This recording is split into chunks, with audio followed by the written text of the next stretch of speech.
Chapter 734. All of the tools. Nick woke up in the technician's room and looked around. Already done? That was fast, the technician said. Yes, I'm done. How long was I gone? Nick asked. Like 3 seconds, the technician said. Your eyes closed, and you basically opened them up again. It was like a very slow blink. Nick frowned. I felt like I was gone for at least 30 minutes. What did you see? Ghosty asked as he deactivated his machines again.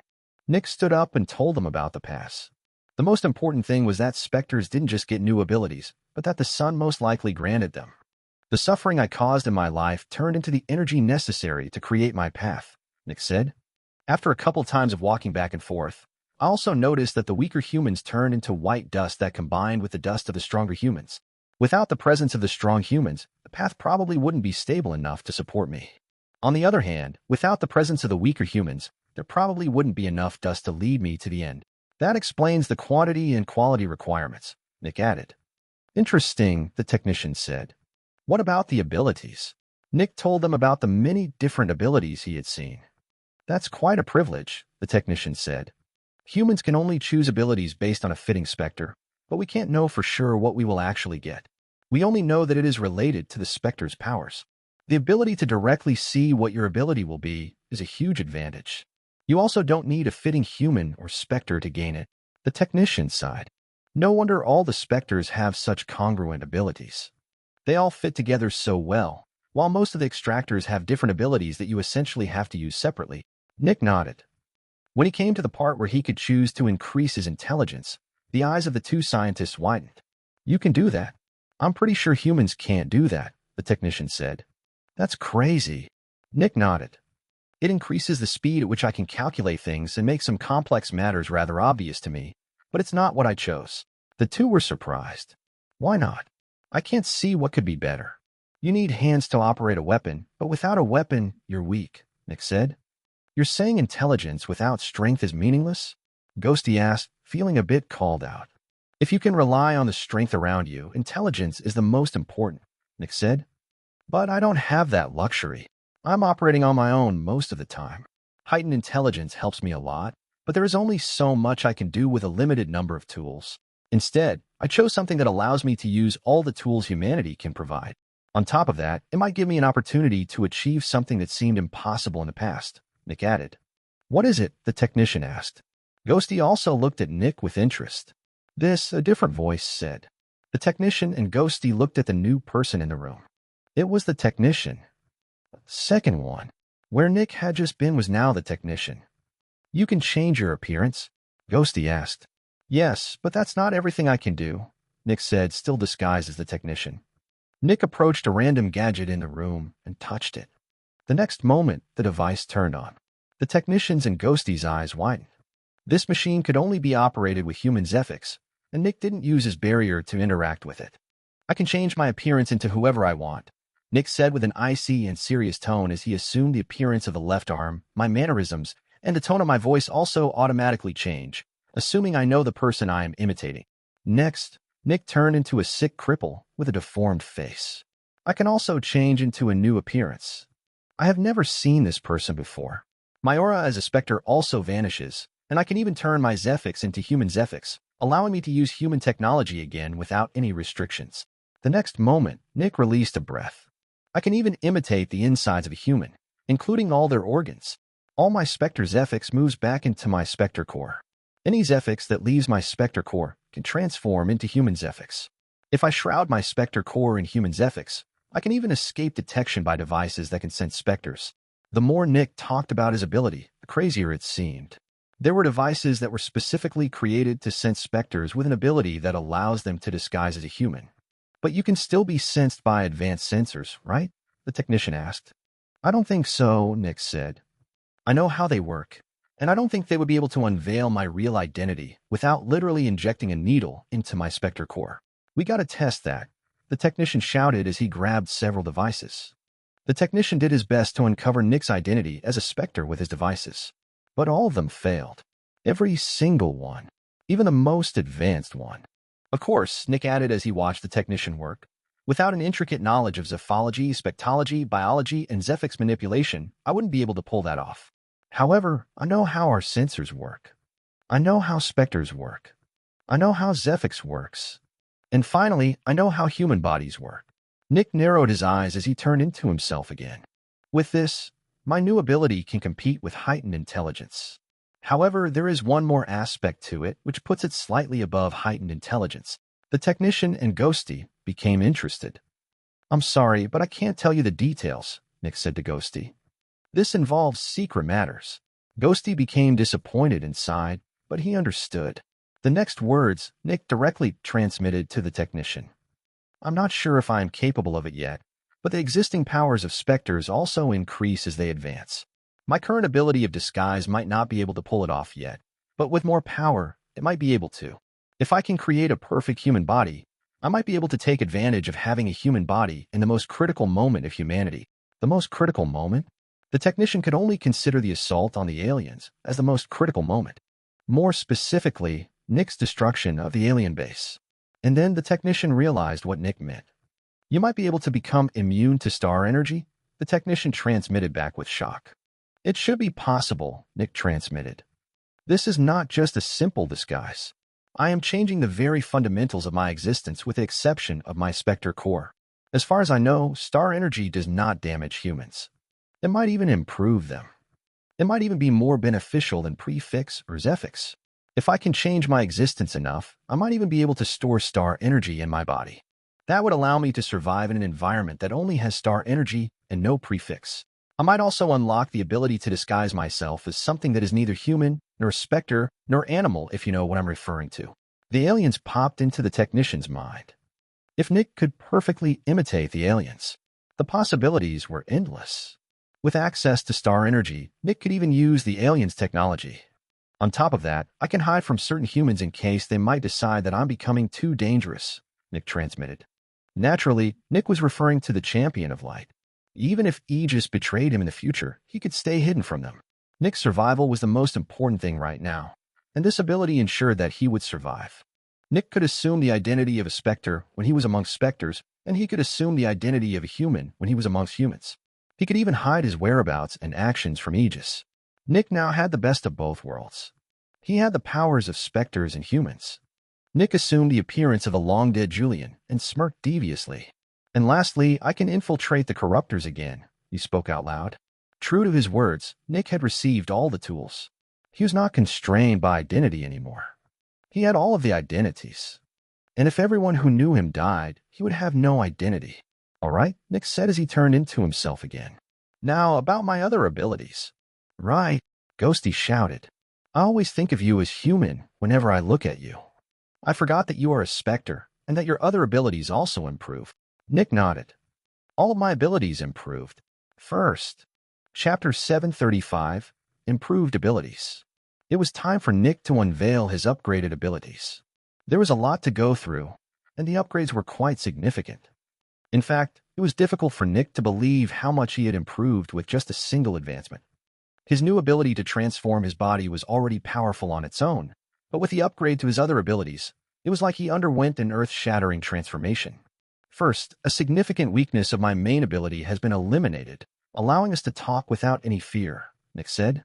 Ghosty and the technician were interested. Right now, I know I am being perceived, but I can also feel who is perceiving me. I can feel you two looking at me, and I can feel your positions without opening my eyes. As long as anyone is perceiving me, I can feel from where they are perceiving me. Additionally, thanks to that, I can also tell how many people are perceiving me, Nick explained. While Ghosty found this to be quite powerful, only the technician realized how useful this was. They had always needed to be careful that the Champion of Light wasn't currently looking at them whenever they were talking. But now, in case the Champion of Light looked at them, Nick could just switch the topic or stop someone from talking. You can find the Corruptors and the Trio of Destruction with that, the technician said quietly, almost like he was fearing that someone overheard him. Nick nodded. I don't think I will be able to find out their location if I talk to them via greater relay, but as long as they are looking at me with their physical bodies, I should be able to feel their presence. The technician's heart raced. So you can also find death if you leave the headquarters, he asked. I should be able to, Nick confirmed with a nod. This was terrifyingly useful. The biggest issue had always been finding the powerful Specters. But with Nick, they could tell where they were. The technician furrowed his brows in discomfort. Sure, this sounded amazing, but they couldn't really use this ability. The reason was that Nick's primary ability had a significant weakness, and that they had to keep it secret. If they told the champion that they could find the powerful Specters with Nick's help, the champion would get wary of Nick's power. Nick's power was vastly beyond what a normal demon could do. It would show that Nick was extraordinary. We might be able to deal with the envious researcher with that ability, Ghosty said. The biggest issue is always finding it. If we know where to strike, we might be able to fight it. It's not that easy, the technician said. The envious researcher is most likely a peak adversary. It's as powerful as death, and it is incredibly good at escaping. We might be able to fight it more efficiently, but we won't be able to truly deal with it. Additionally, Nick's power is predicated on the fact that the enemy is perceiving him, putting him in danger as well. Ghosty shrugged. Well, you have to put yourself in danger for humanity, right? We are all fighting for humanity with our lives on the line. Not using this ability would be wasteful. Yes, probably, the technician answered. However, deep down, he knew that they couldn't possibly risk Nick's life that easily. Only the left arm, the technician, and the knife knew of Nick's true value. They would much rather risk all shields instead of risking Nick. Sadly, he couldn't tell Ghosty. My next upgrade concerns my mist ability, Nick said, changing the topic. The next moment, Nick's body was covered in a cloud of black smoke, which was about 3 meters in diameter. The two of them looked with interest at Nick. It barely costs any Zephyx to keep the smoke active, and while it is active, you can't find my precise location. While my ability isn't fully active, it is running at around half its efficiency, meaning I am 2.5 times stronger than without it. Like this, I don't lose access to all of my powers if an enemy finds me, Nick explained. The two realized that this was also significant. Nick wouldn't be completely helpless anymore. Very useful, the technician commented. Ghosty nodded in agreement. Have all your abilities been improved by that much? He asked. Well, not all of them, Nick said. For example, my light ability has not been upgraded by that much. Nick pointed at the wall. Bang. A bright beam shot out of his finger and hit the wall. You can shoot lasers? The technician asked in surprise. Yes, but the lasers aren't very powerful. They can't compare to my other attacks. At most, with my primary ability active, I can only kill a peak specialist with that, Nick explained. Only, Ghosty repeated with a couple of surprise blinks. Being able to instantly kill a peak specialist from kilometers away with a silent attack moving at light speed was considered weak. In Nick's case, the word only seems appropriate, the technician said with an awkward smile as he rubbed the back of his head. Technically, Nick said, my improvement is not firing lasers, but the ability to focus my light to a certain degree. I will most likely not use it to attack an enemy, but to blind them while using less Zephyx. The two nodded. Made sense. My ability from the nightmare improved in 2 aspects, Nick said. First, my efficiency in creating illusions has increased. I use about half of what I used previously. It won't be useful in most cases, but when things become serious, it can probably save my life. The two nodded. Zephyx efficiency was always good to improve. Next, dark clouds exploded out of Nick and covered most of the walls in the room. Nick only covered his side of the room, leaving the other side uncovered. When the two of them looked at the clouds, they realized that they were very different from Nick's usual mist. They seemed almost solid, and they seemed to stick to whatever they touched. And what was the point of that? Well, the sticky clouds absorbed all light. These clouds absorb all the light they touch, Nick said. While I'm not able to cover the sun with that, I can darken an entire hall. At that point, some light reached Nick again. Sadly, they vanish rather quickly. Within less than 2 seconds, they disappear, and it costs a significant amount of Zephyx to use them. However, this ability was still more than just useful. With this ability, Nick had essentially become a human killer. As long as he was in the same room with another human, he could force them to become subject to the Nightmare's ability, which was something that almost no human could resist. The only ones able to resist had abilities that created light or had gadgets that created light. However, even in that case, they still needed to dedicate some time and Zephyx to use them, giving Nick an opportunity to strike. My mobility also improved in 2 aspects, Nick said. First, my improved perception is now also active even if I am being perceived. The 2 scientists had become quite shocked by now. Nick's abilities sure had improved a lot. I can't show you the second improvement since it needs my ability to be active to show you. The second improvement is that I might forego the entry portal. Instead of having to touch something solid to travel through the maw, I can just create the exit portal and immediately travel there. Sadly, the exit portal hasn't changed, and the requirements for using it are the same. Additionally, if I use my ability like that, I have to use a significant amount of Zephyx. I have to use almost 30% of it, Nick explained. That's still crazy, the technician said. It is, Nick said. These are all my improvements. If we include my new ability to change my body, I'm essentially no longer the same. The two of them had to agree. Nick's upgrade was crazy. Neither of them knew anyone with a comparably versatile and complex toolkit.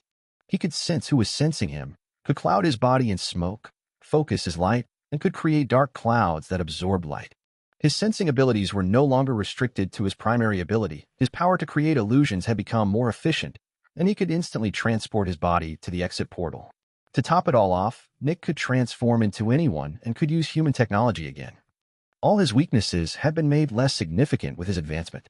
While his attacking power hadn't increased in the slightest, his stealth capabilities and survival had been boosted immensely. Nick didn't need to increase his offensive powers. His attacks were already terrifying enough. One could say that Nick improved in the best possible way. Nick's survival was the most important, and his abilities had all fully focused on that. In essence, Nick's entire life had become much easier with his advancement. Chapter 736, Research Mission. Are you one of the esteemed researchers? One of the guards on top of Aegis headquarters asked. A thin blonde man nodded with a smile. Indeed. I am supposed to come here. The others are already waiting over there, one of the guards said, pointing to a group of 4 people. I must apologize, but this mission has been deemed as very important, and I must ask you to identify yourself. I'm sorry for the inconvenience. Oh, not at all, the blonde man said with a nervous smile. I understand. Security is important. The next moment, the blonde man activated his barrier. The guard's barrier also activated, and the guard nodded. Thank you for identifying yourself, Mr. Silver. Mr. Silver just nodded before awkwardly pointing to the group of researchers. So, that means I can walk over now? Of course, sir, the guard said politely. Thanks, Mr. Silver said as he walked over to the group. There you are, Michael, an older man said in greeting. The older man was Ghosty. Michael Silver nodded with an excited smile. Ghosty was an amazing researcher, and he always wanted to work together with him. And now he had the opportunity. Look at your #1 fan, Ghosty, another older man said with a smirk. The way he's always looking at you, I'm thinking that he wants a piece of you.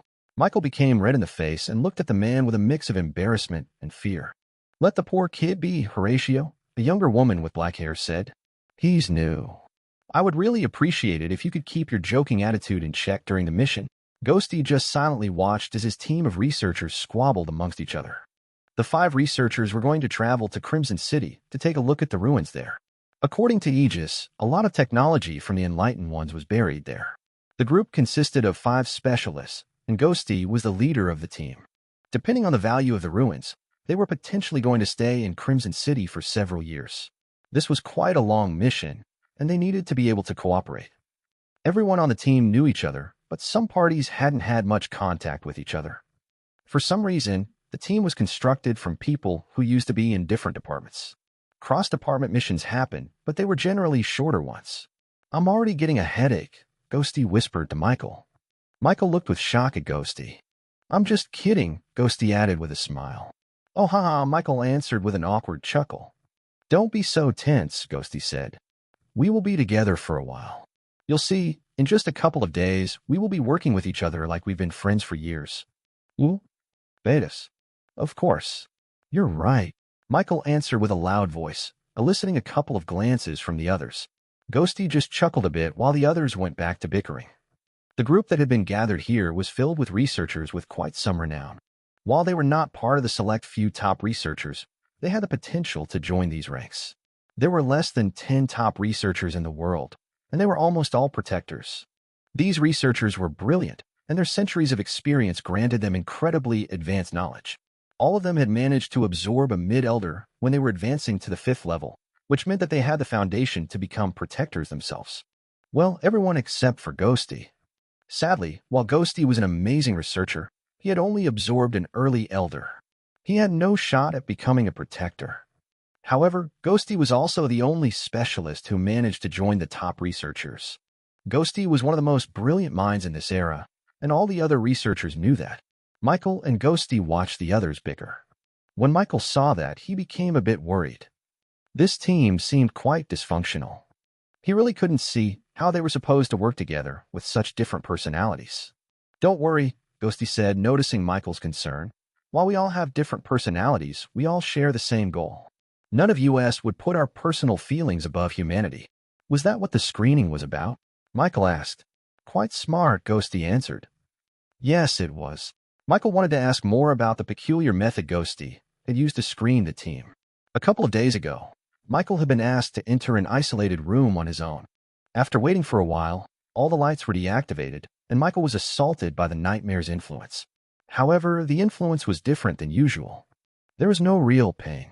He was just confronted with many different faces and situations. When he saw the image of his dead wife again, he almost cried. His wife had been attacked by a specter. The two of them had lived in a pretty safe part of a city where nothing like this should happen. And yet, it had happened anyway. Naturally, Michael had been distraught, and he had coped with his wife's loss by burying his head in learning things. When he was learning things, he felt like he was growing. He felt like his life had purpose again. Years later, Aegis arrived and got rid of the leadership of the city.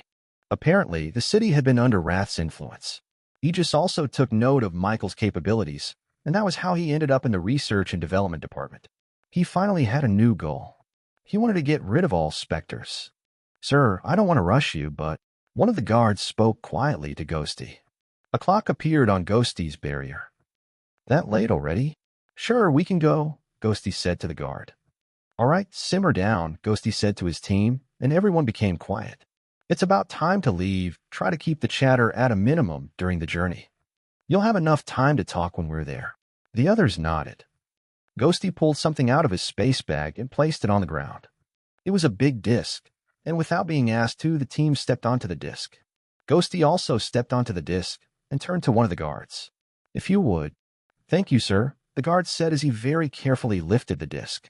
The other guards stepped in front of the disc and took to the sky. The next moment, the first guard also took to the sky, holding the disc carefully above his head. This was how Aegis usually transported people who couldn't fly. Protectors could just lift people with their mind, but the guards were not very good at Zephyx manipulation, which was why they had to resort to such a method. The group flew across the Great Triangle, and the researchers looked at the continent and cities with interest. They rarely got to leave their lab, and seeing the world was still exciting to them. Eventually, the group entered the airspace above the Great Ocean to the west of the Great Triangle. Everyone, Ghosty spoke to his group. Whatever happens now, I ask you to stay calm. Do not do anything reckless.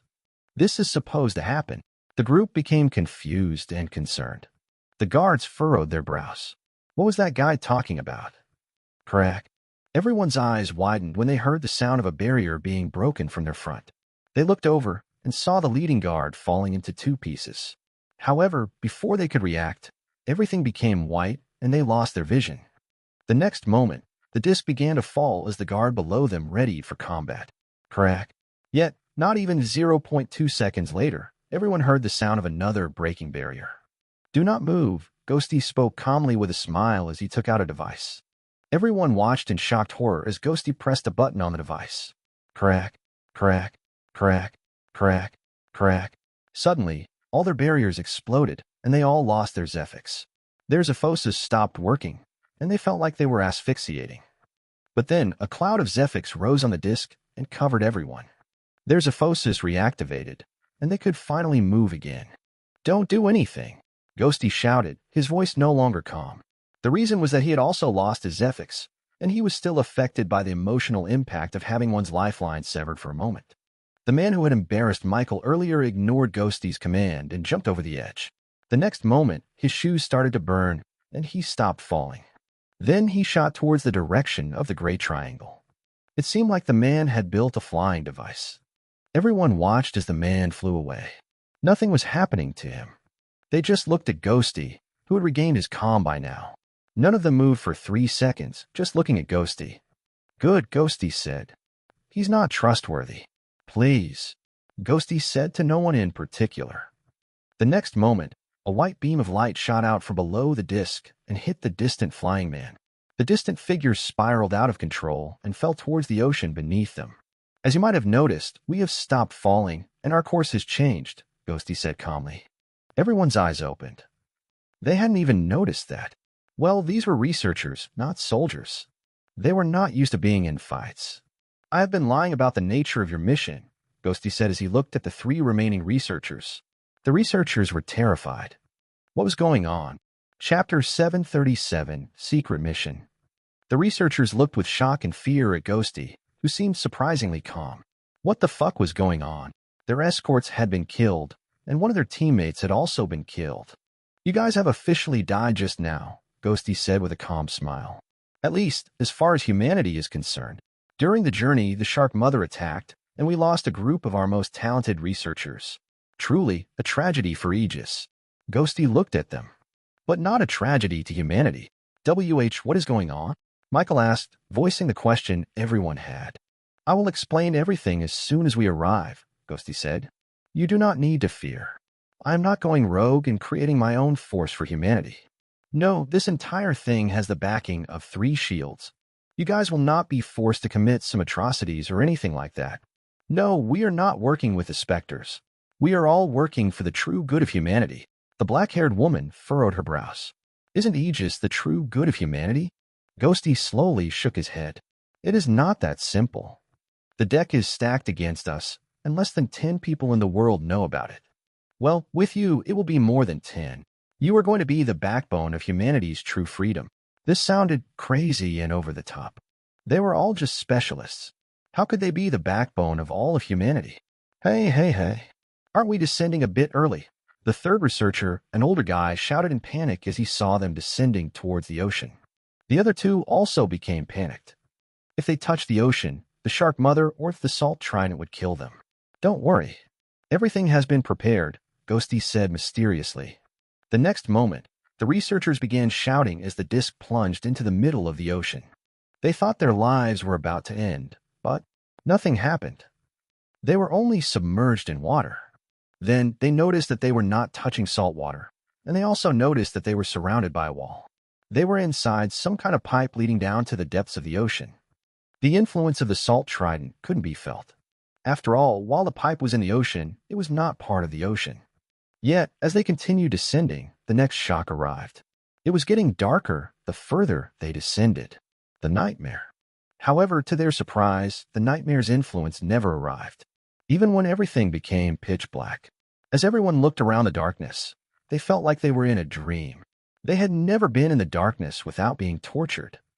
This was a completely new experience for them. After almost half a minute of descending, the pipe curved and moved upwards again. They flew out of the water, but were still in the dark. Next, the pipe turned into a tunnel, and they continued traveling. Eventually, they stopped in front of a gate. The disc landed on the ground, and Ghosty walked towards the gate. Follow me, Ghosty said. The researchers were still scared, but they were helpless right now. Whatever had killed the 2 escorts was still present, but they couldn't see it. The researchers looked at the gate and were surprised. Rank 7 material? Michael spoke in shock. Ghosty nodded. The same material Aegis headquarters is made of. You can thank the technician for this gate. The next moment, light appeared from the ceiling. The researchers looked up and saw a floating ball of light. Naturally, that was Nick. Keeping the nightmare's influence at bay cost a lot of Zephyx, which was why he had switched to using his light ability. This used far less Zephyx. This is one of our allies, Ghosty said, pointing towards the light. Sadly, his identity is very sensitive, and it is imperative that it remain secret. The researchers just looked with fear at the light. Whoever was in the light could kill them without any issues. Ghosty approached the gate, and his barrier activated. The next moment, the gate opened, and everyone could look inside. This is only a small part of the whole, Ghosty said. Only the researchers thought. They saw a bright hall that was over 100 meters wide. The hall was filled with different devices. Even more, it was set up very similarly to the actual research and development department of Aegis. A flexinator. Michael shouted in shock as he looked at an especially big machine. You are humanity's hope, Ghosty said. Naturally, we will not treat you badly, but only the technician knows how to operate one, Michael added in shock. Well, this is a simplified version of it, Ghosty said. Due to the envious researcher, you three have to develop its more complex aspects on your own. For security reasons, no one technology developed down here can be known by everyone. I will leave the Flexinator to you three. We sadly do not have the luxury to get past the envious researcher. This means that everything in here is not approved by the envious researcher. The researchers were not troubled about this particular matter. After all, they constantly developed new technology, and the envious researcher was essentially a constant fear and companion to them. Since the hall was illuminated, Nick didn't need to create light anymore and just vanished.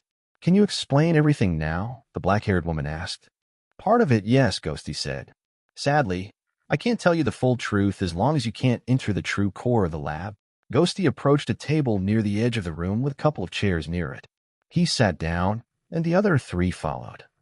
However, they didn't feel comfortable sitting, so they just stood near the table. All right, Ghosty said before taking a deep breath.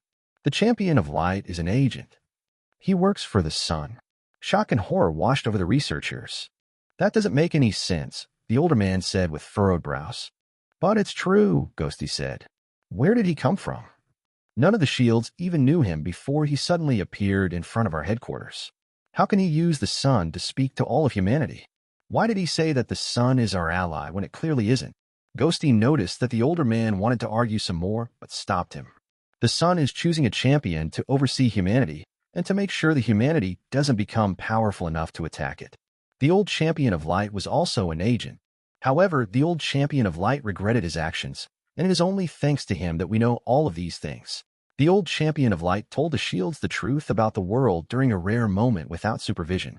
The Champion of Light has partial control over the sun and can ask it to do something. The old Champion of Light isolated the shields from its network and told them everything about the world. However, that action had dire consequences, and the Champion of Light was weakened by the sun as punishment until a new champion was ready to take over. The old Champion of Light paid for this transgression with his life. The researchers listened, but all of this sounded a bit too fantastical. All of this information comes from the technician and the left arm. The two of them are the ones leading this secret mission, Ghosty said.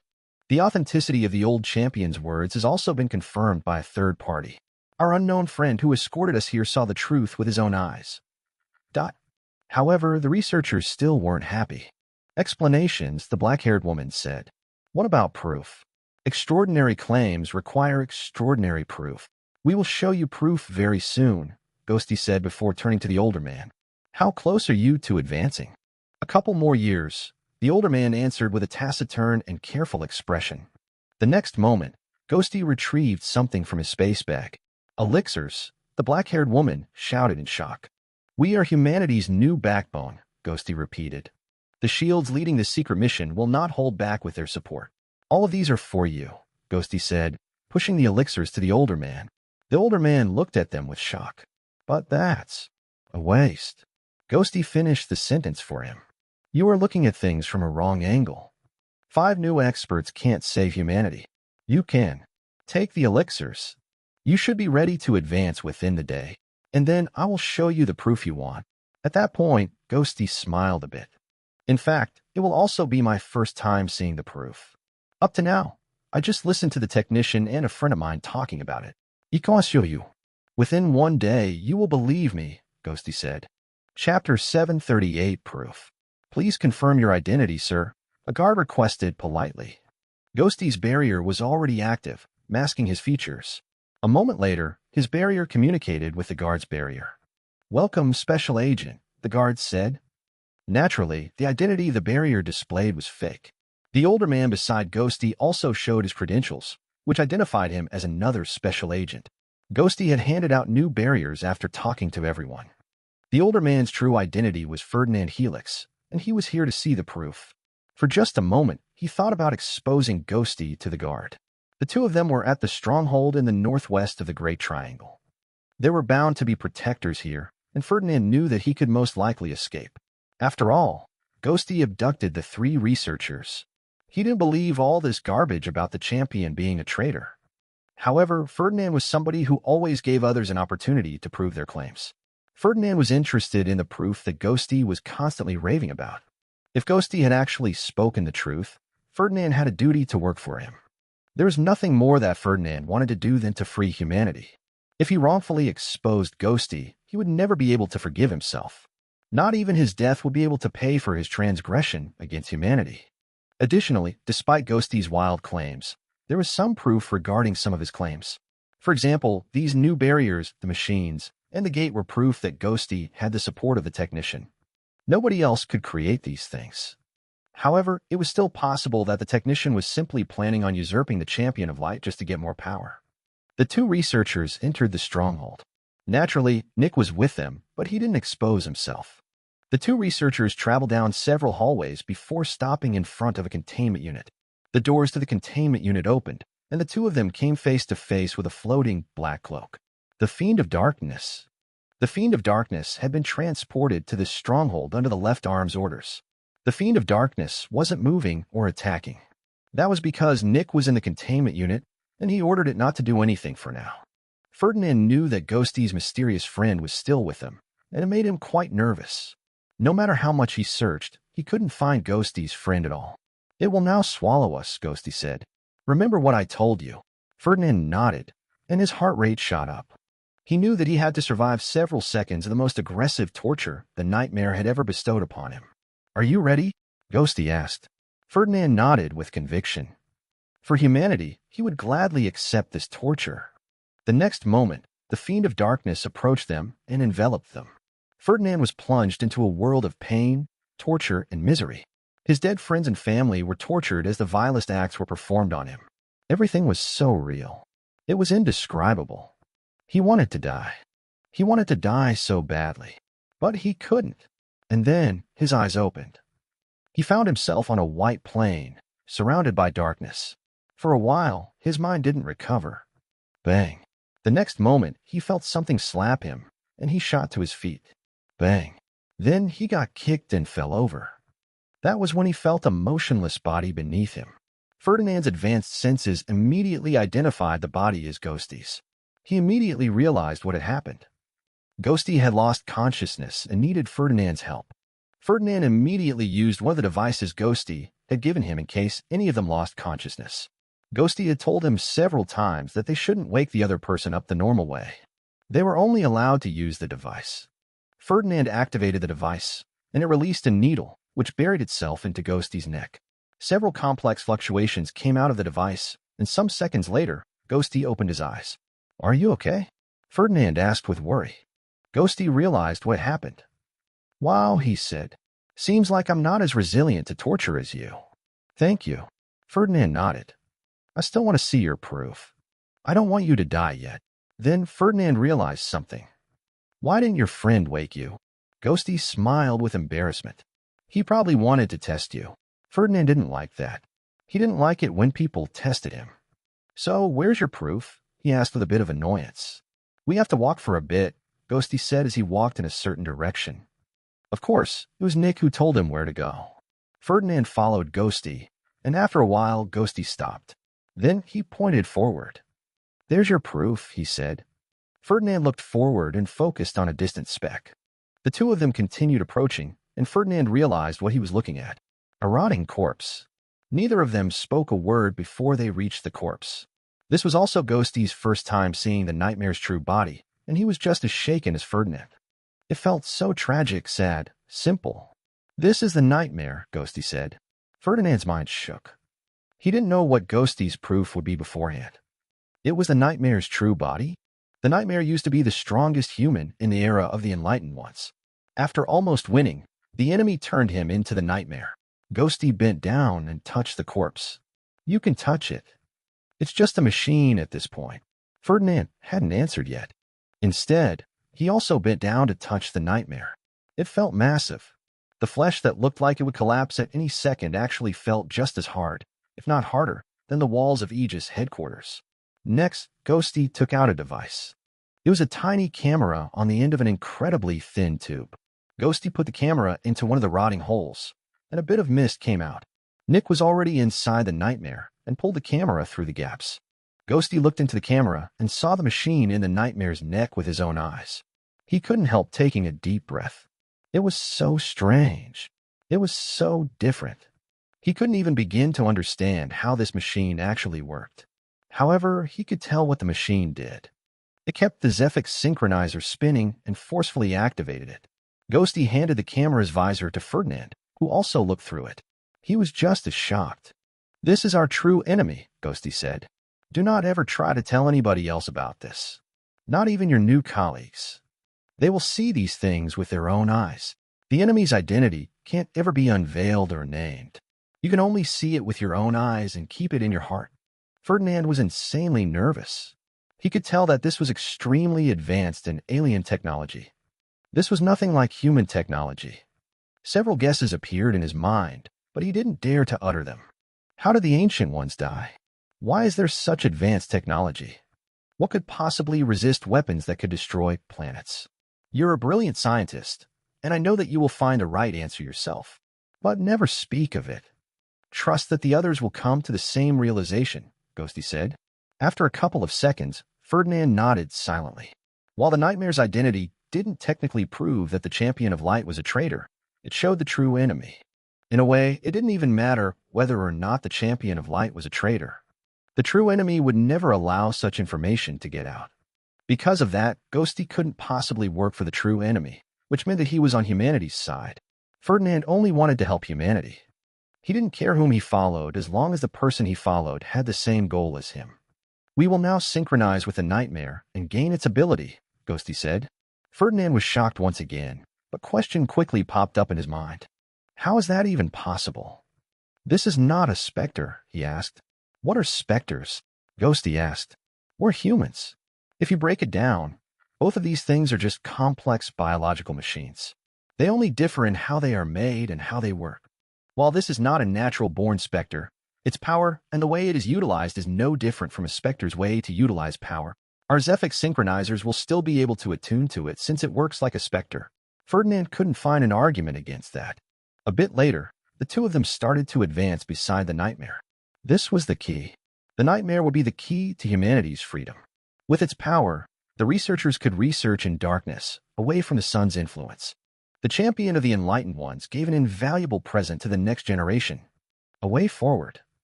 Chapter 739, Returning. "Oh, they're back," Harana, the black-haired female scientist, said.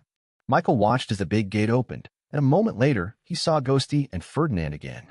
Both of them had become heroes. "You are heroes now, right?" Michael asked. Ghosty nodded. "Yes." It went relatively smoothly. "Congratulations. I can't wait to become a hero myself," Michael shouted with excitement. "I'm more interested in the proof," Harana said as she looked at Ferdinand. Ferdinand seemed conflicted. He hadn't had time to properly digest what he had learned. "I saw the proof," Ferdinand said. "And?" Harana asked with a bit of annoyance. "It is a lot," Ferdinand answered. "While I can't confirm every single thing Ghosty has said, I could confirm that they are on humanity's side." Ferdinand frowned as he looked down. "I'm fine with working for them, and I don't think they want to simply incite some kind of revolution to gain control over humanity. I genuinely believe that they are on humanity's side." Harana seemed even more annoyed. "But what's the actual proof?" "I can't talk about it," Ferdinand said. "It's not that I don't want to. I want to tell you. However, there are things that are too dangerous to talk about. Talking about these things might endanger all of humanity. You have to see them with your own eyes. The only thing I can say is that I trust Ghosty and that the world isn't as straightforward as it seems. Things are very different than I expected. You will see it for yourself when it is time to become a hero," Ferdinand said. Naturally, Harana was not happy with that. "Fine," she said with some annoyance. "I'm willing to give Ghosty the benefit of the doubt for now, but only until I become a hero and see this proof for myself." Ferdinand nodded. "That's all that I can ask of you." Ghosty basically hadn't said anything while the three researchers talked. "We can now start working," Ghosty said. "We will be splitting into 2 teams for now. Ferdinand and I will be focusing on something we can't tell you about yet, while you two should focus on manufacturing." "You can't tell us what you're working on?" Michael asked with disappointment. Harana just snorted. "We will tell you when you are heroes," Ghosty said. "For now, everything has to remain secret. Not even Ferdinand knows what we are researching yet." Ferdinand didn't comment. "By the way," Ghosty said as he pointed to a door at the edge of the big room. "Have you looked around yet? We weren't sure if we were allowed to. After all, we're prisoners," Harana said with a venomous tone. Ghosty just scratched the back of his head awkwardly. Well, there is a peak fanatic that is pretty easy to work with in there. You just have to go in, give it some blood, and come back out. It should be enough to get your quota in for the day. Oh? Naturally, in order to keep things as secret as possible, Nick had captured this Spectre himself. He had searched for a fitting Spectre for several days and eventually found a good one. While doing so, he had been disguised as Ghosty, making the Spectre think that Ghosty had been the one who captured it. The four of them talked about their jobs and how they should proceed before Ferdinand and Ghosty walked through a big gate. This big gate led to the remaining 80% of the research facility, and the other two were not allowed to enter there yet, although they also didn't have the power to open the gate. Ghosty led Ferdinand to the other part of the research facility, which was completely dark. Yet, the two of them could see without issues. Just as Nick had expected, working with the Nightmare gave the Extractors immunity to the Nightmare's influence. If the Nightmare were a living Spectre, its natural power fluctuations would make its power usable against them, but since it was a machine, it only operated in one way. The two of them stood in the dark research facility in silence for a couple of seconds. They were just taking everything in. There's a lot of stuff, Ghosty commented. He also hadn't seen the research facility yet. Ferdinand nodded. This part of the research facility had everything the other part had and many more things. This was almost as advanced as the entire research facility in Aegis headquarters.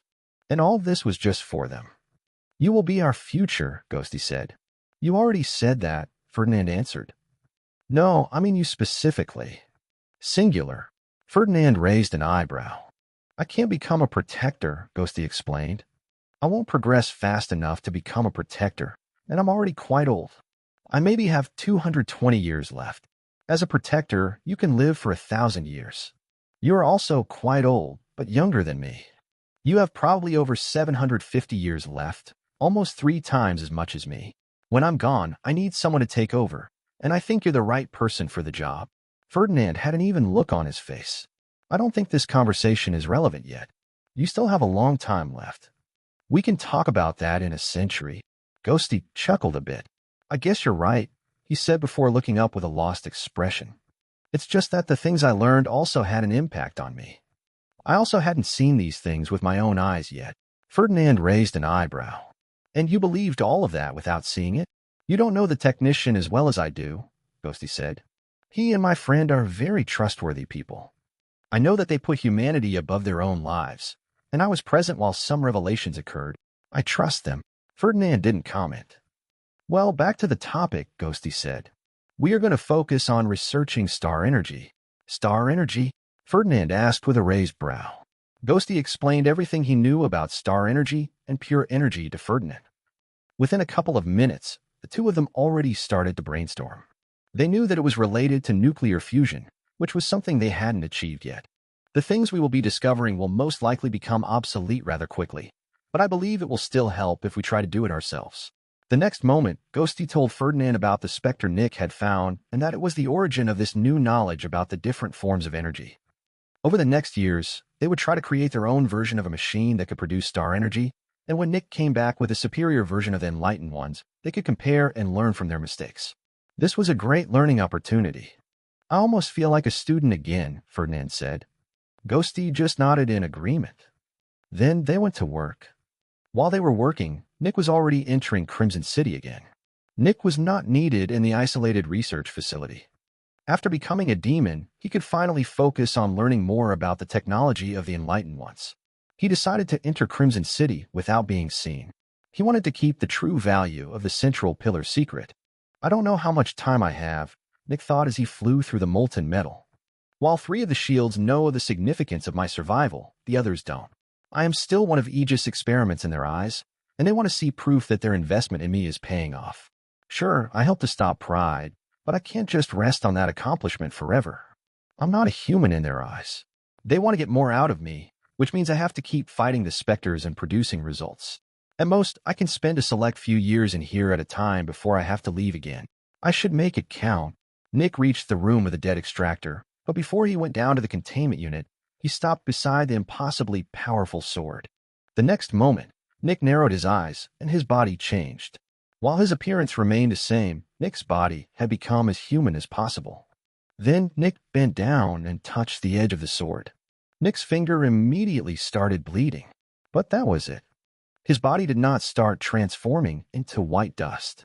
It works, Nick thought with some excitement. In this form, I can touch star energy without being damaged. However, I still can't properly use it. While my body can interact with star energy, if I absorb it, it will reach my Spectre core, after which I will immediately die.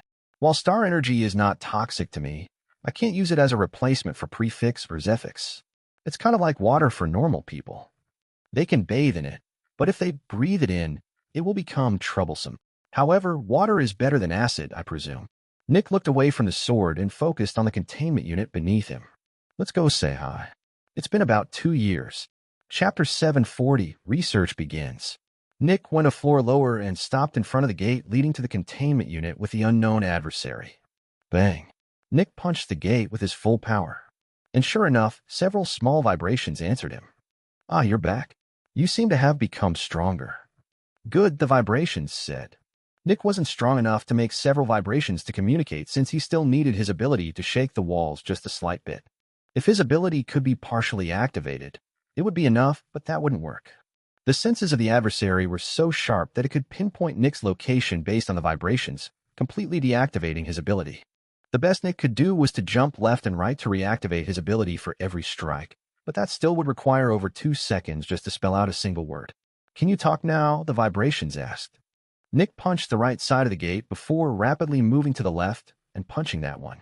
The adversary didn't create any vibrations while Nick took 2 seconds just to transmit one word. Slow. Ah, too bad, the adversary answered. Anyway, you got some food with you. I've not eaten anything in forever. Nick furrowed his brows in annoyance. Then he very slowly punched 3 words.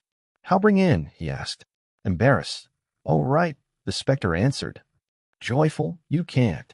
Ha ha. The adversary was still spelling out his emotions while talking. It seemed like appearing charismatic was important to it. It's probably used to talking to humans, and it probably realized that showing some emotions, even if they are not real, makes talking to people easier, Nick thought. Anyway, how have things been? Everything good, the adversary asked. Once more, Nick very slowly answered. Unimportant. Nuclear fusion, please. We getting right to the important part, the adversary asked. Laughing, sure, I'm down. How far along is technology in regards to nuclear fission? How big is the machine you need to make it happen? It asked. Nick indicated that they needed a relatively large machine. Helpless. Then let's just skip that part. I think I will start by talking about the principles of nuclear fusion and how you can use Zephyx to create it. How much time do you have? It asked. Ray with a cute new beta. Unknown. Couple years. Only a couple of years, the Spectre asked. Can't you just get someone else? No. Why not? Secret. I thought you were working for somebody, which means that they are most likely stronger than you, the Spectre said. If you could get someone I can talk to, this would be many times faster. No. 2 seconds of silence. Helpless. Well, you're the one in control. I can't exactly come out and force you to do something else. I also just want to finally get out, you know? And even if I can't get out, I at least want some food and company. Food and company, sure, Nick thought. I believe the food part, but I don't think it is interested in company. All right, let's start then. The adversary went into a lecture about nuclear fusion while Nick sat down again. Just like last time, the process of conveying information via vibrations was slow to a painful degree, and Nick barely needed to use 1% of his focus to keep up with the Spectre. While the Spectre kept talking, Nick experimented with his Zephyx manipulation. Time passed, and about a year later, Nick left the pillar to check the messages on his barrier. There were a couple of news. Envy was putting more pressure on the Great Triangle. One of the strongholds had a battle with an unaffiliated Fallen, but nothing came of it. After checking his messages, Nick left Crimson City, but he wouldn't be gone for long. Nick traveled across the ocean and entered the secret lab for the scientists. As he secretly entered, he saw Harana and Michael working on the Flexinator. The 2 of them were still late specialists, and they would probably need another 10 years to become heroes. If the technician got his hands on another set of elixirs, it could be shortened to about 5 years. Nick secretly entered the true lab as well, and immediately noticed something surprising. Ghosty and Ferdinand had created a generator that could harvest the energy of nuclear fission, and it was just a couple of meters wide. I'm back, but we'll leave shortly.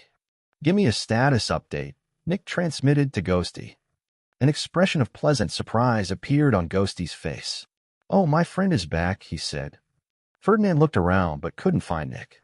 "Then go catch up," he said. Ghosty walked to a separate room, and Nick materialized in front of him. Without saying anything, Nick handed a book over. He had created that book while listening to the adversary. Since Nick knew that his knowledge wasn't advanced enough to discern what was important and what wasn't, he had simply transcribed everything the adversary had said. The only thing he had cut was some random rambling that wasn't related to the topic at all. The adversary tended to get distracted and sometimes talked about random things. Ghosty opened the book, and he almost destroyed the first page when trying to turn it. "Damn, Nick," Ghosty said in shock as he looked at the translucent page. "Couldn't you have made the page thicker? This thing has over 20,000 pages, and I got rid of a lot of rambling." "I assumed it would be in our best interest to keep the volume of books at a minimum," Nick explained. Ghosty looked with a raised brow at the page that was thinner than the thinnest hair. "Sure," Ghosty answered. "By the way, did you see the generator?" "I did," Nick answered. "Impressive, huh?" Ghosty asked with a smile. "We made that thing in less than a year. Researching without any distractions is amazing. I have nothing to worry about, and there's nobody annoying me. It's literally what I always wanted. I would like to talk, but I gotta get back," Nick said, stopping Ghosty from swooning about his new job. "Oh, sure," Ghosty said with a bit of disappointment. "Sorry for distracting you. I guess working with just one other guy also has its downsides. As soon as I saw you, I immediately felt the urge to talk about everything. Well, advantages and disadvantages, I guess." Nick just nodded. "We all aim for the same goal," Nick said. Ghosty's calm and controlled demeanor returned. "Right," he confirmed. "I'll head back," Nick said. "See you in a year or so." "See you," Ghosty answered. The next moment, Nick vanished again as he returned to Crimson City. Ghosty stepped out of the room and showed the book to Ferdinand. "How about we take a break and read something?" he asked with a smile. Ferdinand looked with interest at the book. As the two of them started reading, Nick went back to the adversary and told it that he was ready to continue. Another year passed, and Nick caught up with the outside world. Not much of interest had happened. Nick once again returned to the scientists with a new book. Harana and Michael were still busy with the Flexinator, but Nick could already see a good chunk of different materials in the corner of the room. Naturally, these materials had been created by the Flexinator. The two of them were making good headway. Meanwhile, Ghosty and Ferdinand had almost abandoned the nuclear fission reactor and were in the process of building a humongous machine. The machine would be over 20 meters wide and high. While its width would still fit into the room, its height wouldn't. "I'm back," Nick transmitted to Ghosty. "Ah, perfect," Ghosty shouted in pleasant surprise. "What?" Ferdinand asked. "Oh, my friend is back," Ghosty said. "Hey, could you make the lab about 20 meters higher?" Ferdinand looked with skepticism at Ghosty. Ghosty had said that this friend of his had essentially created the lab, but he still couldn't imagine how he had done it. The next moment, Ferdinand saw parts of the ceiling melting. Nick had used a material that was resistant to almost everything except a certain frequency of Specters Zephyx. If one used this frequency, the metal would turn to goo and become malleable. Ferdinand watched in shock as the ceiling moved completely by itself. First, parts of the ceiling melted. Then, a cloud of mist appeared that turned the stone and earth above the ceiling into gas, which just mysteriously vanished. After that, nothing happened for over an hour. Finally, a bunch of new metal goo appeared, which was smeared over the higher ceiling. Eventually, the goo completely turned into hard metal, and the newly expanded lab was done. Ferdinand hadn't seen anyone during this entire process. It was like an invisible force was building a house, which was beyond weird. "Want to read?" Ghosty asked with a smile as he held up a new book. "Sure," Ferdinand answered absent-mindedly as he walked over. Meanwhile, Nick stopped above the ocean. He took out his space bag and opened it. Boom! A storm of dust came out of his bag before sinking into the ocean. After emptying his space bag of trash, Nick flew back to Crimson City to learn more. Chapter 741. Meeting the Champion Again. Nick spent a total of 6 years with the Spectre. Right now, he was 79 years old, which was extremely old for a normal person living in this world, but not very old for an experienced extractor. Veterans could work until they were 120 years old, and they would only die of old age at around 130. Meanwhile, heroes could live up to 500 years, which was a crazy long time. And well, as a Spectre, Nick could live much longer. The technician managed to get another 10 elixirs, pushing Harana and Michael to be ready to advance. Nick transformed himself into Ghosty and led them to the Fiend of Darkness. He had known Ghosty for a long time, and his ability to transform himself also gave Nick an intrinsic feeling of how to act as the person he was imitating. Because of that, neither Michael nor Harana questioned Nick. After showing them the nightmare, they also became convinced. They got the nightmare's ability and returned. When they returned, Nick said that he had to check up on one of their Specters since he wanted to test something. He entered the containment unit and came face to face with the real Ghosty. "Time's up," Nick said. "Gotta return to Aegis. The champion is putting too much pressure on the left arm. We also won't get any elixirs anymore for the others. For the foreseeable future, progress on research will be all on you." Ghosty nodded. "The books you brought us were eye-opening. You can leave it to us. The prototype of the first nuclear fusion reactor is almost ready to be used. If everything goes as predicted, we will be able to create a bit of star energy." "Good," Nick answered. Nick said his goodbyes and left for Aegis. Ghosty came out a bit later and told them that he was done performing tests on the Spectre. From now on, everyone could work together, but they still needed to be careful not to share too much knowledge amongst everyone. The envious researcher was still a brutal threat. Nick quickly reached Aegis headquarters and entered with his usual disguise, created by his barrier. For the first time in 6 years, he entered Aegis Research and Development Department again. "Oh, you're back," the technician said as soon as he saw Nick. "Everything going well?" Nick nodded. "Yep. Good to hear," the technician said. Naturally, while his tone and choice of words had been casual, the technician had actually asked about the researchers. The technician couldn't come into contact with them. Any movement by a shield was noticeable, and the champion most likely paid a lot of attention to him. They could only use Nick for their messages. However, that wasn't really a bad thing. The concept of the secret research team was built to work independently. They didn't need Aegis for anything. Well, except for the elixirs, but the technician had managed to sell that part very well. The technician had already come up with a way to make the production of the elixirs about 7% more efficient, but he hadn't published that method yet. He told the relevant people that he was creating a way to make elixirs more efficient but needed a couple of them to experiment. With that explanation, he had gotten 15 elixirs, and soon he would make his findings public. While the loss of 15 elixirs was significant, the increase in efficiency would be worth it in Aegis' mind. "I probably can't help you with your research for now," Nick said. "I have to contribute in a more tangible way." "I understand," the technician said. "I'm having a meeting with the left arm and the champion," Nick said. "I'll tell you later what that's all about." When Nick had come out of the pillar, he had seen an urgent message from the left arm. It just said that the champion wanted to meet him. "Sure, see you later," the technician said casually. Nick left the research and development department and walked to the left arm's office. "You sure took your time, Julian," the left arm said, reminding Nick of his fake name. "I'm sorry, but advancement takes time. I still have to focus on my power if I want to continue to contribute," Nick answered. The left arm threw him a stern gaze before standing up and wordlessly approaching the door leading to the champion's domain. She opened the door, and the two of them stepped into the brightly lit room. Nick saw the champion looking out of a window at the sun.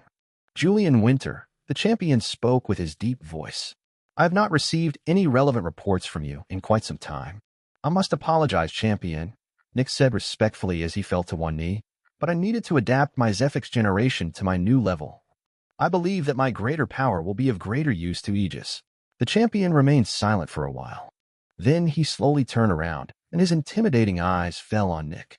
"You haven't done a very good job at adapting our Zephyx generation," he said. "In fact, you seem to be producing even less Zephyx than before."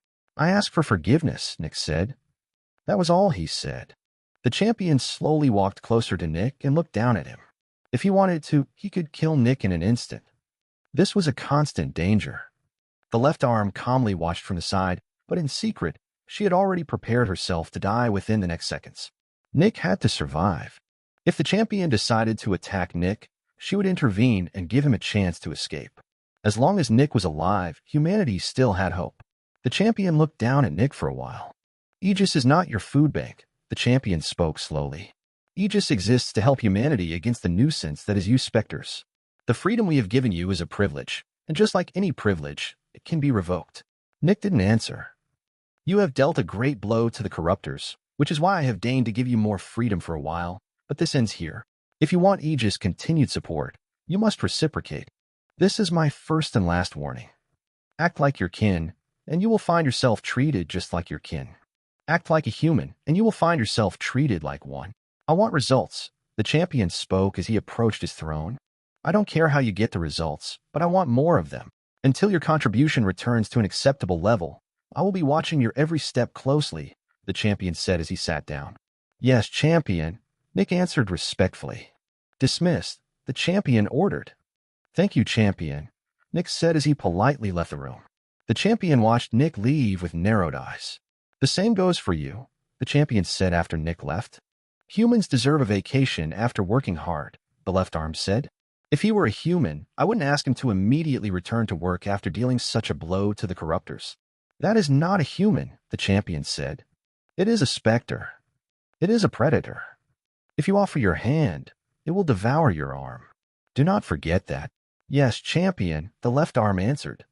The left arm performed a polite bow before walking back to her office. Yet, while she opened the door, the champion said something. You were quite nervous earlier, he commented. The left arm didn't let anything show on her face, but she was shocked that the champion noticed that. From what she had gathered, the champion was less than a century old. Most likely, the aliens had grabbed an experienced businessman and made him the most powerful human. Despite having terrifying power and senses, how could someone that inexperienced win against an almost 2,000-year-old monster like the left arm in a mental battle? And yet, the champion had seen through the left arm's perfect disguise.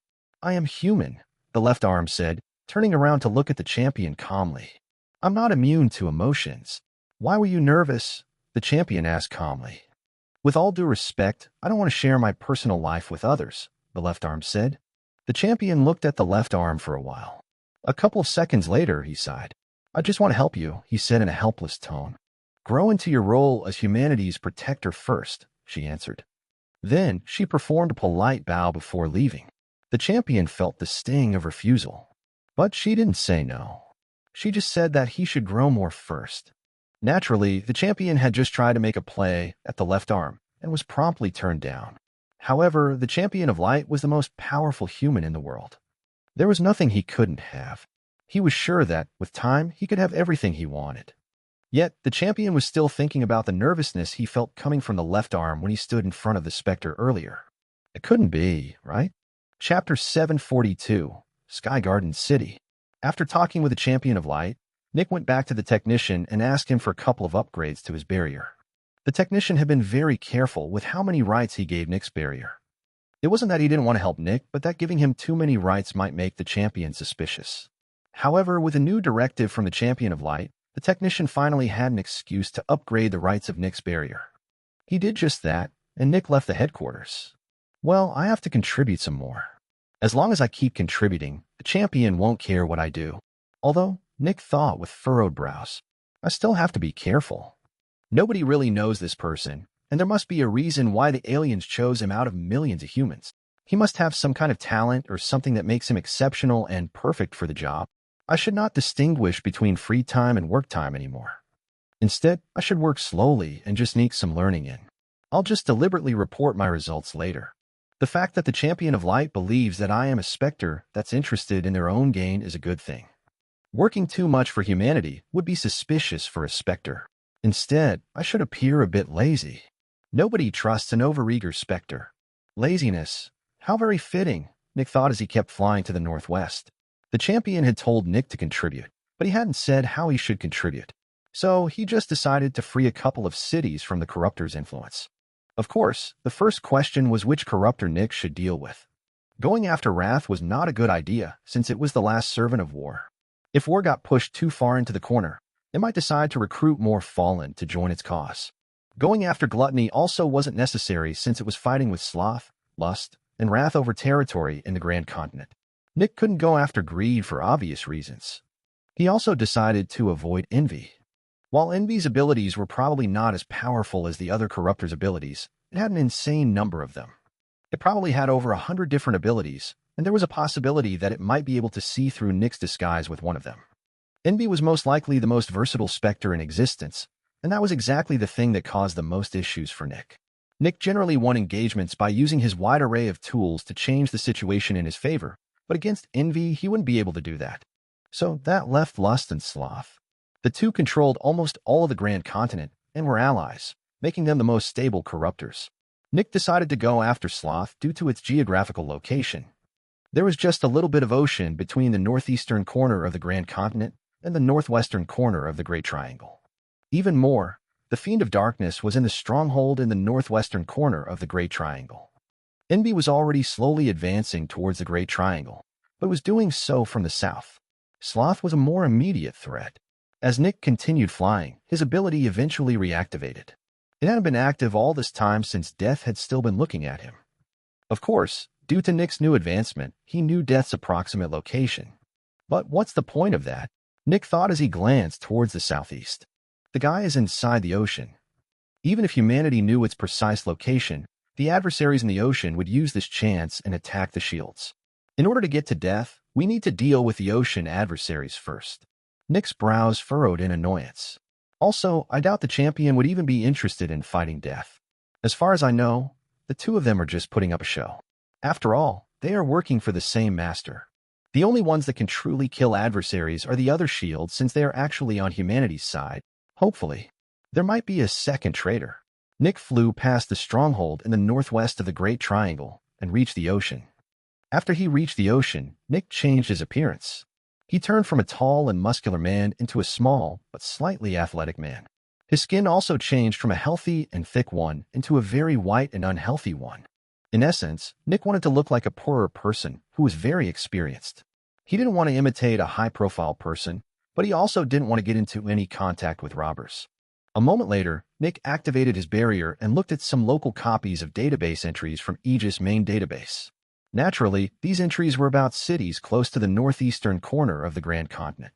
The entries were old and barely had any information in them. After all, almost all of the information in them came from local governors who just introduced their cities. As Nick read through a couple of them, his eyes fell on a particular one. Sky Garden City, a prosperous city that produces an average amount of Zephyx. The governor is highlighting how good the people have it in the city and that they take care of everyone. It also has a megastructure. Not every city has a megastructure, and if a city has the funds to build one, they most likely could contribute more to Aegis. I should check that one first. Nick followed the coordinates in the entry and quickly reached Sky Garden City. As soon as he arrived, he realized where the name came from. Nick saw a gigantic round plateau. It was around 1 kilometer high and 3 kilometers wide. The walls of the plateau were perfectly smooth, with no openings to use for climbing. On top of the plateau was a city, and when Nick saw it, he grew surprised. So much vegetation, Nick thought. Nick almost couldn't believe it, but the entire city looked very similar to the upper layer of Crimson City. There was grass everywhere, and Nick saw a ton of trees. There were even a couple of small lakes. While there were a couple of skyscrapers, the majority of buildings were homes that could house no more than 5 families. The megastructure was the plateau itself. The plateau was not natural, and it had been created with a lot of metal and stone. As Nick looked at Sky Garden City from the sky, he furrowed his brows. This can't be, Nick thought.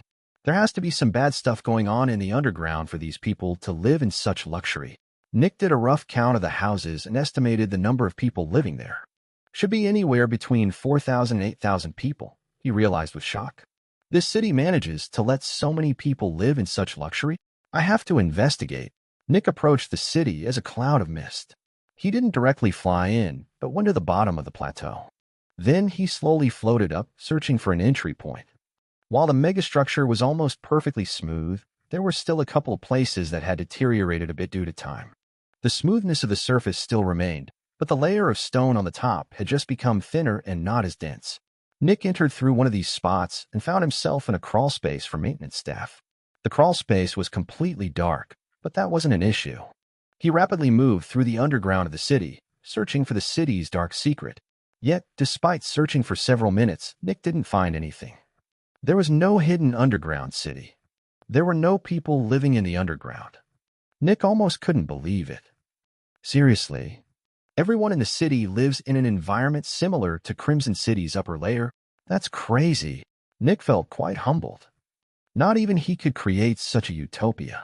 Nick decided to change his appearance to a healthy one and materialized in a random empty alley inside the city. As he stepped out, he entered a busy street with several shops.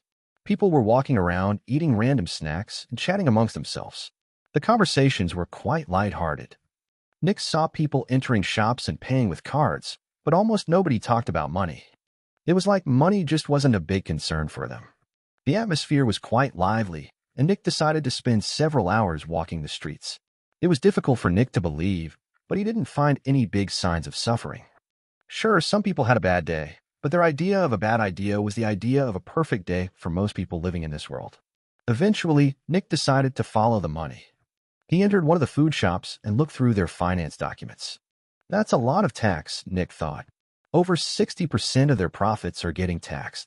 Nick found a company that supplied the shop's ingredients and paid that company a visit. That company got its wares from another company. The other company existed solely to trade with caravans, which was where all the food came from. That was when Nick saw something interesting.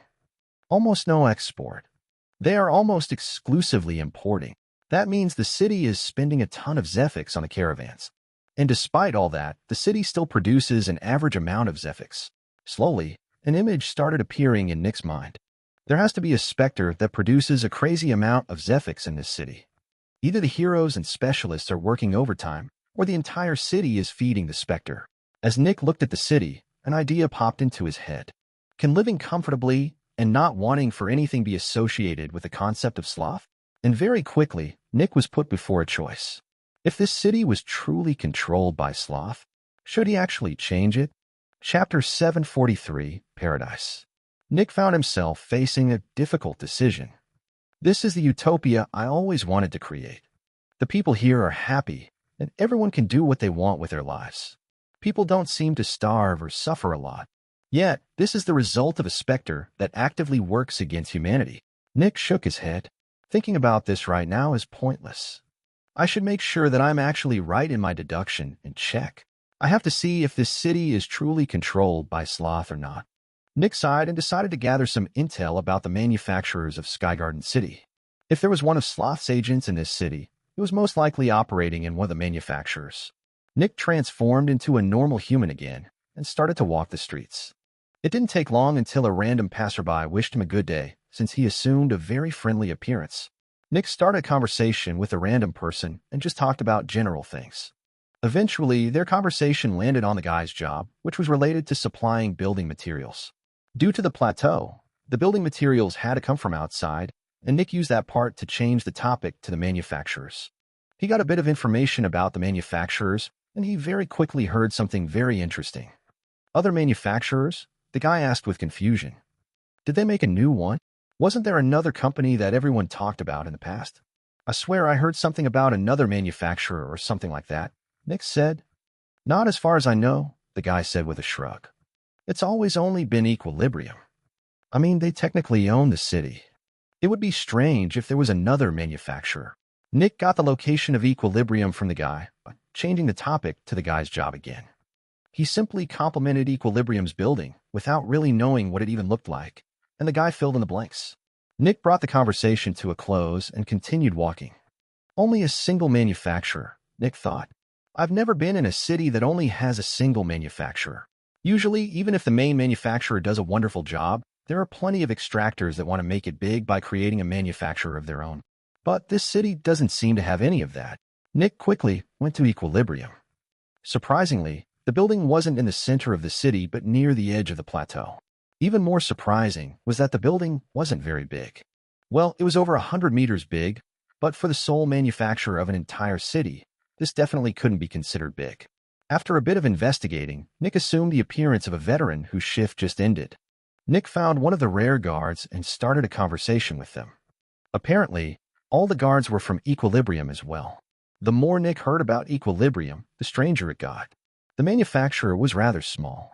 The governor also worked for Equilibrium, and the entire city only had 2 heroes. They had an early hero, who was the governor, and an initial hero, who was the CZE of Equilibrium. 2 heroes was not a lot for an entire city. On average, cities had around 4 to 5 heroes. But when Nick heard about the number of specialists, he became even more shocked. 5. Only 5. Experts. 12. Veterans. 15. There were less than 50 level 3 extractors and stronger in the entire city. Crimson City had over 500.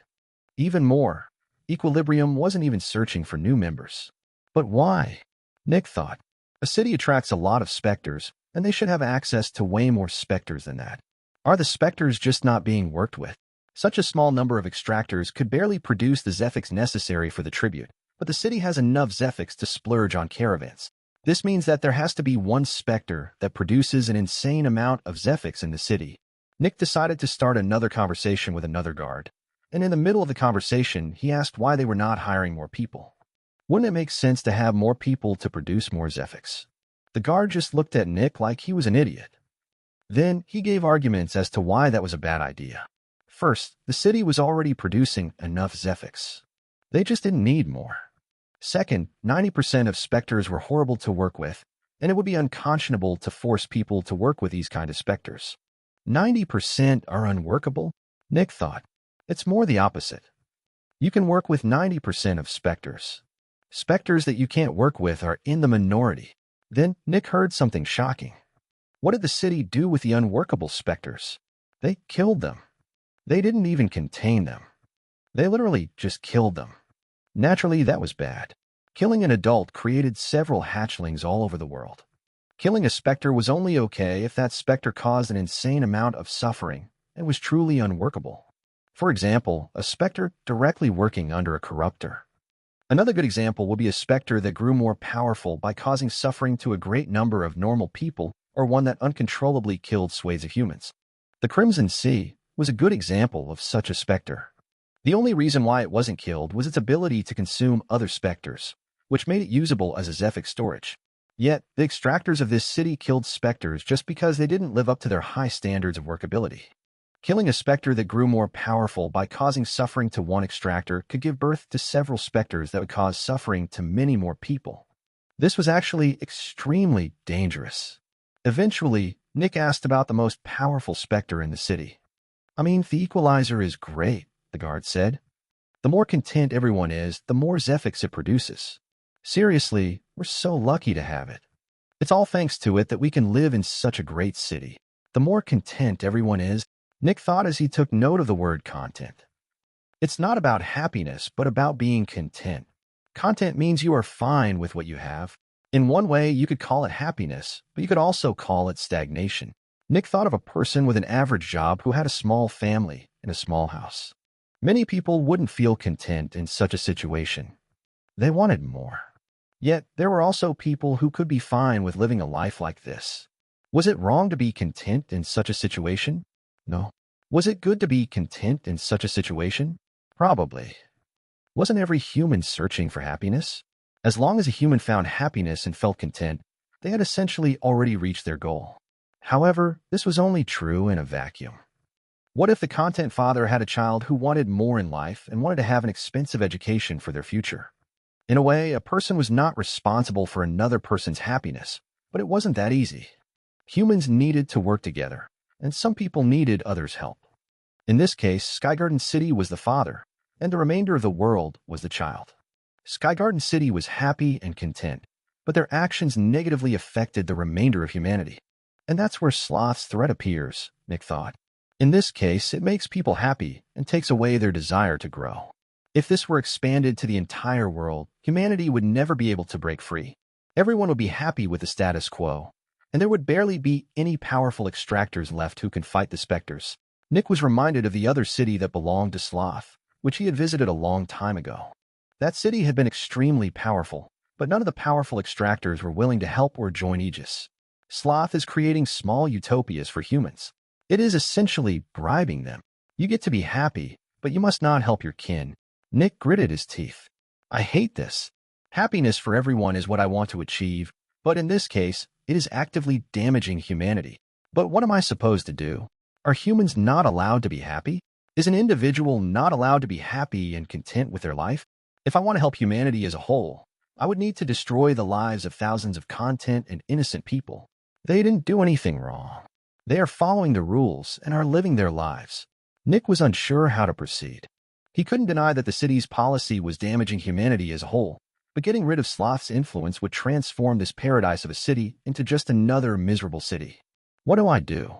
Chapter 744, Modus operandi. Could Nick force someone to do more when they were following all the rules? No.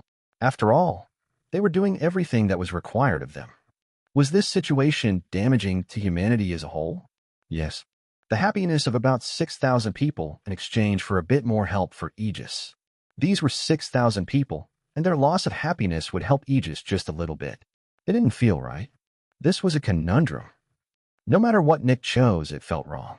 Choosing either side was bad.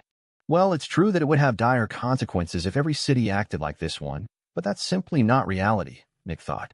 Cities are like people. They have different strengths and weaknesses. They even have different personalities, in a way. It took Nick a while to get to a solution, but he believed that it would work. When you have an employee who isn't great at what they are doing, keeping them in their current position is not a good idea.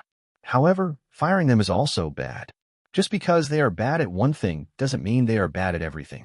You should search for a good position for that employee, a position where their strengths matter and their weaknesses don't. Nick made his plan and left Skygarden City. However, instead of immediately proceeding with a plan, Nick decided to spend 2 months learning from the contained adversary. Becoming more powerful and learning about ancient technology was the highest priority right now. Working for Aegis and delivering results was just something he had to do. His goal was all of humanity, not just a couple of cities. After 2 months of learning, Nick went back to Aegis headquarters and directly met with the left arm. Report, the left arm ordered as soon as Nick entered. I have found a city that's been controlled by Sloth, Nick said. Have you dealt with it? The left arm asked. I want to talk with you about that, Nick said. The left arm just looked at Nick with an unamused expression. People living in Sloth cities are almost always quite happy with their situation, but you can't let that blind you. Sloth is humanity's enemy, and weakening Sloth is of a higher priority than improving the lives of a couple thousand people. Naturally, the left arm knew Nick and could immediately tell what his issue was. But they are following the rules and are doing what we want them to do, Nick said. They are not following the rules, the left arm answered immediately. They are working for a corruptor. Working with a corruptor is forbidden. I have an idea, Nick said. The left arm furrowed her brows. If this were anyone else, she would tell them to follow her orders and deal with Sloth's influence. However, Nick was humanity's future. If the current era ended, it would be up to him to shape humanity. So, despite being sure that she knew she was right, all right, tell me your idea, she said.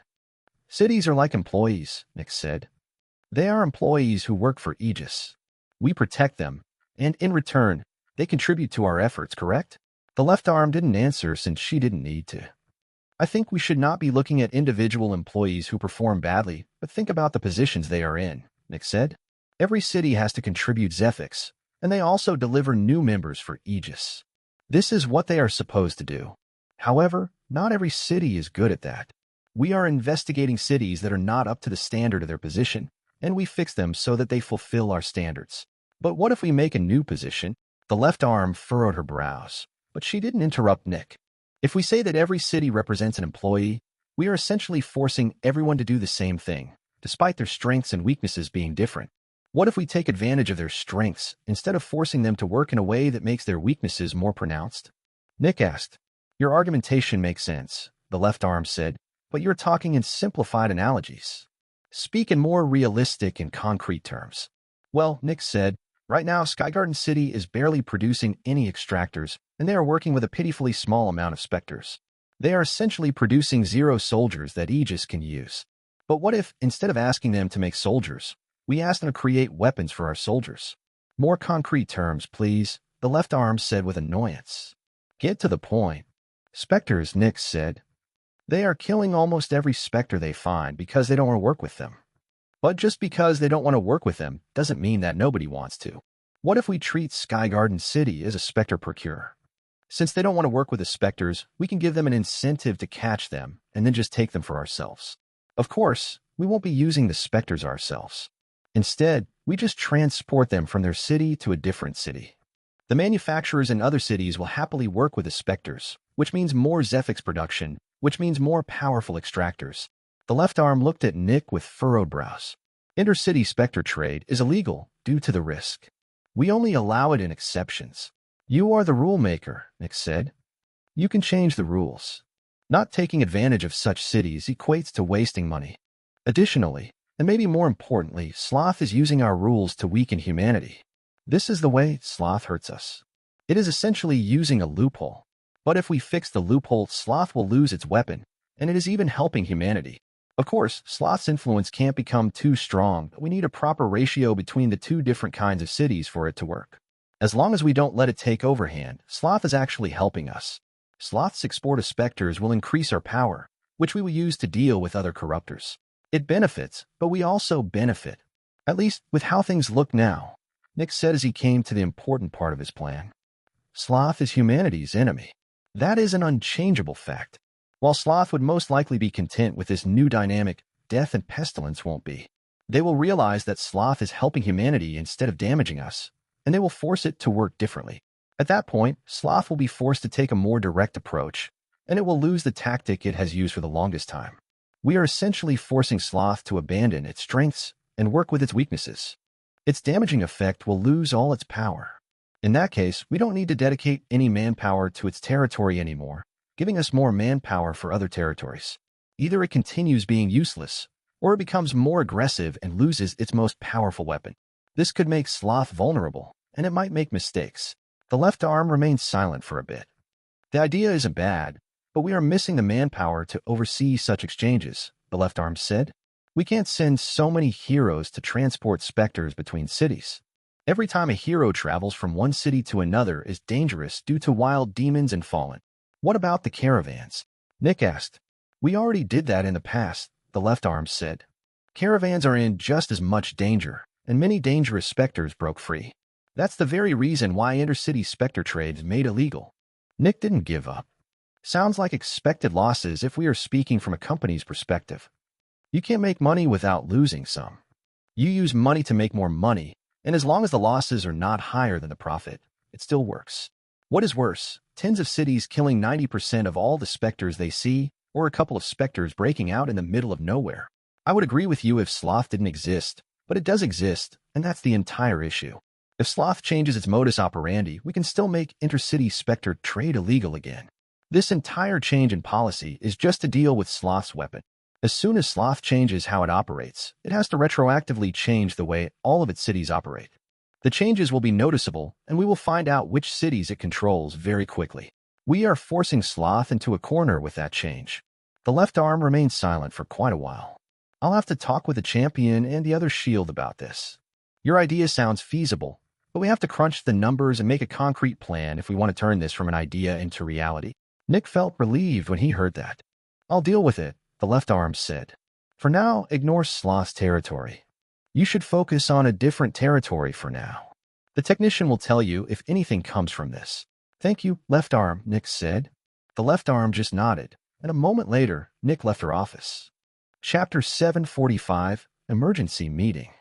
The governor walked out of the room and looked at the woman who was waiting in front of the door. What's next on the agenda? He asked with a casual attitude. The woman's barrier activated. You have a meeting with Distant Sky in about an hour, the woman said. Nick nodded. Cancel the meeting. Something happened, and I need to call an emergency meeting with the heroes. The secretary looked a bit surprised, but she did as she was instructed. I will send someone to Distant Sky. When do you wish to hold the emergency meeting? As soon as possible. Preferably in the time slot that just opened up, Nick said. I will try my best, the secretary said before politely bowing and leaving. Nick went back into the room he had just come from and prepared himself. This was the governor's office, and it wouldn't be unusual if the governor remained there for an hour or so. Nick looked through the unfinished paperwork and did his best to finish it. While Nick knew a lot about the city, he didn't fully know the name of every single company and what they did. Although, based on the mandatory company descriptions in the forms, the actual governor also didn't know. There's no point in having a secretary as a hero, Nick thought. The mind of a hero is so fast that no secretary could possibly make one's life easier. The fact that the governor had a secretary anyway was an indication as to what kind of person he was. He just wanted to appear important and not deal with any unimportant people. After Nick dealt with the paperwork, he waited for his secretary's return. I could have done this much faster myself. Eventually, the secretary returned. The emergency meeting will be held in 25 minutes in room 7.47, she said. Thank you, Nick answered, and the secretary left again. 25 minutes later, Nick left his office and went to the meeting room. The governor was someone who always came slightly late just to show how important he was and to let everyone else wait for him. As Nick stepped into the room, he saw 5 people. 4 of them were heroes, while one of them was just a peak expert. 2 of the heroes were from the biggest manufacturer, while the other 2 were from the second biggest. The expert was the CEO of the second biggest manufacturer. The 2 manufacturers were essentially of equal power. The only thing distinguishing their power was that one of them owned the baby factory. Emergency meeting. Quite unusual, one of the heroes commented in a joking tone. Trust me, Nick answered casually as he moved to his chair.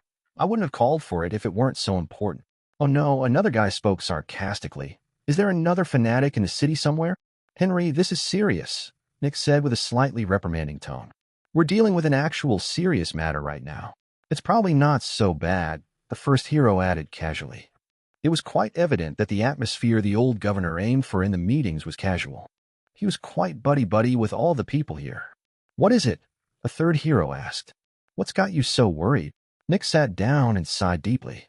We have been selected for a random inspection, Nick said. The atmosphere became a bit tense, but not as tense as Nick had expected. By who? The third hero asked. By Aegis, idiot, the first hero answered with annoyance. Who else can investigate us? Oh, the third hero said in surprise. That's bad. Right.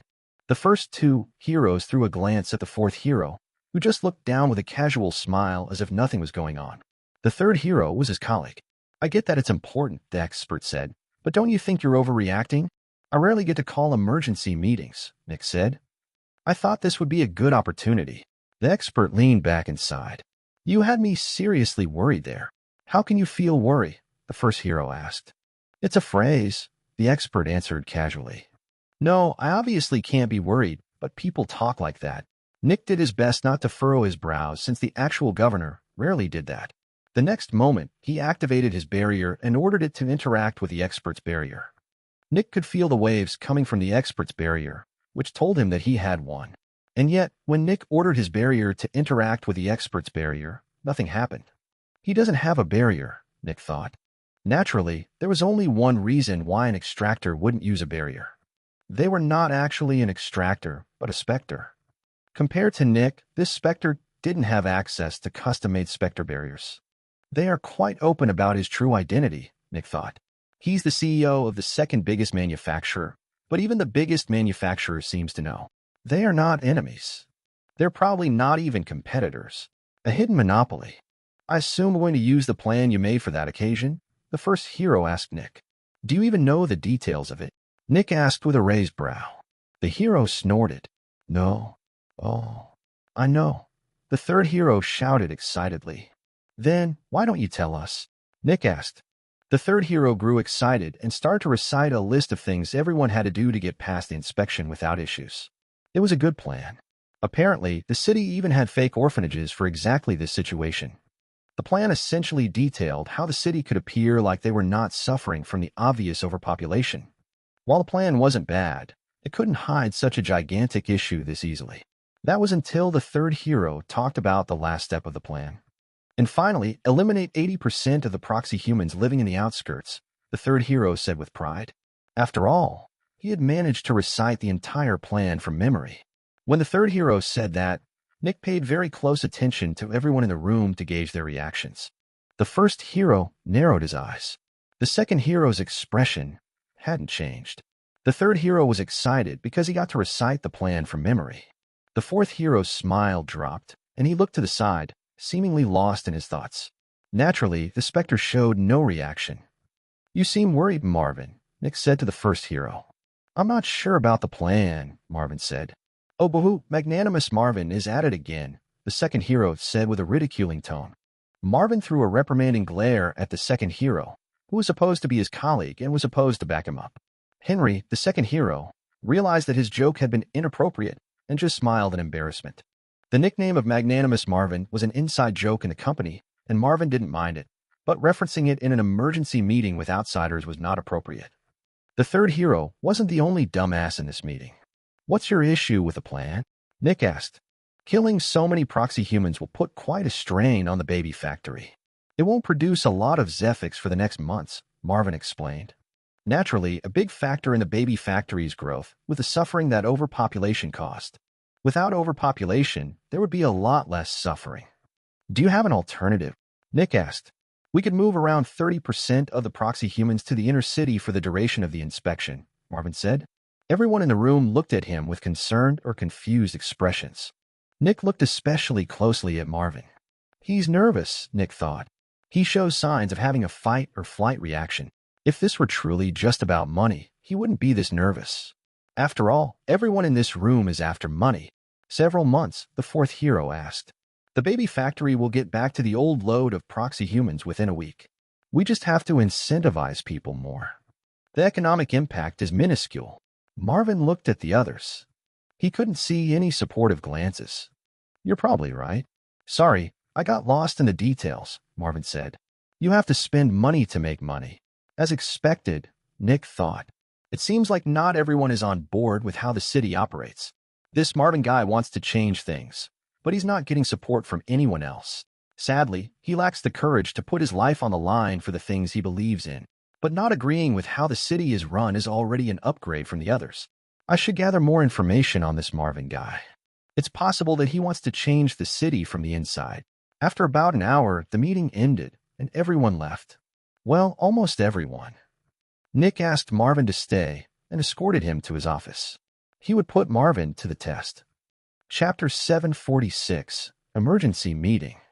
The governor walked out of the room and looked at the woman who was waiting in front of the door. What's next on the agenda? He asked with a casual attitude. The woman's barrier activated. You have a meeting with Distant Sky in about an hour, the woman said. Nick nodded. Cancel the meeting. Something happened, and I need to call an emergency meeting with the heroes. The secretary looked a bit surprised, but she did as she was instructed. I will send someone to Distant Sky. When do you wish to hold the emergency meeting? As soon as possible. Preferably in the time slot that just opened up, Nick said. I will try my best, the secretary said before politely bowing and leaving. Nick went back into the room he had just come from and prepared himself. This was the governor's office, and it wouldn't be unusual if the governor remained there for an hour or so. Nick looked through the unfinished paperwork and did his best to finish it. While Nick knew a lot about the city, he didn't fully know the name of every single company and what they did. Although, based on the mandatory company descriptions in the forms, the actual governor also didn't know. There's no point in having a secretary as a hero, Nick thought. The mind of a hero is so fast that no secretary could possibly make one's life easier. The fact that the governor had a secretary anyway was an indication as to what kind of person he was. He just wanted to appear important and not deal with any unimportant people. After Nick dealt with the paperwork, he waited for his secretary's return. I could have done this much faster myself. Eventually, the secretary returned. The emergency meeting will be held in 25 minutes in room 7.47, she said. Thank you, Nick answered, and the secretary left again. 25 minutes later, Nick left his office and went to the meeting room. The governor was someone who always came slightly late just to show how important he was and to let everyone else wait for him. As Nick stepped into the room, he saw 5 people. 4 of them were heroes, while one of them was just a peak expert. 2 of the heroes were from the biggest manufacturer, while the other 2 were from the second biggest. The expert was the CEO of the second biggest manufacturer. The 2 manufacturers were essentially of equal power. The only thing distinguishing their power was that one of them owned the baby factory. Emergency meeting. Quite unusual, one of the heroes commented in a joking tone. Trust me, Nick answered casually as he moved to his chair. I wouldn't have called for it if it weren't so important. Oh no, another guy spoke sarcastically. Is there another fanatic in the city somewhere? Henry, this is serious, Nick said with a slightly reprimanding tone. We're dealing with an actual serious matter right now. It's probably not so bad, the first hero added casually. It was quite evident that the atmosphere the old governor aimed for in the meetings was casual. He was quite buddy-buddy with all the people here. What is it? A third hero asked. What's got you so worried? Nick sat down and sighed deeply. We have been selected for a random inspection, Nick said. The atmosphere became a bit tense, but not as tense as Nick had expected. By who? The third hero asked. By Aegis, idiot, the first hero answered with annoyance. Who else can investigate us? Oh, the third hero said in surprise. That's bad. Right. The first 2 heroes threw a glance at the fourth hero, who just looked down with a casual smile as if nothing was going on. The third hero was his colleague. I get that it's important, the expert said, but don't you think you're overreacting? I rarely get to call emergency meetings, Nick said. I thought this would be a good opportunity. The expert leaned back and sighed. You had me seriously worried there. How can you feel worry? The first hero asked. It's a phrase, the expert answered casually. No, I obviously can't be worried, but people talk like that. Nick did his best not to furrow his brows since the actual governor rarely did that. The next moment, he activated his barrier and ordered it to interact with the expert's barrier. Nick could feel the waves coming from the expert's barrier, which told him that he had one. And yet, when Nick ordered his barrier to interact with the expert's barrier, nothing happened. He doesn't have a barrier, Nick thought. Naturally, there was only one reason why an extractor wouldn't use a barrier. They were not actually an extractor, but a specter. Compared to Nick, this specter didn't have access to custom-made specter barriers. They are quite open about his true identity, Nick thought. He's the CEO of the second biggest manufacturer, but even the biggest manufacturer seems to know. They are not enemies. They're probably not even competitors. A hidden monopoly. I assume we're going to use the plan you made for that occasion? The first hero asked Nick. Do you even know the details of it? Nick asked with a raised brow. The hero snorted. No. Oh, I know. The third hero shouted excitedly. Then, why don't you tell us? Nick asked. The third hero grew excited and started to recite a list of things everyone had to do to get past the inspection without issues. It was a good plan. Apparently, the city even had fake orphanages for exactly this situation. The plan essentially detailed how the city could appear like they were not suffering from the obvious overpopulation. While the plan wasn't bad, it couldn't hide such a gigantic issue this easily. That was until the third hero talked about the last step of the plan. And finally, eliminate 80% of the proxy humans living in the outskirts, the third hero said with pride. After all, he had managed to recite the entire plan from memory. When the third hero said that, Nick paid very close attention to everyone in the room to gauge their reactions. The first hero narrowed his eyes. The second hero's expression hadn't changed. The third hero was excited because he got to recite the plan from memory. The fourth hero's smile dropped, and he looked to the side, seemingly lost in his thoughts.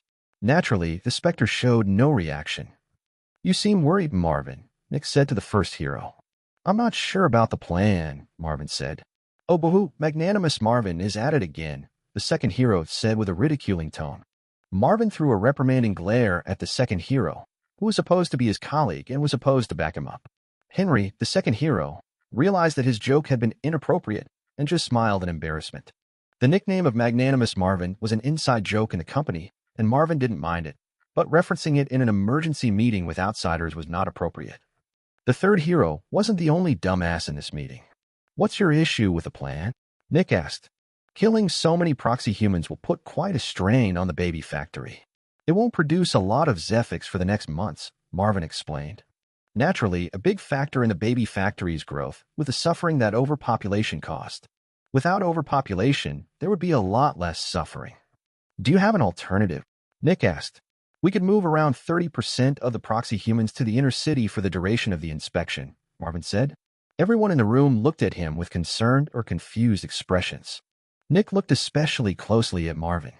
He's nervous, Nick thought. He shows signs of having a fight or flight reaction. If this were truly just about money, he wouldn't be this nervous. After all, everyone in this room is after money. Several months, the fourth hero asked. The baby factory will get back to the old load of proxy humans within a week. We just have to incentivize people more. The economic impact is minuscule. Marvin looked at the others. He couldn't see any supportive glances. You're probably right. Sorry, I got lost in the details, Marvin said. You have to spend money to make money. As expected, Nick thought. It seems like not everyone is on board with how the city operates. This Marvin guy wants to change things, but he's not getting support from anyone else. Sadly, he lacks the courage to put his life on the line for the things he believes in. But not agreeing with how the city is run is already an upgrade from the others. I should gather more information on this Marvin guy. It's possible that he wants to change the city from the inside. After about an hour, the meeting ended, and everyone left. Well, almost everyone. Nick asked Marvin to stay and escorted him to his office. He would put Marvin to the test. Chapter 747, Marvin. You wanted to see me, Marvin asked as he entered the governor's office. Usually, he would have greeted the governor like a friend, but he was a bit nervous due to the timing of the talk. Had he said something wrong during the meeting? Nick paced around a bit and sighed. I'm not sure about something, and I need your advice, Marvin, Nick said. Marvin became relieved. Sure, what's up? He asked more casually as he sat down. Nick turned around and looked at him. The way the city has been operating is risky. Marvin became interested. What do you mean? We are knowingly working with Lust, and while I seem quite calm on the surface, I'm actually quite worried about the inspection. Marvin showed a sympathetic gaze. We all are. He's not denying it. As expected, Nick thought. It has worked up until now, but I'm not sure if it will persist. Also, I'm already a mid-hero, and I can't advance anymore since the baby factory is only an early demon. Marvin became a bit surprised. You always said that you don't want to become an agent. Of course I said that, Nick said with a bit of annoyance. I wanted to make it seem like I would always be here, and that there was nothing to fear despite working with Lust. Nick sighed. Also, I truly believed it at the time. It's just that age changes people. I'm starting to look at a more adventurous life more favorably. I'll be frank with you. I want to get out of this entire Lust business. Marvin took a deep breath. Those are dangerous words, he said. I know, Nick answered in a serious tone. But I think you are the right person to talk to about this matter. Marvin seemed a bit surprised. Oh, please, Nick said with an eye roll. You think the magnanimous Marvin moniker is just a joke. Your true personality is out in the open for everyone to see. You're not as good at lying as you think you are. Marvin looked at Nick for a while before sighing. All right, yeah, you got me. It's just, have you seen the outer circle? Everyone knows what's going on out there, but no one wants to take a look, Nick said. Me included. Are you willing to help me with this? Nick asked. Marvin took a deep breath as if there was a mountain of work in front of him. I'll think about it. Don't get me wrong. I always wanted such an opportunity, but now that it's here, it's a lot to take in, Marvin said. Nick nodded. I get it. Please give me your answer within the next 3 days. Please don't tell this to the others. Marvin nodded. No worries. I will keep it a secret. Thanks, Marvin. The two of them said their goodbyes, and Marvin left the office.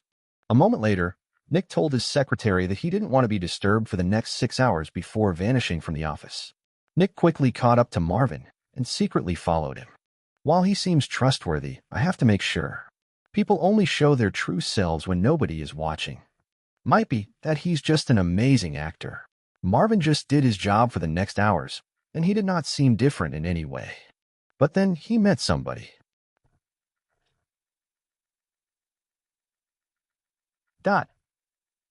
It was the CEO of the second largest manufacturer, the secret Spectre. Stan is getting cold feet, Marvin told the expert with a cold voice. He just told me that he wants out. The Spectre didn't seem surprised. Tell me the details.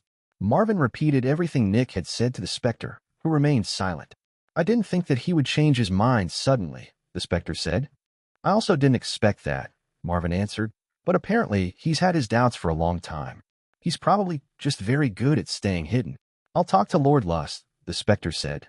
Marvin nodded coldly. I'll talk to Lady Sloth. Nick's eyes narrowed as he watched. This took him by surprise. He actually got me, Nick thought.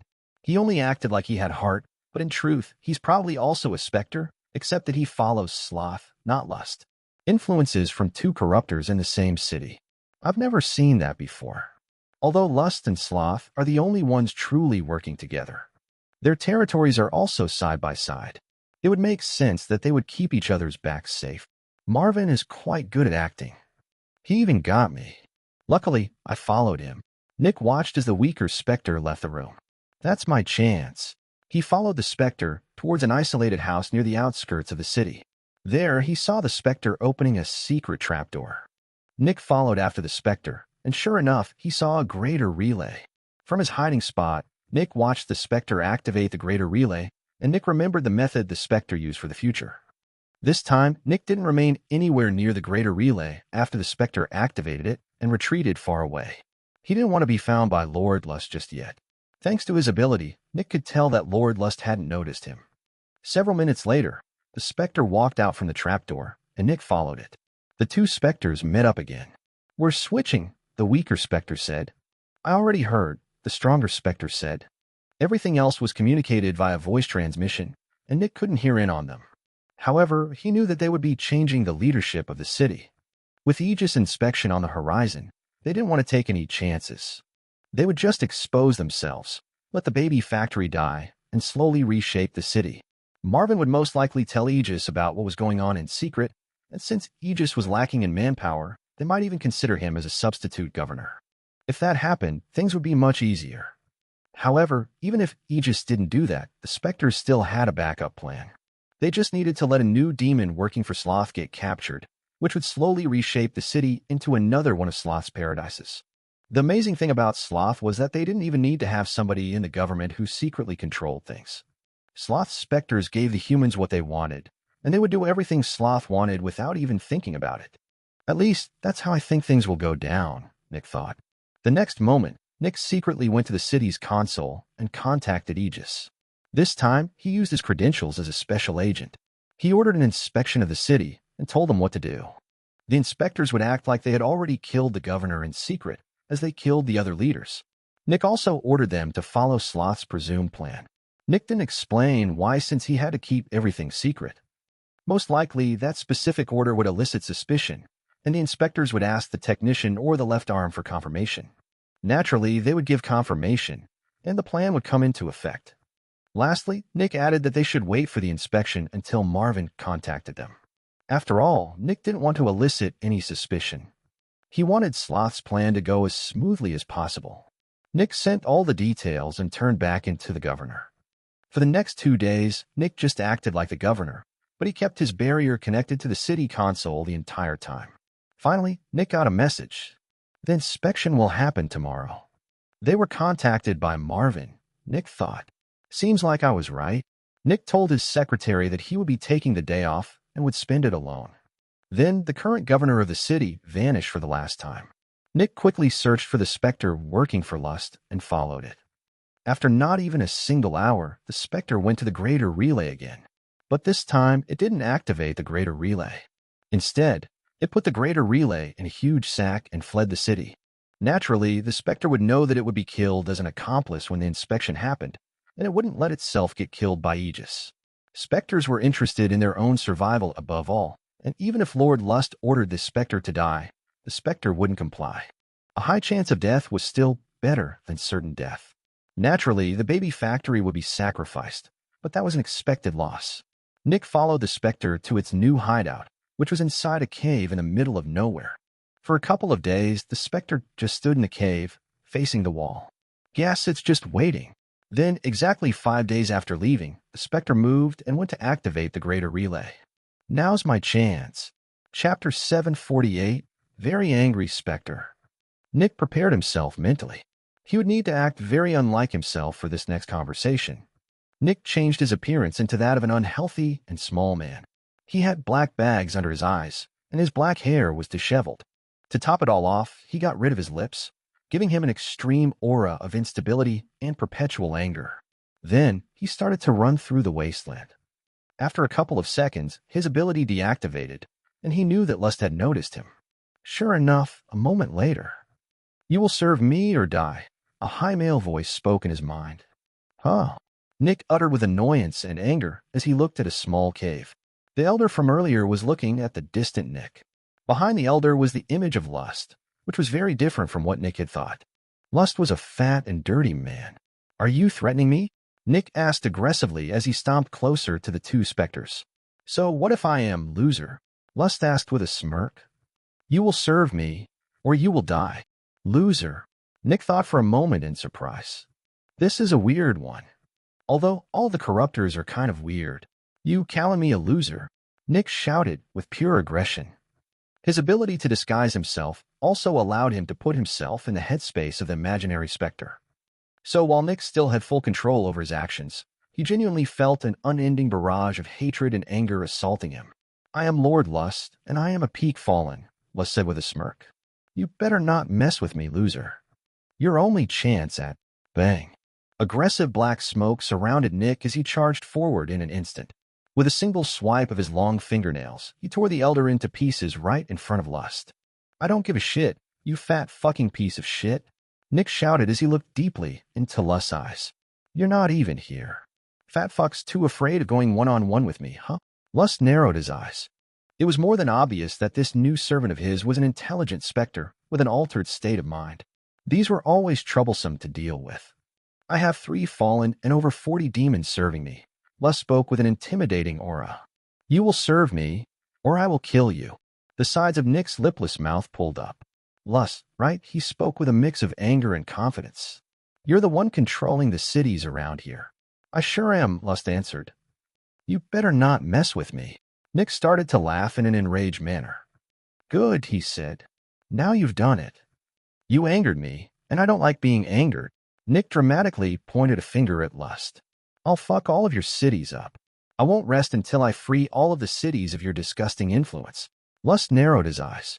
Bang. But before Lust could say anything, Nick stomped on the greater relay, destroying it. His ability reactivated, and Nick calmed down. All right, Phase 1 is complete, he thought. The antagonist has been introduced. A moment later, Nick retreated. He didn't want to be found yet. A moment later, Nick flew over to the closest stronghold, assumed his disguise as a special agent, and contacted the left arm. He told her what he had planned, and she agreed to send out a couple of orders. I can't just simply do the same thing to Lust that I did to Pride, Nick thought.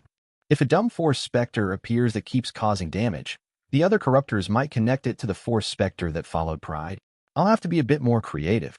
Nick looked through a couple of database entries and remembered the locations of several cities. This will be very unlike myself, but I'll have to make a scene. Nick traveled to the first city he had looked up and secretly investigated it for a couple of hours.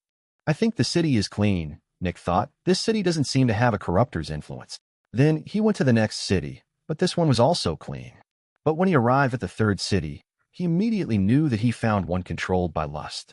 That was because there was a ton of sex everywhere in the city. On the streets, in homes, in shops, at the workplace, everywhere.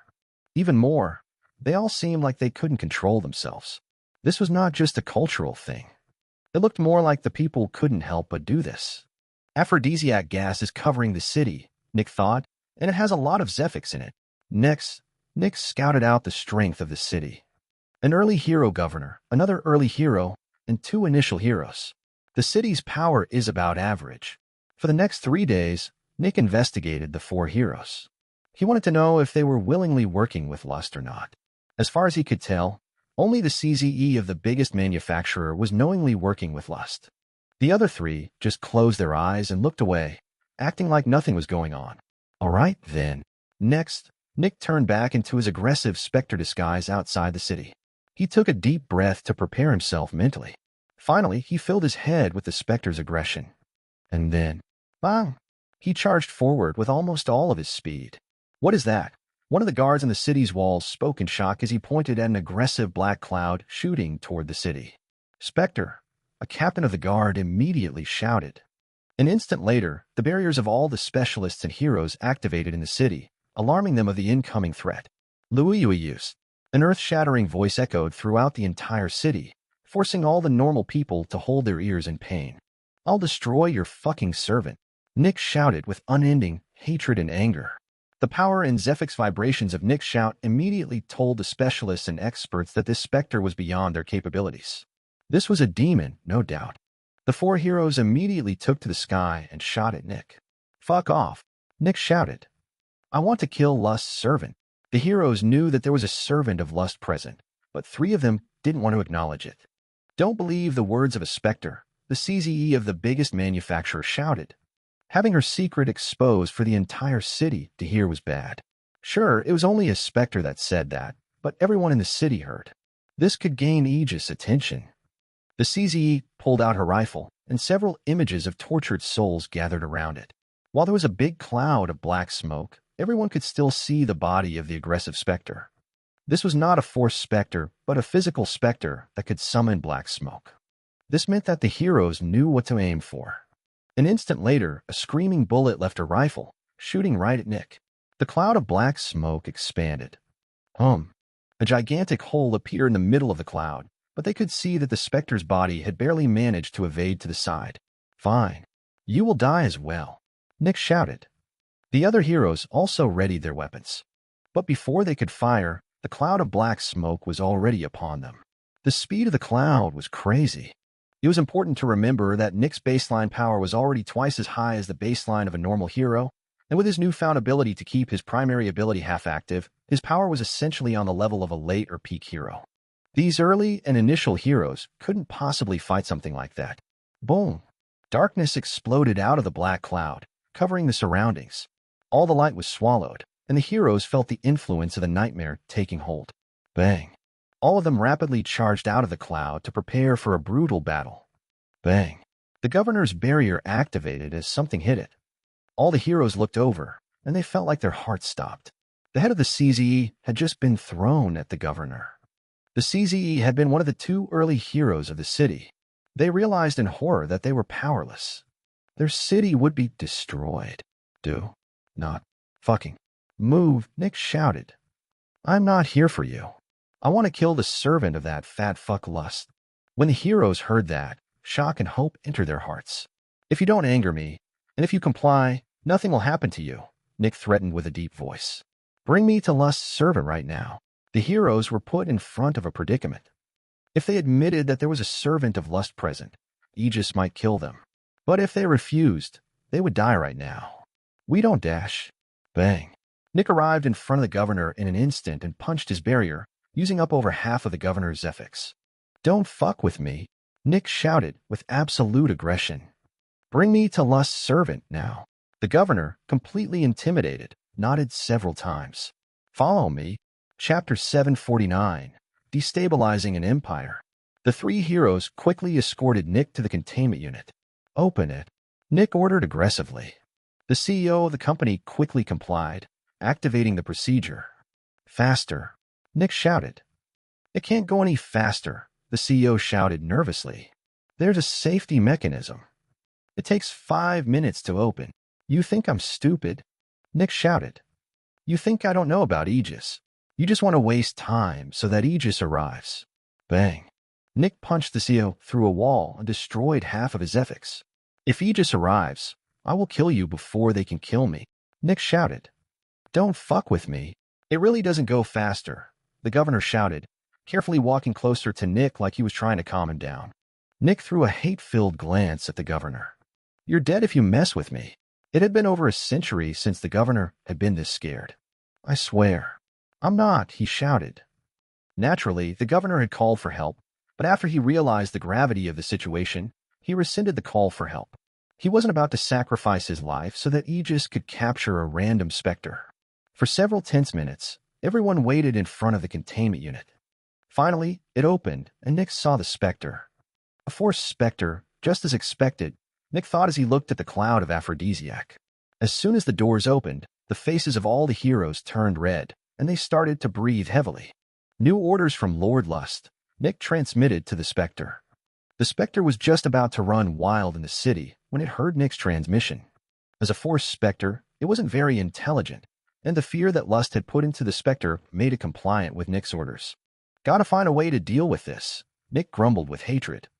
Then he turned to the heroes. You're lucky you complied. You get to live another day. Nick didn't wait for their answer and immediately shot out of the building. Intimidated by the name of Lord Lust, the forced Spectre followed. Within seconds, the city lost all sight of the two Specters. Everyone was still in shock. One of their heroes had been killed, and the strongest Spectre of their city was taken away. The heroes looked at each other. It was impossible to keep this secret.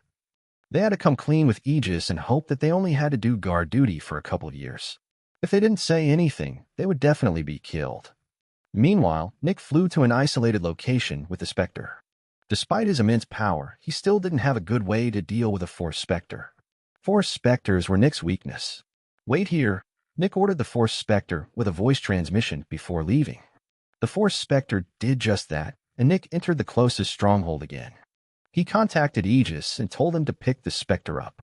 Every servant of a corruptor was killed, but that didn't necessarily hold true for forced Spectres. Forced Spectres were simply too dumb to have true loyalty, and they also couldn't even contact any corruptor since they couldn't make greater relays. Would be a waste to feed this to the Crimson Sea, Nick thought.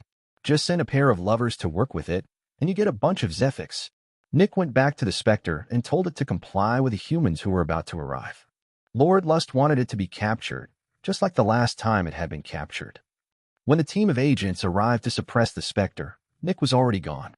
Naturally, the Spectre complied and was taken to Aegis' stronghold. It would be used to train heroes. And now it's time to vanish for a while, Nick thought. He wanted news of what happened to spread. Just getting rid of one of Lust's cities wasn't enough. Nick wanted Lust to know who was responsible. After dealing with the first city, Nick went to the suppressed adversary beneath Crimson City.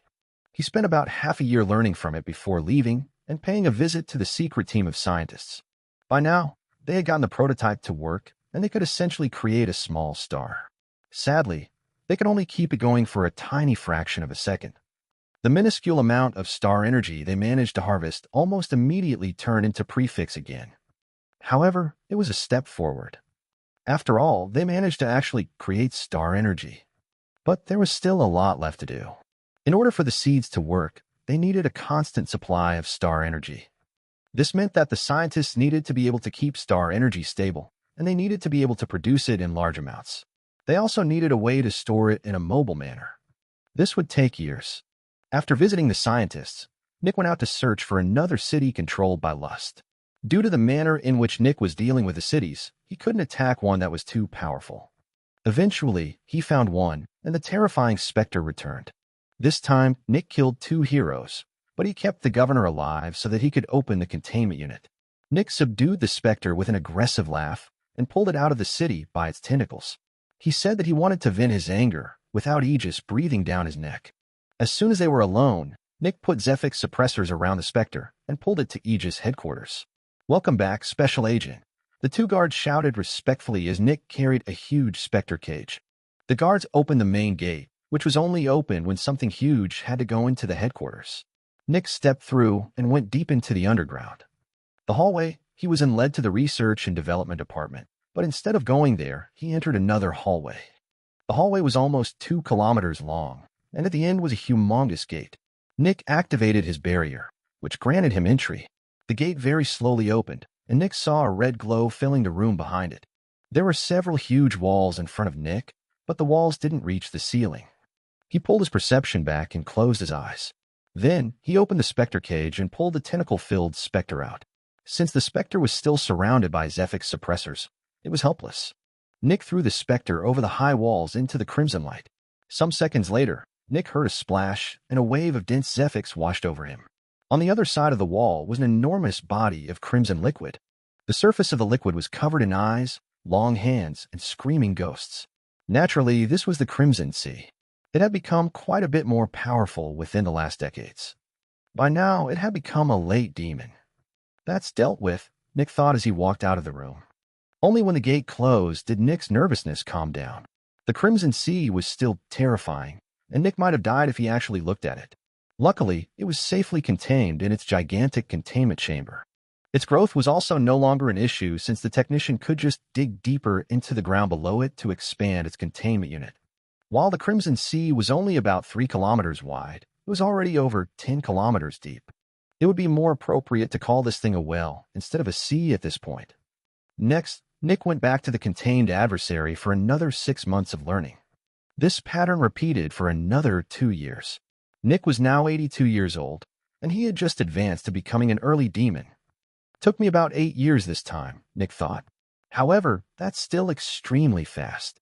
The suffering I am causing is also helping me advance.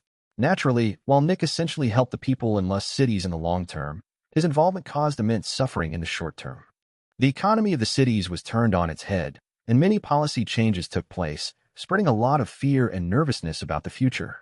Nick quickly searched for another city, and when a terrifying Spectre made a 5th appearance, he knew that Phase 2 of his plan was complete. Nick knew that because the heroes of this city basically didn't even resist. While they didn't greet him with open arms, it was clear that they knew about him. The terrifying Spectre had gotten a reputation, and different cities knew about it. Whenever it appeared, the city just needed to hand Lust's servant over, and everyone would be allowed to continue living. Naturally, this reputation put the humans who were secretly working with Lust on edge. When this Spectre appeared, the city's collaboration with Lust would be exposed, and there was basically no way to hide anymore. While Nick had only dealt with 5 cities, the reputation of the terrifying Spectre caused many difficulties in several cities. What if the Spectre came to their city? If that happened, the people working with Lust would die to Aegis. Lust found it much harder to gain human followers, and it knew exactly why that was. It was that angry Spectre. This single demon was destabilizing its entire empire. It had to deal with that Spectre. Chapter 750, Crimson Cloud. Nick prepared himself for the next phase of the plan. By now, Lust had to be desperate, and it was clear that it wanted to deal with him. The next phase is a bit riskier, but it should still work out. Everything's prepared, Nick thought as he transformed into the angry Spectre again. Then, he conspicuously flew through the wasteland. He even showed several dark clouds around him, making him as noticeable as possible. This was very unlike him, but Nick needed to draw as much attention as possible. After just a couple of seconds, Nick's ability deactivated. Naturally, thanks to his upgrade, Nick could tell where the person or Spectre was that perceived him. Just an adult, Nick thought as he looked at the slimy red corpse. He vanished from his spot to reset his ability and reappeared a couple of kilometers away. Nick did that for a couple of minutes. Oh, a fanatic, Nick thought as he looked down.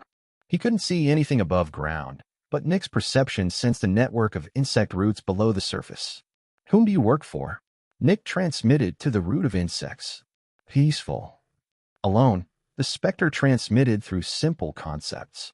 This is obviously an unintelligent one that can't communicate, Nick thought. Wait here, or I will kill you, he transmitted. Wait, the Spectre confirmed. Nick vanished again, took on the appearance of a human, and moved to the nearest stronghold. When his barrier connected with the stronghold, Nick told him where the Spectre was and left again. An agent would soon leave the stronghold to retrieve the Spectre. Nick returned to his angry Spectre disguise again and continued. Come on, you can't tell me that you have no spies anywhere. After flying around for a couple of minutes, Nick's ability deactivated again, and he looked over. Bingo! Nick thought as he looked at the human Spectre standing inside a cave near a greater relay. At this moment, the greater relay was deactivated, but the Spectre was already on its way to activate it. When the Spectre turned away to activate the greater relay, Nick used his upgraded Maw ability to appear right behind the Spectre.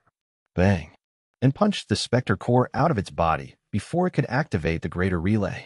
As long as the Spectre core wasn't severely damaged, a Spectre could regenerate. However, before the Spectre could do just that, Nick wrapped a Zephyx suppressor around it before taking it away.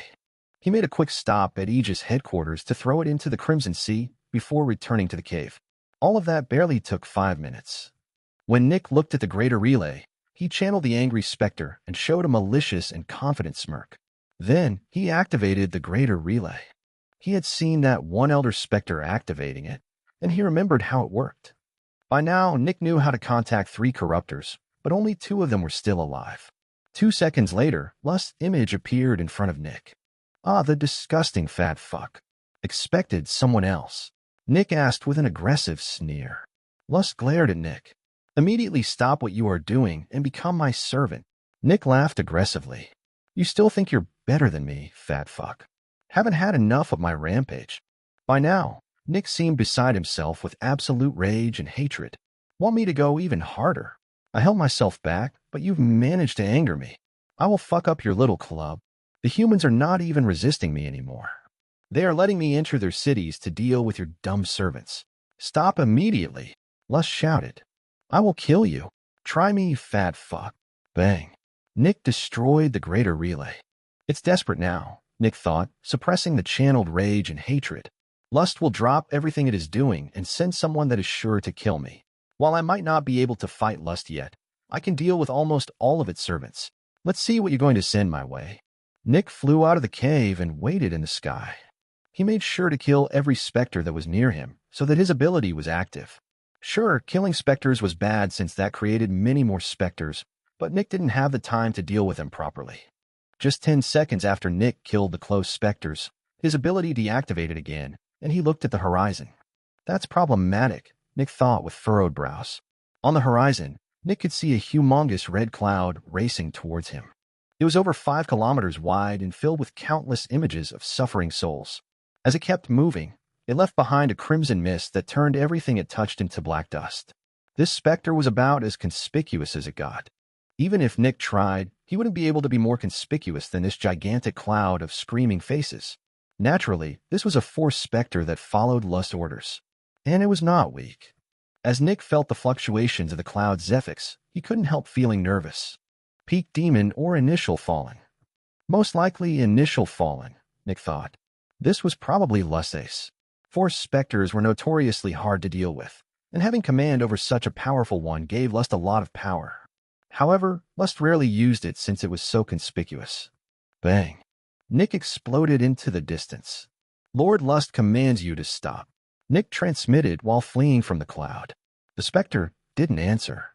It sees me as food, Nick thought. It might be a specter that grows more powerful by consuming other specters. This might be a stronger version of the Crimson Sea, but without the mental manipulation abilities. Nick surrounded himself in black clouds as he fled, allowing his ability to be half-active.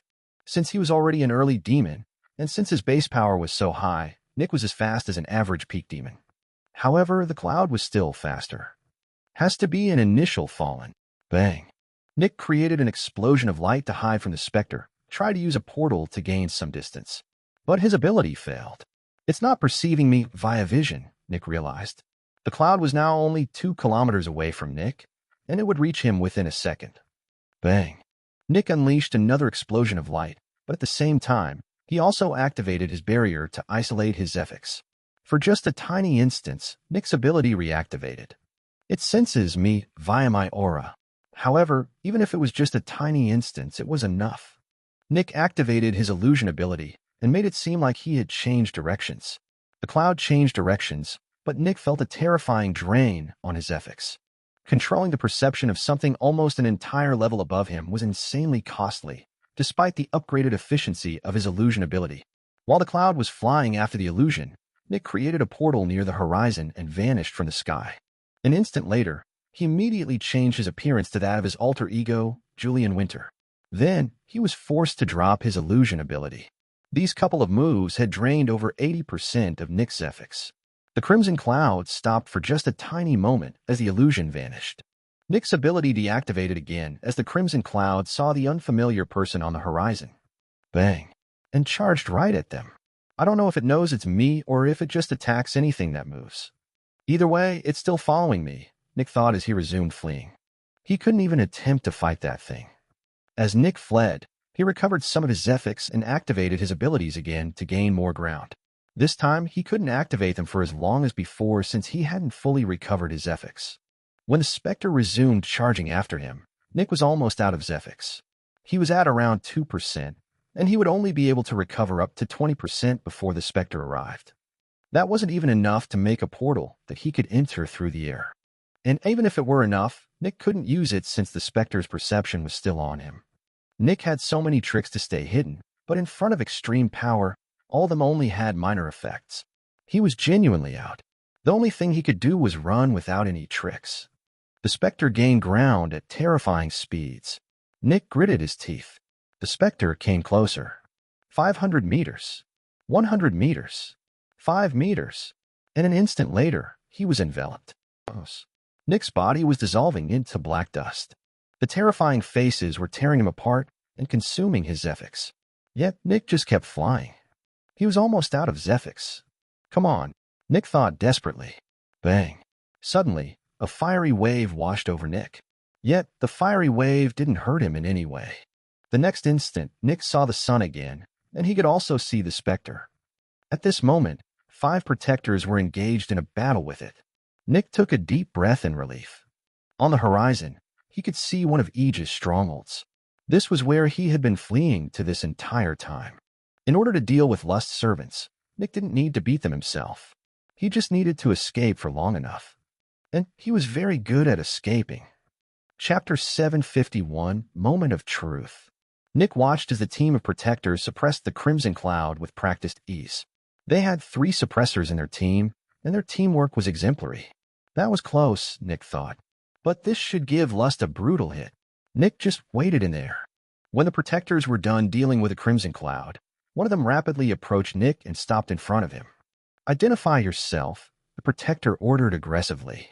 The protector had seen how Nick had regrown an entire head after coming out of the Crimson Cloud, and he was pretty sure that humans couldn't do that. Nick's barrier activated and sent his credentials to the protector. The protector furrowed his brows before another one stopped beside him. What's the status? The other protector asked, throwing a serious glance at Nick. You can ask the technician or the left arm if you're unsure about my credentials, Nick said.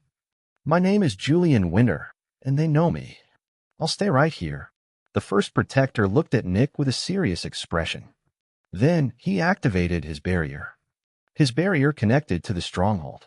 The stronghold connected to Aegis headquarters, and Aegis headquarters connected to the left arm. Report, the left arm ordered.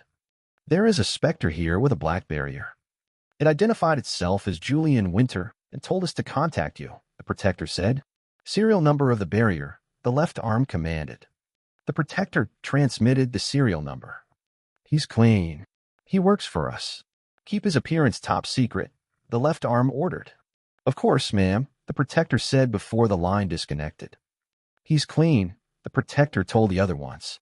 The other protector was a bit surprised before turning to Nick. Sorry, mate. You know how it is, he said, apologizing for looking at him with aggression. I know, Nick answered. What's with the Spectre? The first protector asked, pointing at the gigantic Spectre cage that was being transported to the stronghold. Servant of Lust. Should be an initial fallen. It has not shown any sign of significant intelligence, Nick answered. The protector frowned. An initial fallen was worth a lot. In fact, initial fallen were worth more than peak fallen since there could only be a limited number of shields. Yet, this was a servant of lust. This was problematic. I believe it can be left alive, Nick said. It might have a similar ability to the Crimson Sea in the headquarters. Tell the left arm I said that. The protector looked at Nick with furrowed brows. This hero was talking like he knew the left arm very well. I will, the protector said. You may leave or stay. Whichever you prefer. I'm going to contact headquarters through the stronghold before getting back to work. Thanks for saving me, Nick said. It's our duty, the protector said before flying back into the stronghold. Nick did a couple of calls before leaving the stronghold again. The addition of an initial fallen would allow Aegis to strengthen their numbers of strong protectors. Nick had contributed immensely by handing the Spectre to Aegis. With the many contributions he had made over the past years, Nick asked for 5 years off, which the left arm had granted him. Aegis had captured a couple more fallen over the past decades, but it still didn't reach 20 in number. Every single fallen was worth a fortune to Aegis. By capturing a fallen, Nick had already contributed more than basically any other agent. He could have some time off. Over the next 5 years, Nick went back and forth between the secret team of researchers and the contained adversary. After 5 years, the team of researchers managed to create a stable source of star energy. Sadly, the amounts were still very small, but it was stable. Next on the agenda was to make star energy transportable, accessible, and manipulatable. That would still take many years. When the 5 years were up, Nick turned into the aggressive Spectre again. This time he attacked 5 cities within just 3 days. Barely anyone resisted him, and Nick only needed to kill 3 heroes, who were secretly traitors anyway. Finally, Nick conspicuously flew through the wasteland again. Surprisingly, he was circling a wide area, not deviating too far. Sadly, even after several hours, he couldn't find any wild servant of lusts. Plan B, Nick thought. He searched for a city close by that was controlled by lust, and after about an hour, he found one. Nick created an isolated room in the underground. And then he created a greater relay that could connect him with lust. Finally, he called lust. It wouldn't pick up if I were in the wilderness. Especially since this is quite a dangerous area. About 2 seconds later, Lust appeared on top of the greater relay. Hey, fat fuck. Took me a while to learn how to make this. Now we can talk whenever we want. Nick shouted with aggressive amusement. How are you still alive? Lust asked with narrowed eyes. Why wouldn't I be? Think I'll just keel over and die like you? Stop projecting. Nick shouted. What happened to my servant? Lust asked. Which one? I killed many of your servants, idiot. Nick answered. The crimson cloud, Lust answered. I've never seen some kind of crimson cloud, but thanks for telling me, idiot. If I see it, I will kill it for you. Nick shouted with aggressive amusement. I told it to kill you. You're lucky you survived, loser, Lust answered. More empty threats, Nick answered with laughter. I keep running all over your little club, and none of your servants have even attacked me. I knew you were full of shit when you said that you would kill me. Come on, say sorry, and I might stop, Nick said with a malicious grin. Lust looked at it. Sorry, it said. I shouldn't have underestimated you. It's come this far, huh? Nick thought as an arrogant smirk appeared on his face. Naturally, as long as they were not pride, Specters generally didn't have feelings of pride. They just did whatever they needed to do to get what they wanted. Because of that, demeaning themselves to gain something was not something unusual for them. However, apologizing like that still meant that Lust no longer wanted to fight Nick. Lust would no longer threaten Nick and would no longer force him to become its servant. Lust just wanted Nick to stop. You're so pathetic. Look at the big and strong fat fuck. He's so magnanimous. Nick shouted with self-satisfied laughter. Lust didn't react. It just wanted Nick to stop. Your pathetic weakness makes me angry. I hate spineless cowards like you the most. Specters and people that just keel over at the first sign of opposition. Nick shouted, filled with hatred. I will eradicate your little club once and for all. Bang. Nick crushed the greater relay. Then he exploded out of the ground. Servant of Lust. Prepare to die, he shouted aggressively. Just like all the other cities, this one didn't resist. This time, Nick actually killed the Spectre working for Lust before leaving the city. After leaving the city, Nick stopped in the middle of nowhere. If he had a heart, it would race right now. The most dangerous and important moment had arrived. An instant later, Nick's appearance changed, and he assumed the appearance of his alter ego, Julian Winter. Then, he continued flying. During this entire time, Nick's ability was deactivated. This meant that someone had seen him change his appearance. But that was what Nick wanted to happen. As he silently continued flying, his mind was going wild. Nick felt like he was in the jaws of a gigantic monster. If it wanted, it could just close its jaws and kill him instantly. At this moment, Nick was even closer to death than when he had been swallowed by the Crimson Cloud. That was because Lust was directly beneath him, deep underground. At a depth of about 10 kilometers, something was perceiving Nick, and he only knew where that thing was thanks to his upgraded primary ability. While Nick knew where the thing that was perceiving him was, he couldn't see it. But he was certain it was Lust. The feeling of danger Nick felt was tremendous. The last time he had felt this threatened had been when Pride appeared in front of him. The thing deep underground refused to come out without making sure that there was nothing that could threaten it. If this were just one of Lust's servants, it wouldn't be this careful since Lust wanted to deal with the angry Spectre as quickly as possible. The luxury of waiting for a good time to strike was only something Lust would grant itself. Most likely, Lust would follow Nick for several days before deciding to strike. It was just that careful. One of the reasons why Nick had changed his appearance in front of Lust was to give it a false sense of security. Nick's ability to change shapes was obviously the very thing that allowed him to stay hidden from Lust for so long. This had to be the angry Spectre's most important secret. Nick kept flying for a couple of seconds, but then he suddenly stopped in the middle of nowhere. And then, his barrier activated. Chapter 752, Calamity. The activation of Nick's barrier was the signal for a calamity. Everything around Nick moved at impossible speeds. Despite his barrier being active for only a split second, things already started to happen before it even deactivated. The first thing that happened was that Lust immediately fled. But the second thing that happened... Boom. A massive white laser hit the ground far away from Nick and dug into the ground. The trajectory of the laser directly targeted the spot where Lust had just been. Before Nick could even perceive what was happening, the white laser vanished, and a white figure shot into the hole.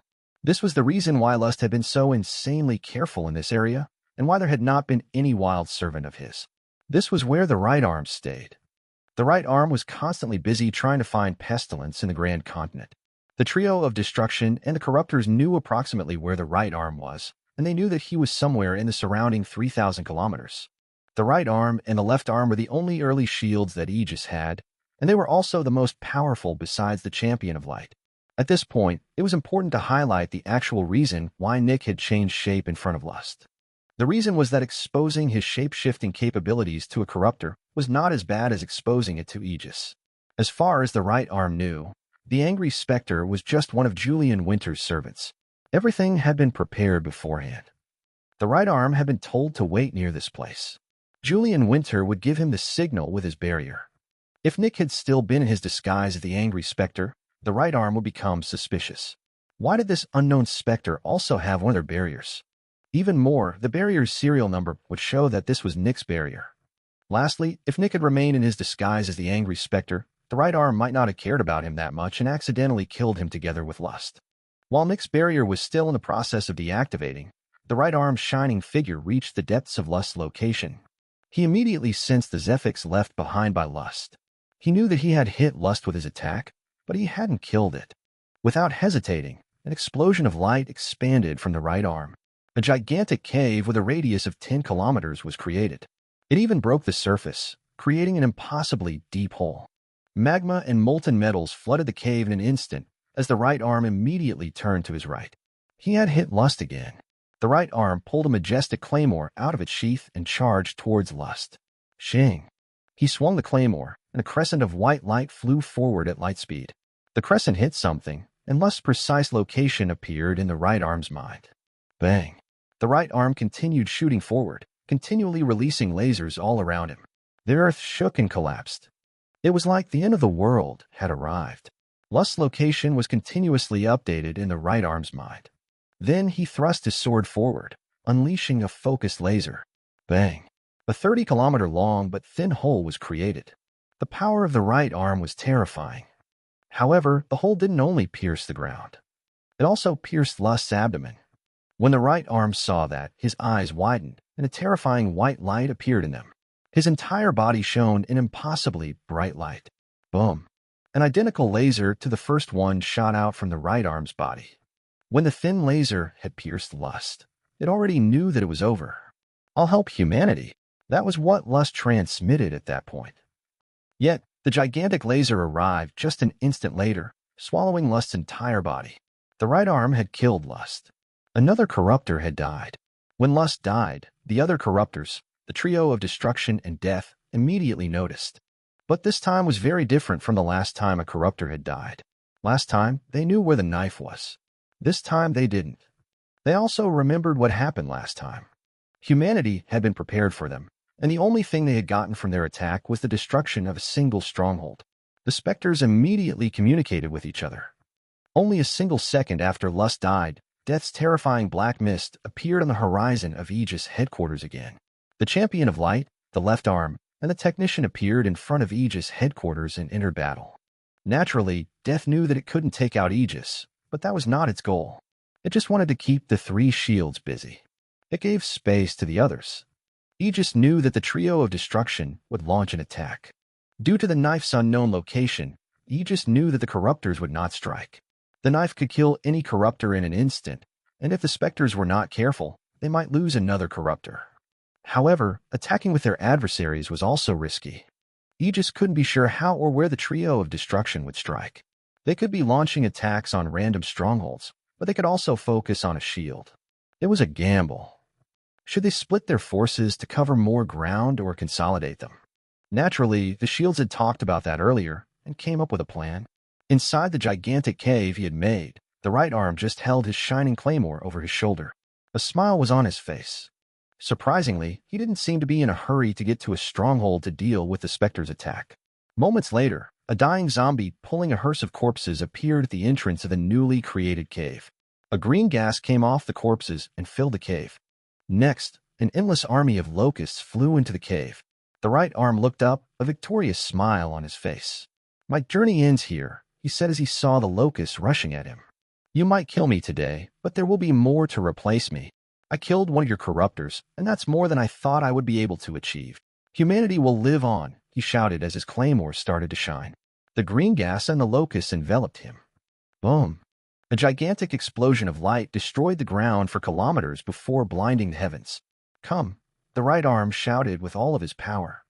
Impossibly powerful earthquakes shook the southern part of the grand continent. Crevices, kilometers wide, stretched for hundreds of kilometers. More and more locusts entered the underground. Finally, an entire 3 seconds later, something else happened. The zombie with the hearse fled. The cloud of locusts waiting beside the cave left, and a gigantic red tank appeared at the entrance of the cave, the muzzle of its cannon pointed down. War fired. Boom! The ground exploded. A crater with a radius of over 20 kilometers was created. An instant later, a kilometer-wide stream of magma shot out from the ground and flew into the sky. War was surrounded by the lava, but it didn't care. War waited for just a tiny moment before vanishing. Famine and pestilence had weakened the right arm Zephyx, and War finished the job. From the moment the right arm had received Nick's signal, he knew that he wouldn't see the next day. When the shields created the plan, they originally planned to consolidate their forces. But then the right arm had stepped forward. We have over 10 peak protectors that can become shields, but we're always lacking in protectors.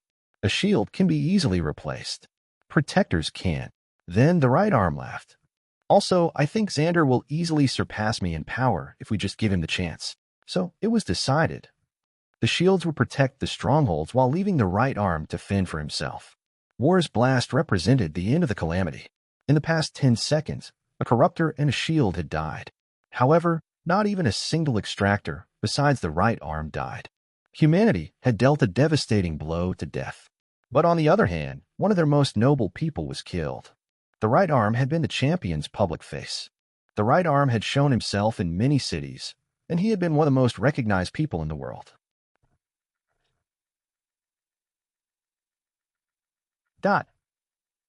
The right arm had stayed in the light, while the left arm stayed in the shadows. The battle was over, and both sides had lost something. Nevertheless, this was a trade that Aegis was willing to take. Meanwhile, the trio of destruction knew that they had lost more. Sure, Lust had been weaker than the right arm, but its effect on the world had been significant. Lust had been ancient, and it knew how to take control of human cities. This power was shared amongst the corruptors, and it was the very reason why they were so valuable and dangerous. Any new servant would lack the experience to achieve something like that. While the world was calming down, a red-haired specter with luxurious clothing waltzed through the wasteland. Naturally, Nick had disguised himself again before the trio of destruction arrived. As long as he looked like a regular specter, the trio of destruction wouldn't even pay him any mind. The reason for this calamity, Nick, was not noticed by the trio of destruction. As before, they didn't know that Nick existed. And that was how it was supposed to be. Chapter 753, Star Energy's Limit. Nick returned to Aegis headquarters and waited for the fallout to finish. Another corruptor had died, the second one ever. The Specters had received the biggest hit of the era, and for Aegis, it symbolized a big change. The Great Triangle was no longer besieged by Pride, and now the south of the Grand Continent was also basically free. Lust's servants would realize that they couldn't contact Lust anymore, and they would start to become disorganized. Most likely, Sloth would take over the majority of the cities, while Wrath would push into the Grand Continent.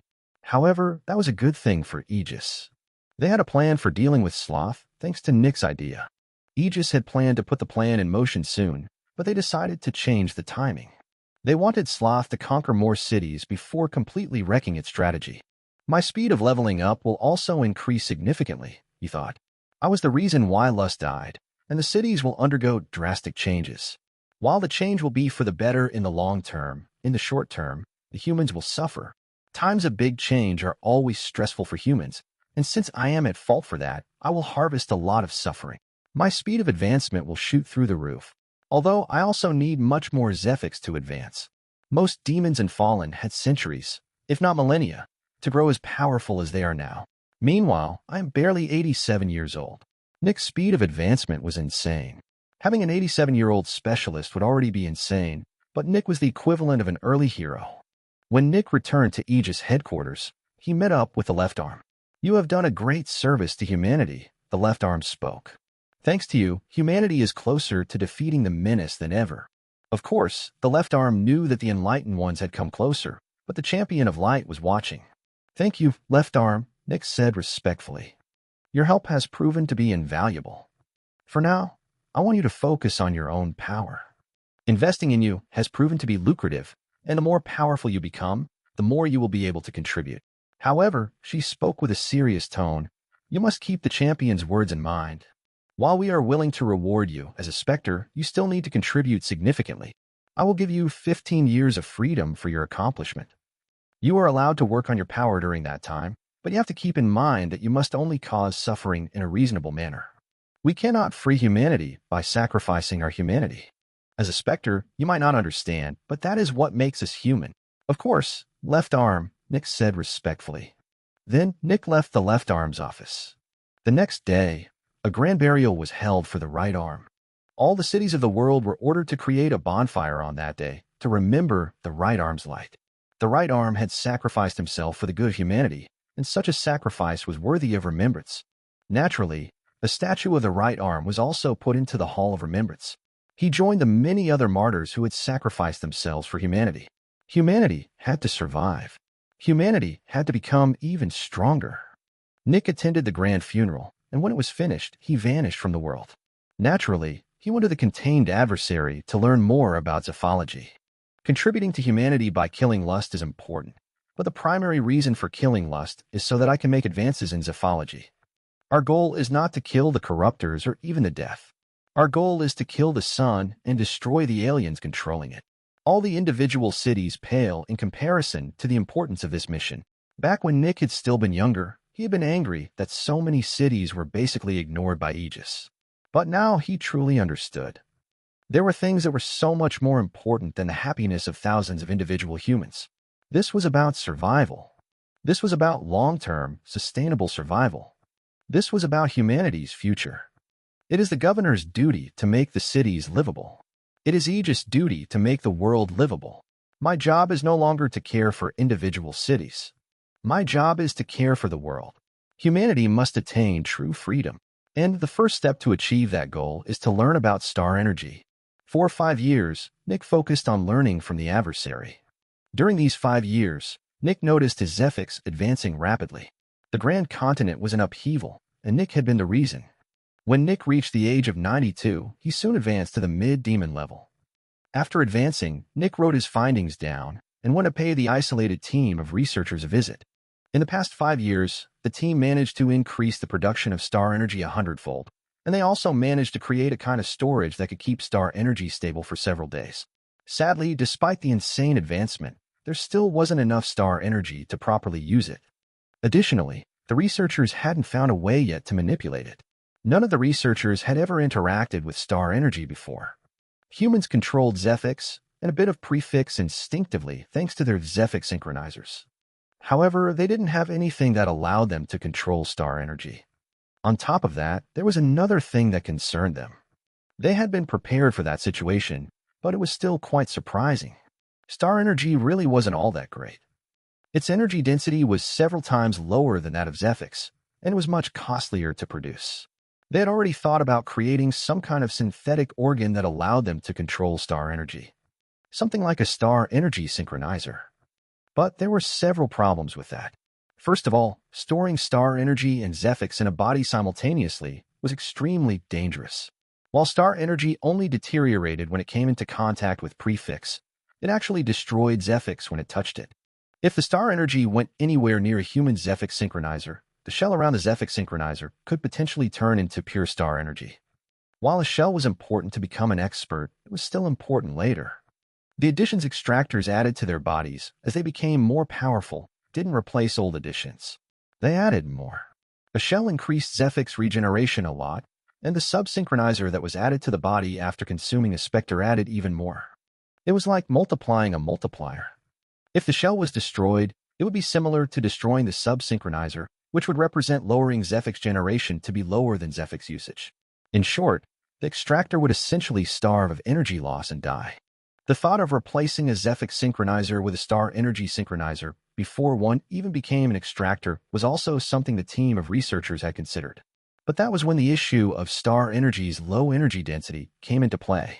A human would need much more star energy than they would need Zephyx to advance, and producing star energy was costly and inefficient.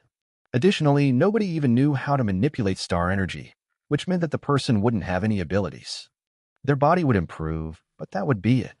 The more the researchers learned about star energy, the clearer one specific image came. Star energy would not be able to replace Zephyx. Zephyx was just superior in every way. The only real use of star energy was its ability to destroy Zephyx and its ability to access the seeds. That was basically it. They had all expected something like that, but it was still a hard hit. Sadly, there was no denying that possibility, and there was also some good proof that backed up that claim.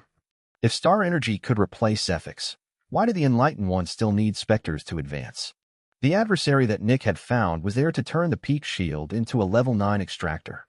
If the Peak Shield could advance without it, the adversary wouldn't be there. The mood of the researchers had taken a drastic hit. But then, when they read the new book Nick had delivered, they realized that it actually wasn't hopeless.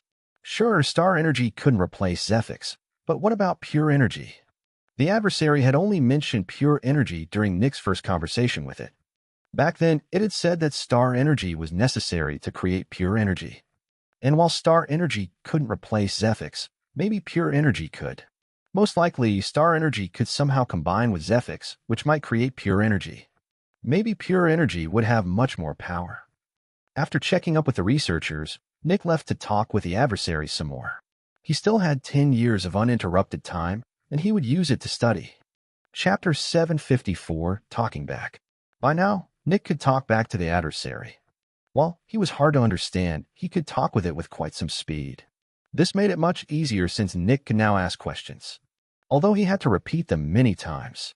If he truly wanted to talk to the adversary without constantly having to repeat himself, he would need to become a late demon first. The production of Zephyx was at its all-time peak right now. It seemed like the Grand Continent was undergoing the biggest upheaval right now. 5 years after Lust died, the majority of its cities started to destabilize. The former servants became ballsy and reckless, leading to many raids by Aegis. Every time a city was freed of Lust's influence, the entire economy and many laws changed. Because of that, Nick advanced rapidly, and only 6 years after becoming a mid-demon, he became a late demon. But by then, Zephyx production had dropped significantly again. It seemed like almost all of Lust's cities had already undergone their period of upheaval. My Zephyx production had dropped by over 80%, and I need even more Zephyx to advance now, he thought. If I don't do something, my Zephyx production will drop to almost zero within the next couple of years. Of course, I can keep my production going by just extending the sentences of a couple of corrupt guards. Let me see. If I were to extend the sentence of all of the guards, I will be producing this much Zephyx, and I need this much Zephyx. If I only used the guards, I would need over 30 years to advance. Naturally, advancing one stage at such a high level within only 30 years would still be crazy. Nick would still be faster than over 90% of all humans. However, compared to Nick's usual speed of advancement, 30 years was insanely long. Every second in which humanity isn't free causes an imaginable amount of suffering to countless humans. I can't just sit here and advance in silence while countless humans suffer. But I also can't just return before my free time is up. If I return early, the champion might become suspicious. After all, I'm a Specter, and I'm supposed to think of myself first. I'll have to find a solution to this problem soon, but for now, I should continue focusing on the research. When Nick became a late demon, he paid the researchers another visit. Within the last 6 years, they managed to create some basic machines that could turn star energy into different forms of energy. Heat, movement, electricity. They were able to manipulate it with machines now, but they still hadn't found a way to manipulate it with their minds, which was the goal. For now, they would focus on creating something like a barrier that could interact with star energy as a proxy. If they could do that, they would be able to roughly control it with their minds. There would just be a layer of translation between the mind and the star energy. When Nick delivered the next book, the researchers learned a lot about the production of star energy. The adversary often focused on different things than the researchers. The researchers worked on making the star energy accessible, while the adversary focused on talking about the production of star energy. This was a good thing since this meant they were making progress on 2 fronts. With the help of Nick's writings, the researchers managed to multiply the production of star energy several-fold. With more star energy, they could experiment more, which allowed them to progress faster. Without the adversary's help, these advancements would have taken many decades. Finding, creating, and learning to manipulate a completely new kind of energy took a long time. After delivering his new book, Nick returned to the adversary. Now, as a late demon, he could finally talk with the adversary without having to repeat himself constantly. Nick told the adversary about the progress of their research. Annoyed, you shouldn't think about controlling star energy with your mind. The adversary spoke with its vibrations. This is something only the most powerful humans can do. Just make a portable storage that delivers star energy to the seed. This will not be enough to properly operate the seed, but it should give you basic access. If you can access the seed, your research speed will shoot through the roof. Nick furrowed his brows. You say only the strongest humans can control star energy with their minds. Why, he asked. It's a completely different form of energy, it answered. Controlling star energy is about as foreign to you as controlling gravity or time. Specters might give you these abilities, but they are all based on Zephyx, and you can't truly control these things. You are essentially taking a pre-built machine and just press a button. You don't have that ability with star energy. You don't have an intrinsic way to interact with it. You will have to create the machine yourself. Also, star energy is only good for fighting specters and for defending against them, and you're doing that by creating weapons out of them. Trying to achieve the same fidelity and control with it as you have with Zephyx is a waste of time and will accomplish nothing. That's what pure energy is for. Pure energy is much, much more useful for humans. If you unlock pure energy, you can work on manipulating it all you want. It will be worth the effort. Urgent, but first, you need pure energy. At that moment, Nick remembered something. Did you say we need star energy or pure energy to access the seeds? Both, the adversary answered. Seeds operate with pure energy, but they produce pure energy themselves already. You need to feed it Zephyx and star energy so that it can produce pure energy. But if a long time has passed, the internal storage of pure energy inside the seed will be used up, and to get the machine rolling again, you need to feed it a bit of pure energy again. As soon as it runs again, you only need star energy and Zephyx. Chapter 755, Reporting for Duty. Star energy. How do we create pure energy? Nick asked. That's far in the future. First, you need to produce much more star energy. It takes a lot of star energy to create pure energy. Star energy is the meat, while Zephyx is the spice. It is called Zephyx, right? Yes, Nick confirmed. After talking with Nick for a while, the Specters started to use some of Nick's terminology to make it easier for him. You need a lot of star energy, and you need to be able to produce it with a machine that you can wear. Are you familiar with ADP? The primary source of energy for cells, Nick answered. Happy, good thing that you know human biology. Normal humans store energy in the form of fat because ATP has very little energy. Star energy is like ADP. It takes up a lot of volume, and using it while it's in a storage container will not be practical. You would need to carry a huge container just to use a seed for a couple of minutes. You need to be able to produce it as you go. That's what I am focusing on.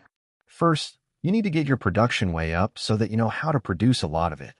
Then, we focus on making it smaller. Then, we focus on making it easy to use. And then, finally, we can talk about pure energy, which is an entirely separate issue. But we will come to that in the future. Softly commanding, for now, just listen to me, and don't waste time on unimportant things like trying to control star energy with your mind. It's a wasted effort. It's like trying to control pure iron, or instead of trying to control pure iron, or you should focus on making it into a metal bar before transforming it into steel. Then you can think about what to do with it. I understand, Nick answered. Continue explaining. Good. The adversary continued explaining to Nick how to produce star energy. However, despite the adversary's protest, Nick decided against telling the researchers what to research. It was important to leave researchers some freedom so that they could make full use of their creativity. Right now, the adversary was leading Nick down a single path when there were many other paths to explore. Instead of pulling the researchers down the primary path, Nick decided to let them explore the side paths. While the end of these paths wouldn't be as important as the end of the primary path, it would still pay off. For the next 4 years, Nick listened to the Spectre. Then, Nick's time was up. He had used up the 15 years he had received from the left arm. Nick wrote another book and delivered it to the researchers, who were still busy experimenting with star energy. Luckily, thanks to Nick's books, the production of star energy ramped up even more. By now, they were producing more than they needed for their experiments. With the newest book Nick had written, they had the means to produce enough star energy to operate a couple of seeds. But now the truly hard part had arrived. They needed to shrink the machine to the size of a bracelet without compromising the output. That seemed impossible. But apparently, there was a way. The adversary just hadn't gotten to that part of the explanation yet. Nick told Ghosty that he would be busy for the next couple of years, and that he wouldn't be able to deliver a book in quite a while. While I don't want to tell you where to go, the adversary is saying that we have to upgrade the production of star energy even more. After that, we have to make the machine much smaller. I know you don't need more star energy for your experiments right now, but please don't stop advancing in that direction. We need a lot of star energy in the future, Nick explained. I understand, Ghosty answered. We will still continue going down this route. Thank you, Nick answered. Then Nick left the researchers and went back to his actual job. The first thing he did was to extend the sentences of all the guards to return to his base level of Zephyx production. Sadly, while the guards had once been at a much higher level than Nick, things had changed. The guards used to be governors, which meant they were early and mid-heroes. Nick was a late demon now, and the Zephyx they gave Nick was not amazing anymore. Additionally, while it sucked to do guard duty, they were also not suffering that much. Sure, they felt stifled and suppressed, but they were not in constant pain and agony. In a way, they still lived normal lives. They were just humans with a shitty job. Your power has advanced significantly, the left arm commented when Nick entered her office. Thank you, left arm, he said. The left arm nodded.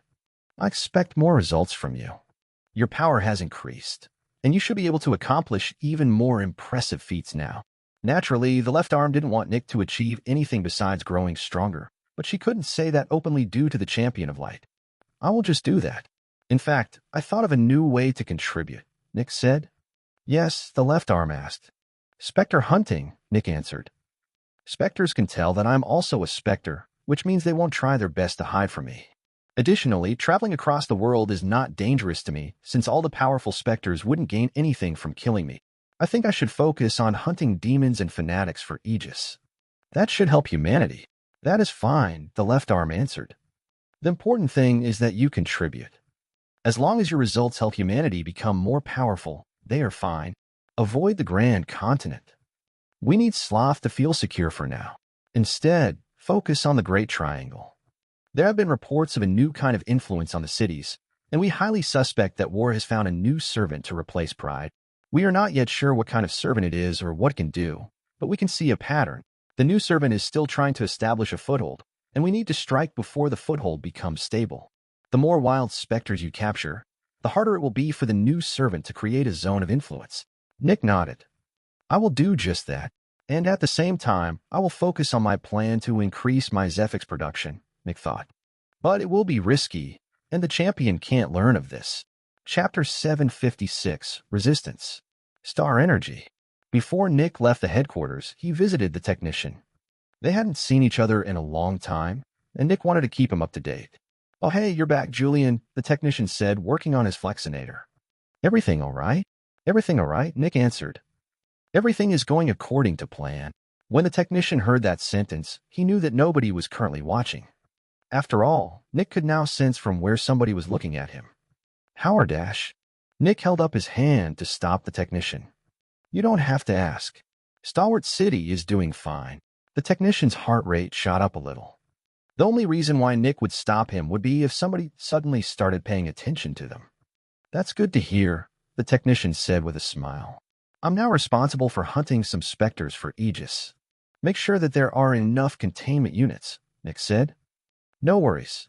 I will keep them coming, the technician said with a laugh. Nick wanted to tell him more about the progress of the researchers, but the Champion of Light was currently looking into their room. A moment later, Nick said his goodbyes and left Aegis headquarters. Seems like the Champion is much more interested in me now. He didn't pay me that much attention in the past. Luckily, I can sense when he's watching me now, making things easier. When Nick's ability reactivated again, he went into a random cave to plan his next move. I need to increase my Zephyx production while also contributing to Aegis. Causing suffering to entire cities is still a way to advance, but I can't lose my way. If I start causing unnecessary suffering to humans, I will not be better than any other specter. I must not get lost on my path to power. However, it's an indisputable fact that I need to increase my Zephyx production.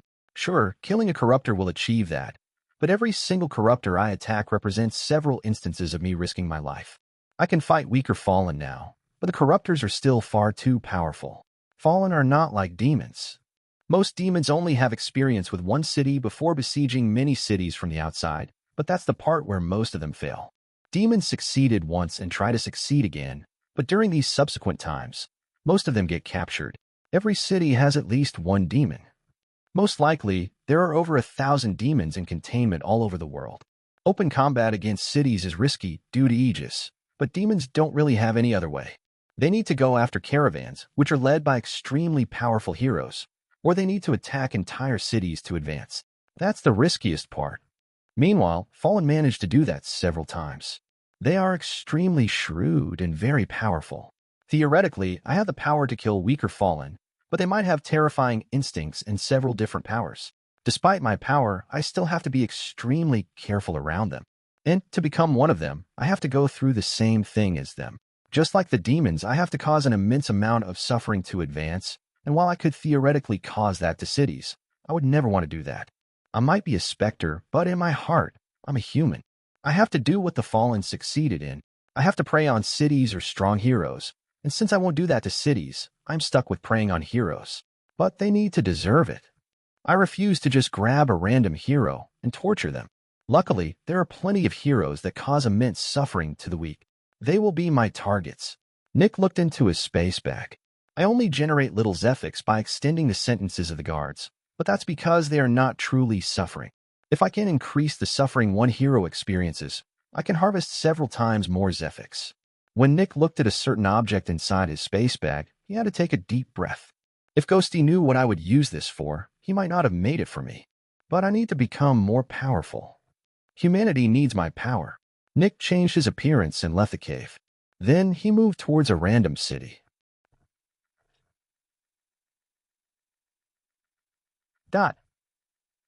According to the left arm, a new servant of war was appearing, and Nick wanted to find out more about it. The first couple of cities he went to were clean.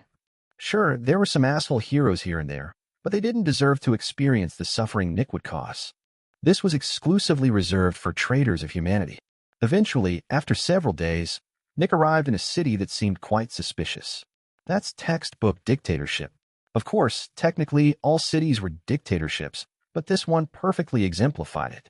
There was an insanely strong presence of guards everywhere. There were soldiers and guards stationed at every corner, and they all watched the people with hostility. Meanwhile, the people were not allowed to leave their homes without permission.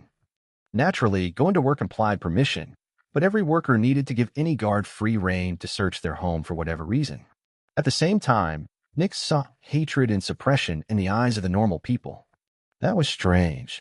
Of course, it wouldn't be unusual for people in this situation to feel hatred and suppression, but there was one emotion that was absent: fear. It was like the people were not afraid. They constantly rebelled against the guards, who then promptly beat them up. The prisons were full, and almost 20% of all normal people were stuck in bed due to severe injuries. The people had united against the oppressors and collectively challenged them. The guards couldn't afford to hurt even more people since the economy would suffer too much. Under normal circumstances, that wouldn't work since most people wouldn't be willing to throw their lives away for the collective good. But that was exactly what was happening here, and that was also why this city was suspicious. Chapter 757, Fearless Hatred. Nick investigated the city, and after some hours, he found the reason why the humans acted so strangely. Every month, every citizen was forced to work with one specter. The specter caused them excruciating pain for a couple of minutes before releasing them. Due to the length of the torture, the citizens came in groups, and Nick could watch the torture. It was quite obvious. The specter grew more powerful by causing pain to the humans. Incorrect. That was what almost everyone believed, but the truth was different. Nick disguised himself as a normal human and entered the containment unit. The specter he saw looked different than he had expected. The specter looked like a revolutionary. It wore crude armor and carried several weapons with it. As soon as the group entered, the revolutionary, as Nick called it, went to work. It drew its weapons and slowly created several cuts in all of the humans. Then, when it was done, it let everyone go. On the surface, all of this made sense, but Nick noticed a couple of important things. First of all, the specter's appearance and conduct didn't fit together. A specter's appearance generally fit the kind of suffering it dished out. If a specter grew more powerful by cutting people, they would look like a doctor, a crazy murderer, a tentacle filled with swords, or something similar. Additionally, when the revolutionary inflicted the cuts, it didn't seem to prioritize pain. Instead, it was like it just went through the motions. Nick also sensed a weird kind of ability being put into play. He couldn't see what it did to the humans, but he could feel the fluctuations. Lastly, and most importantly, the Specter's Zephyx generation did not change when it inflicted any cuts. It was like the cuts were not relevant to its Zephyx production at all. When the humans were about to enter the containment unit, they didn't even seem scared. Instead, they just seemed angry. Or, more fittingly, they seemed to be filled with hate. Anger tends to make people lose control of their actions, but these people don't lose control. They are not lashing out at the guards because of their emotions. They are lashing out because it benefits their greater goal. They are fearless and filled with hate. And that's exactly what this is about. I need to confirm this by looking at other cities as well, but I believe War's new servant is related to the feeling of hatred, And this specific servant creates hatred via suppression and one more important thing, fearlessness. I believe its ability sucks the fear out of people, forcing the government to crack down harder on them. Fearlessness also creates this unified resistance the citizens are exhibiting. When you are suppressed tremendously and you are unable to feel fear, the next thing you feel will be hatred for the oppressor. This kind of resistance could also be viewed as a war, which would fit war's interest. Fearlessness, hatred, and war. Wrath is similar to hatred, but it is also very different. Anger is hot, while hatred is cold. Anger is reckless, while hatred is methodical. Anger vanishes quickly, while hatred lasts long. I can't be entirely sure if this Spectre is truly a servant of war's new servant, but I can tell with certainty that the leaders of this city are working together with a Spectre that causes immense suffering to the general populace. Naturally, Nick had remained hidden while he was in the containment unit and gave the Spectre the illusion that it had cut him. The Spectre was only an early demon, which meant Nick could control its perception for a long time without running out of Zephyx. After leaving the containment unit, Nick started to investigate the leaders of the city. He wanted to see who was involved.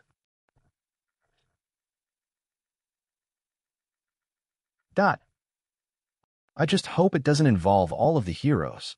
Since Nick wanted to make sure that he didn't condemn an innocent person, he investigated the leadership for almost 2 weeks. When he finished his investigation, Nick felt relieved.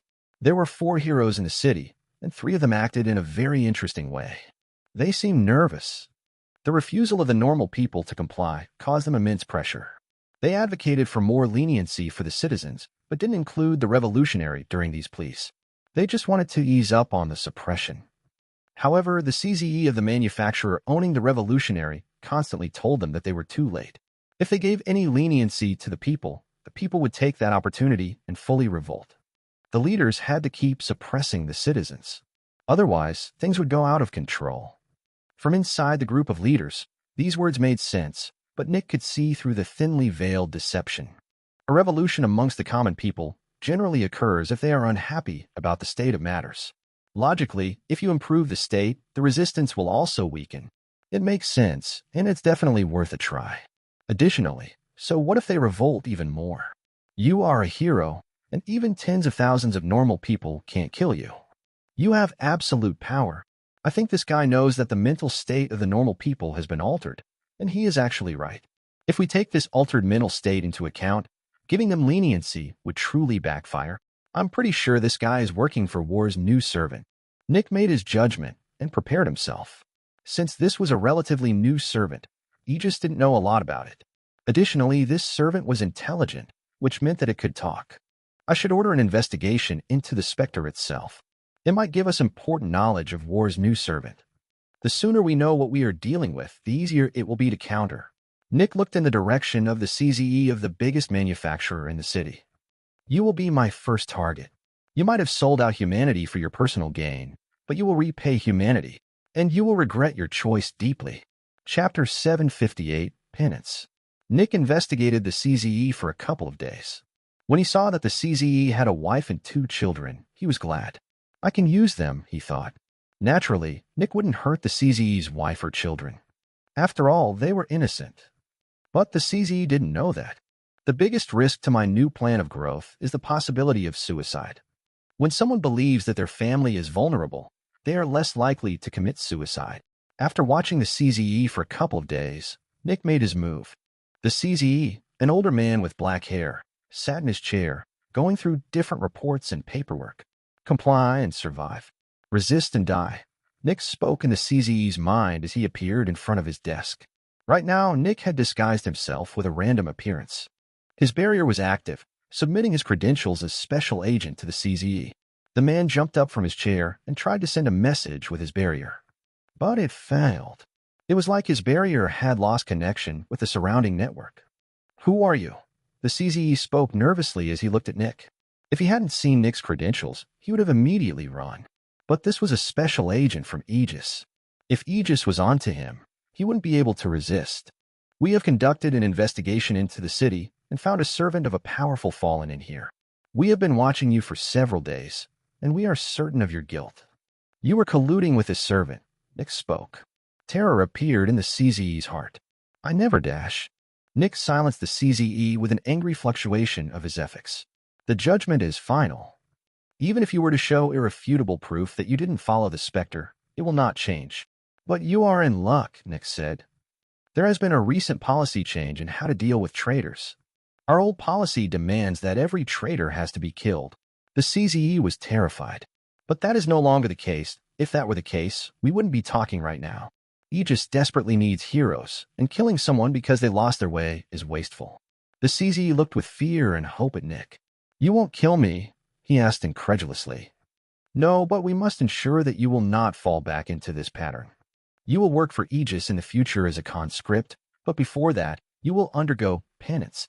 Penance, the CZE asked. Punishment appropriate to the crime must be given. You have been sentenced to 10 years of penance. If you manage to pass penance, you will join Aegis as a conscript. The CZE's mind was going wild. His entire life was being turned upside down. Your barrier, Nick demanded, holding his hand out. The CZE wrestled with himself. But after several seconds, he sighed and complied. He handed his barrier over, and Nick pocketed it. Of course, the barrier wouldn't be able to properly resist Nick anyway, but that was not the point. Nick had to keep what he was doing secret from Aegis. The barrier had records of Nick's barrier, and if it somehow connected to the network again, it would send these records to the city's database. That was also why Nick had used his barrier's function to isolate barrier communication. As soon as Nick received the barrier, he turned it off and got rid of the Zephyx absorber that powered it. Next, he silently escorted the CZE out of the city. Why are we being secretive? The CZE asked. This is none of your concern for now. If you get through penance, you will learn, Nick said. Nick escorted the CZE to an isolated location in the wilderness. On their way, Nick left the CZE's perception and made several illusions. The CZE believed that they were entering one of Aegis' strongholds when, in truth, they went deep into the underground through a cave. Nick kept emitting light to keep the nightmare's influence at bay. When they reached a depth of several kilometers, he escorted the man into a containment unit. In the CZE's perception, they were entering one of many chambers in the stronghold. The illusory people called it the penance chamber. Your sentence is 10 years, Nick said. We are not going to tell you how much time has passed during the penance, but after 10 years, you will be released. For the next 10 years, you will undergo significant suffering, but that is what you will reap when you sow despair amongst your fellow humans. During the penance, Aegis will protect your family, but if you fail to finish your sentence, that protection will end. Whatever happens then will not be of Aegis' concern. The CE took a deep breath. He was glad that his family was looked after, but the pressure on his shoulder intensified. His life had essentially met a dead end. From now on, he would forever be working for Aegis as a conscript. So that only left his family. At least he could still take care of his family with his actions. This meant he had a bit of agency over his life. 10 years, right? The CZE asked. 10 years, Nick repeated. After 10 years, you will be released. The CZE took another deep breath and nodded. Aegis' credibility was their most important currency. If Aegis went back on their words, all the captured Specters would no longer believe them. At that point, getting information out of Specters would be impossible since they would believe that they would die anyway. Good luck, Nick said. Get through this tribulation, and your family will not suffer hardships.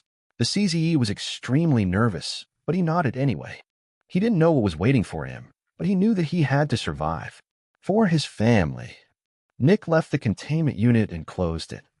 This was a containment unit designed to suppress demons, which meant that the CZE couldn't escape. Nick felt a bit nervous as he operated the containment unit. This containment unit had some added functions, and they would be the reason why the CZE would suffer. Chapter 759. Increased Zephyx Generation. Nick went through the settings of the containment unit. First, he activated the reversed Zephyx gathering. This new function allowed the containment unit to intercept the Zephyx traveling to Nick and would directly put it into the containment unit's energy source. Powerful containment units needed Zephyx to operate, and this would put the generated Zephyx back into the containment unit. Of course, not all of it would be intercepted. Only about 10%. That was more than enough to operate the containment unit. As long as the person inside kept suffering, the containment unit wouldn't run out of energy. Another setting was to counteract any vibrations. If the person inside the containment unit tried to break out, they would make the containment unit shake. After all, this containment unit wasn't nearly as powerful as the one in which the suppressed adversary was. This would keep the containment unit hidden from any powerful person or specter that happened to travel through this particular location. It was important that the containment unit would keep operating as long as the person inside was not dead. After all, the person would never come out again. Nick had told the CZE that his sentence was only 10 years, but that was a lie. The CZE would stay inside the containment unit until he died. This guy sold his humanity. He sold his fellow humans to humanity's enemy. Aegis' policy is to kill every person who does that. I will do the same thing, but in a different manner. He deserves this. He suppressed thousands of people. He made the lives of thousands of people a living hell. So what if I make his life a living hell? I don't just do this just to make him suffer for the hell of it. His suffering has a purpose. His suffering will make me more powerful, and with more power, I can free humanity sooner. His suffering will benefit humanity. Also, he deserves it. After setting everything up, Nick looked at the last setting. When he looked at it, he felt like he was about to do something horrible. And that was exactly the case. Nick activated the last function. Meanwhile, inside the containment unit, the CZE was waiting nervously. He didn't know what would await him, but he knew that it had to be bad. As more time passed, he started to breathe heavily, and he grew even more nervous. He started to sweat, and he felt a stinging pain coming from his neck. The fear intensified more and more, and by now he was holding the back of his neck in pain. More and more panic entered his mind. He felt like he was about to die. He would die. That was when he noticed something. His Zephyx storage was dropping. He was losing Zephyx. And then he realized what was going on. There is almost no prefix in here. He immediately launched an attack at the containment unit, but it barely reacted. Outside, Nick watched as a small barrier appeared around the containment unit that canceled out the vibrations. Several minutes later, the CZE was critically low on Zephyx. He had no energy. He couldn't even properly move anymore. He just lay in the middle of the containment unit, hastily gasping for air.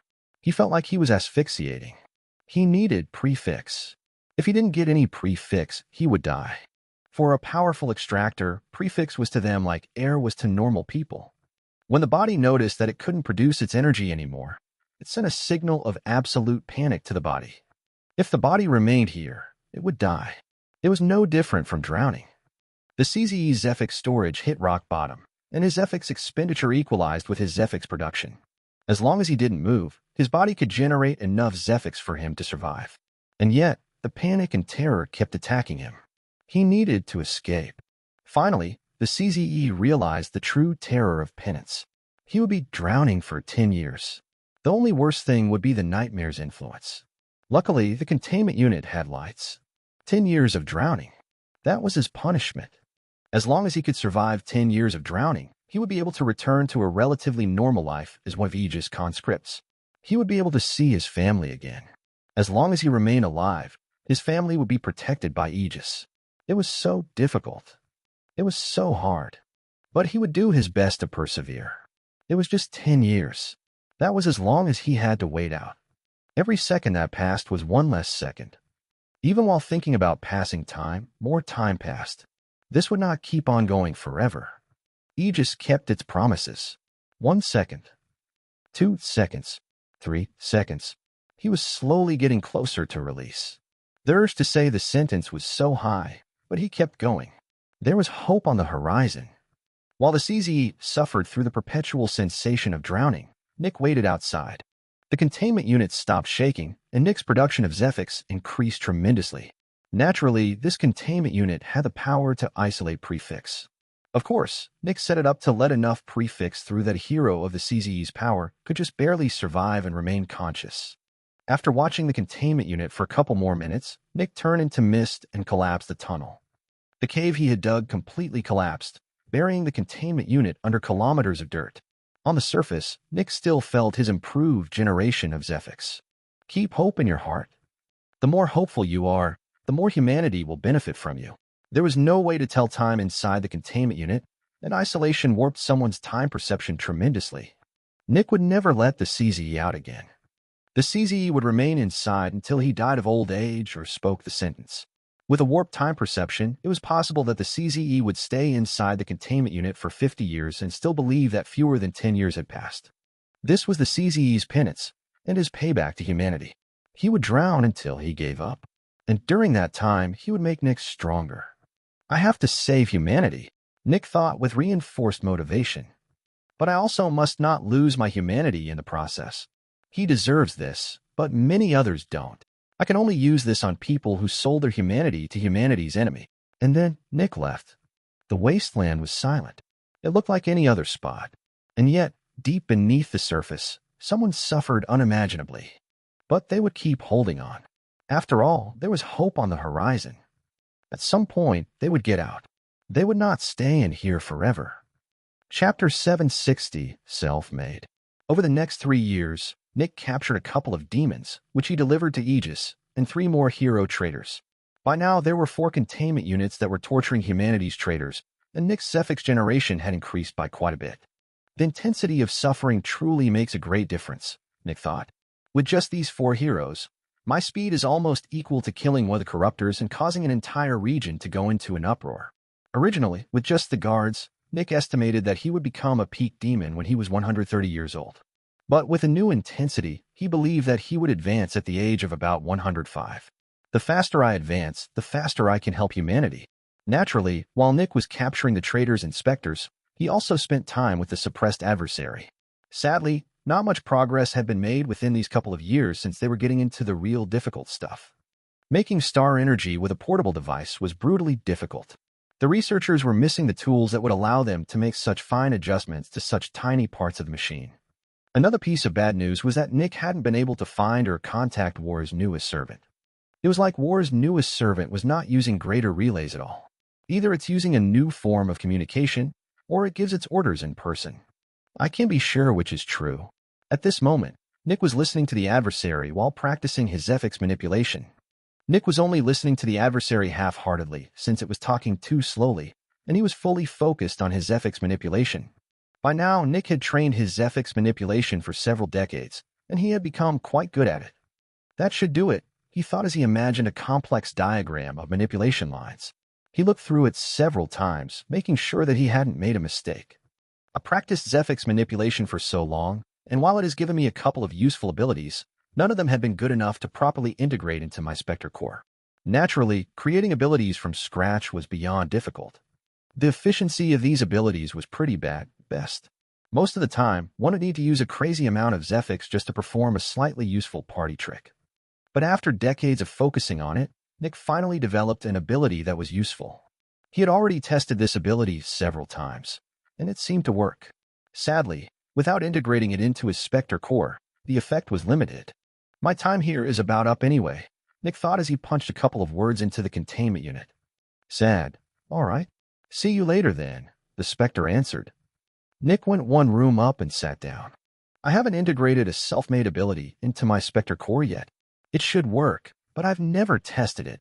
Nick closed his eyes and focused on his Spectre core. In his mind, he saw an extremely complex and almost endless pattern of manipulation lines. He knew what a couple of them did, but most of them were completely alien to him. If it were that easy to analyze how Specters achieved something, everyone could have whatever ability they wanted. Probably only shields have the mental capacity to properly analyze these natural manipulation lines. In Nick's mind, the Spectre core unwrapped and turned into a long and oval diagram. It was so gigantic and complex. There were 6 complex diagrams traveling out from a single point, which represented the center of Nick's Spectre core. 2 of these diagrams were further split in 2, making them take up more space than the other ones. Those are from the Nightmare and the Maw. Technically, they only gave me 1 ability each, but that ability has different effects. Nick looked around. There's so much space left. I can probably fit over 50 more of these complex diagrams in here. However, my primary diagrams will probably take up more space when I advance. I should place my new ability somewhere that won't interfere with the growth of the others. In Nick's mind, a new diagram appeared above his right arm. It was extremely complex, but compared to the others, this was barely anything. Its entire size was probably less than 1% of the size of any of these abilities. Complexity, efficiency, effectiveness, Nick thought. Each of these 3 aspects impacts the others. When you want to reduce the complexity, the efficiency will get worse, and the effectiveness will also reduce. If you want to increase efficiency, complexity will increase, and the effectiveness will decrease. If you want to increase the effectiveness, efficiency will suffer, and the ability will become more complex. Nick looked at the gigantic diagrams. These are complex beyond imagination, but that makes their effectiveness and efficiency top-notch. For what these abilities do, they barely need any Zephyx, but that makes them almost impossible to understand. I don't know how many people in history managed to understand such complex patterns, but it couldn't have been many. Most likely, only the level 9 extractors of the enlightened ones managed to understand these diagrams. Nick looked back at his self-made diagram. Compared to these diagrams, mine is just a kid's drawing. Nick sighed. That's the power of the sun. Since the sun grants the Specters these abilities, the sun must understand them. Yet, the sun doesn't seem to be conscious or intelligent. It's just a machine. This means that the aliens know how these work, and they managed to create a machine that could just assign such complex abilities to Specters. And humans are just copying them with their Zephyx synchronizer. That's also why a human's abilities barely improve with power. The abilities are static, and the only difference that power makes is the amount of Zephyx a human can push through the diagrams. But Specters' abilities improve. Why is that? The sun, obviously. The sun doesn't interact with Zephyx synchronizers, but it interacts with Specter cores. It advances the abilities of Specters when they grow more powerful. Nick looked at his diagram for a while. Then he put it down beside the bottom of the Nightmare's ability. Nick's diagram had already ended when the Nightmare's diagram had just barely started to prepare. Chapter 761, Self-Actualization. As Nick put the diagram down, he felt something happening at the back of his neck. Quite some pain was going through him, but he could deal with it. As he looked at the canvas that was his unfurled Specter core, he saw his diagram lighting up. Its base was shining in a bright yellow light, and it almost looked like it was burning into the canvas. Within the next 10 seconds, the entire diagram started to shine in a wave, starting at the bottom. Eventually, the wave washed through the entire diagram before vanishing. When Nick looked down, he saw that his new diagram looked just like the other ones, just vastly inferior in complexity. My first self-made ability, Nick thought. It's not much, but it's a start. As he looked at his new ability, Nick had a thought. Is this how Envy makes its abilities? He thought. Envy has hundreds of different abilities, but they are all relatively weak as far as I've heard. Is Envy's Specter core just filled with countless tiny diagrams? Envy uses Zephyx synchronizers as reference material for its abilities. Back then, it wanted to capture me at all costs so that it could get its hands at the Null's ability. Most likely, one of Envy's primary abilities is the power to analyze Zephyx synchronizers. If I could just look at a Specter core or a Zephyx synchronizer, I could just copy the abilities in it. Sadly, I don't think humans can do that. I can manipulate my Specter core since that is also where my consciousness resides. Humans have to conjure any self-made ability and manually manipulate the Zephyx to make it work.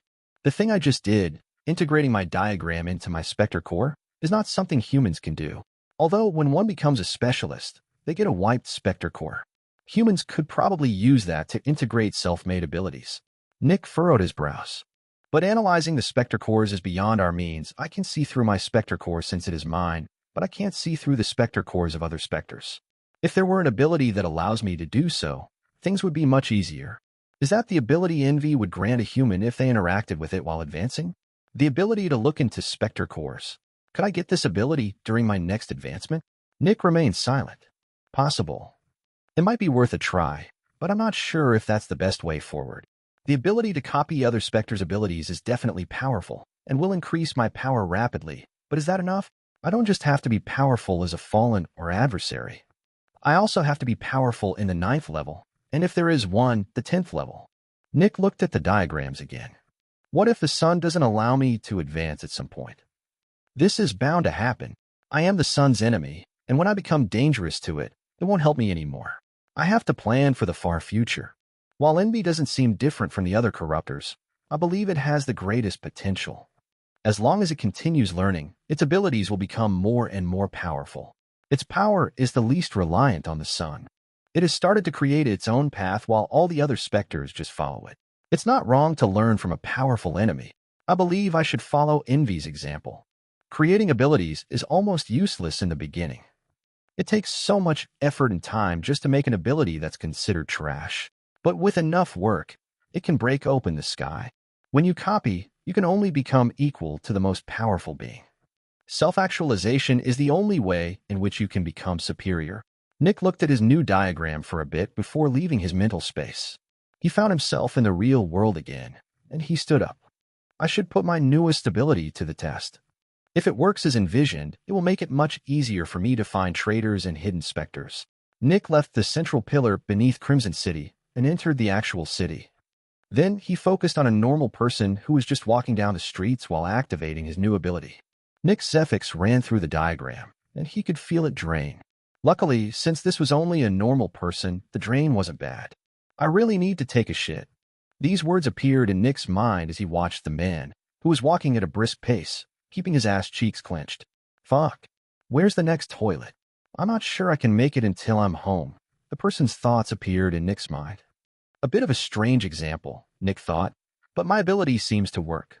When Nick used his new ability, his senses for analyzing humans were pushed into overdrive. The Zephyx turned into something that stimulated that sense drastically. Just by the tiniest movements, Nick could tell what someone was thinking. Of course, the faster the brain worked, the harder it was to read someone's thoughts.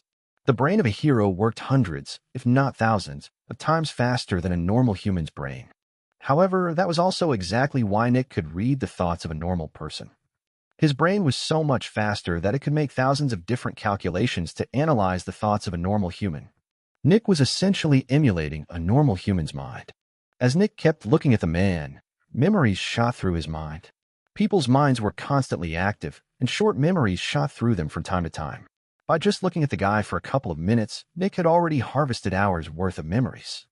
He saw the man's family, what the man thought about his family, what he did for a job, and what he was about to do, assuming he survived the way to his home without a mishap.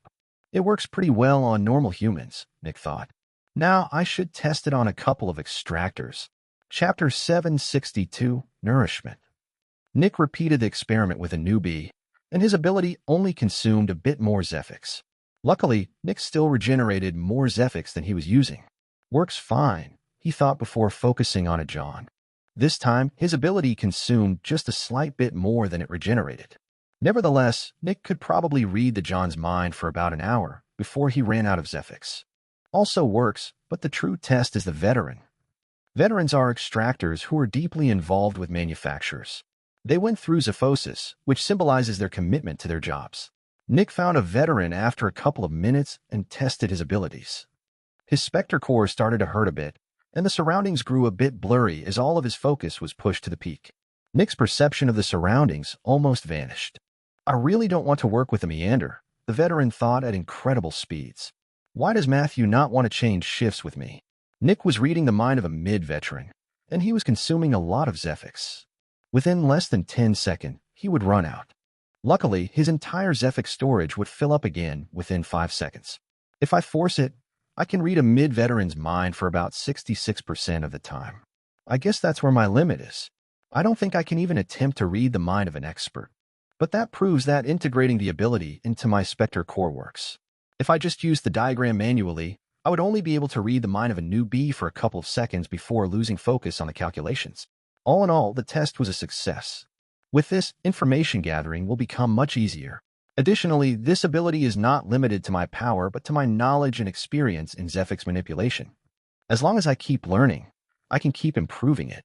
But I have to be careful. If I push this ability too much, my perception of my surroundings gets clouded, and my Spectre core hurts. This doesn't happen with normal abilities. Most likely, the abilities were created with several failsafes that keep this from happening. I do not understand these failsafes yet, which is why using this ability is so problematic. The fact that the sun can just make these abilities is crazy, but that makes the aliens even crazier. After all, they are advanced enough to automate this process without supervision. I wonder how the aliens learned all of this and how they actually grow in power. Do they use Zephyx like Specters and humans? Most likely not. Zephyx seems to be a refined version of prefix or star energy. The sun keeps the prefix levels high in the environment while keeping star energy out. This is obviously not the standard on other planets.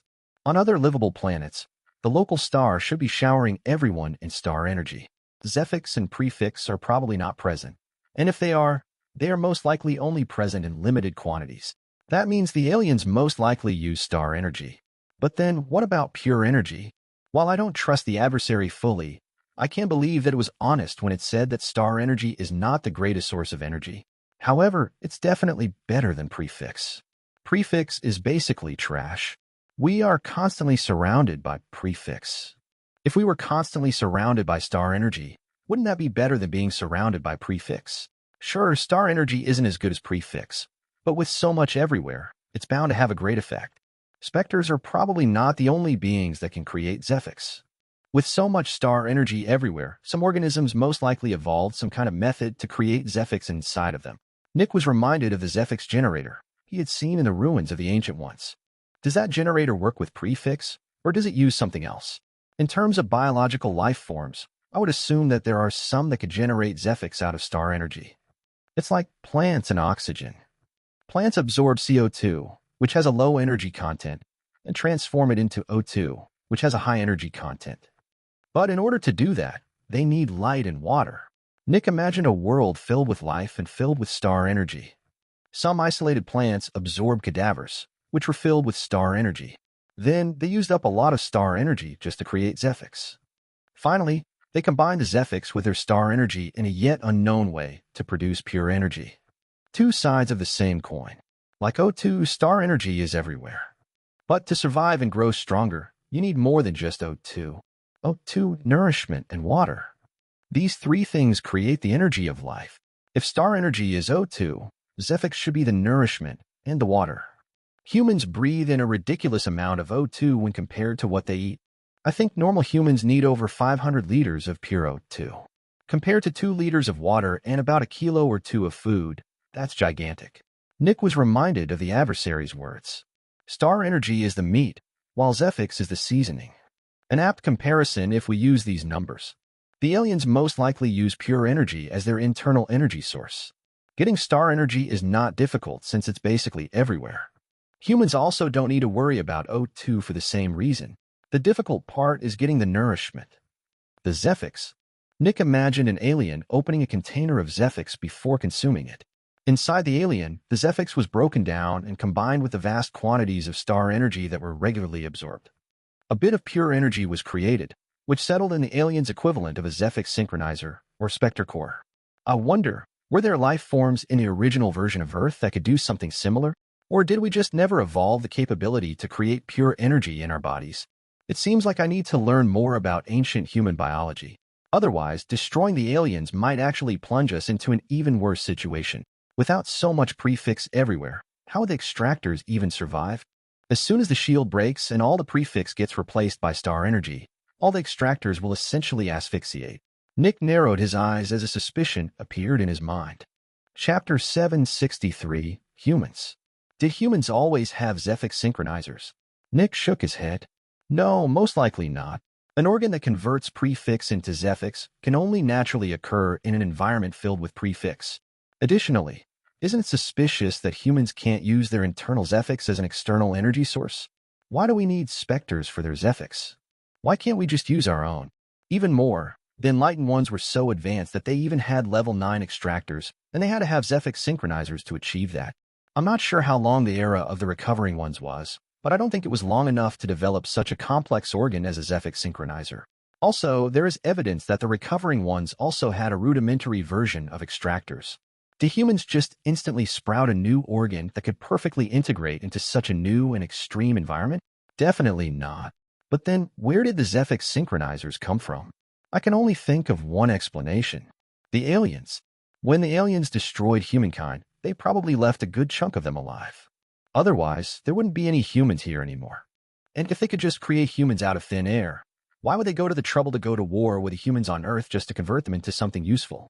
If they wanted, they could just populate any remotely livable planet with some kind of life form that thrives in these extreme conditions with a Zephyx synchronizer. They need a host for their Zephyx synchronizer, and humans were probably good hosts. Genetics is not very advanced, but a Zephyx synchronizer develops even before we are born, which means that it is part of our genetics. With their advanced technology, the aliens probably changed the genome of the humans they left alive, giving them the ability to generate their own Zephyx with prefix, but not without interacting with a Specter. After all, the aliens want to harvest the Zephyx. If we could just generate our own Zephyx, like the Specters, we would have a closed system. In such a closed system, it's very difficult to take a cut from the top. But if humans interact with a Specter, the Zephyx gets split. Part of it enters the human so that they can advance. Part of it remains in the Specter so that it can advance. and a big part of it enters the surroundings. Outside a containment unit, a majority of the Zephyx would just disperse into the surroundings, and most likely the aliens are harvesting that part. Alternatively, it could also be that the Zephyx breaks down into even more prefix, filling the environment. After all, when Specters die, the density of prefix in the atmosphere increases, which makes even more Specters. Humans are reliant on prefix to survive. Normal humans might be able to survive without it, but extractors definitely can't. Ghosty said that star energy is not poisonous to humans, but humans also can't intrinsically interact with it. Was that how it's always been, or did the aliens get rid of that part? If I were the aliens, what would I do? Nick thought for a while. Well, star energy is not a big deal. After all, generating it without an actual star is extremely difficult, and you need vast quantities of it to make it useful. However, humans are living in a world that is opposite of how I imagine a world is. Life on other planets is surrounded by star energy, and everyone is searching desperately for the scarce Zephyx. Meanwhile, humans are surrounded by prefix and essentially Zephyx while having no access to star energy. If I were the aliens, I would make pure energy toxic to humans. But that contradicts the adversary's words. It said that pure energy is extremely useful for humans. Nick's eyes narrowed. However, it was talking about the Enlightened Ones. The Enlightened Ones knew more about the world than any of us.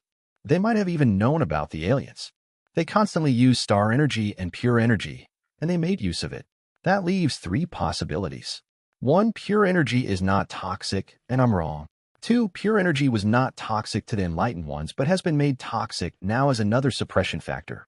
3. Pure energy was toxic, but the Enlightened Ones found a way to deal with that. I think the third option is the most likely.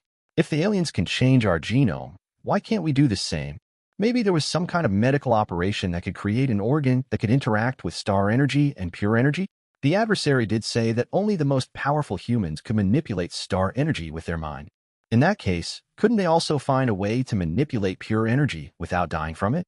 Making the humans reliant on prefix makes them reliant on keeping the environment as it is.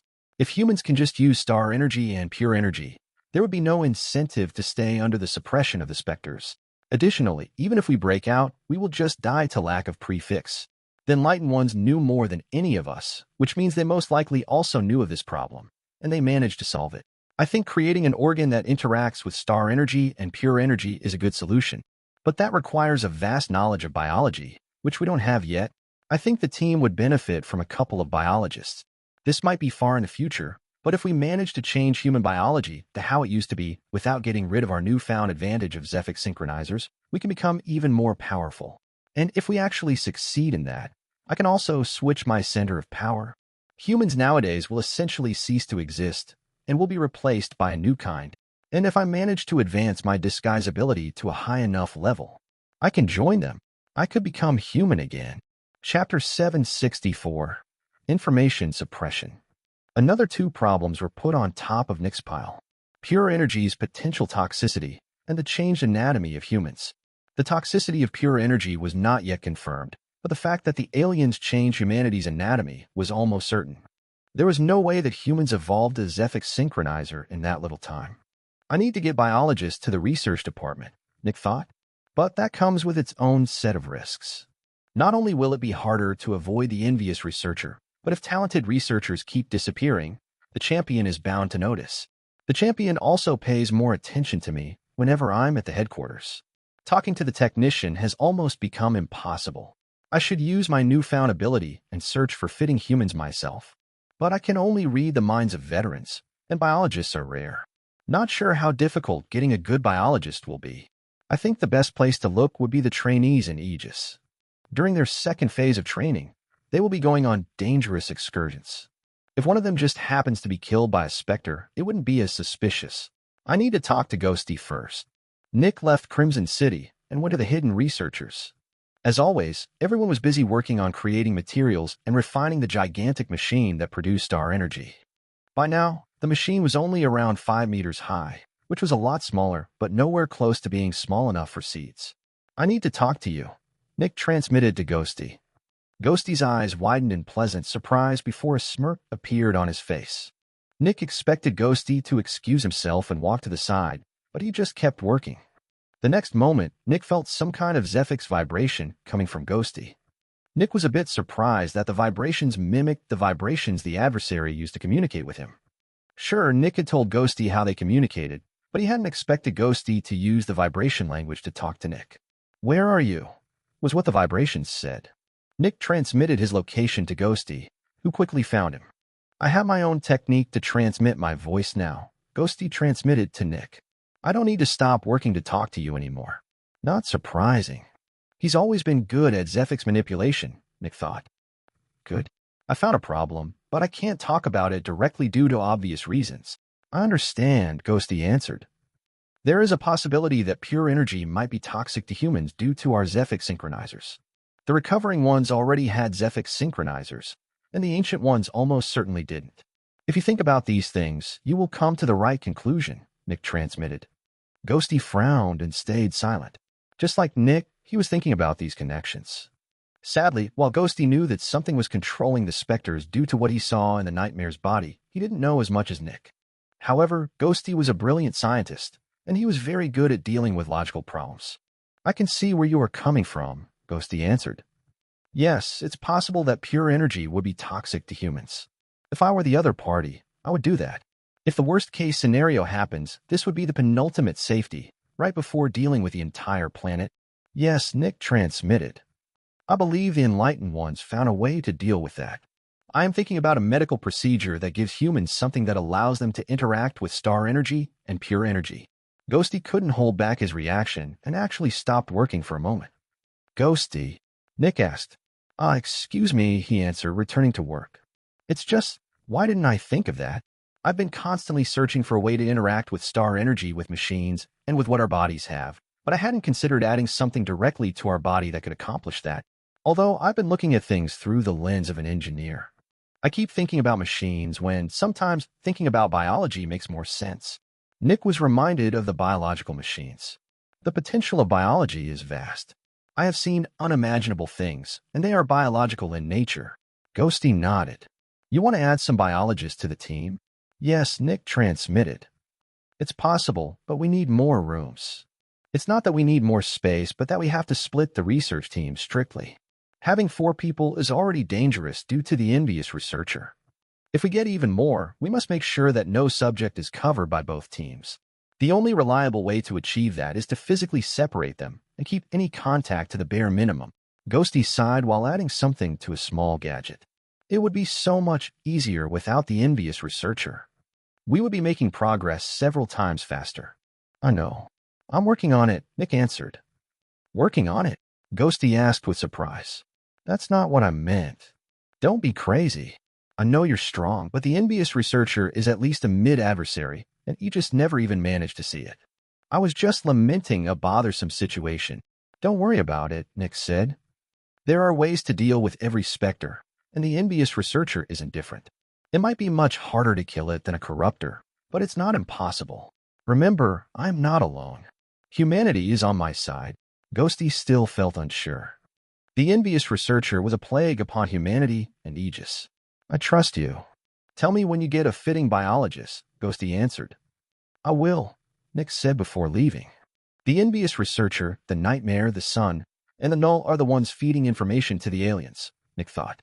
The Sun sees everything in its light. The Nightmare keeps everyone in the Sun's light. The envious researcher can sense technological progress, and the Null most likely senses if anyone knows anything about it, and it most likely also supervises any information that includes the true nature of the world. The Null is the silent reaper that keeps information suppressed.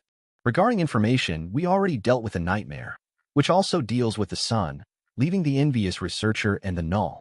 The envious researcher keeps humanity suppressed, while the Null stops the truth from coming out. If we can deal with the envious researcher, things will progress so much faster. Nick gritted his teeth. "But I have no idea how to deal with it. The shields are not strong enough, and they can't sense it. The only one that could kill the envious researcher is the Champion of Light, but he would never do that, even if I gave him the opportunity." Chapter 765, Too Many Fish. "I can't deal with the envious researcher for now. Without the Champion's help, it's impossible. As frustrating as it is, I have to focus on the Fallen working for the trio of destruction for now." Nick flew through the unending wasteland that was the Great Triangle to search for Specters. He had to contribute to Aegis more and increase their power. This new servant of wars is too careful. Its servants don't even have a way of contacting it. Apparently, it directly speaks to their minds from time to time and never says anything about itself. It just tells them what to do and leaves. Most likely, it's traveling through the underground and contacting them from below the cities. That makes it almost impossible to find it. I could only find Pride and Lust because they were willing to come to me after they repeatedly interacted with me remotely. If I can't interact with this new servant, I can't lure it out and deal with it. Nick took a deep breath. If there's no way forward, I should consider a different way. This new servant is constantly searching for even more servants in the wild. While I can't guarantee that it will contact me, I can deal with the other specters. Nick imagined a fisherman fishing in an ocean filled with fish. Nick was one of the fish and wanted to be caught by the fisherman, but the fisherman kept hooking all the other fish. It's a lot of work, but Nick imagined his fish self killing all the other fish until it was the only one remaining. A rich person paying 1,000,000 credits in taxes is a big help, but 1,000 people paying 1,000 credits each is just as valuable. It's time to go for quantity instead of quality. If I significantly improve the cities, Aegis will follow. Let's get to work. Nick knew where all the cities in the Great Triangle were by now. He didn't know how each city was or how it operated, but that didn't matter. He only had one goal: catching specters. Nick went to the first city and hid himself. Then he started the arduous task of reading the thoughts of newbies and Johns. He found a lot of disgusting minds, but he didn't have the time to deal with these people. Despite being corrupt and disgusting, these people still contributed by working for a manufacturer. Number 1. Nick thought as he found something interesting in the mind of one of the Johns. He immediately traveled to a seemingly abandoned shack near the edge of the city. He stealthily entered the underground and found a leech chained to a wall. The John was using this Spectre to interrogate his underground rivals and learn information about them. The Spectre was only an initial adolescent, but it was something. Nick grabbed the Spectre with his mind and levitated it.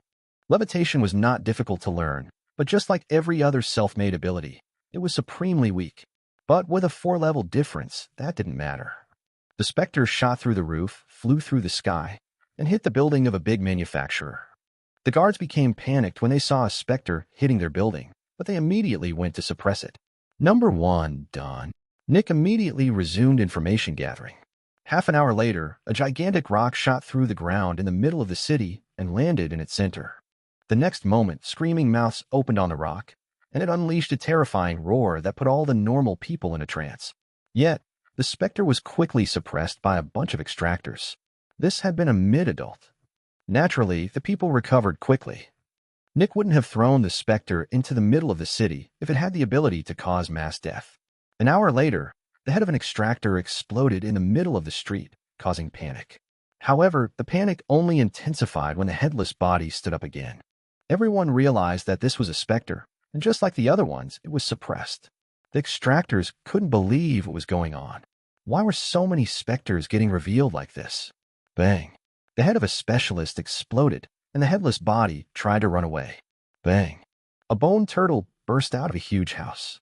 A gigantic bird filled with tentacles fell from the sky.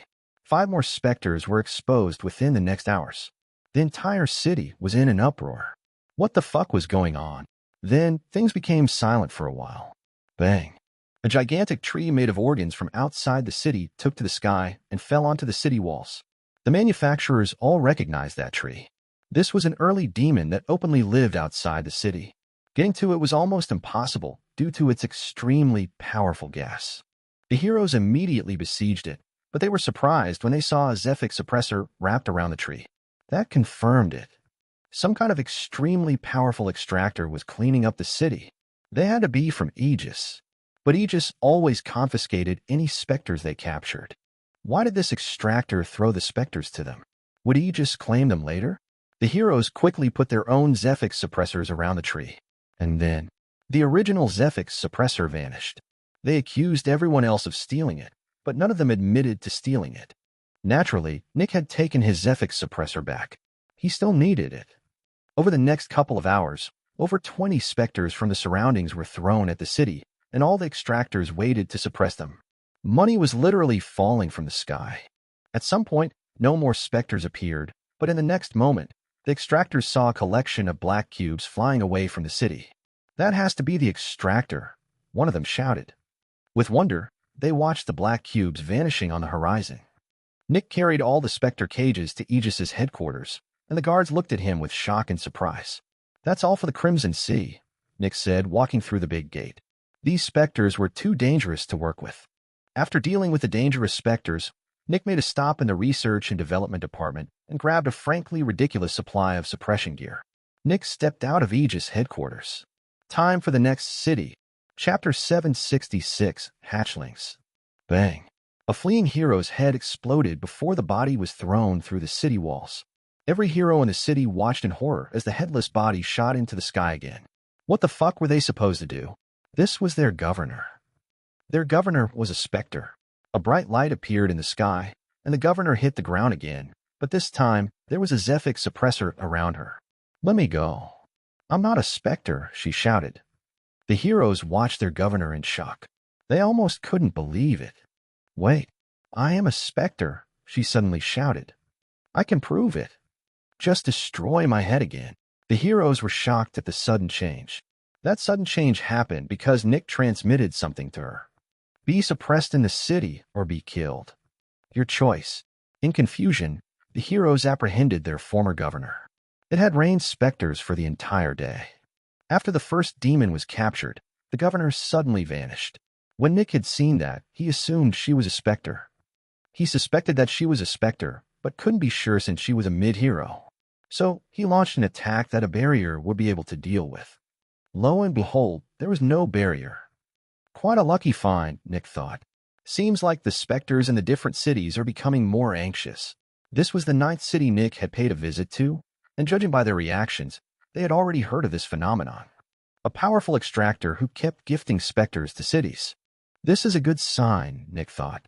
The more the Specters fear me, the more likely they are to make mistakes. Nick went to the next city, and he decided to watch it for a while. He took special note of the specialists and heroes of the city. Then he started his rampage again. One Spectre after the other was exposed, and Nick very quickly took note of something. All the specialists were out, waiting for more Specters. The Specters represented money falling from the sky, and all the manufacturers mobilized their entire force to capture them. The Specters were not assigned to anyone. The manufacturer that got the Spectre first would get to keep it. So naturally, everyone was on high alert. Well, everyone except for one specialist who was hiding. Nick searched for the specialist and found him relatively quickly. Bang. Nick attacked him, but a barrier appeared that blocked his strike. He's human, Nick thought. But then, why is he hiding here? Naturally, the specialist immediately became panicked. I'm not a Spectre. I just hate my job. He's suspicious enough. If he's not a traitor, I will apologize and gift him something. Bang.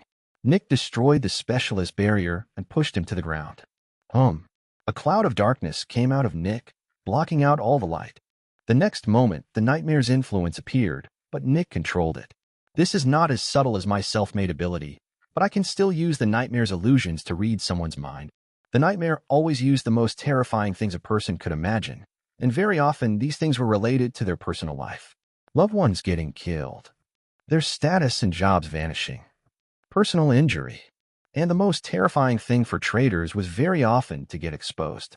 After all, if they were exposed as a traitor, they would lose everything.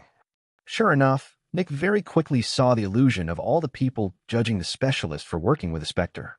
They were accusing him of everything that he tried to keep hidden. In a terrifying nightmare, the horrors always knew everything about you. He's a human servant of the new fallen working for war, but just like the other ones, he doesn't know anything about it. He just hears its voice occasionally and follows the orders. Bang.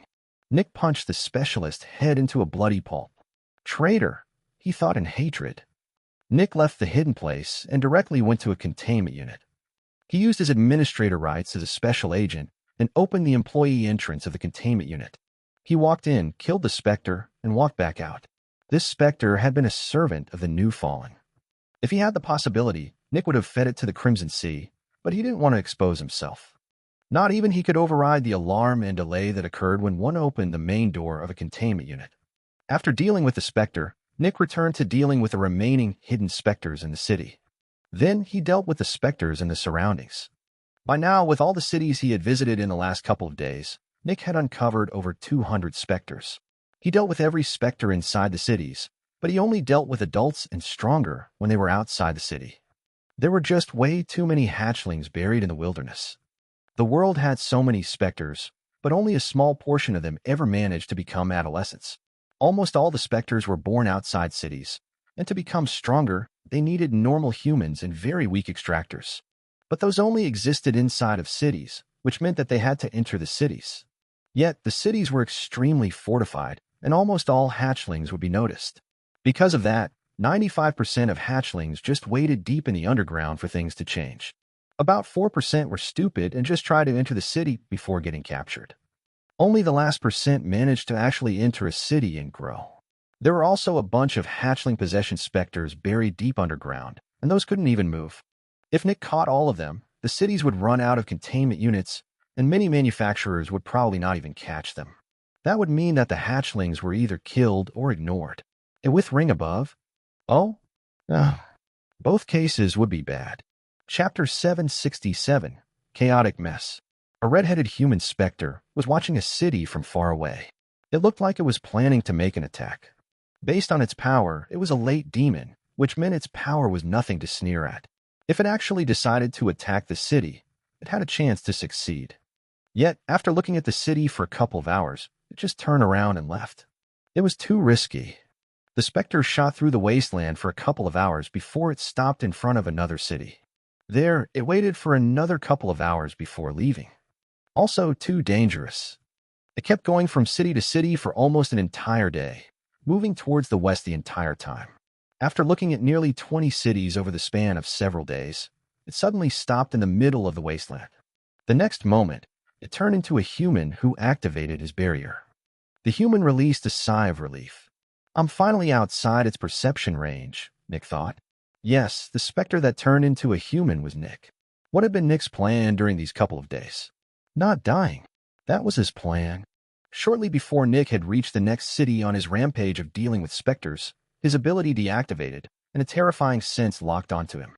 Luckily, Nick had been prepared for such an eventuality, which was why he always moved from city to city while being disguised. To think that my actions have such a huge impact. I thought that there would be a chance, but I wouldn't have thought that it would actually happen. Nick thought in relief as he further traveled to the west, disguised as a human this time. So, who had been looking at Nick? It wasn't a demon. It wasn't a fallen. It wasn't War's new servant. No, it had been something much more terrifying. Since Nick could sense where the thing was that was looking at him, he also knew what it was based on its location. The thing that was looking at him came from the east coast of the Great Triangle, very close to Aegis headquarters. It was not the Champion of Light. There was something else there that was just as powerful as the Champion of Light. My actions even attracted death, Nick thought. Yes, death had moved. It moved from deep within the ocean to its coast. That expanded the range of its senses a lot. I can't think of another reason why death would move closer to the coast. Something like this probably hasn't happened before. It was important to remember that death had the power to kill any extractor who moved through the east of the Great Triangle. It was also important to remember that it wasn't the Champion of Light keeping death locked down, but the other way around. Death was why the Champion of Light couldn't leave.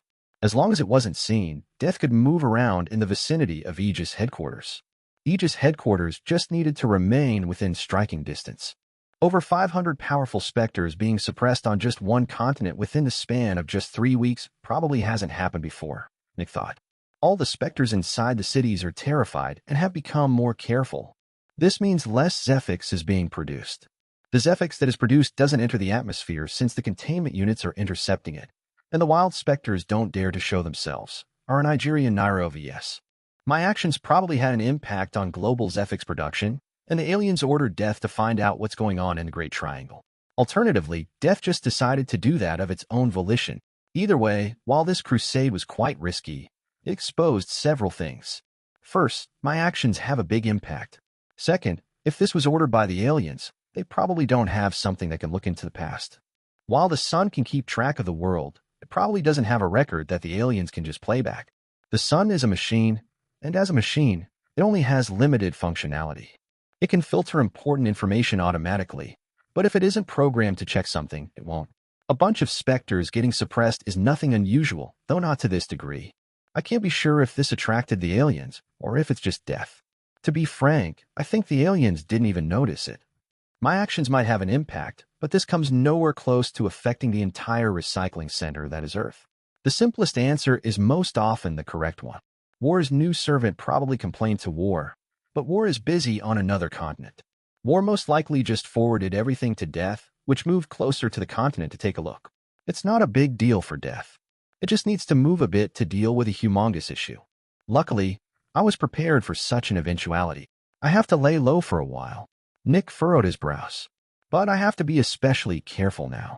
The Champion of Light works with Death, and the Champion of Light knows what I'm doing. However, the Champion of Light doesn't know that all the other shields know the truth about the aliens, which means he doesn't know that they know that he's working for the aliens. That means he can't act too openly. Right now, I'm only a Spectre working for Aegis in the Champion's eyes. If Death just randomly kills me, he would think that the other shields might become suspicious of him.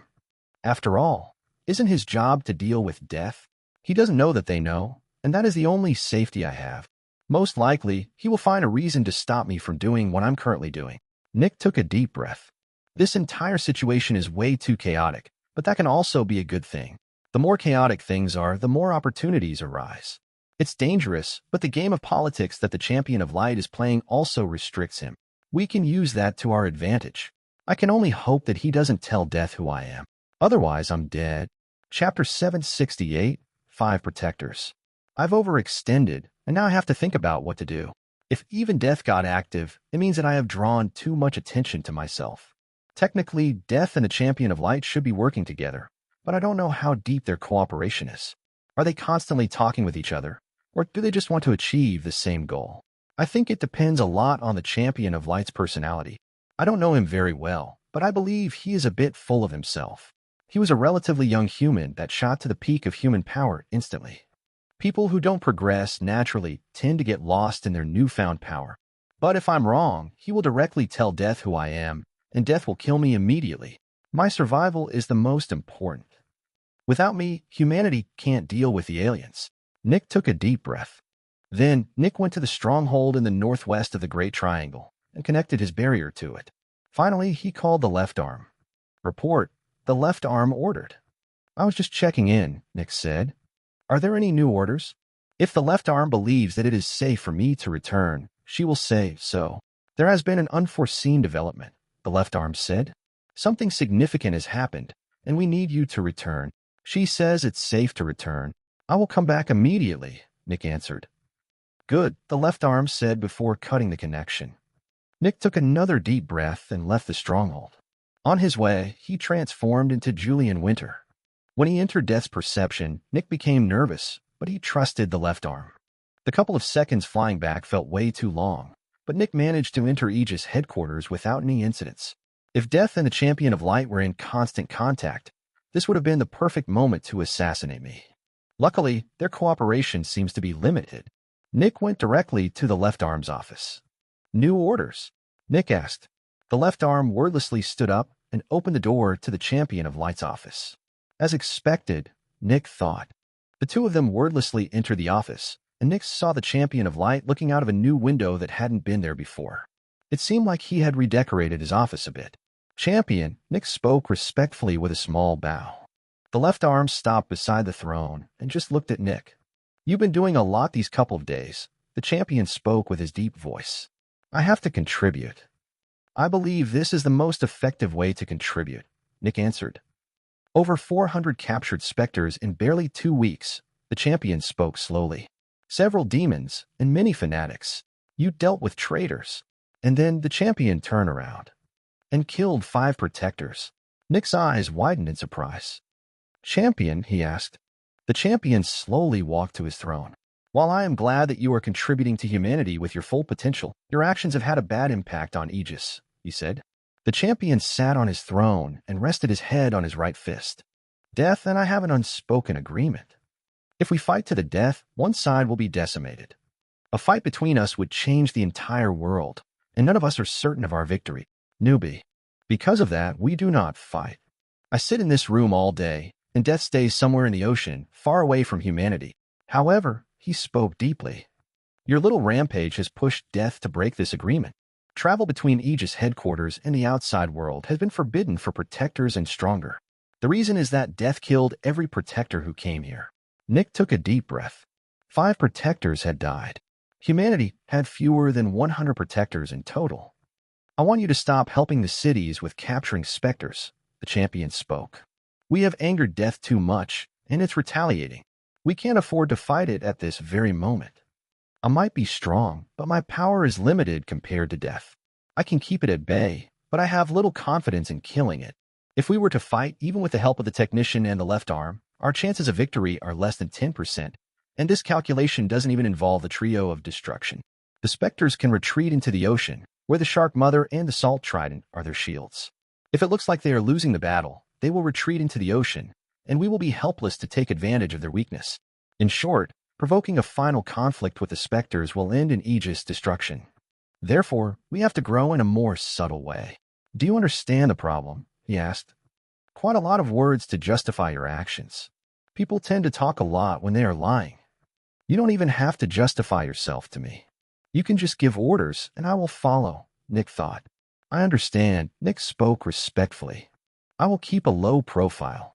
You are still an unknown to the Specters, and that's the advantage we have, the champion spoke. You have caused the death of 2 corruptors, and that put the Specters at a disadvantage. They are desperate, and they are lashing out. In the end, the Specters are still much more powerful than us. We must grow stronger without angering them too much. Champion, the left arm suddenly interjected. Yes, the champion asked, looking over. The Specters are humanity's enemy, she said. I understand the problem, but we are in a war. Trying to win without angering the enemy does not sound like a successful strategy. Death's attack shows that our strategies are working. If we don't fight back, the Specters will devour us. Stopping our offensive just when it is working seems unreasonable. That sounds more like something a double agent would suggest. Chapter 769, Corner. The atmosphere in the room changed drastically, and the champion glared at the left arm. Are you suggesting I am working with the Specters? He asked with his dark voice. Of course not, the left arm answered calmly. You are Aegis. If you were working with the Specters, Aegis wouldn't be making any progress. You could kill Julian right this instant, and we would be without a proper weapon again. The intensity of the champion's aura lessened significantly. What I am saying is that this approach is too complacent. I understand that the backlash has been quite strong, but if Death is breaking the agreement, why can't you? You said neither you nor Death want to provoke a final battle. That is still the case. If Death wanted a final battle, it wouldn't have attacked the Protectors but Aegis headquarters directly. The only thing that happened is that Death has become desperate enough to push the envelope a little bit, knowing that this action won't provoke an immediate retaliation. Yet, if we just accept this, it will have the advantage. If we don't strike back now, Death will just do it again, pushing us into a sunk cost situation. Us grinding our teeth and enduring will feel meaningless if we retaliate when it happens again, forcing us to keep grinding our teeth. Before we know it, we will be at a severe disadvantage. Death will keep taking advantage of our weakness while we watch Aegis becoming weaker and weaker. We can't hold back any longer. Politeness and civility will be seen as weakness by our enemy, the left arm said. The champion calmly looked at the left arm. Your words have merit to them, he spoke, but I do not see a way to make them applicable to our situation. If I leave to deal with the Specters, Death will destroy our headquarters, and compared to the Specters, humans have a base of operations. Our protectors have to come here since over half of our fallen are here, and if we disperse them across the strongholds, this will give the Specters a greater incentive to attack them. If the fallen regularly venture to this place, I could do the same thing as Death, but that's not what's happening. There is no reason for the fallen or adversaries to come to this place, and since I can't leave, I can't deal with them. Entering such a battle will end with many dead protectors and no dead Specters, the champion explained. That is true, the left arm answered, but what if we had a way? Would you be open to helping humanity? The champion's brows furrowed. The way the left arm worded this made it sound like he wasn't contributing anything. Do we have a way? The champion asked. This is just a hypothetical, the left arm said. If we had a way, would you be willing to battle a powerful Specter? The champion seemed a bit annoyed. Hypotheticals were a waste of time since they were not based on reality. Of course, he said. I am surprised you are even asking that question. I am the champion of light. I am humanity's champion. If I could, I would put my life down for humanity. Always. Sure enough, the left arm is shrewd and experienced, Nick realized. She knows that the champion is desperate to keep his disguise. If he is uncovered as a traitor, the aliens will have to get rid of all of the shields, him included. That means a lot less Zephyx for the aliens, and they will blame him for not doing his job correctly. He's supposed to be the aliens' undercover agent, and if he's unmasked, he will die. Because of that, he is desperately afraid of being found out, which means he will do anything to prove that he's on our side. She cornered him. I'm glad to hear that, and that's also the answer I expected, the left arm said. We are humanity's peak, and it is our job to do the things the weak humans can't do. Correct, the champion said. It is our duty. While it has only been a hypothetical, I believe we can find a way to put it into practice, the left arm said. We need 2 parts to make the plan work. 1, we need to be able to lure a Spectre here. 2, we need to be able to capture or kill them. Both of these things are possible, but none of the Specters fulfill both criteria. The Specters that we can suppress will not come here, and the only 3 Specters that are willing to come here can't be suppressed. We can only lure Nurse Alice, the Maw, and the envious researcher to this place. Sadly, Nurse Alice and the Maw are far too powerful, and the envious researcher is impossible to sense. While it is probably not very powerful in combat, it is unbeaten in stealth. The left arm frowned as she fell into thought. If only we had a way to sense the envious researcher, she muttered. Nick's eyes narrowed slightly. She doesn't know of my ability, but she obviously indicates that I should say that I have one. But how can she be sure that I have one? Unless she actually knows of my ability. Or, more precisely, she knows where my ability comes from. The old champion of light had made some comments on Nick's ability, and with the left arm's intelligence, there was a chance that she deduced what Nick could do. To a certain extent. Additionally, Nick managed to lure out 2 corruptors, and was even able to tell the right arm where one of them was, despite it still hiding. She knows that I can sense things, and she probably knows where my ability comes from. Since the null can sense anyone who knows anything about it, she most likely believes that I can also sense something like that. Maybe she believes that I can sense that she knows my ability. Sadly, or luckily, that's not how it works. Nevertheless, she is right that I can sense the envious researcher. She also knows that the envious researcher is a gigantic problem for our underground researchers. She's planning on using the champion to deal with it. I thought that was impossible, but she drove the champion into a corner. But that's not enough.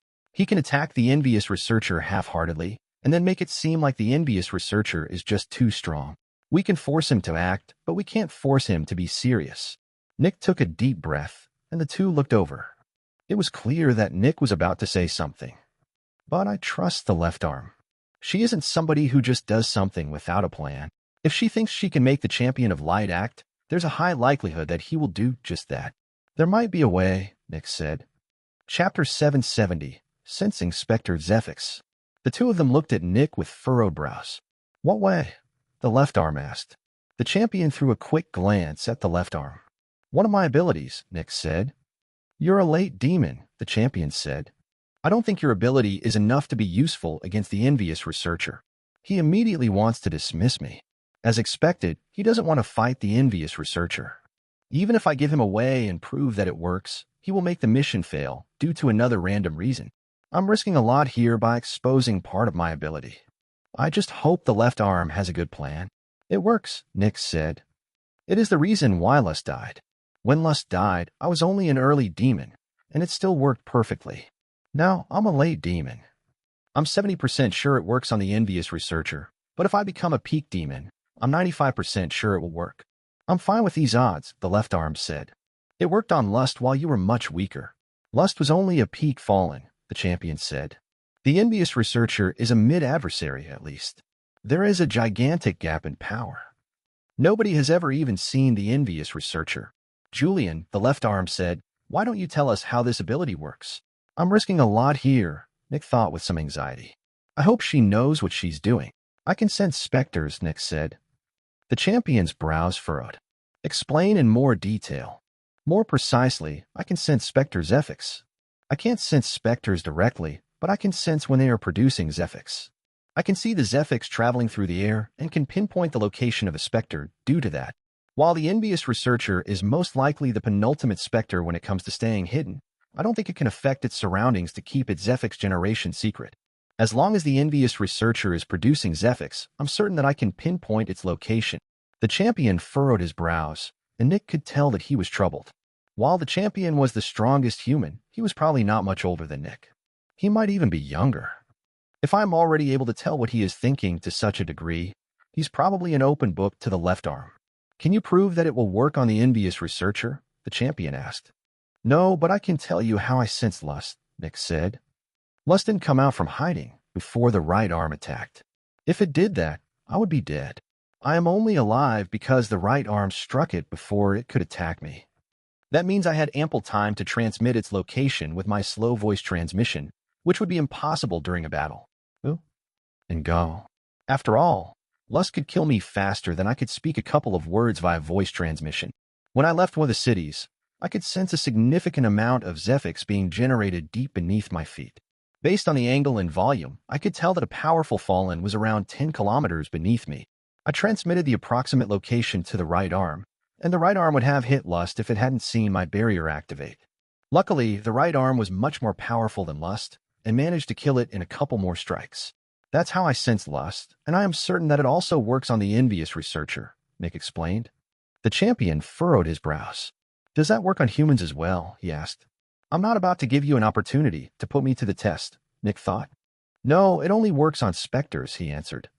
Human Zephyx is fundamentally different. Can you sense the specters in this building? He asked. How would he even be able to do that? The left arm interjected. They are in containment units. Nick nodded. Precisely.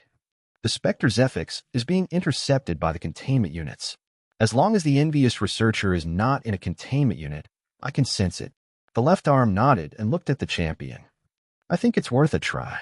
Julian has already managed to lure 2 corruptors out. Even if we believe that there is a chance he may fail, I believe his track record deserves a bit of our trust. The left arm and Nick were essentially ganging up on the champion of light, but they had to make it seem like they were not doing that. The champion didn't say anything for a while and just looked down with furrowed brows. We can try, but sensing it is not the only issue, he said. Of course, Nick thought sarcastically. The envious researcher is extremely powerful, and while I can try my best, I have not had this power for too long. The sun might have chosen me as its champion against the Specters, but I'm also just human. Nick was reminded of the time the champion had proclaimed that the sun wasn't the enemy. Seems like he's coming from a different angle. Instead of keeping his origins secret like the old champion, he went with the angle that the sun is actually not humanity's enemy. I know, the left arm said with a nod. I've worked with the former champion for a long time, and when he had still been in his prime, his power was unmatched. While he couldn't kill death, he was powerful enough to hold it at bay on his own before he became old. The left arm sighed, which made Nick raise an eyebrow. This was a rare show of emotion from the left arm. The champion I knew probably would have been able to deal with the envious researcher, as long as he could sense it. Then, a feeling of longing appeared in the left arm's eyes. He was so powerful. Alas. Then she sighed again. What is she trying to do? Nick thought. But when he looked at the champion, he became surprised. Is that jealousy in his eye? Chapter 771, Putting in Effort. The champion of light looked with barely concealed jealousy at the left arm. Seriously, is she trying to make the champion jealous? I'm not sure that works. Although this is the left arm. The old champion was powerful, the champion said. In the future, I hope to become as strong as him. You will, the left arm said, looking at him. You are still new to this, and you have been doing a great job. You have worked so hard, and your presence has made it possible for the technician and me to leave again. I don't like to say these things, but humanity is our main priority, and the champion's old age was making things more difficult.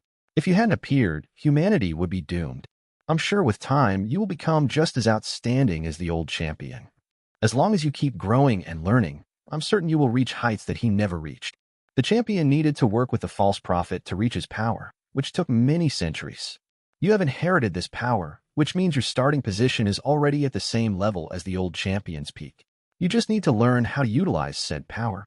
She keeps praising him in a way a mother would praise a child, Nick thought. She's essentially saying that he will one day become a handsome man. The champion's expression didn't change. He had put himself in a dead end. He was the one who brought up his lack of power, and the left arm was just agreeing with him. The left arm also didn't demean the champion in any way. She simply agreed and said that he would become stronger in the future. Well, the champion said after a while, I believe a fight with the envious researcher would be good practice. While I can't assure success, I think positive things will still come of this opportunity. Even if we fail, I will have grown in power nonetheless. Of course, this would fail, Nick thought with annoyance. He won't risk his job just because of the left arm's words. I agree, the left arm said, having returned to her serious demeanor. We should make use of this opportunity. The champion nodded. I just hope that death doesn't retaliate. We've already lost enough protectors. Why would he? The left arm asked calmly. The envious researcher is working alone. It has always been working alone. I don't see why death would do anything, even if we managed to kill it. You're right, the champion said. I've dealt with death for too long and forgot that the envious researcher is not part of its camp. Then the champion looked at Nick. Julian Winter. Yes, champion, Nick answered politely. I want you to focus on your power. If we want to make this work, we need you at your strongest. Your next job is to become a peak demon as quickly as possible. If you need assistance, ask the left arm. R.S. Yes, champion, Nick said with a bow. Then Nick stood up and walked out of the office, leaving the other two alone. I'm not sure if this will work out, he thought as he walked to the research and development department. While I can tell that the champion has been riled up by the left arm, I don't think he will actually try. Nevertheless, I have to do my best anyway. All of this might just be a show, but I should still treat it seriously. I should take this opportunity and work on growing my power quickly. The champion said that I should become a peak demon as quickly as possible, and I intend to do just that. My quantity in terms of inflicted suffering is definitely enough to become a fallen, but I'm unsure about my quality. I might need to inflict suffering on very powerful humans, and this is the perfect opportunity. Nick met up with the technician and told him about what was going on. It seemed like the champion of light was preoccupied with something since he wasn't looking at Nick right now. This gave Nick a rare opportunity to tell the technician about everything that had been going on.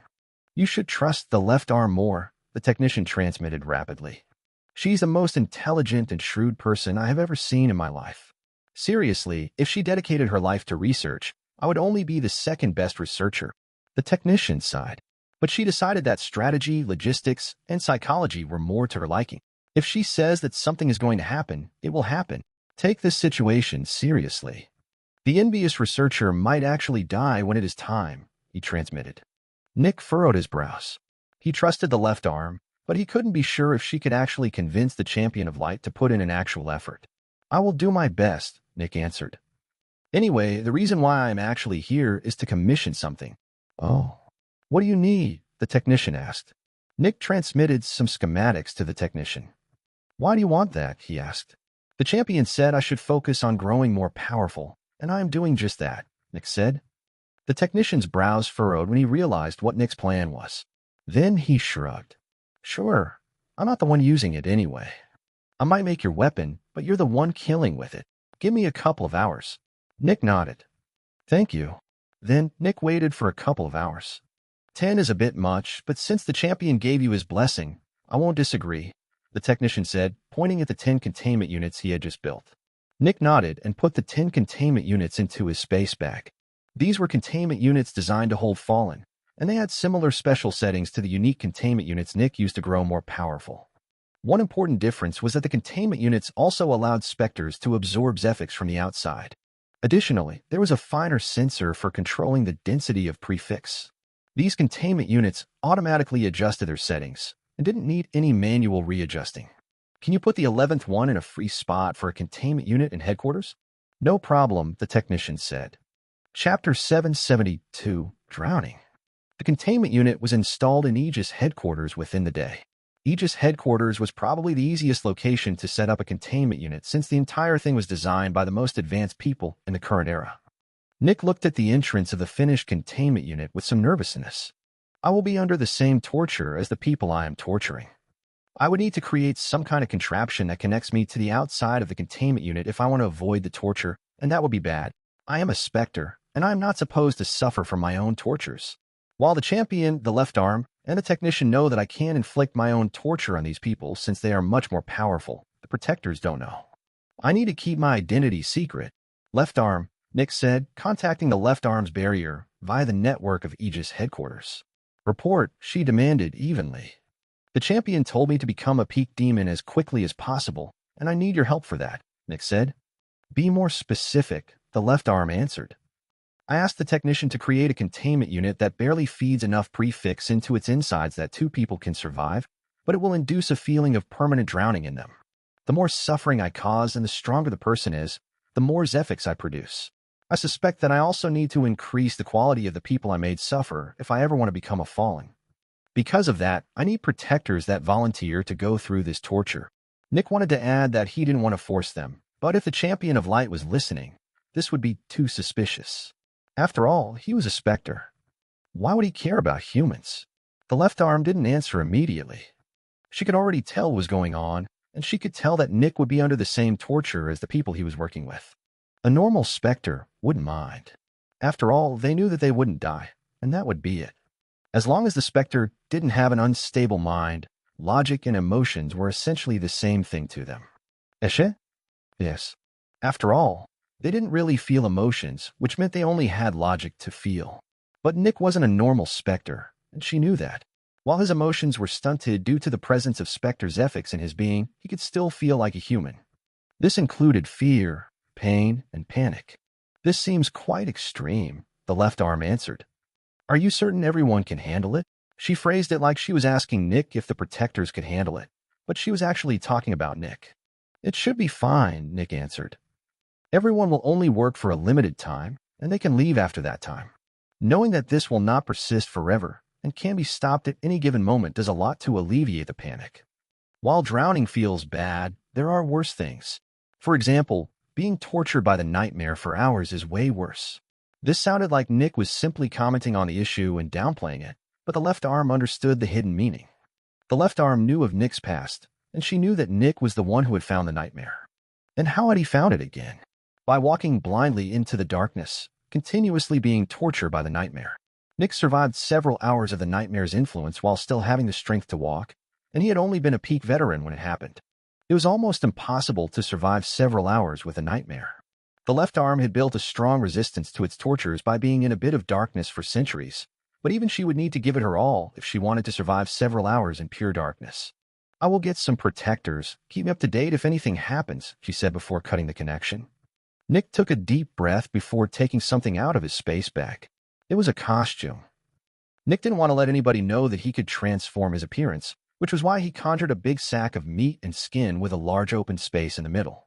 He opened the employee entrance and put the costume in the corner. It looked like a mass of tentacles that grew out of the wall. Not an unusual look for a Spectre.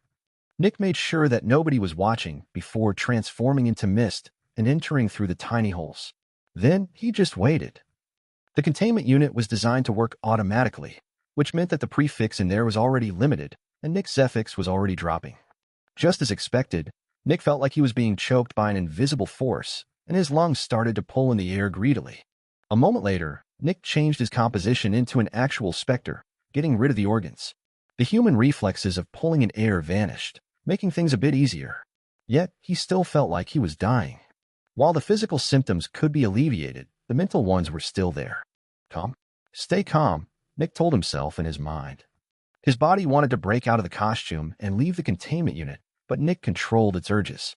You're not dying. At some point, the downward trajectory of Zephyx will end, and everything will level out. Use your logic.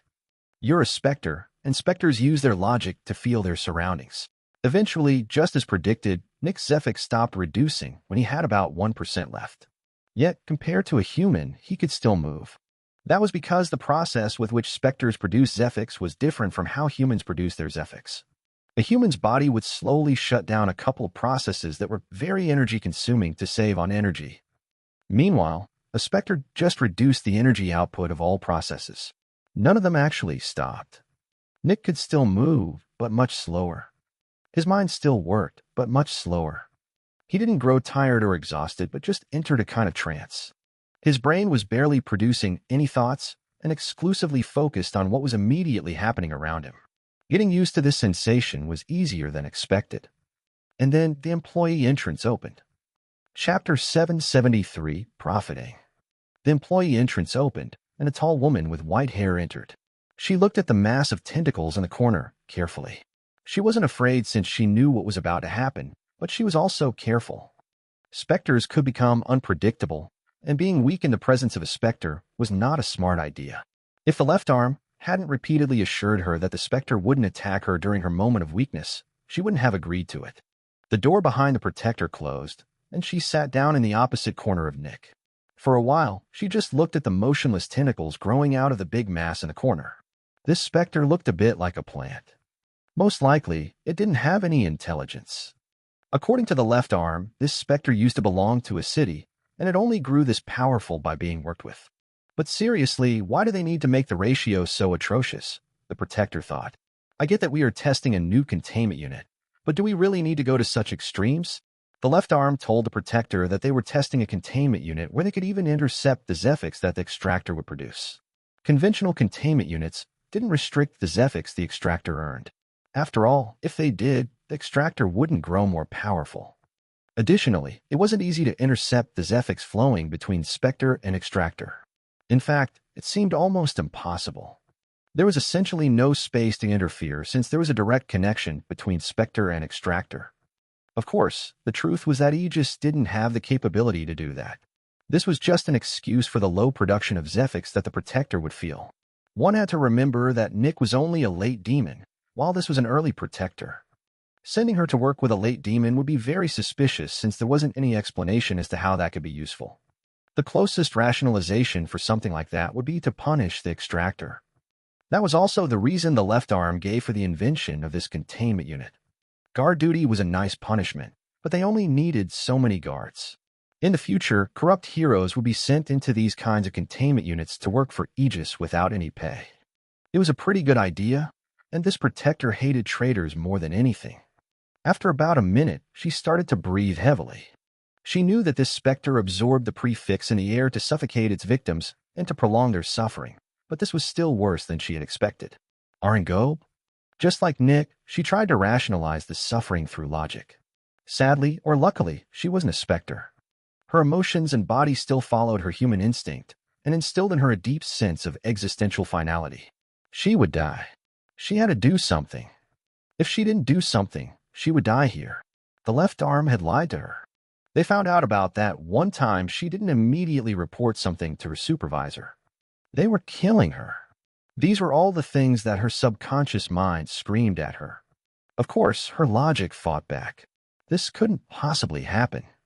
She didn't betray Aegis, and if they wanted to kill her, they wouldn't have warned her repeatedly. They would just sentence her directly. They didn't need to use such underhanded means. Yet, her emotions constantly fought with her logic. Despite all the logical reasons, she still believed that she would die here. If it were possible to reason with emotions to such a degree, there would be almost no suffering in the world. Emotions did what they wanted, and when they were intense enough, they ignored all logic. Luckily, this was a protector who was several centuries old. Her discipline and self-control were extraordinary, and she forced her body to comply with her mind. And then her body reached the point where it couldn't even move anymore. Now, even if she wanted to escape, she would barely be able to do anything. She was so weak. She wanted to sleep. Yet, her body wouldn't let her sleep. Powerful extractors didn't need sleep, and someone as old as her had long forgotten how to sleep. Plenty of normal people who slept almost every day had trouble falling asleep. How could someone fall asleep when they hadn't slept for centuries? Additionally, the prefix in the area was just dense enough to keep her body from shutting off her mind. Lastly, while she wanted to sleep, her emotions certainly didn't want her to sleep. Her emotions wanted her to jump up and fight for her life. How could one fall asleep when they felt like they were drowning? The only thing she could do was to wait and suffer. Her emotions were screaming at her to do something, but her body was powerless to do anything. She was in a horrible situation in which she had no control over her life anymore. The existential dread was ever present. She was going to die. She needed to do something, but she couldn't move. Panic, fear, terror, suffering. While the protector was suffering, Nick was still in a trance. He only felt a great amount of Zephyx entering his body. Although it wasn't really Zephyx. Zephyx required prefix to be produced, but there was no prefix to produce the Zephyx in here. So what was entering Nick's body? It was the very thing that transformed prefix into Zephyx. Humanity only knew that suffering produced Zephyx by reacting with prefix, but humanity couldn't bottle or even see the suffering. They couldn't measure it. Yet it had to be there. After all, one kind of energy didn't just randomly transform into another kind of energy without any outside influence. The best way to describe it was that concentrated energy of suffering was entering Nick's body. The cold inside a meat freezer had to come from somewhere. If one wanted to cool something, one needed to heat something else. It was energy transfer.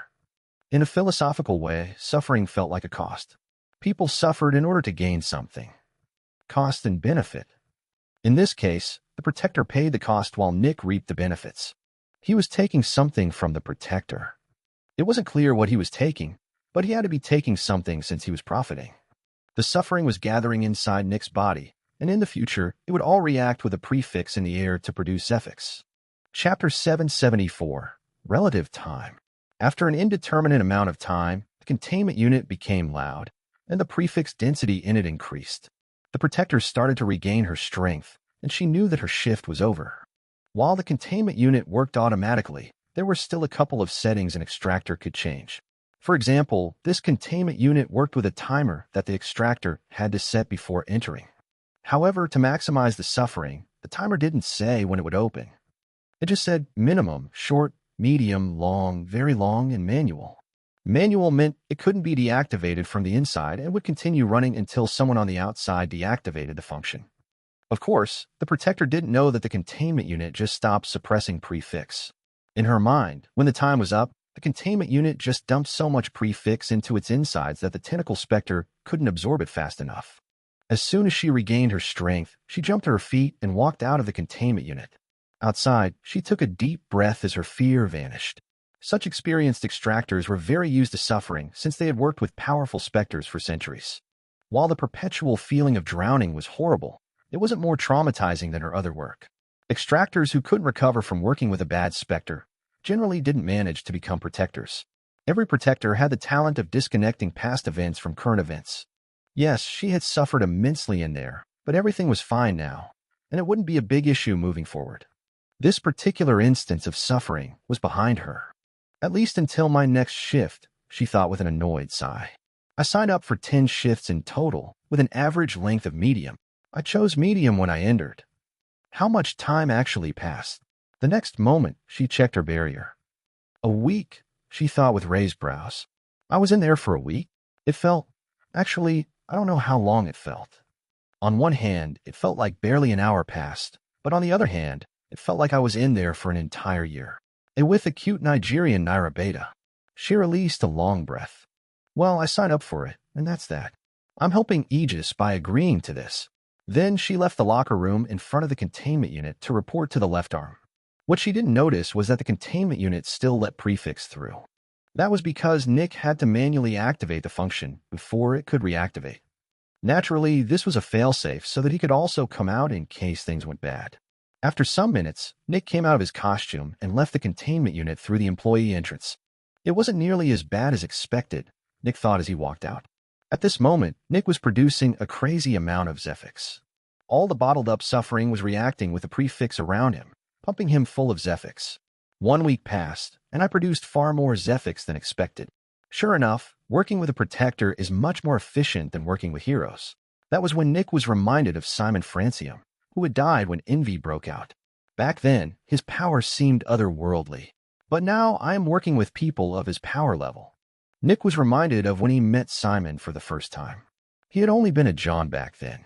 The innocent and scared Nick from back then didn't exist anymore. Now he was harvesting the suffering of Protectors while aiming to free all of humanity from its oppression. The nervousness Nick had felt when the old champion gave him the last name of Dusk was no longer there. It was his duty now. He had to destroy the sun and the aliens living on the moon. I will never give up. It seems like an insurmountable task, but changing Crimson City seemed just as impossible back then. I changed Crimson City. I succeeded. Improving the lives of 1 million people also seemed impossible, but I also managed to do that. I fulfilled 2 impossible tasks. Who's to say I can't fulfill a third one? Next, Nick connected his barrier to the left arm. Report, the left arm ordered. The first shift went smoothly. There are no issues, he said. I've already heard. Are you ready for the next shift? Are there any changes in procedure that would make the process more efficient? She asked. She's actually just asking me if I can deal with the pain, Nick thought. No, everything has worked well so far. Based on what I've seen, the long and very long settings are also usable. Of course, the Protector probably reported everything already. You know more about the viability of the settings than me, Nick explained. Good. I will send the next one soon, she answered before cutting the connection. Nick set up the containment unit again and re-entered. He had already transformed all the saved suffering into Zephyx. He went back into his costume and waited. The containment unit started suppressing the prefix again, and Nick went back into a trance. Time seemed to pass so quickly for him. It was like the outside world was moving much faster than him. The next Protector arrived around 2 hours later, but Nick felt like he had just sat down. The Protector collapsed in what seemed like barely a couple of seconds to Nick. Then, Nick felt like only an hour passed before the prefix in the atmosphere increased again. Everything returned to normal in Nick's perception, and he came out to check how much time passed. That was a long session, Nick thought. An entire month? Barely felt like an hour. Being a Spectre certainly has its upsides. If I were human, I would be suffering tremendously, but as a Spectre, it just feels like I'm sleepy or exhausted. You can send the next one, Nick said to the left arm through his barrier. Chapter 775, Unexpected Attention. After a particularly long session with a mid-Protector, Nick left the containment unit as always to transform his harvested suffering into Zephyx. On the outside, he just seemed to recover and tell the left arm to send in the next one. But deep inside, Nick's mind was in absolute chaos. Why? He thought in panic, trying not to show anything. What did I do? At this very moment, Nick's ability was deactivated, which meant someone or something was looking at him. Thanks to his improved ability, he could also tell where the someone or something was. The sensation came from about 50 kilometers above him. 50 kilometers? Any human ascending to just 30 kilometers would be killed, and the same thing was almost certainly true for Specters. This meant that something that was neither human nor Spectre was currently looking at him. Even more, Aegis headquarters completely isolated all perceptions from the outside. Not even death could peer through the walls. Nick re-entered the containment unit as calmly as he could. The door closed, and his ability was still deactivated. I'm not even sure if an Eternal can look through such an advanced containment unit, Nick thought nervously. Nick wanted to test his hypothesis, but that would mean showing that he knew that he was being watched. Instead, he walked past his costume and manually opened its back with his hands. There was one specific thing that he couldn't allow anyone to know, and that was not his primary ability.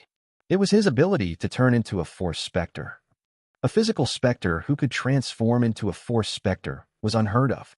There were some very rare cases of humans being able to make their bodies intangible or something like that, but Spectres didn't have that power.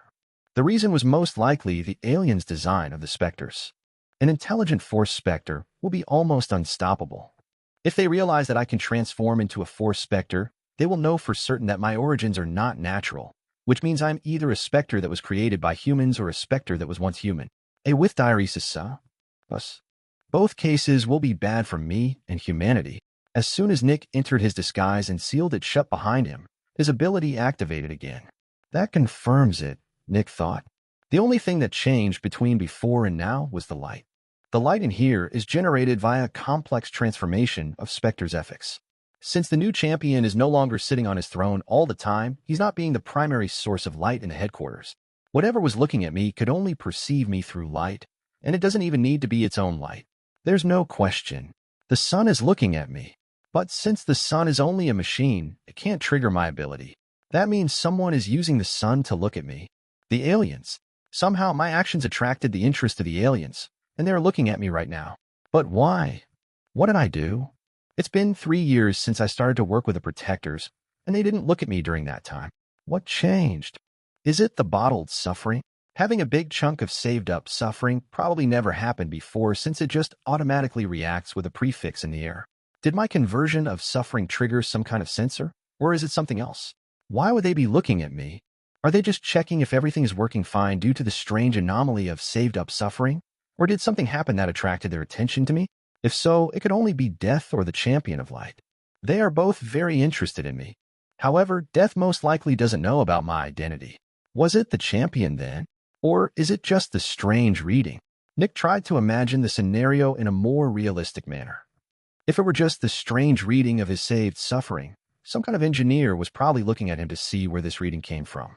If it were the Champion's words that made them look at him, an alien involved with administrating Earth was probably looking at him. But the champion doesn't know about my abilities. He only knows that I can sense Zephyx that Specters produce, and that's not even true. Even if he told them that a Spectre was working for him, they most likely wouldn't care. I can't be sure what the reason is. While Nick was thinking these things, the next protector walked in. By now, Nick's Zephyx storage was also running low, which meant thinking about his current situation was almost impossible. He tried to find the answer, but the low Zephyx didn't allow him to make many cohesive thoughts. Just act like nothing is happening. If I die, I die. Eventually, the protector stood up again and left the containment unit. Nick's mind returned to its usual condition, and he prepared himself. He slowly crawled out of the costume into the light. His ability was still active. When he felt his ability still being active, almost all of his anxiety left him. They are no longer looking at me, and if they wanted to kill me, they would have already done so. I don't know how long the session was, but even the shortest one lasts an entire day. That's more than enough time to eradicate me. But that still doesn't answer the question of why they looked at me. What's the reason? Was it just some kind of general sweep of Aegis headquarters to check up on how the humans were doing? I don't know. Nick left the containment unit, and a huge burst of Zephyx entered his body. He waited for almost an entire minute. No one was looking at him still. I don't know what's going on, but I seem to still be in the clear. Nick checked his Zephyx. Around 2 more years, and I should be a peak demon. Send in the next one, he told the left arm. Chapter 776. Unforeseen Issue. Nick felt his Zephyx increasing as he walked out of the containment unit. 2 more years had passed since the sun had looked at him, and Nick had finally become a peak demon. Peak demon. Nick was finally on the level of the most powerful agents.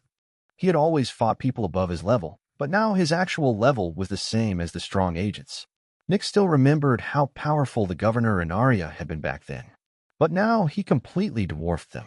Arya was most likely still alive and still somewhere out there, but she definitely hadn't become a protector yet. While she had the talent to become a protector, not enough time had passed for her to become one. This meant that Nick had caught up with her. And if one included his actual power, he had surpassed her by quite a bit. Nick was no longer weak. He could fight Fallen and Protectors now. While he couldn't fight any of the Corruptors, he also wasn't completely helpless in front of them. If a Corruptor found him, there was a chance that Nick might be able to run away. I'm a peak demon now, which means the time to attack the envious researcher has arrived, he thought. I still don't know if this will actually work. Everything depends on the champion. If he actually tries, we might succeed. If he doesn't, there's no hope. I've advanced, Nick told the left arm with his barrier. Good. I'm going to tell the protectors that they don't need to come anymore, the left arm answered. Come to my office. We need to talk about the mission. Oh, the left arm cut the connection again, and Nick made his way upward. As he stepped into the Hall of Remembrance in front of the left arm's office, he was lost in memories for a bit. Back when he arrived here for the first time, he looked at the statues with reverence. He always wanted to be part of it. Most likely, I've earned my place here, but my monument won't be built until I am dead. Nick looked at the newest statue. It depicted a heroic man piercing a shadowy figure with his sword. This was the right arm's monument. It depicted his triumph over lust. I'm glad that I got to contribute to Lust's defeat, Nick thought. Nick entered the left arm's office. She stood up without saying a word and opened the door leading to the Champion of Light. Just like last time, the champion was looking out of his new window. You have advanced, the champion asked without turning around. Yes, champion, Nick answered.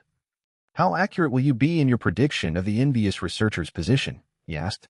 I have been in the presence of the envious researcher before, but I was only an initial demon back then, Nick said. Back then, I was roughly able to feel its location. As long as it didn't move, I could pinpoint its location to an area of around 10 meters of accuracy. With my newfound power, I should be able to predict its position accurately. The champion nodded without turning around. Is your method of voice transmission able to pinpoint a location? The champion asked. Words won't be fast enough. I can use the barrier's function, Nick said. It worked with Lust. The envious researcher is not Lust, the champion said. No Spectre knows more about technology than the envious researcher. There is a real possibility that it can intercept the barrier's signals and make sense of it, giving it enough time to evade. Nick was quite surprised. He's actually right. I didn't think about that, he thought. Does he actually want to succeed? I didn't consider that. You're right, Nick said. I have some achievements in Zephyx manipulation. I will work on a way to refine my ability to transmit information. The champion nodded without turning around. Tell the left arm when you're ready. I will, Nick said before leaving the office again. As Nick walked towards the research and development department, he furrowed his brows. This would have been a good excuse to make the mission fail, he thought. The champion could have just said that the barrier's function would be fine, and the mission might have failed naturally. But he actually mentioned it. Is he really intending to kill the envious researcher? Nick went to an empty office in the research and development department to practice his Zephyx manipulation. It had been a while since he created his method of voice transmission, and he had made incredible strides since then. I can transmit my words into the ears of a person. My voice transforms into signals, which travel at speeds close to light speed. When they come into contact with the ears of my target, they transform back into sound waves. It's a good method to talk in secret and over great distances, but it is limited by a couple of things. If I only want to talk to somebody, it works well enough, but that's not enough anymore. Accessing somebody's brain is almost impossible. There will stop foreign Zephyx from interacting with it. I can only interact with visible parts of their body.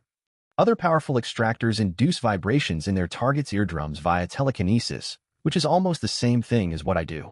I need to be able to transmit vast amounts of information within milliseconds, and that method can't do that. Nick closed his eyes and thought about it. Luckily, he found a way within a couple of minutes. He had to think a bit outside the box, but it would work. However, the Champion of Light needed to agree to this method since this would be a bit more intrusive than just transmitting a voice. It's the best way. If he actually wants this mission to succeed, he will accept, Nick thought. Then, he started to work on actualizing this method. As always, he needed to go through the 3 stages of creating an ability: creation, refinement, and actualization. The creation took a couple of days, but that was the easiest part. Refinement wasn't difficult since the energy required to transmit information wasn't a lot to begin with, and Nick had plenty of Zephyx to spare. The real issue was actualization. He had to make the technique real. He needed to be able to go through the complex transformations and calculations without losing focus. Chapter 777, How to Transmit Information. Nick practiced his newly created technique for several weeks. Testing a new ability was necessary since there were often oversights. Nick worked together with a technician and used him as his testing subject for his ability. The technician didn't have any issues with being a guinea pig since he was also interested in Nick's new ability. Actually, the barriers work very similarly, he said. I know, Nick answered. I took inspiration from that function and built on it. Well, I wouldn't really call it built on it. Your method is a bit too intrusive, and a barrier can do the same thing without needing the other person to agree to something like that, the technician said. You know, it's actually not that easy to relinquish control over my eyes, the technician said. I've quite some restraint, and I know you very well. Yet, allowing you to fill my vision with whatever you want me to see still feels dangerous. I don't think your ability is that useful. Nick's ability worked by warping the light in front of somebody's eyes to create an image.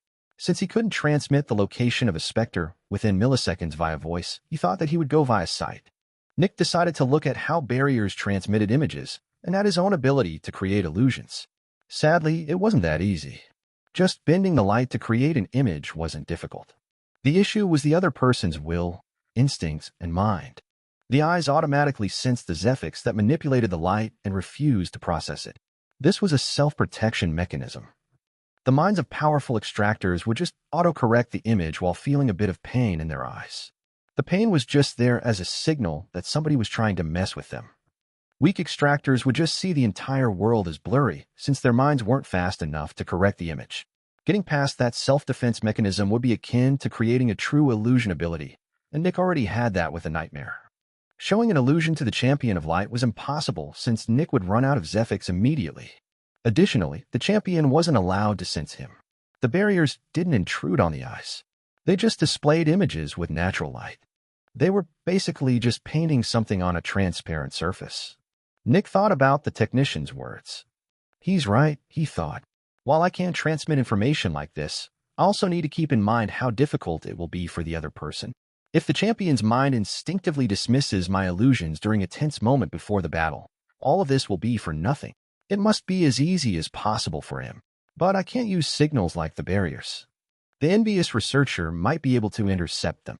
That means I can only use my Zephyx. I'll rework it, Nick said after a while. Back to the drawing board, the technician said with a laugh.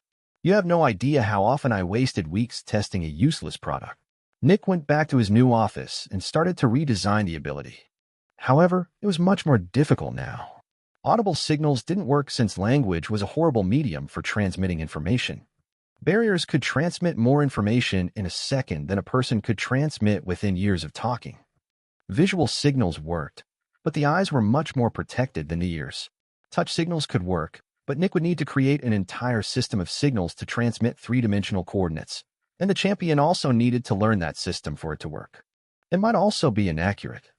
Smell and taste didn't work for obvious reasons. Zephyx sense also didn't work since humans sense Zephyx with their Zephyx synchronizer, and that was probably the most protected place within the entire body. And if Nick created an open signal of Zephyx in the air, the envious researcher would also be able to sense it, most likely. Nick tried to find a solution to this issue for almost 30 minutes. Then he mindlessly wandered out of his office and looked at all the different devices in the research and development department.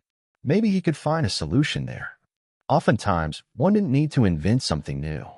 Something very similar to the Envision product was probably already on the market, and one just needed to make some adjustments.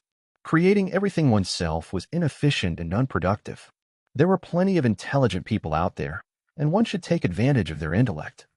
After looking at the machines for a while, Nick's eyes fell on a pair of glasses sitting on a table.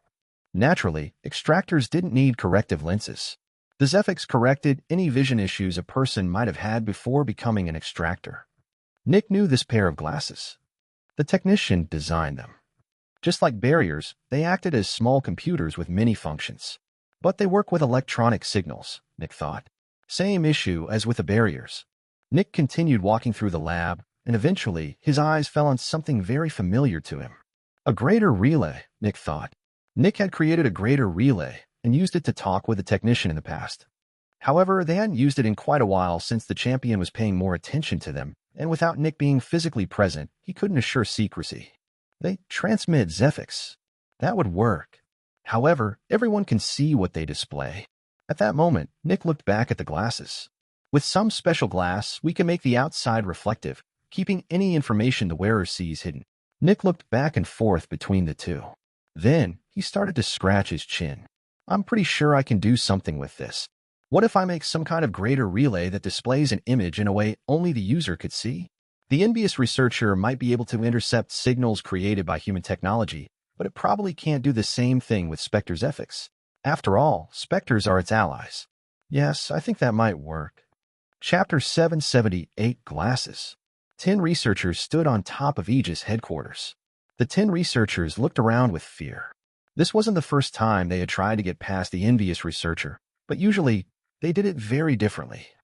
The way Aegis used to get past the envious researcher was relatively simple, but consumed a lot of resources. Whenever they needed to distribute a new technology, Aegis gathered almost all their researchers in a powerful but open containment unit. This containment unit was the second most powerful containment unit Aegis owned, and it could contain an adversary. The champion and the left arm would be inside the containment unit together with the researchers, while the technician would stay outside to operate it. This containment unit was the only one that didn't have the safety feature, which delayed the opening and closing of its main door.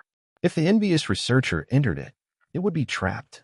Naturally, the envious researcher knew that, which was why it didn't enter. Instead, it would attack the researchers from somewhere inside Aegis. The champion and the left arm needed to defend the researchers for some time. While the envious researcher attacked the researchers, several scientists in different cities would receive their own copies of the research files for the new technology. All of them would read them at the same time, and when they understood them, they would immediately distribute them. The envious researcher would be occupied by the researchers inside the containment unit while the technology spread. Eventually, the envious researcher would leave and go after some random people who knew the technology. At that point, it was a race against time. The technology needed to spread faster than the envious researcher could kill people. At the same time, schematics for the new technology would be sent to all cities and made openly accessible. The envious researcher would need to destroy almost all the cities to eradicate the technology. Usually, 20 to 500 very intelligent people would be killed by the envious researcher all over the world. Sometimes, but rarely, it would even destroy the network of an entire city. There was even one time when the envious researcher destroyed an entire city. Of course, the envious researcher wasn't dumb, and it tried to ignore the researchers inside Aegis in favor of killing the researchers outside. But if that happened, Aegis would just escort the researchers to Aegis headquarters. There, they would do the same thing with a new batch until there were thousands who knew how it worked. At that point, it would be impossible to stop the spread. If the envious researcher ignored the batch in Aegis headquarters, it wouldn't be able to kill a single person. At least, by attacking this batch, the researchers outside would be left open and vulnerable. In the end, it was forced to attack the researchers in the headquarters. Every single new development needed to get past this tedious process. It required the combined power of humanity just to spread a single new discovery. It was horrendous. Originally, this batch of researchers believed that it wouldn't be any different from the other times. But then, they were ordered to go to the top of the pyramid, which was Aegis headquarters. This was very different. From up there, the envious researcher could attack them from basically anywhere. Inside the containment unit, an attack could only come from the open entrance, which wasn't very big to begin with. How could the champion guarantee their safety up here? Why were they even up here? This was why they were so afraid. They knew that a powerful adversary would soon try to kill them, and they were essentially naked in front of this threat. Above the pyramid was the champion with the technician and the left arm. Nick stood close to the researchers and just waited. The researchers kept reading about the new technology that was about to be spread across the globe. It took longer than usual due to their fear. The champion moved his new pair of glasses up a bit. "Please move it down by 3 millimeters, Nick transmitted. "The angle needs to be perfect to assure accuracy." The champion did just that without any protest. Naturally, this pair of glasses was Nick's new method of transmitting images. He had essentially turned a pair of glasses into a greater relay, but instead of showing his appearance, the glasses transmitted what Nick wanted them to see. Nick had created a new ability that allowed him to directly interact with the glasses. In a way, it was like a one-way greater relay. The glasses couldn't transmit anything back since Nick didn't have a receiver for the signal. Nick would send a signal with his Specter Zephyx, which then was used by the glasses to interpret an image. These glasses were specifically designed to only accept signals coming from Nick's ability, making it impossible for anyone else to send signals to them. Due to security reasons, Nick had designed the glasses to be as mechanical as possible. There was no computer or processor in there. The Zephyx just went along manipulation lines within the glasses, and based on the Zephyx, different parts of the glass would change color to display an image. Of course, the outside of the glasses was reflective, essentially hiding the champion's eyes from everyone. The envious researcher wouldn't be able to see the inside of the glasses. Nick and the champion had tested the accuracy of the glasses several times, and as long as they were in the correct position, they were very accurate. The champion didn't miss a test attack by more than a millimeter. However, there were difficulties when it came to rapidly moving targets. The glasses could only receive signals as quickly as Nick could send them. The envious researcher was much more powerful than Nick, and if it moved rapidly, Nick's senses would fall behind, essentially sending an outdated image to the champion. Because of that, Nick had to predict the target's potential pass. The spot where it currently was, according to Nick's sense, was colored with a deep red, and its potential trajectory was colored in a lighter red. There was still a good chance that they might mess up due to Nick's weakness. But this was the best shot they had at killing the envious researcher. For several minutes, everyone waited. And then, Nick felt it. It's here. Chapter 779, The Envious Researcher. Several kilometers away, Nick felt something locking onto his position. The thing was behind a mountain. Nick immediately transmitted the location to the champion's glasses. But he didn't react. "It's waiting," the champion transmitted. "It's very careful." Sure enough, no attack arrived. The thing just kept staying behind the mountain. Nick got more time to sense the object, and due to the proximity, he could make out an outline. He couldn't see the body with clarity, but he could tell that the object had the rough shape of a human. But it also didn't completely have the appearance of a human. There were many irregularities in its appearance. Nick refined the image down to the silhouette. When the champion saw the human outline, he was surprised. That was more accurate than he had expected. As they waited, Nick tried to find forms that fit the irregularities in its appearance. Nothing seemed to really fit. Then he subconsciously thought of the aliens, and the image fit much better. However, it still wasn't really accurate. It was like there were many more and much finer tentacles everywhere. Finally, Nick thought of something, and it fit perfectly. He sent the new image to the champion, and the champion now saw the envious researcher clearly. A human nervous system. It was a brain attached to a floating nervous system. By fighting the envious researcher many times, the shields knew that it had many small tentacles that launched attacks, but they were never able to truly see them. Some seconds later, one of the nerves extended and came out from behind the mountain. Nick's ability told him where the nerve was, but no matter how hard he tried, he couldn't see it. He knew its exact location, but still couldn't see it. That was terrifying. The nerve slowly moved towards Aegis headquarters. Boom. As soon as it came within 500 meters of the researchers, the champion of light swung his sword, and a crescent of sunlight shot at the nerve. The nerve was cut off and vanished immediately. There was no trace of the nerve left. Nobody saw it. The left arm and the technician jumped down to the researchers and stood in front of them. However, the envious researcher didn't move from its position. It knows that we have something planned, and it wants to find out what it is, Nick thought. It knows it is safe behind a mountain. Even if the champion attacked right now, it would have enough time to evade with so much distance between them.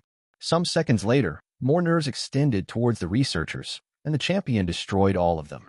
Then, Nick saw the envious researcher sending a lot of its nerves into the ground. They slowly went below Aegis headquarters, and then they entered. There was a hole in the building somewhere. The champion saw in his glasses how a network of nerves expanded throughout the entire building. This told them that whenever the envious researcher had attacked in the past, it might not even have been inside the building. Eventually, the nerves came out of the main entrance and bolted for the researchers. Bang! The champion destroyed the nerves and transmitted to the other shields that it was inside the building. Of course, he knew that it wasn't, but it had to seem like he was falling for the envious researcher's scheme. The champion jumped down to the researchers and focused on the main entrance.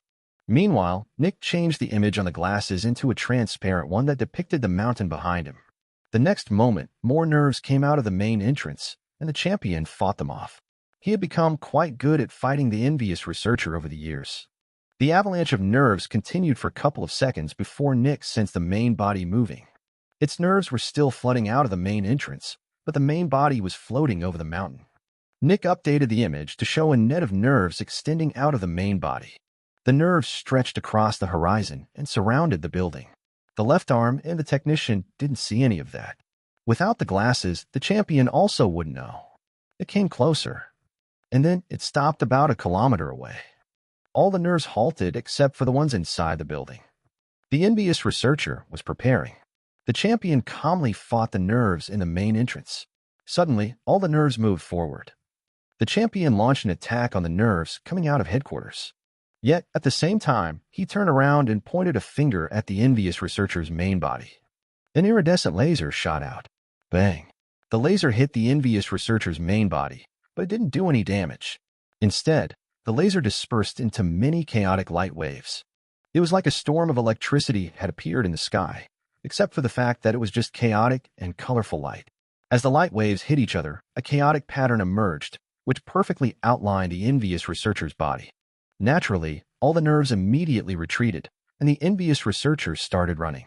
But at the same time, shadows came out of the left arm's body, and her eyes started to turn into black whirlpools. Her hair extended and turned white. Meanwhile, a three-dimensional whirlpool appeared around the place where the envious researcher was. The left arm was the best suppressor in the entire world. However, her power was limited. The envious researcher managed to get out of the whirlpool almost immediately. Yet, the difference between immediately and almost immediately at such a level of power was gigantic. The champion turned towards the whirlpool. The light waves had already disappeared, and the envious researcher was invisible again. However, for just an instant, the envious researcher was stuck in air inside the whirlpool. Nick transmitted a clear image. He transmitted a clear trajectory. Almost immediately was a long time for people of their power, and the envious researcher moved slowly enough that Nick could send the image. And the image depicted a very clear escape path that the envious researcher was following. The champion swung his sword. A crescent of light shot at the envious researcher. This was it. This was their only strike. All the cards were in their favor. Everything from now on depended on the champion. If he wanted to miss, he would miss. If he wanted to hit, he would hit. It was all up to him. Chapter 780, True Aegis. Everyone watched as the crescent shot towards the whirlwind. Boom! The crescent exploded into a shower of lasers, burning holes in the ground as far as the eye could see. Everything was too bright, and nobody could tell whether or not the attack had hit. Did they get it?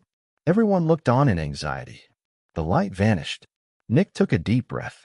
In the next moment, red pieces of brain fell to the ground. "We got it," Nick said. Nick saw the crescent hitting the envious researcher head-on. It had been a perfect shot. It landed exactly on the brain of the envious researcher, and when it hit, Nick couldn't see the envious researcher anymore. If Nick were just looking with his eyes or his Zephyx sense, there would be a possibility that the envious researcher was still alive. However, Nick's ability worked by using an enemy's perception to his advantage. If the envious researcher survived, it wouldn't suddenly shut off all its senses and look away. Nick would have felt it retreating. Additionally, he noticed something else as well. Several hatchlings had appeared out of nowhere around Aegis headquarters. The death of a powerful adversary would increase the density of prefix significantly, creating more hatchlings. All the signs pointed towards the envious researcher's demise. It was dead. It was actually dead. "I hit it head-on," the champion confirmed. Subconsciously, the technician in the left arm threw a glance at Nick. Nick had said that they got it, but was he just going along with some kind of deceit that the champion was trying to pull? Nick just looked at them. And when they saw his eyes, they understood. It was actually dead. There was a chance that the champion would try to mask his failure since he was technically working with the envious researcher. But Nick wasn't working for the Specters. The technician fell onto his butt in shock. They had actually done it. The envious researcher was dead. Even the left arm had an expression of shock on her face. The envious researcher was dead. This was the first adversary Aegis had ever killed, and it was a significant one at that. Killing the envious researcher was a bigger accomplishment than killing famine, pestilence, or war. It was a bigger accomplishment than killing all of the corruptors. The envious researcher had had a gigantic impact on humanity's development, and now it was dead. While the others tried to come to terms with this new development, Nick was analyzing the situation. Except for death, nobody is looking at us, Nick thought. The sun has already looked at me once, which means the aliens can use it to look at Earth. One of their primary suppression factors was killed by humanity at the hand of their double agent, and yet they are not even looking at what happens. If I were them, I would program the sun to send an alarm when the envious researcher dies.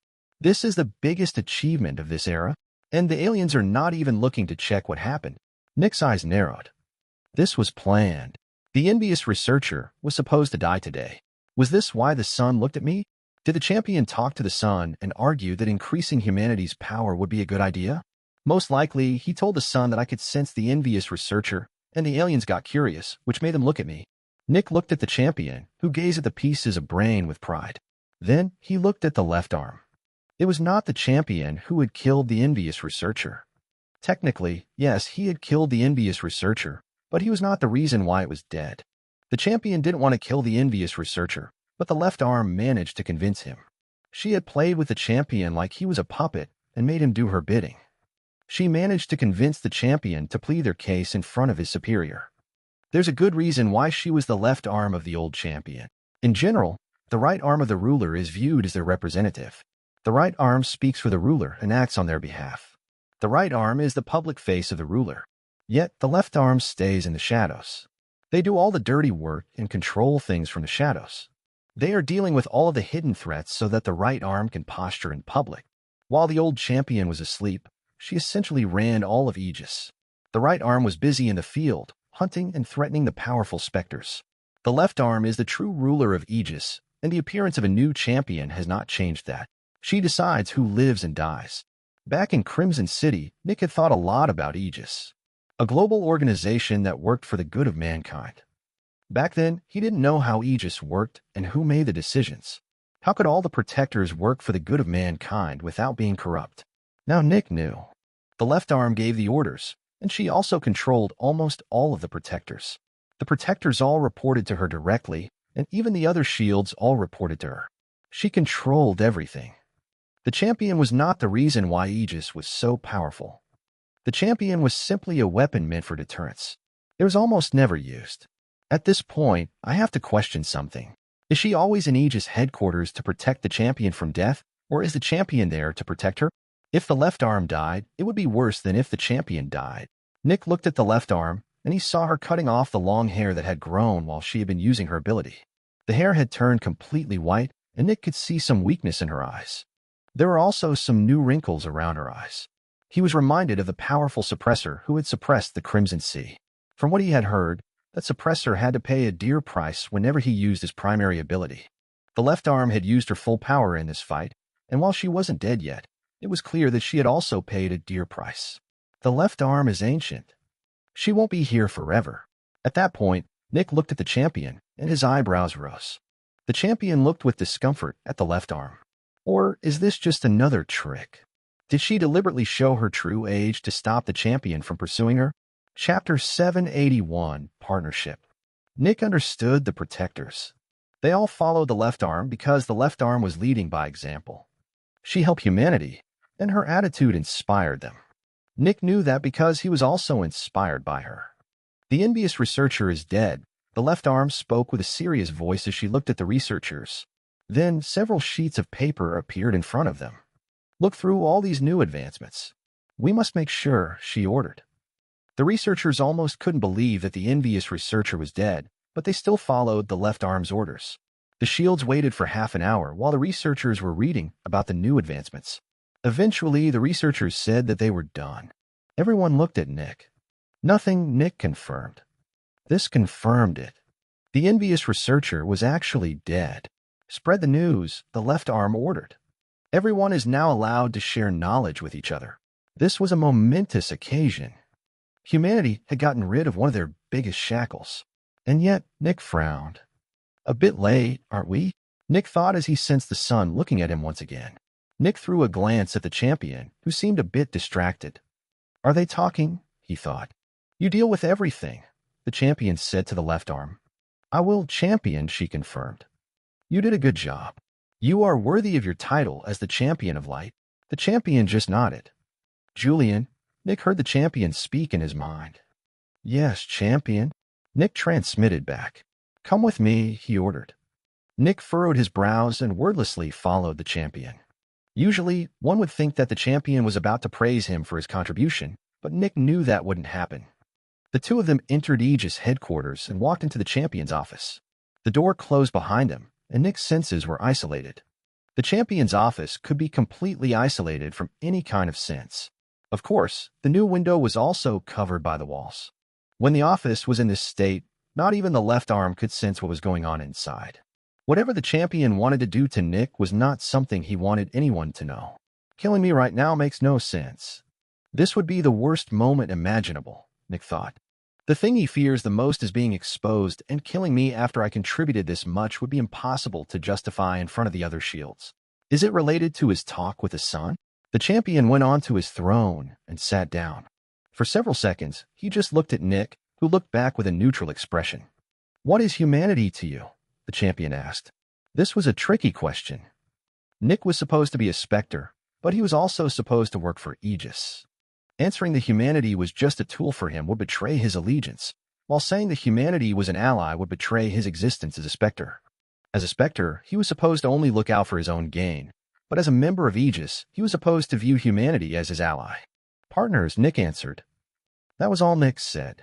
While lying, saying more was bad. Honest people gave short answers to simple questions since they didn't feel a need to explain or justify their actions. Just partners, the champion asked after a couple of seconds, his eyes narrowing. If I said anything else, it would end badly for me, Nick said. If I say I work for humanity, you would think I would be lying since I am a Specter, and Specters always want what's good for themselves. If I said it as a tool, I would be betraying my partnership with Aegis. What I think is not important. It is only important what I say. The champion looked at Nick silently for a while. As a Specter, you should only be interested in yourself. How can humanity trust that you won't betray them? He asked. Because I'm not stupid, Nick answered. The champion frowned while Nick continued explaining. Attaining new customers is several times more difficult than maintaining old customers. Additionally, repeat customers count for the majority of profit. In a way, Aegis and humanity have been customers of my services. Aegis is a solid repeat customer, and our partnership has paid off for both of us several times. In the last 5 years, I got to work with several protectors, which made my power advance drastically. Who else can offer me something like that? Betraying humanity would be betraying my own growth and survival. By working with you, I have eliminated my biggest predator. Aegis has a monopoly on a commodity that I desperately need. Humans. I'm also not the only Spectre that thinks like that, Nick said. The champion knew what Nick was referring to. The false prophet. The only adversary that Aegis had to work with. Did Aegis suppress the false prophet? No. The false prophet was here voluntarily. Whenever a powerful human worked with a false prophet, it would speak a prophecy. 50% of the time, the prophecy came true. 50% of the time, it didn't. Yet, the prophecy was always something significant. A city would be destroyed. A protector would die in battle soon. A fallen or peak demon would break out. At first glance, this seemed like a useful tool. If it weren't for the fact that increased instances of working with a false prophet led to an increase in worldwide catastrophes. The more humanity worked with it, the more tragedies happened. More demons broke out. Cities were destroyed more frequently. The reason why it was called the false prophet was not because its prophecies were incorrect half of the time. The reason for its name was that it didn't predict things. It predicted them and then caused its predictions to be true via its powers. Even more, the more powerful the extractor working with it was, the more devastating the predictions became. Working with it was extremely risky for humanity, but it was the only adversary humanity had. Just like Nick, the false prophet was in a partnership with humanity. It offered Zephyx and growth for the shields, but in exchange, it got to cause disasters and grow more powerful. The champion looked at Nick for a while. Your answers are very similar to mine, he said. Someone once asked me these same questions, and I gave a similar answer. Nick could see where this was going. Is it already time? Julian, would you be interested in a new business partner? Chapter 782, The Sun. We've already come to this point, huh? I knew this would happen eventually, but I didn't expect it to happen so soon, Nick thought. I don't see how there can be a more beneficial partnership than with Aegis for me, Nick answered. The champion just evenly looked at Nick. Naturally, he had expected such an answer. Hadn't he thought something very similar in the past? The next moment, the light inside the champion's hall became brighter and gathered above his throne. The champion stood up and walked down from his throne. Then he stopped at the spot that the right arm always took. To the right of the throne, the light gathered and formed into the shape of a human. However, except for the shape, there was nothing else that resembled a human. It was just a silhouette of pure white light. The figure of light landed in front of the throne, and Nick could see it looking at him. However, his ability told him that there was no perception coming from the light. This was just a representation of the true owner. Naturally, this figure could represent only one thing. Julian Winter, Nick heard in his mind. The voice was warm and gentle. I am the sun. As expected, Nick thought. Nick didn't answer for a couple of seconds. I didn't think that you were conscious, he said. Of course, Nick knew that it wasn't truly conscious, but this was something that was expected of him to say. I'm most likely talking to some form of administrator from the aliens. I am the protector of this world. The sun spoke with some amusement. How can I protect humanity without knowing what I'm doing? I can see that now, Nick answered. Seems like I was too hasty with my judgment. Julian, the sun spoke. I have watched your progress, and I am pleased with what I have seen. What an obvious lie. You looked at me exactly 3 times in your life. Once, when the new champion came to power. Once, when I came out of the containment unit. And this is your 3rd time. If you've actually watched me, you would have killed me already. That is to be expected, Nick answered. The sun is ever present. As a Spectre, you managed to accomplish something that is deemed as almost impossible, the sun spoke. You managed to gain Aegis support. You managed to convince the left arm and the technician to accept you as their ally. And thanks to their words, you managed to officially join Aegis. The most ardent supporters of humanity accepted you, a Spectre, into their ranks. While the false prophet also works with Aegis, its status can't compare to you. That is something worthy of admiration, and it is a valuable position to be in. Nick nodded. I presume you are interested in making use of that position. I am the sun spoke. Humanity is in a constant battle against destruction, and the Specters are not the enemy. Who is that enemy? Nick asked, stopping himself from saying, enlighten me. Beings from across the stars, the sun spoke. Aliens? Nick asked with a raised brow. We're going with that angle, huh? Nick thought. You might call them as such, the sun said. Almost 50,000 years ago, the people that you call the Ancient Ones traveled across the stars. colonizing many different planets. The years are probably accurate, Nick thought. That means the era of the recovering ones took around 20,000 years, and the era of the enlightened ones only lasted for something like 3,000 to 5,000 years. The era of the suffering ones was a long one again, which probably was around 15,000 years. And our era has existed for about 5,000 years. I don't know how long the ancient ones existed, but it was probably 5,000 to 10,000 years. During their quest to colonize the galaxy, the sun continued. The ancient ones came upon an advanced alien race. The ancient ones fought the alien race for a long time, but in the end, the alien race triumphed due to a combination of technology and personal power. While the ancient ones had technology with an unrivaled destructive power, they were vulnerable to many small and quick attacks. Powerful warriors from the alien race attacked many planets, and the unfathomably powerful weaponry of the ancient ones could only deal with so many of them. Each strike of their weapons was followed by a long preparatory phase of readying the weapons again, and each strike could only deal with one of the warriors each. Over the many years of the war, the ancient ones were pushed back to Earth. In desperation, they could only resort to one final move. They created me, the sun. I was created as a shield for humanity from the alien race. The ancient ones hoped that humanity would recover and adapt with time. They hoped that, eventually, humanity would be able to develop their own warriors. As long as humanity had its own warriors, it wouldn't be helpless against its enemies anymore. The sun sighed. However, this required the most valuable commodity in the universe: time. The alien race would not just sit by and watch as their enemy grows more powerful each year. They launched constant attacks at me. My energy storages emptied quicker than expected, and in order to save humanity, I needed a new source of energy. The Specters and Zephyx, Nick interjected. Correct, the sun said. I needed Zephyx. A lot of it. Without Zephyx, I will be destroyed, and humanity will be eradicated. Humanity needs powerful warriors, but also a significant achievement in technology to fight the alien race. I have been trying to find that equilibrium for almost 50,000 years. The ones you call the recovering ones only focused on technology. The ones you call the suffering ones only focused on Zephyx. The sun sighed again.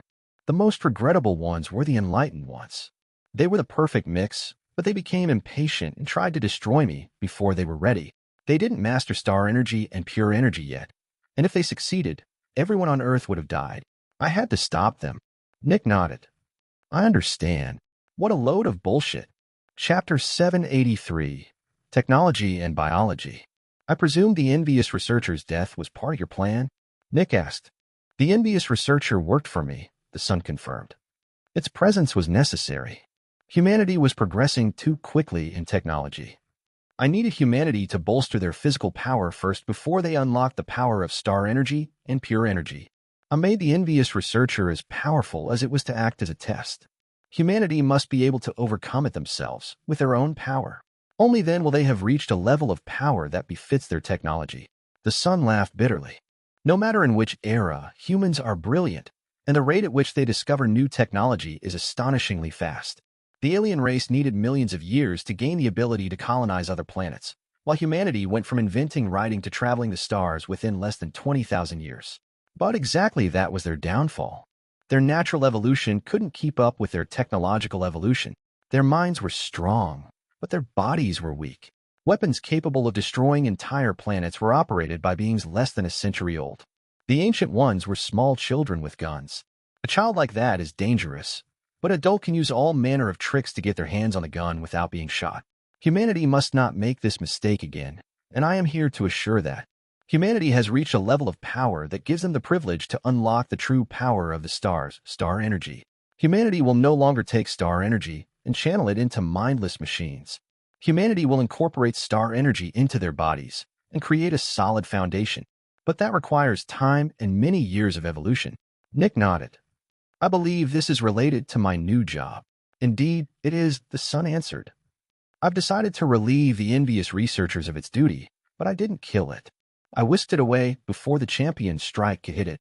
The champion's expression didn't change, but that was exactly what gave his true thoughts away. If that were true, he would have most likely subconsciously nodded his head a bit. I'm pretty sure the envious researcher died. The sun knows that I'm a specter and just wants to appear like it isn't willing to throw its servants away when they stop being useful. After all, it thinks I'm a specter, and specters are only interested in their own gain. Humanity's technological progress doesn't need to be suppressed anymore. but it needs to be supervised, the sun said. I want you to take care of that. Nick nodded. What do you need me to do? Humanity must focus more on biology than cold metal. Humanity must work on internal power before it can focus on external power. I want you to supervise humanity's technological advancement in secret. I need you to join their researchers and keep me up to date on the technological progress. If the progress goes in the wrong direction, I need you to redirect it. If you can't redirect it, you have to tell me, and I will take care of it. This alien is not good at lying, Nick thought. First, it says that it watches everything and has watched me for my entire life, and now it's saying that it needs me to tell it about what's going on. How do I contact you? Nick asked. Just speak the words, "Oh, son," and I will be listening. I might not always answer, but I will hear your words, it said. Probably a phrase that triggers a record function. Okay, Nick answered. I accept. The more powerful humanity grows, the more powerful I grow. Humanity is my partner, not my prey. We are working together. A big number of shields will mean a big chance of me becoming an adversary. Nick tried to lure the sun into confirming one of his suspicions. You are more correct than you think, the sun said. While the evolution of every Spectre is up to them, that is only true until the 7th level. I am the creator of the Specters, and I decide whether or not they can advance. There are no adversaries that I have not allowed to become adversaries.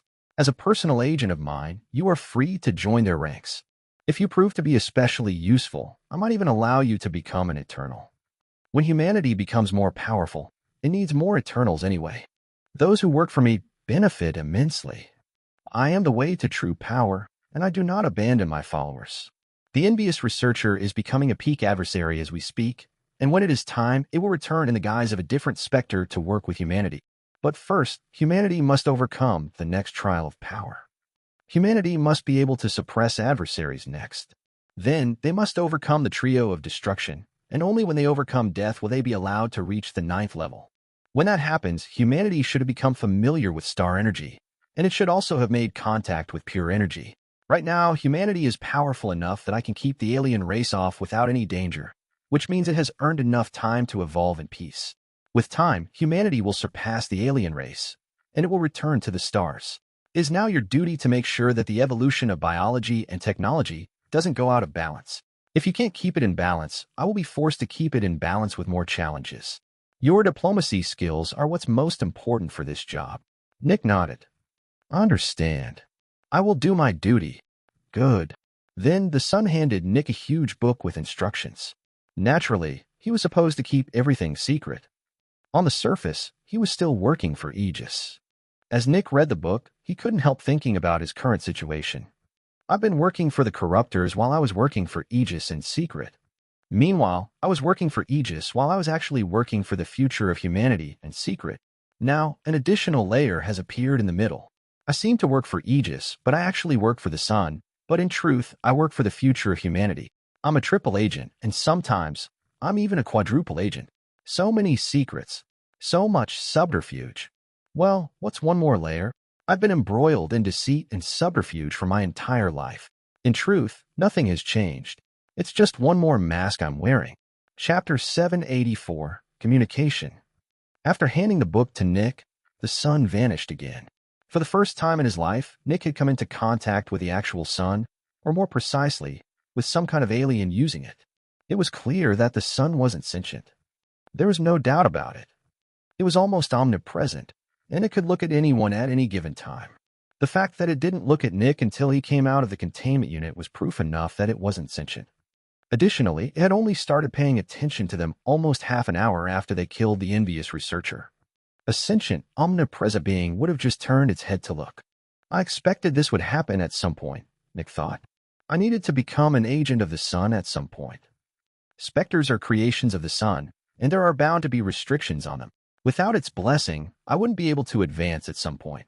I was planning on becoming an agent at some point, but it makes no difference if it is now or later. I have one more mass, but nothing really changed. In fact, only positive things came of this. We are working for the same being now, the champion commented. However, nothing much has changed. You are still part of Aegis. Nick nodded. The sun is humanity's ally, and Aegis represents humanity. Between the two, there is not much difference in whom I work for. It all comes down to the same thing, humanity's rise. The champion nodded. As I have stated in the past, the sun is not humanity's enemy, but its ally. Our duty to the sun is even more important than our duty to Aegis. Aegis represents only one era, while the sun represents all of humanity's history. Agreed, Nick said. As instructed, I will not share any of the information I have heard today. I will immediately get on to my new job. The envious researcher just died, and the technician is probably preparing to research all kinds of things. The champion looked at Nick. A word of caution. The Specters are still our enemies despite being the creations of the sun. I understand, Nick answered.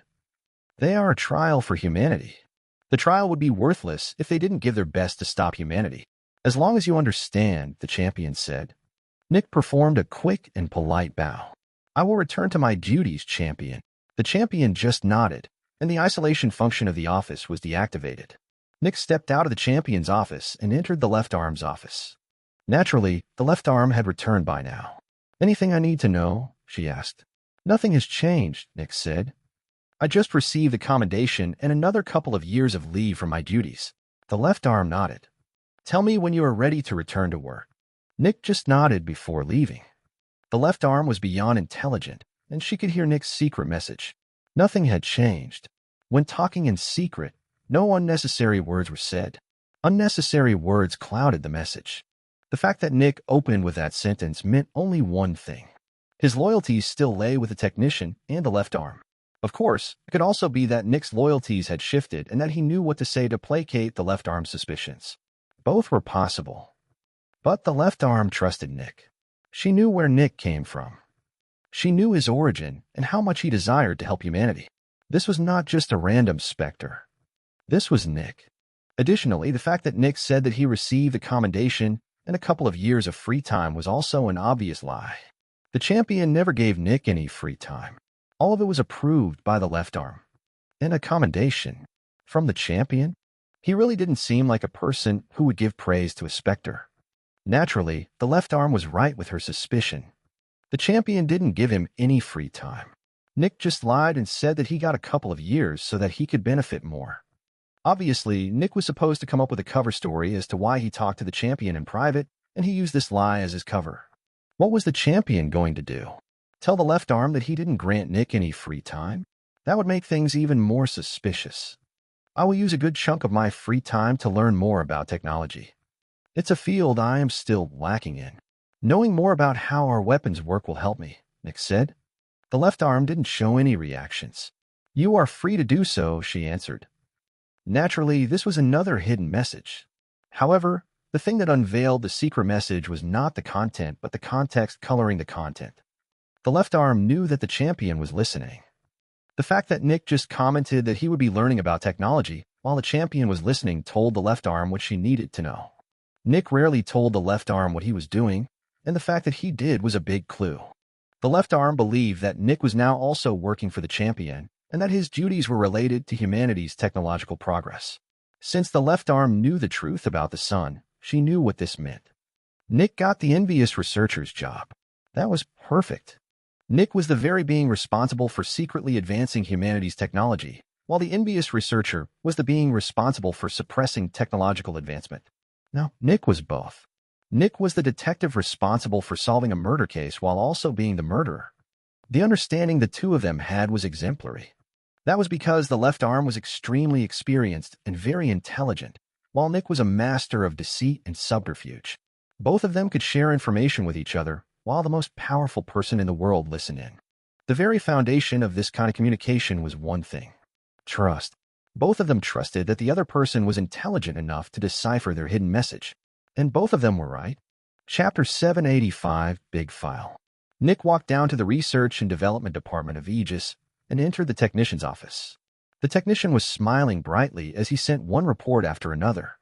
He was currently writing down all of his accumulated knowledge and made it available to basically anyone in the world. Many people would want to keep their knowledge secret. After all, they worked hard for it. They spent years upon years accumulating said knowledge. Sharing it would be akin to doing the work and letting others benefit from it. But the technician was like the left arm. He was someone whose sole desire was to help humanity. He was happy that he could share centuries of accumulated knowledge with everyone on Earth. Good job out there, the technician said with a smile. Nick nodded. Humanity broke one of its biggest shackles today. The next moment, Nick's eyes narrowed, and he took out the glasses that the champion wore during the battle. Naturally, the champion had handed the glasses back in the 30 minutes after the envious researcher died. Want to see what the envious researcher looked like? I can show you with these, Nick said. The technician became interested. I would love to. Nick handed the glasses to the technician, who put them on. The technician saw the image of a floating brain with a nervous system. After a bit, the brain vanished into smoke and the glasses deactivated. The technician took off his glasses and handed them back. Really interesting. So, what are you going to do now? He asked. Naturally, the technician wanted to confirm his suspicion.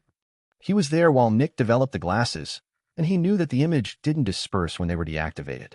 The image would just become fainter. The technician knew that he was the only other person who knew about that. The champion didn't know about that. I'm going to focus on technology for a bit. Compared to humans, Specters don't have such an inherent affinity with technology, Nick said. The technician's suspicions were confirmed. The fact that the image of the envious researcher turned to smoke was already enough. Or more precisely, the envious researcher didn't turn into smoke but into mist. And the technician knew of only one being who could turn into mist on command. This message told him that Nick now had the job of the envious researcher, and the fact that Nick confirmed that he was interested in technology confirmed it. Sadly, while the technician was extremely intelligent, he was not nearly as good at secret communication as the left arm. Because of that, he didn't realize the second hidden message. Nick commented on humanity's inherent affinity with technology with the context of being the new envious researcher, while also juxtaposing that affinity with Specters. This was supposed to mean that humanity should advance slowly. Nick could tell that the technician didn't get the second part of the message, but that was to be expected. The quieter the message, the easier it was to miss it. Mind if I read? Nick asked, pointing at the reports the technician was reading. Oh, go ahead. If you manage to finish all of this, we can work together. There are several experiments that would benefit from having a Spectre volunteer, he said with a smile. Then the technician transmitted all of his notes and accumulated knowledge into Nick's barrier, which almost ran out of space. It was a lot. A lot. Nick nodded. It will probably take me a couple of years to read through all of this. I hope that isn't an issue. It's fine.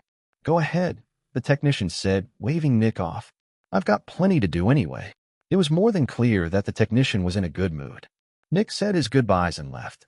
Then he left Aegis headquarters. After his ability reactivated, Nick changed his appearance and traveled to the secret research base. He hadn't talked to Ghosty in years. When he arrived, he saw that everyone was busy compressing the star energy generator. Right now, they were building a prototype that was barely a meter across. If they managed to succeed, they would have achieved a milestone. I'm back, Nick transmitted to Ghosty. Ghosty's eyes widened, and he seemed to visibly relax. It's been a while, Ghosty answered with his unique voice transmission. Many things have happened, Nick said. I'm going to transmit something to your barrier.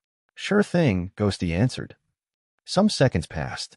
There is not enough space on your barrier's storage, Nick transmitted. I need you to clean about half of what you have. This is a big file. Ghosty blinked a couple of times in surprise, and the other researchers noticed. Not sure if I can clear that much, Ghosty answered. Is it really that important? Ask someone if they have enough free space, Nick said.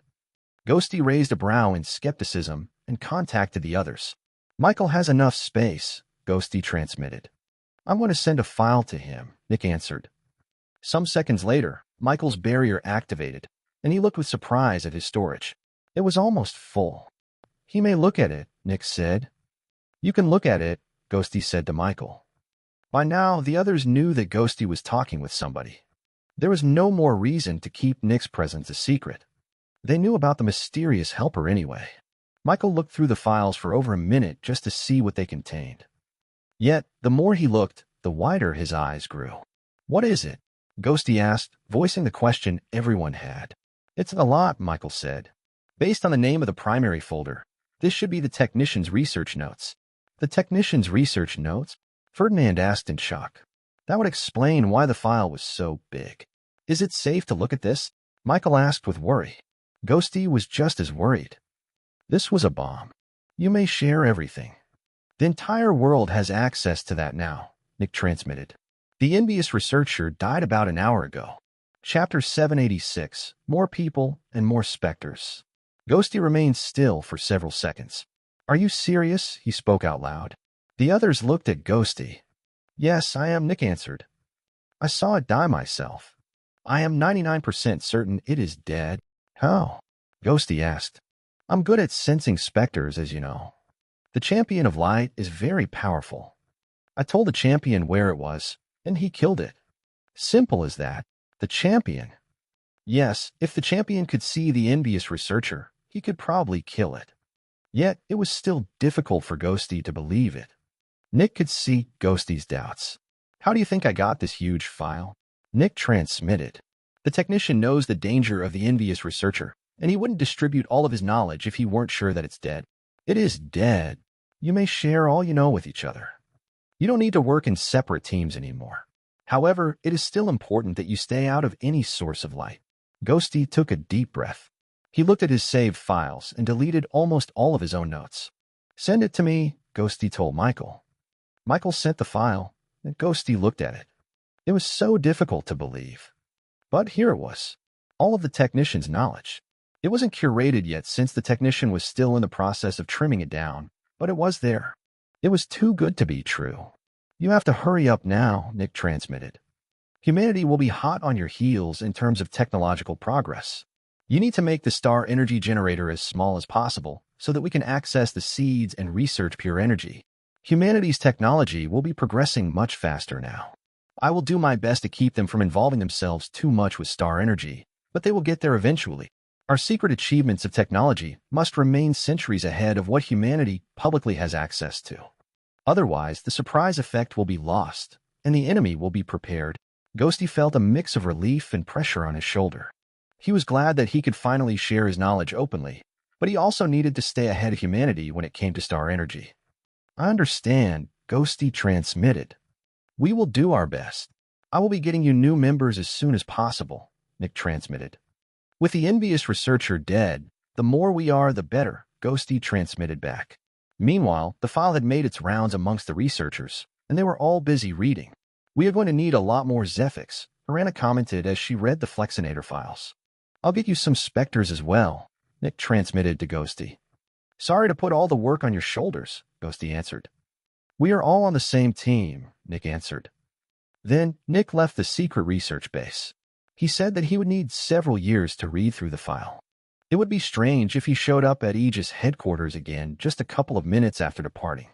I should get some good Specters first. Nick turned into a random Specter and traversed the vast wasteland. The number of hatchlings had increased drastically. While almost all of them were below the surface, the wasteland was practically overflowing with them now. The envious researcher's death had a huge impact. Most likely, the born hatchlings would increase humanity's suffering, and Nick would be partially responsible for that. The Zephyx I produce will not be as much as when a corruptor died, but it will not be insignificant. The 4 traders are also still producing Zephyx. Seems like none of them died. Based on my current speed of Zephyx production, I will advance within something like 50 years. For now, I can't increase the suffering. I need to chase quality over quantity, and I shouldn't do anything conspicuous for a while. Death is still paying attention to the Great Triangle, and Aegis thinks I'm off duty. 20 years of free time is not too much to ask. I can work on my Zephyx production after those are up. My focus should be on the secret team of researchers. They need all the help they can get. They need humans, and they need Specters. Just getting more Specters won't do much since they can only produce so much Zephyx without cannibalizing their research progress. However, Nick rapidly found a solution to the issue. We are not talking about years anymore. This entire project will continue for decades if not centuries. I need to plan for the long term. Nick continued flying through the wasteland. He saw many Specters, but none of them were very useful. He needed a powerful demon that was easy to work with. It took Nick almost 4 days, but he found a fitting one. It was a small red rose growing in the middle of the wilderness. It looked rather harmless, but it was terrifyingly powerful. While it looked unintelligent, it was actually very much sentient. Additionally, it could move. The actual Specter was a knot of roots and thorns below the rose. The Specter grew more powerful by consuming blood, which it did by just eating any extractor it found. On the surface, it had the presence of a mid-fanatic, but in truth, it was a late demon. Nick took on the guise of a special agent and rapidly suppressed the plant. After putting it into one of his special containment units, Nick brought it to the researchers. They quickly made a containment unit that could contain a demon, and Nick put the rose into that one, freeing up his containment unit again. The containment units he had received from the technician were for Fallen, and using one to suppress a demon would be a waste. With the rose, the researchers had enough Zephyx for now. Working with a rose would be very easy. Nick also made sure to tell the rose that it was not allowed to kill anyone. As long as it left the humans alive, it would never run out of blood. Chapter 787, New Recruit. Everyone ready. Ready. In position. Ready. Ready. 4 agents waited outside of a huge hole, while 1 agent was hidden inside the hole. Don't forget, the leader said, it can disorient you with its screams. I'll leave your barriers settings up to you. Zyron, lured out, the leader spoke. Zyron, a black-haired man with 2 short swords, moved deeper into the hole. The hole was almost 4 kilometers deep and led into a cavern. Zyron carefully moved forward while his barrier emanated light. He reached the bottom of the hole and looked into the cavern. He couldn't be sure if the Spectre had already noticed him. Slowly, he moved forward, deeper into the cavern. After several minutes, the walls suddenly turned red. It noticed me, Zyron thought as he turned around. The next moment, the cave began to warp, and smiling red faces appeared all over the walls. Zyron punched through one of the walls, but it seemingly led nowhere. There was just more ground. Suddenly, the faces opened their mouths. "Ah!" And they all began to screech. Zyron held his head. The screeches warped his perception. With one eye, he kept looking at his barrier, which was telling him where to go. He punched through more walls, and the screeching intensified. Suddenly, he saw a mass of black tendrils approaching him from behind. Zyron gritted his teeth and changed the settings of his barrier. He regained control of his mind, but the screeching was rapidly consuming his Zephyx. His swords lit up in black flames, and he unleashed a slash forward. The wall was blown open, but new walls appeared in front of him. He kept cutting through them. Bang! Something hit his barrier. This is not a mid-demon, Zyron thought through gritted teeth. Fuck this city and their shitty intel. Zyron's Zephyx dropped as he punched through more walls. His barrier started to flicker. Bang! Sunlight. Yet, he only saw the sunlight for a tiny moment before more walls appeared in front of him. He received another hit to his barrier. Luckily, he was a peak hero. The Spectre came closer. Boom. And then, everything below Zyron was blown away by a terrifying white laser. The faces screeched even more, and both of them saw sunlight again. 4 other agents appeared below the Spectre, cutting off its retreat. It's a late or peak demon, Zyron transmitted to his colleagues. Affirmative, the leader answered. All the walls were blown away, exposing the Spectre. It was a ball filled with smiling faces. The Spectre kept going after Zyron, but his speed suddenly doubled. He had been going slow during his escape to lure out the Spectre. With his increased speed, he managed to get away from the Spectre. At this moment, the Spectre was in the middle of the sky, surrounded by 5 agents. It had made so many new walls that it created a pillar that was extending into the sky. During the chase, it hadn't realized how far it had ascended. Start suppression, the leader commanded. The powerful screeching returned, but the barriers blocked all of it. Then, the agents went in to suppress the Spectre. Incoming. One of the agents transmitted to everyone else. They were still in the middle of a fight, but they still paid attention to the newcomer. It was a beautiful woman with red hair. When she saw the agent, she smiled. The next moment, her entire body turned black, and a hate-filled sneer appeared on her face. I'll deal with it, the leader shouted, shooting at the new Spectre. Suppress the other one and assist ASAP. White light appeared around the leader. Bang. With terrifying speed, the leader shot at the new Spectre. As the leader came closer, the new Spectre expanded, and within an instant, it was almost 100 meters wide. Then a huge face filled with happiness and hate appeared in the black cloud. Everyone felt the terrifying amount of Zephyx coming from the new Spectre. This was a peak demon, at least. Nevertheless, the leader continued rushing forward. But then the entire sky darkened. All the agents and the first Spectre were suddenly surrounded by darkness. The nightmare's influence appeared, but the agents quickly activated their light on their barriers. The first Spectre used this opportunity to attack one of them. Bang. The agents watched in horror as a priority message appeared on their barriers. The leader's barrier broke. Within a second, the darkness vanished, and the agents quickly suppressed the Spectre. They searched for the other Spectre and their leader, but they were gone. The mood was horrible. They lost their leader. Report to Aegis, the vice leader said. After a bit, everyone left with a new Spectre. Meanwhile, the leader of the squad was being pulled deep underground by the unknown Spectre. They knew what was coming. A moment later, the leader's barrier was pulled out and crushed. You are not in danger. Do you not realize that you are not under the effect of the nightmare's influence? A mysterious voice spoke. The leader realized that the voice spoke the truth. There was darkness everywhere, but the nightmare's influence didn't rear its terrifying head. The next moment, the leader was put down in the middle of a big cave. The smoke in the surroundings gathered in one place and transformed into a human. I need your help, the new silhouette said. For a bit, the leader was still uncertain, but when she saw the appearance of the person in front of her, she froze. It's been a while, Nick said, revealing himself. I wouldn't do this if I didn't need you urgently. And no, this is not about our past relationship. Humanity needs you, not me. Arya Light, the leader of the squad of agents, looked with shock at Nick. For several seconds, she couldn't say anything. Sorry to appear in front of you so suddenly, Nick said. I thought you were dead. Arya spoke with a quiet voice. I'm not dead, Nick said before releasing a bit of his Spectre Zephyx. Just changed. I'll explain everything. Chapter 788, Talk with Arya. Arya looked at Nick with a complex expression. Is that really you, Nick? She asked. It is me, but many things have changed, Nick answered. I'm working for many people and many sides, but my heart lies with humanity. Why do you have Spectre Zephyx? She asked. I worked closely with the left arm and the technician, and I decided to go for a peak elder for my consumption. When Arya heard that, she took a deep breath. Consuming a peak elder was literally physically impossible. Even if the person was a machine that acted perfectly for several weeks, the most they would achieve would be a draw. I was willing to die with the Spectre. We were both about to die to each other, and as a last resort, the Spectre willingly fused with me. Spectres don't want to die, and continuing living as a mindless machine was better than just outright dying. Spectres are logical like that, but this was not a normal consumption. Instead of having its Spectre core as a subservient machine, it encompassed my Zephyx synchronizer.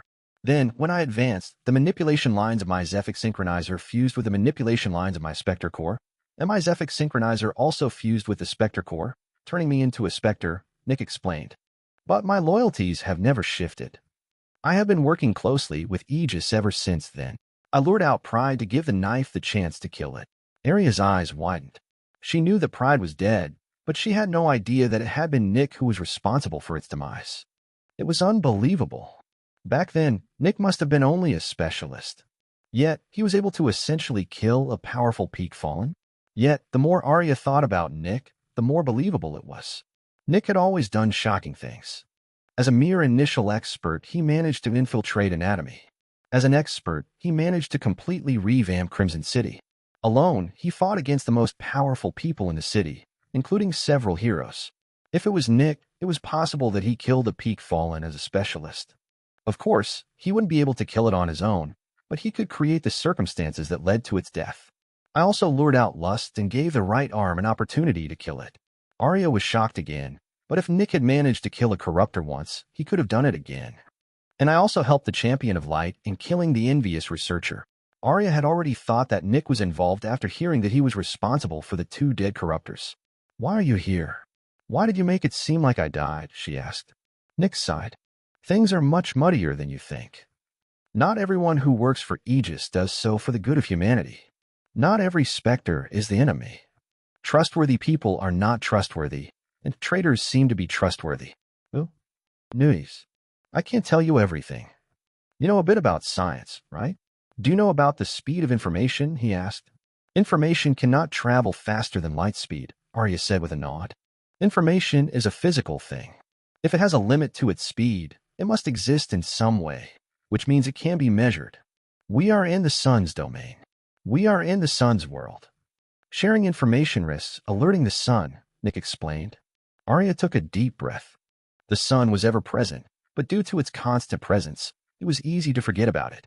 Yes, the sun was a Spectre, and it was humanity's biggest enemy, despite the champion's words. These are things that involve the very survival of humanity. I cannot share the information with you. The only way you can get it is by seeing it for yourself. I intend to do that. I have built a secret resistance group. Our enemy is not Aegis, and it is not humanity. Our enemy also isn't the Specters. Arya became confused. Then, who was the enemy? I cannot tell you much more about it, Nick said. I can only tell you that there is an enemy lurking in the shadows that almost no one knows about. The Shields, my resistance group, and I are the only ones who know the true enemy. With the envious researcher's demise, we have much more freedom now. We are going to grow much bigger, and dash. What do you need me to do? Arya asked, interrupting Nick. I need you to become the leader of the resistance group. I need somebody capable who shares my ideals. I believe you are the right person for that job. Arya nodded. I accept. When Nick saw her accepting his request this readily, he felt warmth. There were not many, but humanity had people who were willing to sacrifice their own gain for the collective good. There were people with the power to change things who were willing to make use of that power for the good of humanity. Thank you, Nick said. How long until you can become a protector? Assuming perfect Zephyx production, about 30 years, she answered. Nick nodded. I can provide that for you. Next, Nick summoned a Spectre cage. I'm sorry, but I still have to keep the location a secret. You will know where it is when you become a protector and know the true enemy. You will see the true enemy when you become a protector. Arya grew interested, and she walked into the Spectre cage of her own free will. She hadn't seen Nick in several decades, but she knew him. Nick was the very reason why her attitude had changed. As Kugelblitz CZE, she had turned a blind eye to the corruption and suffering of the people. But when she saw Nick putting his life on the line for the good of the people, she was inspired. She had the power to change things, but out of complacency, she hadn't been willing to. If a mere expert could force several heroes to change, why couldn't she? She wanted to make a difference. She wanted to help humanity. Arya idolized Nick for his self-sacrificial attitude. That was also why she was willing to enter into a relationship with him. Sadly, things didn't work out, and she could tell that they never would. Nick was someone who was solely focused on the good of humanity. She knew that Nick would never allow himself to feel happy. That was not a good thing, but without people like Nick, humanity would be much worse off. Nick sacrificed his own happiness so that others might be happy. While such a personality was admirable, it sadly didn't leave a place for companionship or romance, and Arya was fine with that. Chapter 789, Most Human. Nick went to the secret research base and released Arya. When she came out and saw the many different machines, she became interested. However, the most surprising thing was that she didn't see anybody. Every current member has seen the true enemy and is isolated in the true center of the research base, Nick said. I would like you to keep my presence and any information about me secret. Only one other person in here knows about me. You don't know what my ability is, but you know that knowing about my ability puts me at a huge disadvantage. I can't allow anyone to know about it. Please understand. I know, Arya answered. Suddenly, the huge gate at the end of the research base opened, and a person came out. When Arya saw that person, her eyes widened. Of course, Ghosty's eyes also widened in surprise when he saw Arya. Well, what a pleasant surprise, Ghosty said with a smile as he came closer. To be honest, I was a bit hesitant when Nick said that he got a new leader for this entire thing, but as soon as I saw you, all my reservations vanished. Arya sighed. It's nice to see a familiar face. I always believed that you had the good of humanity at heart. Well, Ghosty said with an awkward smile as he rubbed the back of his head. It took a while, but our mutual friend eventually helped me realize this inherent desire that I always had. Arya smiled. Same with me. How much do you know? Ghosty asked. She knows that there is a true enemy, and that's the extent of it. She doesn't know what we are researching, how many members we are, who the members are, or anything else. Just like everyone else, she has to see the enemy first. I understand, Ghosty said before turning to Arya. I know that you probably doubt Nick's words since they contradict some fundamental truths, but I can assure you that he speaks the truth. Everyone here was like you until they saw the irrefutable proof with their own eyes. I don't doubt him, Arya said with a shake of her head. I trust Nick. Ghosty smiled. That's good to hear. I'm sorry, but you have to remain out here until you become a protector. Advancement is a necessary requirement for seeing the proof. I understand, Arya said. I'm also the only one who is allowed to come in and out of the center. Other people are only allowed to pass through this door when I accompany them. That means you will most likely not meet anybody else until you become a protector. I hope that's okay, Ghosty said. It's okay. I can deal with that, Arya said. Nick, can you get some more people? I think leaving our new comrade alone for several years will be unnecessarily stressful for her, Ghosty said. Nick nodded. I was planning on. I think I know of somebody, Arya said. Oh, another person I know, Ghosty asked. Arya nodded. It's Samar Melfian. When Nick heard that, he furrowed his brows. You know that she's out to kill you, right? Nick asked. Arya sighed. I know, but that's because she can't get over her pride. Samar is a bright girl, and I worked with her for many years. Her relationship with her father was transactional. I think she saw through Vernon's mask very early in her life and killed all love she had for him. It's difficult to love somebody who doesn't love you back. She followed her father's footsteps, but she doesn't believe in the same things as him. I see a lot of my past self in her. If you can talk to her and tell her about what happened, she might come around. Samar is very driven and very intelligent. She does research in her spare time and has already contributed a lot to Crimson City's technology without focusing on it. She would be a brilliant researcher if she could just forget about this entire vendetta. It's risky, Nick said. If even a slight bit of information is spoken in the wrong place, everything will collapse. Any single member can break the entire operation. I have to fully believe in the people I recruit. I understand, Arya said. I'm willing to trust her. Her goal might be to kill me, but I know she has humanity in her heart. I believe Vernon's cold attitude to humanity made her move in the opposite reaction. When a child doesn't like an attribute in their parents, the child often develops in the completely opposite reaction. A child who sees their parents constantly sacrificing themselves for others has a high chance of becoming very selfish. They see their parents and themselves suffering from the sacrifices, and they start to resent that attitude. Of course, the opposite is true as well. Vernon was a great businessman, but he was completely emotionless and cold deep inside. Samar knows that side of him, and I believe she despises it. Ghosty and Nick looked at Arya for a bit with skepticism in their eyes. I can go talk to her, Nick said, but you have to know that the mission comes before everything else. If I do not deem her trustworthy, I can't risk having my identity leaked. I will have to kill her. Just like with me, Arya answered. Nick was a bit hurt by that comment. But Arya was right. If Arya had turned out to not be cooperative during their talk, he would have killed her. Any potential member Nick talked to was not put before a choice. They were put before an ultimatum. Cooperate or die. It wasn't the right thing to do, but it was necessary. Yes, Nick answered. I do not fault you for that, Arya said. I understand the weight of this operation. If you didn't consider killing me, I would be disappointed. Your place is at the forefront of humanity. You might be a Spectre, but you are the most human out of everyone. Nick felt a sting of guilt in his heart as he remembered the traitors currently suffering in the special containment units. Was that something a human would do? Nick took a deep breath and sighed. I'm going to talk to Samar, but I won't promise anything. Chapter 790, Samar Melfian. A blonde woman wearing Kugelblitz's uniform was working on her desk, going through paperwork.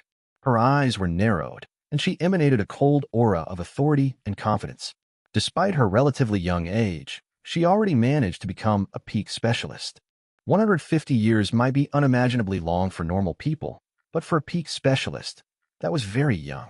There was no doubt that she would become a hero, and she also was well on her way to becoming a protector. I am here to talk about Vernon.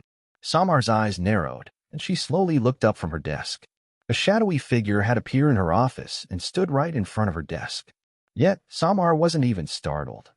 It was like she was expecting anything and everything to happen. It was like she was prepared for any eventuality. What's there to talk about? She answered in a cold tone before continuing to work on her paperwork. He's dead already. When Nick saw her reaction, he could tell that Samar was terrifyingly capable. She had reacted with perfect calm to his appearance. Her control over herself was the highest Nick had ever seen, except for the left arm. She could be a tremendous ally or a terrifying enemy, Nick realized. I know the truth about Vernon's death. I can tell you exactly what happened, Nick said. Your words are untrustworthy, Samar answered calmly. You are cloaked in shadows. Chances are that you just want to lure me away with a promise so that you can kill me in silence. You know exactly that I don't need to lure you away, Nick said. You've already tried to access Kugelblitz's network and failed. The next moment, A terrifying wave of human Zephyx came out of Nick. It was on the border between peak hero and initial protector. I could kill you right here and now, and nobody would notice. Investigation, Samar answered calmly. Killing me will trigger an investigation, and you don't want that to happen. You want to make it seem natural. I have the authority to deactivate your barrier, Nick said, deactivating Samar's barrier. I do not need to justify anything to anyone. As long as I say that you were a traitor, nobody will bat an eye. I have killed tens of heroes already. A specialist won't even be noticed. Special agent of Aegis with a high level of clearance, Samar said, exposing Nick's identity. Someone working very closely with Aegis leadership. Your high authority and knowledge regarding barriers mean you are close with a technician, and since you are so freely admitting to killing heroes, you must also be close to the left arm. You are an elite sent by Aegis. You might even have more authority than some protectors, but I don't see how that changes the validity of your claims. In fact, your high position only makes you more untrustworthy since you are good at lying and getting what you want. Did Arya send you? Did she get cold feet and wants to get rid of me? Samar asked calmly, looking at the shadowy figure. She's terrifying, Nick thought. Just by talking, she managed to make me expose part of my identity while being the weaker party. Nick took a deep breath. I can't see her true self without exposing my true self. I need to initiate with an offering of trust and vulnerability. But I can't risk the mission. Fine, I'll put you to the test in the most extreme way imaginable. All right, Nick said, no longer cloaking his voice. Samar furrowed her brows. That voice sounded familiar. The next moment, her barrier reactivated and regained its connection to Kugelblitz. That made her narrow her eyes. What was this person doing? Despite regaining control of the network, Samar didn't sound an alarm. She could tell that this would be a bad idea. The next moment, the black veil of darkness vanished, revealing Nick's body. However, Nick still assumed a human body since he didn't want Samar to know that he was a Spectre. Is that enough? Nick asked. Samar's expression didn't change, but she took a deep breath. Liaison, she said coldly. Nick Dusk, former liaison of Crimson City, current special agent for Aegis, Nick said. Your records say that you are deceased, Samar said. Falsified to protect my identity, Nick said. When Samar saw Nick, she knew that she had done it. She managed to talk with a person who knew the truth about what happened back then. Who killed my father? She asked. It was me, Nick answered. Despite her best efforts to hide it, Nick could see rage and adrenaline gathering in Samar. Her father's killer was right in front of her. Why? She asked. He was an enemy, Nick said. He, Arya, and I worked together to topple Anatomy. Vernon and I signed a death pact that would last until Anatomy's demise. As soon as the death pact ended and everything returned to normal, Vernon would use the information he gained by working with me to stop me. Vernon hated me. So while Anatomy was fighting Kugelblitz, I assassinated Vernon. Samar looked at Nick with rage. And the reason why he wanted to kill you is the same reason why I want to kill you. Nick nodded. I killed Winter, Nick said. Samar's fist clenched. Killing Vernon was one thing, but killing Winter was something else. She knew that Vernon was a monster. But Winter? She had talked to Winter occasionally, which was why she knew about Nick. Winter often talked about Nick, and he also confided in Samar that Nick was his first true friend. Betrayal. Samar hated Nick for killing Winter. She would be willing to risk her life to get revenge. She had the opportunity to exact her revenge right now. However, the cost would be far higher than her own life. I see your game, she said through gritted teeth. This is more important than your or my life, Nick said. Samar stood up, filled with rage. What will happen if I expose you right now? She spoke loudly. You essentially rebuilt and reconstructed this city for 5 years. And yet, you are willing to destroy it if I give the command? That was right. Nick's identity was the most important thing in the entire operation, and it had to be protected at all cost. If Samar sent a message to Crimson City, exposing Nick's identity, Nick would have no choice but to wipe all traces of him from the city. Chapter 791, Winter. You're despicable, Samar said through gritted teeth. I have to do this, Nick said. This is not for me, but for humanity. What self-righteous words. Samar spat. How is taking an entire city hostage in any way related to the good of humanity? Because you are worth it, Nick answered. What? Samar asked with a shocked sneer. She looked like somebody had just complimented her on how good her breasts were and how good it would feel to touch them. It was disgusting. Arya said you're not like Vernon, Nick said. She knows what your goal is, and despite knowing that, she believed that you value humanity greatly. Samar looked with absolute disgust at Nick. And that's why you're taking the entire city hostage. To force me into compliance. Yes, Nick answered. I need to validate her claim. I need to see your true self. Your deduction skills are terrifying, which makes you valuable to humanity. Having you as humanity's ally would be very beneficial. The chance of recruiting you outweighs the risks placed on Crimson City. Samar snorted. You sound like the self-righteous people of Aegis. They speak of the good for humanity and let the people in their cities suffer. They are building their utopia on the corpses of countless helpless people. Based on Winter's words, you are not like that. Winter said that you wanted to improve the lives of the common people. He said that you didn't share that ideology. It seems like he was wrong. Samar's words stung. For the first time in a long while, Nick felt anger welling up inside. Luckily, Nick was a Spectre, which meant it was much easier to control his emotions since they were much weaker. Look up Waterpillar City on the database, Nick said. Samar looked at him with furrowed brows but decided to play along for now. She read the entry, which stated that Waterpillar City underwent a major change several years ago, and that change benefited the normal humans of the city immensely. So what? You've helped one city while dooming another. Look up Bright Clear City, Nick said. Over the next minutes, Nick gave one city name after another. Every single time, the city was changed tremendously, and the changes always benefited the normal people. After 20 cities, Samar's resolve wavered. I have hundreds, Nick said. I can give you names for several hours, and you will see that they are all the same. Name another, Samar said. Nick did just that. After the 40th city, Samar believed him. I've changed hundreds of cities for the better. I exposed and killed almost 100 servants of the corruptors. I lured out pride so that the knife may kill it. I lured out lust so that the right arm might kill it. I lured out the envious researcher so that the champion of light may kill it. I changed the fate of millions of people, and I freed humanity of several shackles that suppressed them. I was not the weapon that killed the most powerful Specters, but I was the one who aimed them. My rampage through the Great Triangle has had such a significant impact that even death was paying attention to my actions. My actions are shaking the Specters to the core. Samar didn't look impressed. By stepping on the corpses of innocent people. Just like Aegis, she said. Yes, Nick confirmed. I've sacrificed innocent people. For every person I sacrificed, I vowed to improve the lives of 1,000. Is that right? No, but what else can I do? I don't have the luxury of time. I don't have the luxury of caring for every single person out there. We are fighting an overwhelmingly powerful enemy. Without sacrifices, we will be doomed to forever stay food for Specters. Humanity needs to be freed. Humanity needs to kill the sun and kill the true enemy. Samar's eyes were still narrowed. And who is that mysterious true enemy? I can't tell you. This will compromise the entire operation. Samar looked at Nick for a while. What is your goal? To free humanity of the true enemy, Nick said. What is Aegis to you? She asked. An unknowing ally. Aegis protects humanity. Aegis keeps humanity alive. Aegis buys us time. Our job is to create the weapon that will kill the sun and the true enemy.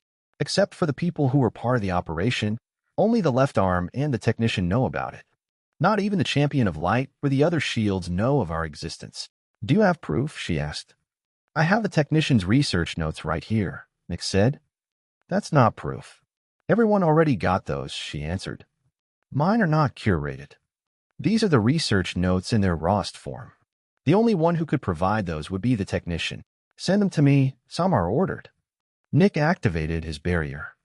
You don't have enough free space on your barrier. Samar frowned and deleted a bunch of files. Still not enough. She deleted more, and eventually she received the file. She read through them, and sure enough, there was a lot of unnecessary rambling and nonsense in them. That was exactly how the personal notes of a researcher looked like. While the curated version was filled with only the correct info, the notes contained the many incorrect ways the technician had explored on his path. This was the real deal. And it was also about 40 times bigger than the curated version of the notes. This was the accumulated knowledge of a person who could write thousands of words in a second that spanned over a millennium. Samar remained silent for a while. Why did you kill Winter? She asked, her voice calm. He saved my life, but he also ruined my life. He was not like Vernon, but when he was a child, he acted like Vernon. He just did what he learned to do. Over the years, he realized the errors of his way and changed. But the damage was already done. The person who hurt me the most in this world was Winter. He was only a child who made a mistake. But he hurt me. I was angry. He was responsible for the deepest pain I have felt in my life. I was angry. I was also just a child. My anger got the better of me, and when opportunity presented itself, I killed him. My opinion on Winter's death is split. He didn't deserve to die. I shouldn't have killed him, and yet his death led me to where I am today. If he didn't die, I would be just another extractor in Crimson City. His death put me on this selfish path of redemption. If I could, I would revive him, but I would not change his death. He didn't deserve to die, but his death benefited all of humanity. He's just one of the many innocent corpses I am stepping on. He was my friend, Nick said with a shaky voice. I regret killing him, but without his unwilling sacrifice, humanity wouldn't have hope. My intention when killing him was purely selfish. I did not think about humanity back then. I was just angry, resentful, and filled with hate. Yet, his death made me who I am today, and millions of people would be thankful for that. Chapter 792, Risk. You're sick, Samar said with disgust. You say that you regret killing Winter, but in the same breath, you say that you also would do it again if it leads to the same outcome. Will you kill any number of innocent people just to make any progress in your fight against the so-called true enemy? How can a utopia be built on the bodies of innocent people? You are using the good of mankind to further your own goal, just like Aegis and all the corrupt rich people you killed in the upper layer. Are you happy with killing innocent people? She asked. My happiness is of no concern, Nick answered. I dedicated my entire self to this cause. My personal happiness has no consequence. But are you happy? She asked. No, Nick answered, and I never will be. The path I walk does not lead to fulfillment or happiness. I am a soldier in a war-torn city.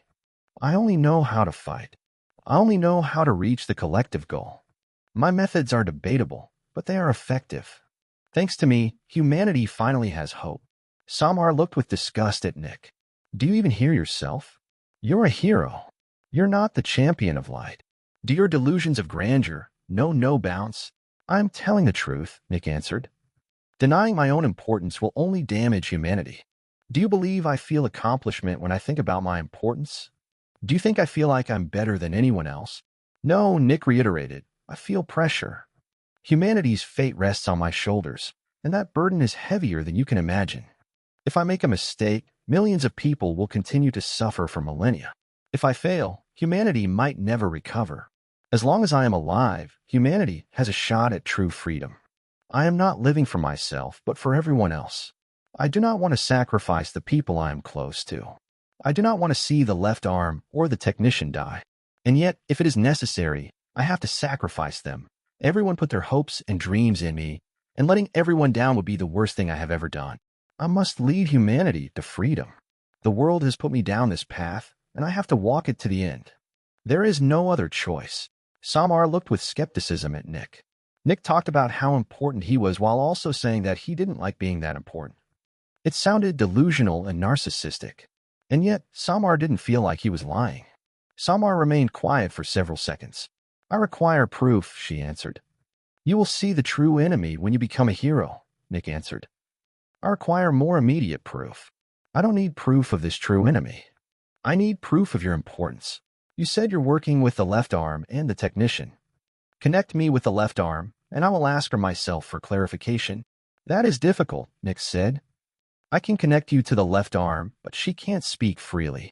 There are ways around that, Samar said. If you want me to trust you, you have to trust me first. Nick took a deep breath. If Samar said something about the true enemy, this entire operation could blow up. It is important that you do not say anything sensitive. Do not mention the true enemy or humanity's fate in any way, Nick said. Samar nodded. I won't. The next moment, Nick connected his barrier to Samar's and contacted the left arm. Report, the left arm ordered.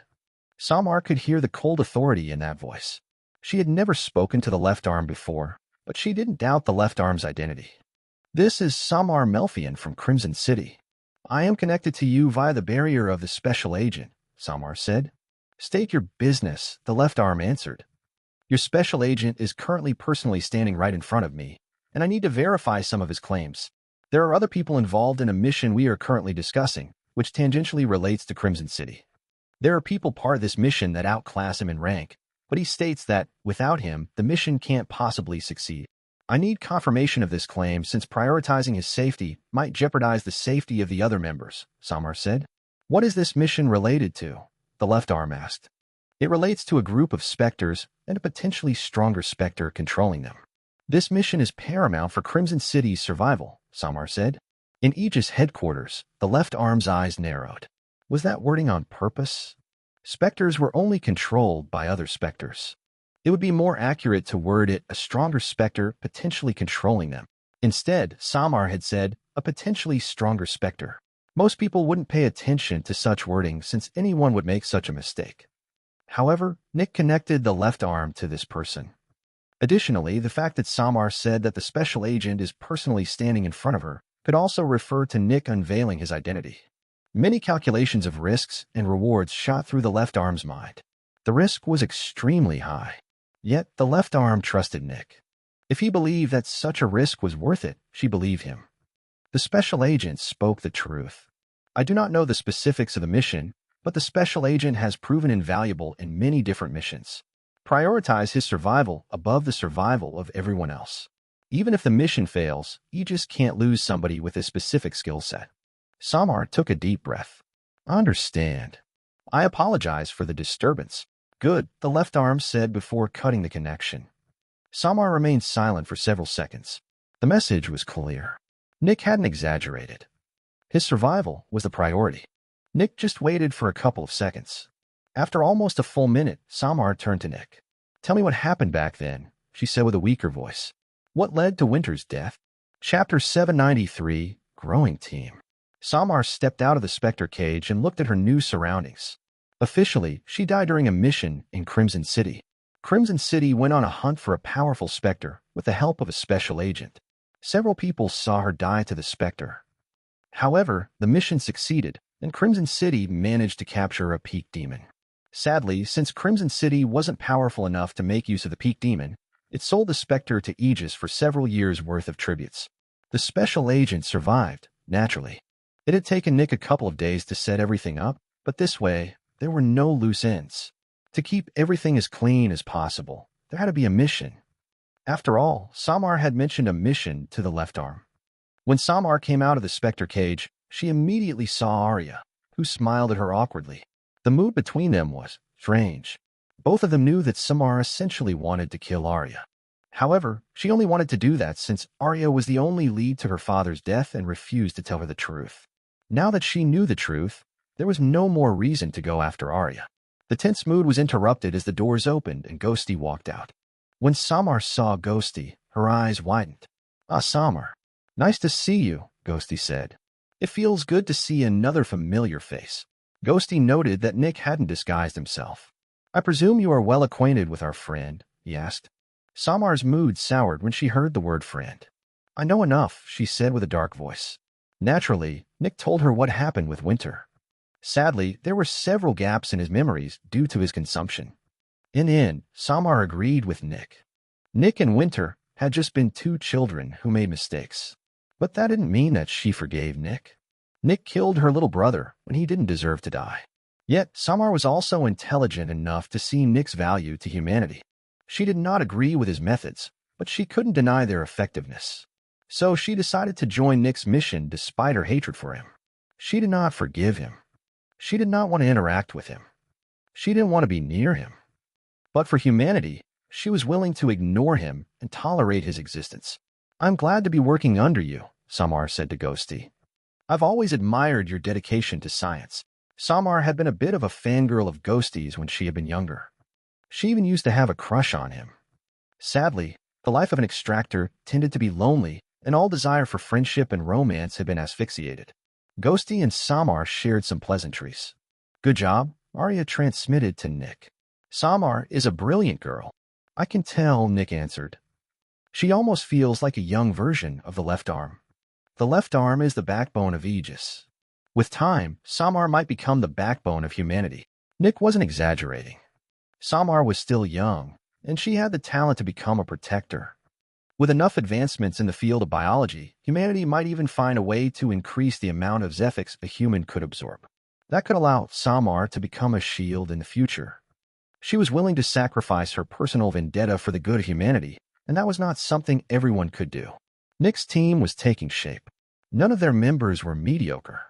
After bringing Samar to the secret base, he left to catch a couple of Specters. He needed a big group of Specters with different levels of power. The team was about to grow even bigger, and Nick couldn't keep kidnapping strong extractors. Young people were the future, and since this mission would span decades or even centuries, young people were necessary. Over the next year, Nick recruited 40 more people. Almost all of them were Johns or veterans. The reason why Nick got people of this level was his ability to read minds. Secrecy was the highest priority. Nick read the minds of every recruit to make sure that there were no issues with them. Having a family was already an issue since Nick couldn't possibly allow family members to stay with the recruits. Another issue was too much aspiration. Yes, the recruit needed to have the will to become stronger, but if someone was too greedy for status or recognition, they wouldn't fit into the team. Nick also captured 20 additional Specters with different levels of power. In the end, the team grew to almost 50 people and around 25 Specters.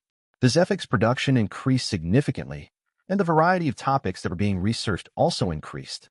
Then, for the next 4 years, Nick decided to read the technician's research notes. He needed to act like he was doing the envious researcher's job. He didn't read everything and just focused on the general gist of everything. Nick was not a researcher. He was an assassin and undercover agent. Knowing enough to understand technology was sufficient. Nick planned to spend the next 5 years listening to the captured adversary. With his newfound knowledge of technology, he could also steer the conversation with the adversary in a more productive direction. Many of the things the adversary explained were already known to humanity. If they could just skip that, they would save years. Yet, before Nick could go back to listen to the adversary, he needed to deal with a significant issue. The Fiend of Darkness. The Fiend of Darkness was still in Aegis' stronghold, and while it wasn't unusual to pay it a visit every decade or so, repeated visits might elicit suspicion. However, with a growing number of members, they also needed more regular access to the Fiend of Darkness. I need to get the Fiend of Darkness, Nick thought, and I must make it seem like it wasn't the target. Nick looked in the direction of the stronghold. Then he took a deep breath. Chapter 794, Swap. A person covered in a black barrier arrived at the stronghold at the northwest corner of the Great Triangle. "Welcome, Special Agent." One of the guards spoke with utmost respect. That guard knew this special agent very well. This guy had already extended his sentence several times. He just hoped that the special agent wouldn't extend it even more. "Here's the mission," Nick said as his barrier sent a code to the guard's barrier. The guard looked at the mission details. "I will alert the overseer," he said. The overseer was the person controlling a stronghold. Usually, there is a team of 5 protectors stationed in every stronghold, and this one wasn't any different. Nick just waited outside the stronghold. "You're here to take the Fiend of Darkness away?" The overseer spoke through Nick's barrier. "Yes," Nick answered. "We'll prepare the Specter." "Wait outside," Nick's barrier spoke. Naturally, this mission came from the left arm. The research on the Fiend of Darkness had ended, and there was no more reason to keep it. The Fiend of Darkness was under close watch for over 50 years due to its peculiar ability. However, Aegis had never found anything strange about it. So, the Fiend of Darkness would be sent to a city. While some cities had enough Specters to sustain their economy, some of them needed more Specters. Crimson City had enough Specters for its population, which is why it never really partook in these Specter auctions, but there were plenty of cities that were interested. The Fiend of Darkness was purchased by a city in the southeast of the Grand Continent, and Nick was here to transport it. Working with the Fiend of Darkness was very difficult since it only grew stronger by putting people under the effects of the Nightmare's influence. That was about as bad as it got when it came to working with a Specter. However, its ability wasn't bad, and it was still a peak fanatic, making it quite valuable. After around 10 minutes, a protector walked out with a Specter cage and placed it in front of Nick. "Here you go. Have fun," the protector said. "Thank you, Protector," Nick answered. The protector nodded before going back into the stronghold. Nick grabbed the Specter cage and took to the sky. When his ability reactivated, Nick changed directions and went to the secret research base. He placed the Fiend of Darkness in a new containment unit and entered a different one. Inside the containment unit was a bipedal black beast with terrifyingly large teeth. As soon as Nick entered, a grin appeared on the beast's face, and the lights began to darken in the containment unit. Despite its terrifying appearance that indicated a violent tendency towards battle, it actually also grew stronger by putting people under the effects of the nightmare's influence. Bang! Nick grabbed the Spectre by the throat and threw it into a Spectre cage. This was only a peak fanatic. The main gate of the containment unit opened after sending alarms for several minutes, and Nick left with a new Spectre.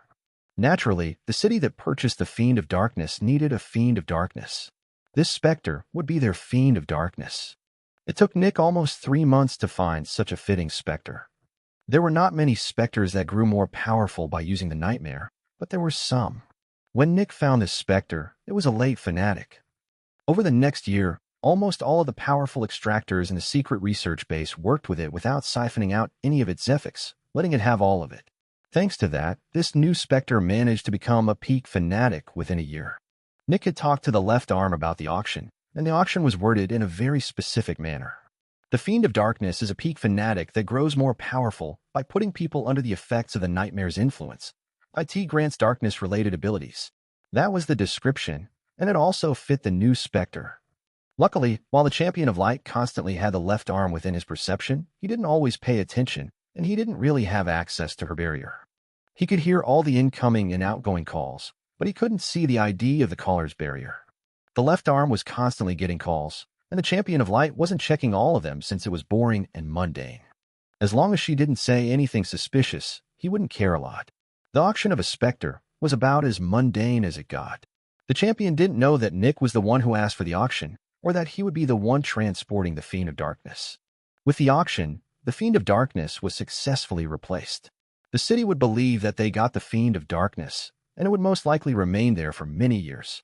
By then, this new Spectre would be known by the Fiend of Darkness, and even if it returned to Aegis somehow, nobody would notice the difference.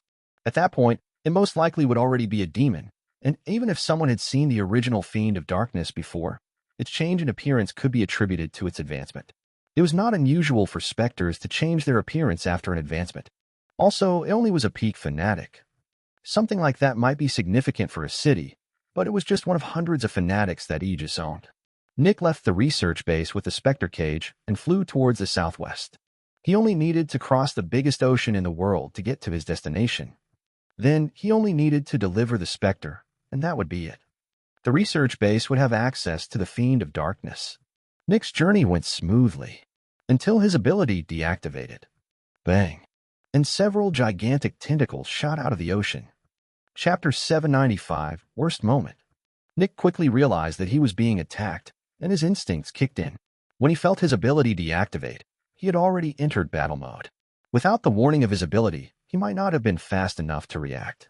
While agents were powerful enough to travel across the world, not even protectors were perfectly safe. There were plenty of powerful Specters residing within the ocean. These powerful Specters had existed for thousands of years and only struck once in decades to keep their cover. And Nick became a victim of one of these attacks. He had traveled countless times across the ocean, and if one rolled a die long enough, eventually, one would get a horrible roll. As soon as he saw the tentacles, Nick activated 2 of his abilities at the same time. Bang! An explosion of light appeared around him. His ability did not reactivate, which told him that the Spectre did not perceive him with vision.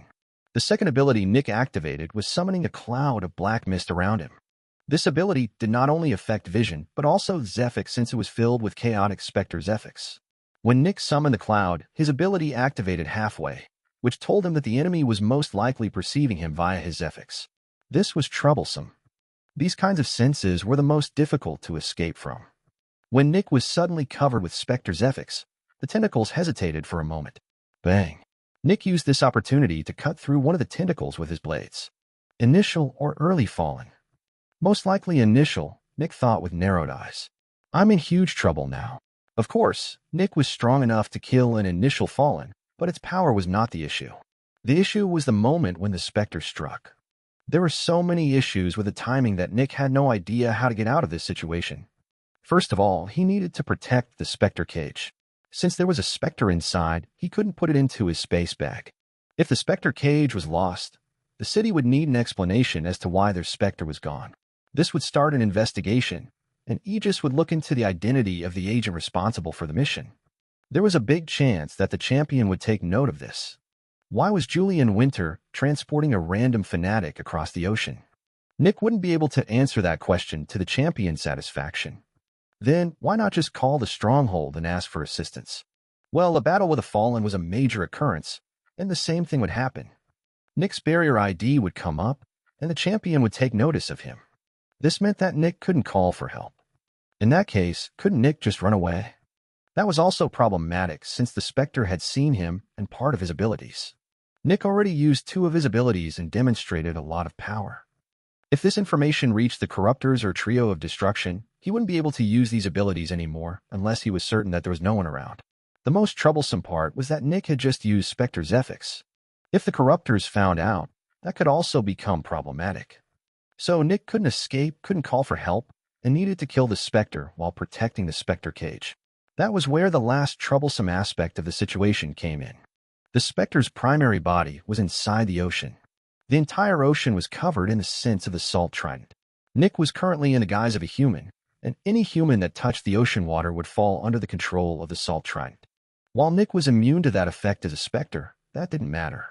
He was supposed to be a human, and he was supposed to be under its effect. Additionally, Nick's ability wouldn't even work inside the ocean. He doubted that his mist was powerful enough to hide him from the senses of a powerful adversary. He couldn't even use his portal ability since there was no place to hide. The illusion ability from the nightmare also didn't work since he needed to escape the Spectre's perception first, which wasn't possible. The best he could do was to halfway escape the Spectre's senses, but that wasn't enough. Well, if he turned into mist and split his body apart while flying in different directions, he could do that. But how would he protect the Spectre cage? Additionally, this was his most sensitive ability, and if anyone noticed that, Nick would essentially already be dead. Talking to the Spectre via Spectre's sense also didn't work since that would uncover the fact that Aegis worked with a Spectre. All of these thoughts shot through Nick's mind in an instant. I have to kill it, but the Spectre cage is the most problematic part. I could dump it in the ocean, but I would need to get the actual Fiend of Darkness to the city then. If I do that, all of this would be for nothing. I can't lose the Spectre cage, but how do I kill the Fallen? Nick gritted his teeth, and while the Fallen was preparing for another attack, Nick put his feet on the underside of the Spectre cage. Bang! The tentacles missed as Nick kicked the Spectre cage into the sky, throwing his own body downward. Nick kicked the Spectre cage hard enough that it would fly upward for a couple of kilometers, which gave him enough time for the battle. More and more tentacles came out, and Nick cut them to pieces every time. I can't keep destroying the tentacles. Eventually, it will realize that I am too powerful and will retreat. Nick looked down. He could sense the gigantic body of Spectre. It was over 200 meters wide and was over 2 kilometers beneath the surface. How am I supposed to get to that without entering the salt trident senses? It's not going to come to the surface of its own volition, and I don't have the power to pull it out. Nick could only grit his teeth. Chapter 796, Suppressing a Force Spectre. Nick had been going back and forth for several seconds now, and he could feel the Fallen becoming more ferocious. Fallen were extremely shrewd and intelligent. If they weren't, they wouldn't have become Fallen. It thinks I already called for backup, and it wants to finish it before the backup arrives. I don't have much time. Additionally, the Spectre cage will come back down soon. Its acceleration is not fast, but its terminal velocity is brutally high due to its density. Nick tried to find a way to kill the Spectre without entering the ocean. That was when he noticed a peculiarity. Its tentacles are attacking me from the side. It makes sense that they wouldn't attack me from below, since that would throw me further away from it, but why is it not curving its tentacles and attacking me from above? Nick realized the reason. That's my chance. Bang. Nick became careless and got hit by one of the tentacles, his body being thrown to the side. His barrier shone, but that was just a deception. In truth, he blocked the tentacle with his body, but the Fallen couldn't see that due to the mist surrounding him. The short flash of light getting past the mist would make it seem like his barrier blocked the strike. Nick quickly recovered, but the avalanche of attacks didn't stop. He managed to cut another 2 tentacles before several more crashed into him. Bang. Nick used another flash of light to make it seem like his barrier broke. In an instant, the gigantic tentacles turned into countless thin tentacles, which rapidly wound around his body. They squeezed tight, and several bones inside Nick's body broke. However, when Nick felt the bit of Zephyx that was being injected into him by the tentacles, he knew that he had guessed correctly. It was trying to keep him from dying to his own Zephyx. The Spectre had continually attacked him, but it avoided throwing him into the ocean. Why? Well, Nick would fall under the Salt Trident's control and would become its food. Naturally, Spectres only wanted one thing: to become more powerful. Of course, the Fallen could just kill Nick in the air. But did this Spectre grow more powerful by killing humans? Maybe, but judging by the way it was attacking, it didn't seem like it. Despite its avalanche of attacks, it was striking in a very deliberate and controlled manner. It was like it was scared of accidentally killing Nick. It wasn't striking to kill. It was trying to suppress Nick. Naturally, Nick hadn't actually gotten careless. He let himself be struck deliberately. Nick's entire body was engulfed by the tentacles, and he couldn't move anymore. A moment later, the gigantic body of the Fallen rapidly moved to the surface. The Salt Trident's domain was a hindrance to Nick, but it was also a hindrance to the Spectre. If it pulled Nick into the sea to consume him, he would become the Salt Trident's food. That was why it had to move to the surface. This Fallen had suppressed many agents before, and it knew how humans functioned. As soon as their barriers were broken, they were helpless. The body of the Spectre came out of the ocean. It was a gigantic maw, and all the tentacles came out of its mouth. The insides of its body were completely black, and Nick couldn't sense what was inside due to the Spectre's will. The tentacles rapidly pulled Nick into the maw. Nick went past the gigantic teeth, and then he turned into mist. The tentacles lost their grip on him, and Nick moved towards the top of the Spectre's jaw. He turned back into his physical form and struck. Bang! A gigantic cut was left on the Spectre, and Nick squeezed into the cut. An army of tentacles shot after him, and more tentacles appeared inside the cut. It seemed like the Fallen could turn any part of its body into tentacles. Nick was rapidly surrounded by tentacles again, but he just turned part of his body into mist to escape. Nick was cutting through the Fallen's body and took note of the Zephyx. He was trying to find its core. While the Fallen was trying to suppress Nick, it entered the ocean again. By now, the Spectre was just trying to kill him as quickly as possible, but Nick just kept turning into mist. Back when Nick had been a new extractor, turning into mist had come with a tremendous weakness. But now it was an advantage. He was an actual Force Spectre in this state, and suppressing Force Spectre was unreasonably difficult. Nick wouldn't even be able to suppress an initial Demon Force Spectre. This Fallen did not have the skill set to suppress a Force Spectre. Nick came closer to the Spectre core. I surrender. Nick heard the Spectre's voice in his mind. It could tell that Nick was a Spectre as well by now, and it used the unique method Spectres use to communicate with each other. Nick stopped advancing. Go to the surface, or I'll kill you, Nick transmitted. The Spectre hesitated. The next moment, its body split apart, and a flood of ocean water entered. In the Spectre's mind, since Nick had said that it should go to the surface, it probably meant that he was afraid of the ocean. So it covered him in ocean water. However, Nick's expression didn't change. I said, go to the surface, he transmitted. I will, the Spectre answered. It was helpless. There was nothing it could do anymore. It moved to the surface, and Nick slowly advanced to its Spectre core. As long as you comply, I won't kill you. You will even have some food, Nick transmitted. First, catch the black cube falling from the sky. Several tentacles extended into the sky and took hold of the falling Spectre cage. The next moment, Nick summoned a second Spectre cage. Enter or die, he transmitted. It's too small, the Spectre answered. Then you will die, Nick transmitted as he readied his blade to destroy the Spectre core. I comply, but I will lose all my food. At that point, Nick's eyes narrowed. Things just became more troublesome. Chapter 797, Difficult Choices. How do you grow more powerful? Nick asked. The Spectre explained what it did, and Nick didn't like the answer. It grew more powerful by suppressing humans, binding them with tentacles, and torturing them. As long as they suffered physically, it would grow more powerful. How many humans are suppressed right now? He asked. 4. At this moment, 4 latent peak heroes were currently undergoing tremendous torture inside the Spectre. They couldn't say the sentence since it kept their necks and mouths destroyed while isolating their senses. It also stopped them from killing themselves in any other way. It was literally a life worse than death. This was a problem for Nick. If the captured agents get out, they will return to Aegis. That will put eyes on me. Even if they don't see me, they know that it must have been a human who saved them. Another Spectre would just use them as its own food supply. They can't return to Aegis, or I might be noticed. Nick thought of an alternative. I could recruit them, but I don't know them. I have no idea about their personality. Sure, they will be thankful to me, but that does not buy loyalty. If even a single person breaks the silence, the entire operation will be put in jeopardy. Additionally, we need researchers, not warriors. The chances that they are researchers are very low, since researchers generally don't travel over the ocean on their own. For just a split second, Nick thought about using them as food for himself by putting them in the special containment units. No, I refuse. I do not know them, and they do not deserve to undergo such torture. That is reserved for traitors of humanity. But then, what should he do with them? He couldn't let them roam free. He couldn't recruit them. He couldn't use them. There's no good answer. Nick closed his eyes. Kill them and enter the Spectre cage, Nick transmitted. When he said that sentence, he felt a heavy weight in his chest. These were innocent people. Yet their existence threatened his mission. They didn't deserve this. But doing anything else was too risky. I feel horrible doing this to innocent people, but my feelings are not as important as the mission. I have already sacrificed thousands of innocents for my goal. I hate this, but I don't have any other choice.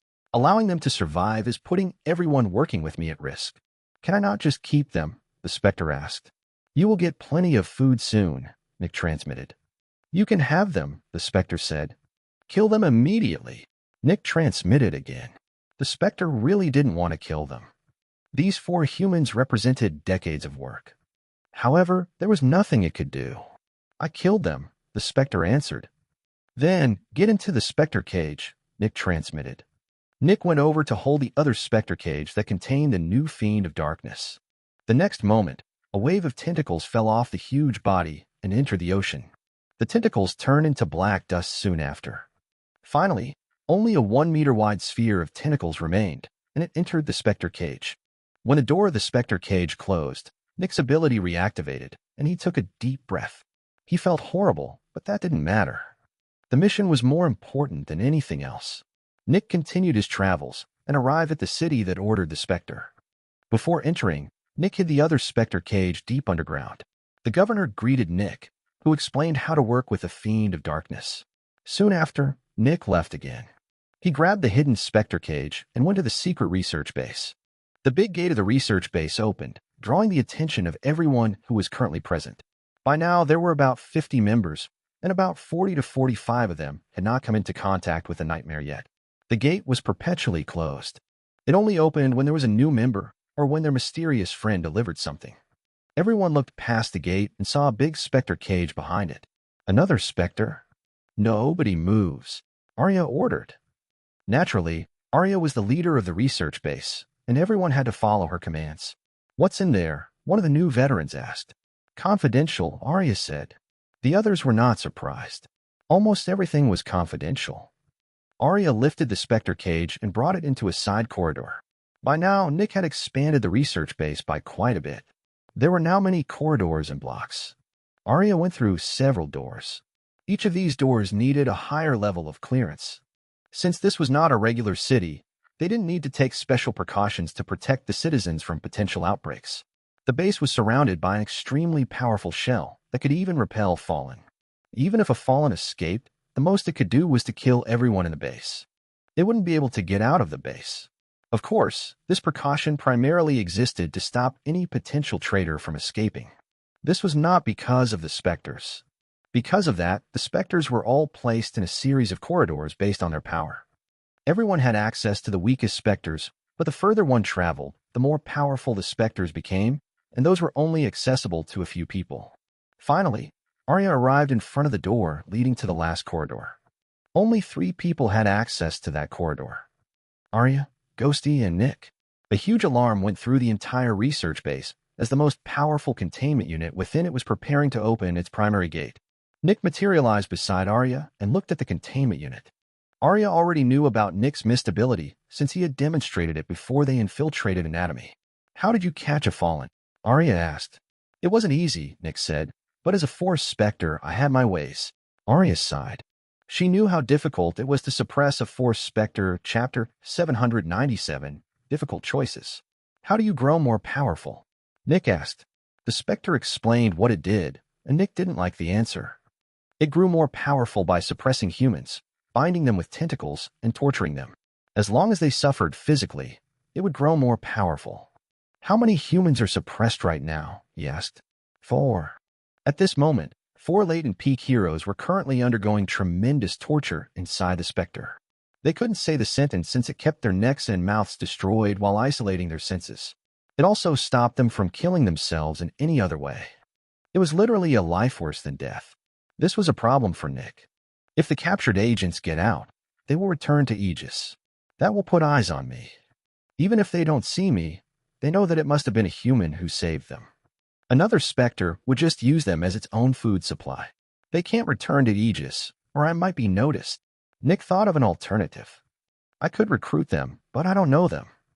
I have no idea about their personality. Sure, they will be thankful to me, but that does not buy loyalty. If even a single person breaks the silence, the entire operation will be put in jeopardy. Additionally, we need researchers, not warriors. The chances that they are researchers are very low, since researchers generally don't travel over the ocean on their own. For just a split second, Nick thought about using them as food for himself by putting them in the special containment units. No, I refuse. I do not know them, and they do not deserve to undergo such torture. That is reserved for traitors of humanity. But then, what should he do with them? He couldn't let them roam free. He couldn't recruit them. He couldn't use them. There's no good answer. Nick closed his eyes. Kill them and enter the Spectre cage, Nick transmitted. When he said that sentence, he felt a heavy weight in his chest. These were innocent people. Yet their existence threatened his mission. They didn't deserve this. But doing anything else was too risky. I feel horrible doing this to innocent people, but my feelings are not as important as the mission. I have already sacrificed thousands of innocents for my goal. I hate this, but I don't have any other choice. Allowing them to survive is putting everyone working with me at risk. Can I not just keep them? The Spectre asked. You will get plenty of food soon, Nick transmitted. You can have them, the Spectre said. Kill them immediately. Nick transmitted again. The Spectre really didn't want to kill them. These 4 humans represented decades of work. However, there was nothing it could do. I killed them, the Spectre answered. Then, get into the Spectre cage, Nick transmitted. Nick went over to hold the other Spectre cage that contained the new fiend of darkness. The next moment, a wave of tentacles fell off the huge body and entered the ocean. The tentacles turned into black dust soon after. Finally, only a 1-meter-wide sphere of tentacles remained, and it entered the Spectre cage. When the door of the Spectre cage closed, Nick's ability reactivated, and he took a deep breath. He felt horrible, but that didn't matter.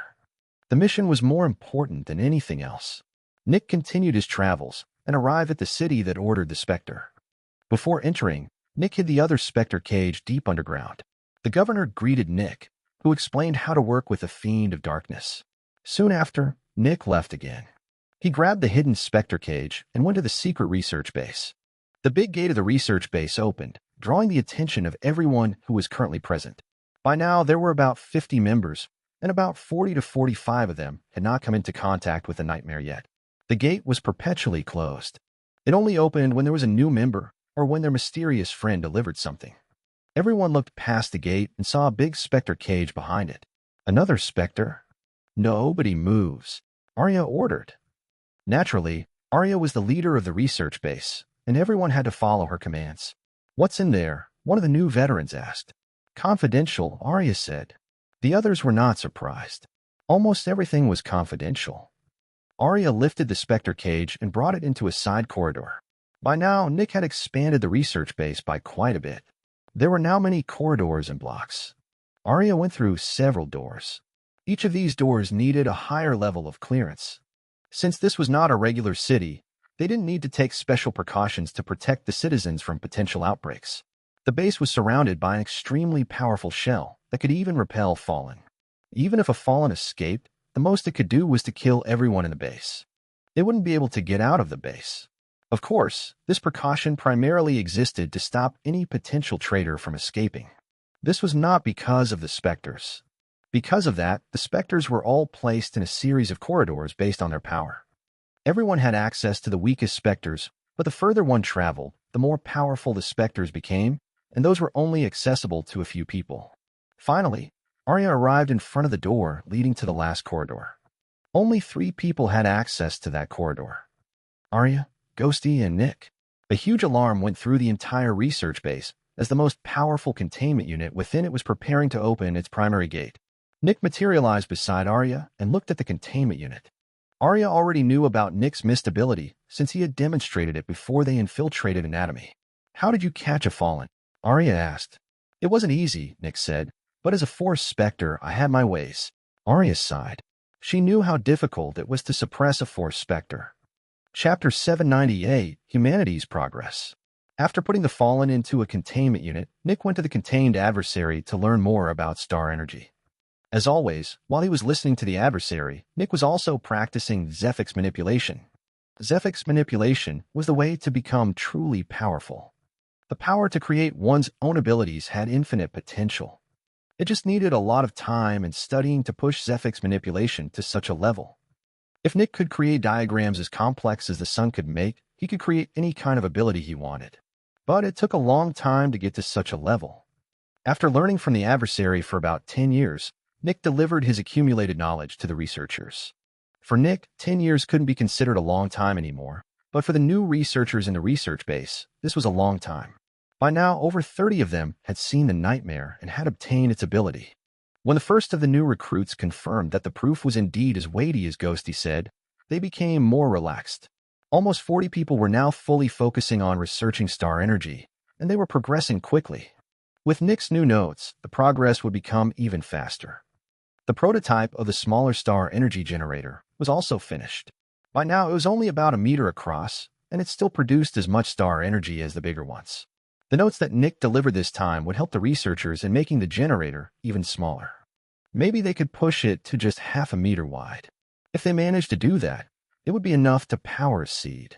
Sure, it was cumbersome to carry such a big object, but it could be considered portable if one wore it like a backpack.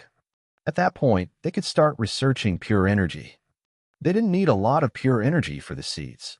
They just needed a little bit to reload the seed's battery. The most important thing was a constant supply of star energy. After checking in with the researchers, Nick went out to capture a couple new Specters. Then, it was time to return to Aegis. Nick's break wasn't completely over yet, but he said that he would pay attention to humanity's technology. He went to the Research and Development Department and visited the technician. "Hey, Julian. You came at just the right time. Look at this," the technician said with a proud smile as he showed Nick a gigantic machine. It was a 20-meter-high nuclear fusion reactor. Nick had already expected something like that. Aegis had the best researchers, and they progressed extremely fast. When Nick returned to Aegis headquarters, he also noticed several new additions. For one, there were cameras everywhere. Due to the envious researchers' terror, cameras had been rare in the past since they were not important enough to develop. After all, barriers had a similar function already. There was no need to undergo the envious researchers' trial for just a couple of cameras with bad quality. "Quite impressive," Nick said. While the technician knew that Nick now had the job of the envious researcher, he didn't know what Nick had to do exactly. "I managed to synthesize star energy," the technician said, taking out a small vial from the gigantic reactor. Nick looked at the vial, and sure enough, he could feel that it was star energy. Naturally, the technician knew what star energy was since Nick had told him about it many years ago. "Star energy is powerful," Nick said. "It is toxic to Specters. Just a single drop can turn a Spectre into prefix." "I noticed," the technician said. "I also noticed that it is quite unstable. Storing it for more than a couple of minutes is almost impossible. If we could just store it for extended periods of time, or make a reactor small enough to be portable, humanity would have a devastating weapon against Specters." Nick's brows furrowed. This was the exact direction he didn't want Aegis to take. "Gunpowder and guns," Nick said. The technician blinked a couple of times in confusion. Where did that come from? But then, his eyes widened as he realized what Nick meant. "You're saying that we should not use it directly as a weapon since that would be wasting its potential?" he asked. Nick nodded. The older Specters are already familiar with star energy. Death and the Trio of Destruction have probably fought against the Enlightened Ones before. They know how to counter star energy in its original form. They probably already created weapons and armor that can block star energy. Throwing star energy at Specters is like lighting a ball of gunpowder on fire and throwing it at the enemy, hoping that it explodes near them. You want to make star energy accessible so that extractors can more efficiently fight Specters, right? Nick asked. Yep, the technician asked as his mind went through countless possibilities. You said the issue is storage, Nick said. If you could just store star energy, you could access it whenever you want. However, there is an issue with that line of thinking. For example, we don't want to kill Specters since that just creates more Specters. We want to suppress them. Throwing a bunch of star energy at them will just lead to even more Specters. You're throwing oil into a fire. Additionally, what's the point of killing fanatics and demons? The Specters we should truly focus on are the Corruptors and Trio of Destruction. The Corruptors probably also know how to resist star energy since they are directly subservient to the Trio of Destruction. The only thing you will accomplish is the birth of many more Specters. Try to think outside the box. You want to store star energy so that you can have access to its purest form, but retaining access to its purest form is not necessary. Focus on transforming it. What if you could forge star energy into physical weapons? If we can't control the destructive aspect of star energy, we can injure Specters without killing them, and we can also solve the issue of storing star energy. In that way, don't try to turn a bar of metal into or again. The technician raised an eyebrow as he fell into thought. He looked at Nick, who looked back with an even expression. The technician could tell that Nick wanted him to go down that route for some reason. Sounds like a good idea, the technician said. Chapter 799, How to Free Humanity. The technician was sure that there was much more to star energy, but he also knew that Nick was essentially the leader of humanity's true resistance. He was the one who controlled the secret research camp, and he was also directly working with the Sun. The technician knew that Nick knew more about the true state of the world than anyone else. Sure, the old champion of light once used his ability to create an isolated space in which he could tell them everything he knew, but that had been a one-time thing, and it had angered the true enemy tremendously. They didn't know what he had told the Shields, but they knew that he had gone behind their backs. Because of that, they had weakened him tremendously until it was time to create a new champion. Naturally, the aliens had also considered killing all the Shields, but that would be wasting a gigantic chunk of time and progress. The aliens were running a business, and they needed to produce Zephyx. With time, the Shields would die either way, and as long as the champion didn't personally isolate them from the Sun again, the new Shields wouldn't be able to learn of whatever it was the old champion told them. The new champion kept everything in check, and the old Shields would not be able to share their knowledge anymore. With the addition of the Sun's new image as humanity's protector, things would also change for the better with time. The aliens had been more honest with the old champion.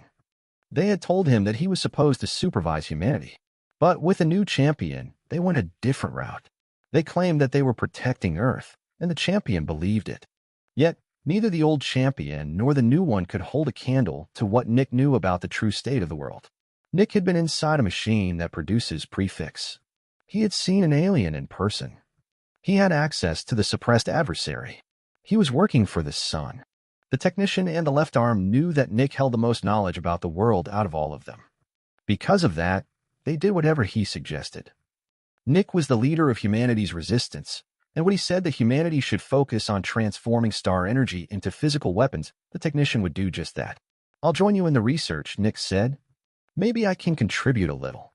Sure thing, the technician said with a smile. For the last 4 years of Nick's break, he focused on researching with a technician. He subtly directed the flow of research in a direction that diverted from the secret research base's research. The true way to progress was to push star energy's production to the limit before turning it into pure energy. Pure energy would have the biggest impact on technology, and Nick had to keep humanity from going in that direction for as long as possible. The aliens wanted humans to focus on biology and battle strength. They didn't want humans to create more gigantic weapons that could destroy entire planets. As soon as humanity gained the technological power to destroy the Sun, it would become too dangerous to keep them around. They would need to create another reset, which meant a long period of low revenue. Naturally, the aliens had the power to create Specters that would stop humanity's technological development in its tracks. However, that was also bad for their revenue. If humanity didn't make progress, humanity would stop fighting. Without the illusion of hope, almost nobody would continue fighting. It was important to drip-feed humanity progress. Humanity had to believe that they were slowly walking forward. So they let humanity progress on the path of technological progress, but they also wanted to gain as much time as possible. At some point, humanity would create weapons that allowed them to suppress adversaries, which meant that the shields would finally be working with Specters again. A shield working with an adversary would create a flood of Zephyx that the aliens could harvest. The most profitable time was when humanity had a handful of level 9 extractors who managed to capture between 1 and 3 Eternals. Nurse, Alice, and the Maw were partially meant to be suppressed at some point. The Null, the Nightmare, and the Sun would never be found or suppressed since they were integral in keeping the Zephyx generator running. They would let humanity develop until there were 2 or 3 late level 9 extractors. At that point, they would start turning to the Sun, and that was the time when the aliens would reset the era. This era worked very well. Humans were making progress without creating ridiculously powerful weapons that could damage the Sun, and it would hold a couple of times longer than the era of the Enlightened ones. This setting for Earth seemed to work just fine. For the next era, they could make some light adjustments, but for most of it, the settings would remain the same.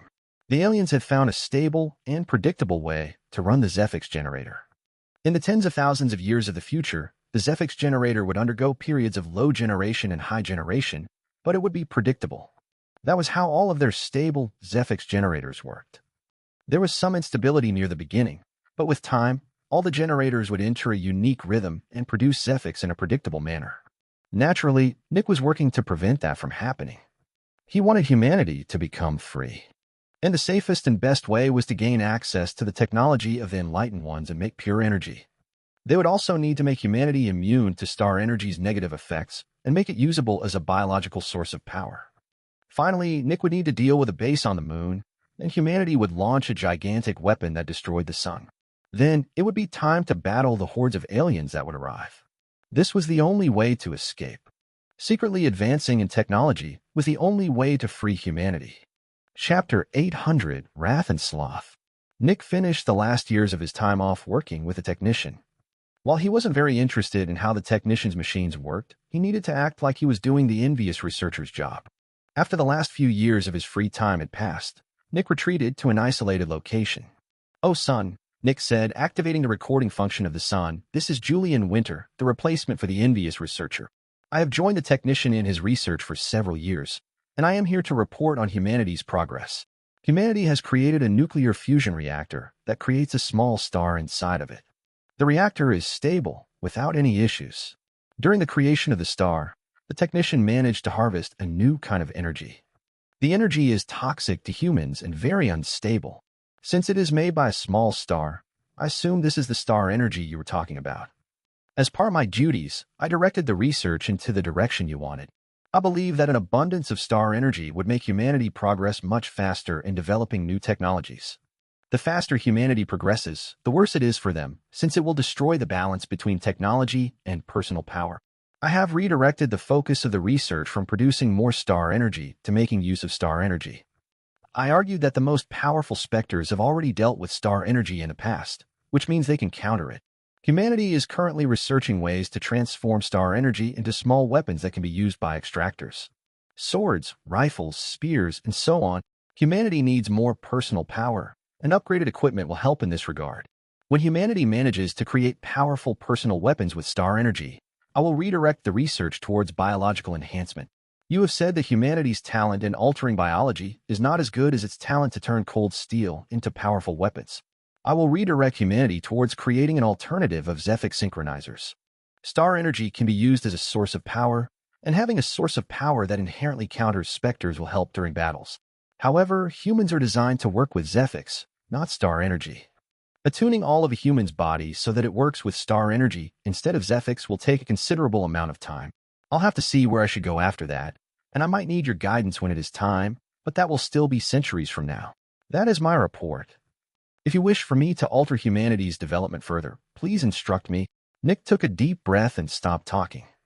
His ability had not deactivated during his entire speech, which told him that nobody was looking at him. This confirmed once again that the Sun was not sentient. After giving his report, Nick entered Aegis headquarters again and entered the left arm's office. "I'm ready to get back to work," Nick said.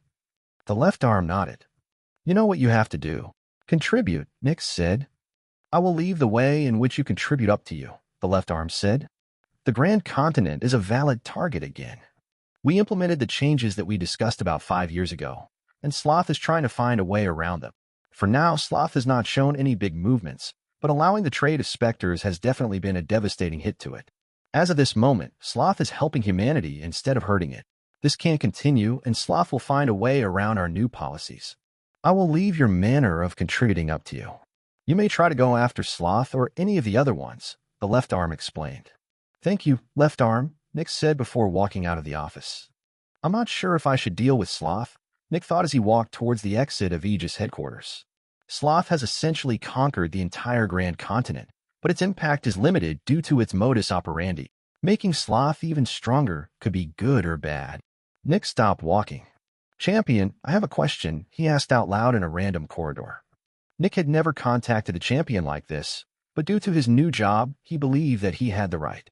Ask, the champion's voice spoke in Nick's mind. Are the trio of destruction on the same level? He asked. No, the champion answered. War is the strongest. It is most likely a late adversary. Famine is a mid-adversary, but it might advance to the level of late adversary soon. Pestilence is the weakest. It became an early adversary a couple of centuries ago. Nick nodded. I will work towards strengthening Pestilence.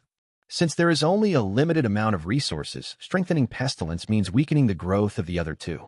I'm going to deal with gluttony, Nick explained. You have proven effective and efficient, the champion answered. I will leave it up to you.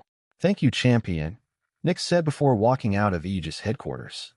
Gluttony controls the western part of the Grand Continent and is constantly warring with Sloth and Wrath. From what I have seen, Wrath has gained quite a lot of ground, and its influence is starting to encroach on Gluttony's territory. When Lust died, Wrath was the only competitor who had access to its territories. While Wrath advanced towards the east, Gluttony was kept isolated in the western part of the Grand Continent. A battle of 3 or 4 fronts is unintuitively tame. No side wants to commit to a battle since the other 2 or 3 sides could combine forces and strike them. A battle between 2 sides is the most intense. Dealing with Gluttony makes the Grand Continent into a battleground between Sloth and Wrath. In a way, the concepts of Sloth and Wrath are about as opposing as they get. An angry person is generally not silent and inactive. If they fight each other, the 2 kinds of cities will be almost the opposite of each other. Additionally, Wrath thrives on conflict, and people strive for more power during periods of war. Meanwhile, Sloth cities are willing to sell anything they don't need to survive. In a battle between Wrath's and Sloth's influences, Wrath cities will be strengthened by Sloth cities. This can make Sloth more desperate, and there's a chance it might become careless. All the corruptors' personalities represent their name, and Sloth is, by definition, not someone who works hard. The more we force Sloth to work, the more unstable it will become. That's when we will strike. It's time to deal with the corruptors. Chapter 801 Gourmet City. Identify yourself, an extractor shouted at a person who had appeared in front of the city gates. My name is Terrence Skylander, and I come from Sunken Ground City, Nick said, disguised as a smaller man with silver hair. What is your business with Gourmet City? The guard asked. I am here to join the city and to found a manufacturer, Nick answered. The guard was taken aback when he heard that. You want to make a new manufacturer? Yes, that is what I intend to do. I heard that the city's policy regarding new manufacturers is very lenient. I always wanted to own a manufacturer, but that is sadly not possible in Sunken Ground City, Nick answered. The guards talked with each other. Wait here, one of the guards shouted. Nick did just that, and a couple seconds later, a strong extractor walked out of the city. From what Nick could tell, this extractor was a mid-specialist. You want to create a manufacturer? The person asked. Correct, Nick answered with a smile. I hope that's okay. We are always looking for new manufacturers, and we could certainly use another specialist in the city, the man said with a friendly smile. My name is Jonathan Leary, and I'm a representative of Big Gourmand, the largest manufacturer in Gourmet City. Nick shook Jonathan's hand. Nice to meet you. Why don't you come in? Oh, I almost forgot. You are fine with undergoing a series of tests to make sure that you are not a Spectre, right? The man asked. No problem, Nick answered. Jonathan led Nick to the gate, and one of the guards took out a couple of devices. First, the guard held some form of stick to Nick's body. Mid-specialist, he said. No signs of Spectre Zephyx. Then he activated another device, and Nick's barrier activated. Naturally, Nick had changed his barrier. Credentials check out, he said. Finally, the man took out a small needle and pricked Nick's finger. He put the needle into a tube and added some powder. A moment later, the blood turned bright red. Human, he said before looking at Jonathan. Everything checks out. You may enter. Welcome to Warmaisach City, the guard said, politely welcoming Nick. Thank you, Nick answered. Then Jonathan and Nick entered the city.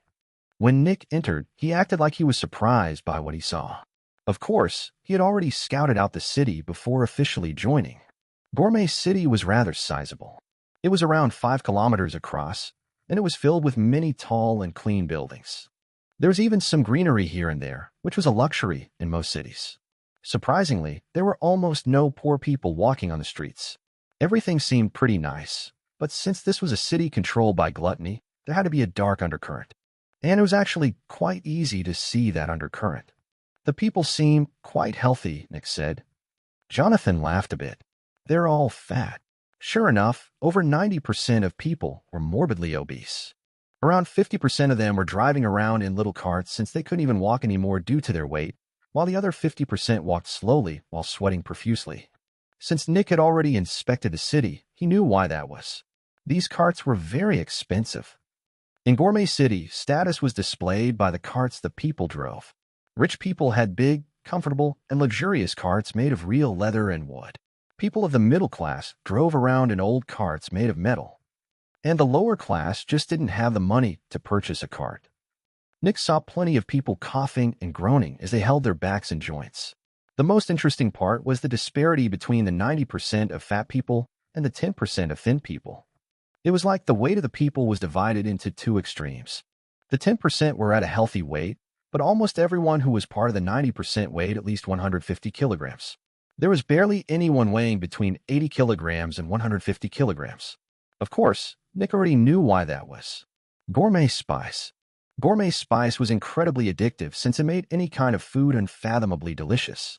Surprisingly, pure gourmet spice didn't taste like anything, but when coupled with food that had a lot of fat and carbs, it tasted amazing. Half of the city's land was dedicated to growing crops, and there were plenty of underground caves that housed different kinds of edible animals. The city had an absolute abundance of food, and food prices were ridiculously low. 5 credits was enough to buy food for 3 months. However, everything else was quite expensive, especially the carts. It was quite obvious how gluttony's servant influenced the city. Gluttony grew more powerful by causing people to consume way too much of something, and its servant grew more powerful by causing people to suffer due to high weight. Heart issues, lung issues, clogged up arteries, abused joints, intestinal issues, low testosterone, diabetes, lethargy. Cleaning oneself was difficult when one's arms couldn't reach all parts of one's body, and just moving an arm turned into a workout.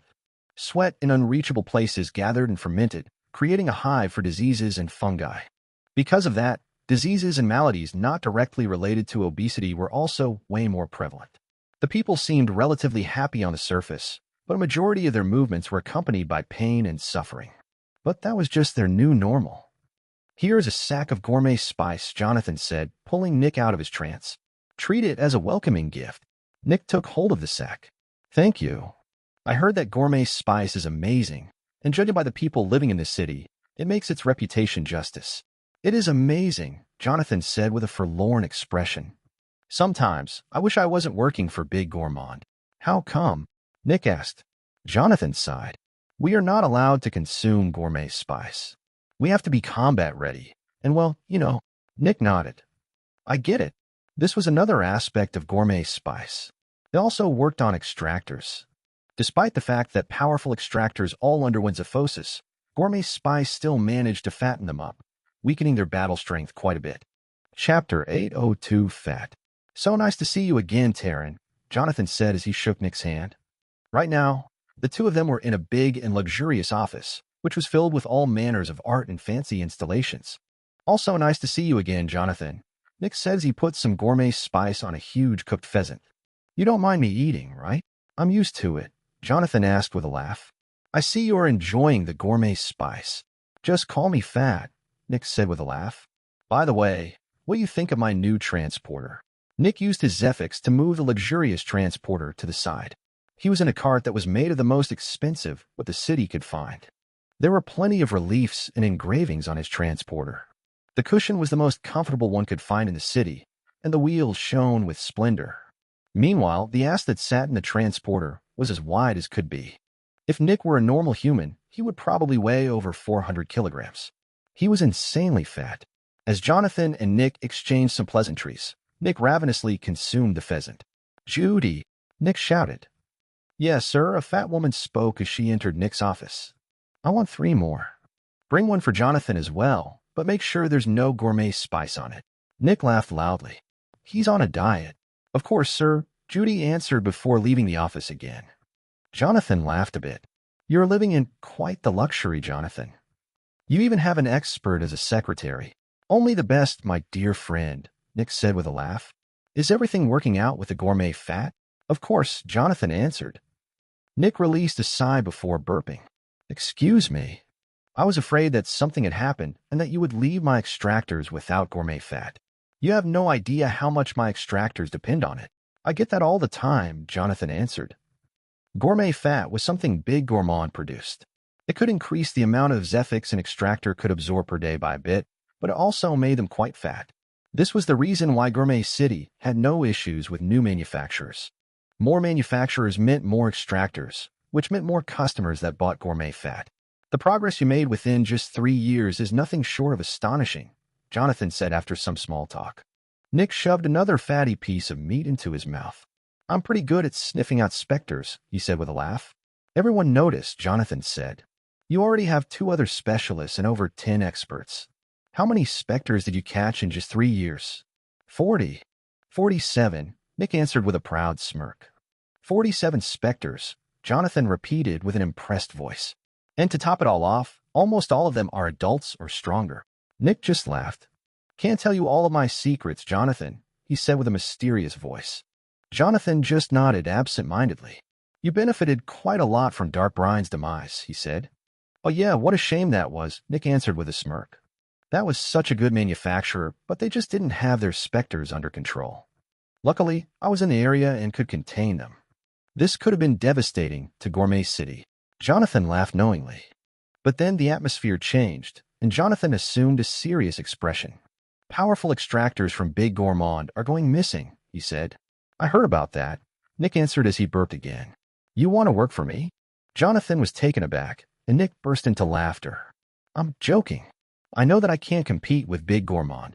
Jonathan sighed. "This is serious, Taryn," he said. "Oh, come on," Nick answered. "Sure, extractors vanish, but Big Gourmand seems to be the only target. Us smaller manufacturers are not in danger." "That's just it," Jonathan said. "The city is starting to suspect that it's not a Spectre that's causing the abductions, but the manufacturers. And you are one of the prime suspects." Nick's fat face scrunched up with disbelief and annoyance. "What? What did I do?" "Well, Dark Descent, despite its name, is ascending quicker than anyone could have thought. You just arrived 3 years ago, and Dark Descent is already the 3rd most powerful manufacturer in the city. That makes you and Dark Descent quite suspicious." "What bullshit!" Nick exclaimed loudly as he angrily ate more pheasant. "You're just mad that I'm better at catching specters and running a manufacturer than you." Jonathan furrowed his brows. "Taryn, I'm here to warn you. I'm not the biggest fan of your personal attack." Nick waved dismissively.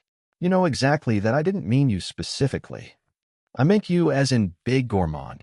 I work for Big Gourmand, and I take pride in my work." "I would ask you not to attack that pride," Jonathan said. Nick just sneered in disgust. "What's there to be prideful about? Big Gourmand ran this city into the ground. Look at all the fat people in the streets. Gourmet spice should be made illegal. You guys are so filled with gluttony that you are basically eating the entire city. You could have had a good thing and just sold it to a few people at a premium, but instead, you sell it to everyone for cheap." Jonathan narrowed his eyes. "I came here as a friend, and this is how you thank me?" Nick groaned in exasperation. "Oh, come on. The first thing you did after meeting me was hooking me up with gourmet spice. You know exactly how addictive this stuff is, and now I can't stop consuming it. You think I'm happy with my fat fucking ass? You think I want to move around in this shitty fucking cart? So, yeah, fuck you and your shitty ass attitude. I don't have to act like your friend anymore since I've established myself quite well already." Jonathan rapidly stood up as he glared at Nick. "You are making Big Gourmand your enemy." Nick snorted. "Enemy? Big Gourmand is humanity's enemy," he said with a smirk. The atmosphere became even darker. Explain, Jonathan said. Oh, come on, Nick answered. Everybody knows Big Gourmand is working for Gluttony. Chapter 803, Step 1. That's a serious accusation, Jonathan spoke coldly. I'm just speaking the truth, Nick said. What's so serious about it when it's the truth? Big Gourmand does not work with Gluttony, Jonathan shouted as his aura intensified. He released his Zephyx to threaten Nick. You might have become a late specialist, but you are weak in battle. If you prove to be an obstacle to Big Gourmand, you will vanish. Nick snickered. Vanish. Funny wording. Jonathan's aura became more intense. I know you're working for Gluttony, Nick said. And you know that I am responsible for the disappearing extractors. You're admitting it? Jonathan asked with narrowed eyes. Yeah, Nick answered as he ate more meat. So, what you gonna do about it? Bang. Jonathan pulled out a sword and attacked Nick. However, the sword stopped mid-swing, and Jonathan's eyes widened in horror. Nick just calmly took another bite as he held the sword in place with his telekinesis. Sit down, Nick answered. The next moment, an apocalyptic wave of Specters Zephyx washed over Jonathan, and he felt like his heart stopped. This power. How was Terran so powerful? He had to be a mid-hero. No, mid-demon at least. Nick's telekinesis forced Jonathan to sit down. Then, Nick cleaned his clothing before calmly standing up from his cart. Jonathan saw Nick's body transforming. He lost all his extra weight and turned into an athletic version of himself. The next moment, Nick walked over to Jonathan and put his hand on his head. You think this is my first city? Nick asked with a friendly smile. You think I've never done this before? Oh, please. This is my 5th city, Nick said. I'm already a peak demon, and I will soon become a fallen. You think having Gluttony as your backer helps you? You think Gluttony will protect you? No, Gluttony will write this city off as a loss and abandon you. The only thing I have to do is call Aegis and tell him everything. Within a couple of days, a team of agents will arrive to take your precious Spectre away. Epsilonis. Jonathan gritted his teeth. You will die if that happens. You're a Spectre yourself. Nick laughed. Have you already forgotten all the tests they did when I came to the city? Nick's arm morphed into different shapes. My most powerful ability is the power to disguise myself as a human. Blood, Zephyx, whatever. I can make myself into a human, and all the Spectre tests will come back negative. I've done this a couple of times before. Every time, Aegis thanks me for alerting them, and I get a cushy job beneath the new governor. A bit of persuasion here, a bit of bribery there, and I get to shape the city into whatever I want. Nick leaned on his luxurious table and took a bite of the pheasant. Oh, how I'm going to miss the gourmet spice. It's amazing. Then Nick just laughed loudly. What do you want? Jonathan asked. Why are you telling me all of this? Nick sat back down in his transporter and put his athletic legs onto the table. I want in, he said. You want in? Jonathan repeated in confusion. I want to work together with Gluttony, Nick said. You want to be a servant? Jonathan asked. Not servant. Business partner. Nick corrected Jonathan. Aegis is my shield. As long as I am human, Aegis will protect me. Gluttony can send all the fallen it wants, and they won't be able to find me. I'll just disguise myself as somebody else and vanish from the city.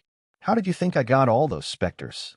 My greatest power is my ability to essentially turn into a human, but my second greatest power is my perception. I can sense specters, my friend. I can feel when they are near. Will Gluttony send several fallen just to deal with one lone peak demon? Come on, we both know Gluttony's smarter than that. If Gluttony and I can work together, we can achieve many things. So, will you hook me up? Nick asked. Jonathan glared at Nick for several seconds. You don't know who you're messing with, he said. Nick just snorted. That was a yes or no question. Yes, Jonathan answered. I will bring you into contact with Gluttony. Great, Nick said with a smile, and the pressure on Jonathan vanished. Go ahead.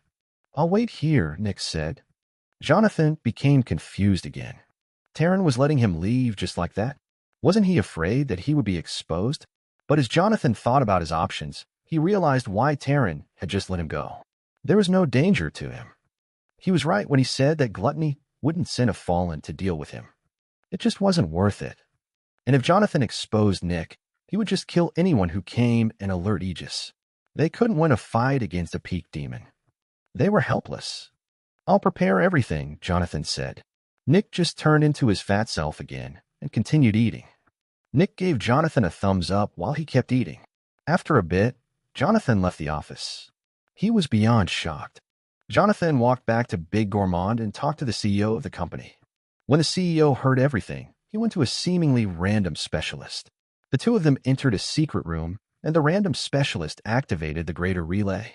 They needed to ask Gluttony about what they should do. About 2 hours later, Jonathan appeared in front of Dark Descent again, and Nick rolled out of the building. "Everything ready?" Nick asked, eating more food. Jonathan nodded. "Follow me." "Great," Nick said. "Hey, can we stop for some food on the way? I'm starving." After a short stop to get a boatload of food, the two of them entered Big Gourmand. Jonathan led Nick to the CEO, who led Nick to the secret room with the greater relay. And a moment later, the greater relay activated. Step 1 done, Nick thought. Chapter 804, Greed's Whereabouts. Nick came face to face with Gluttony for the first time, and it did not look like he had expected.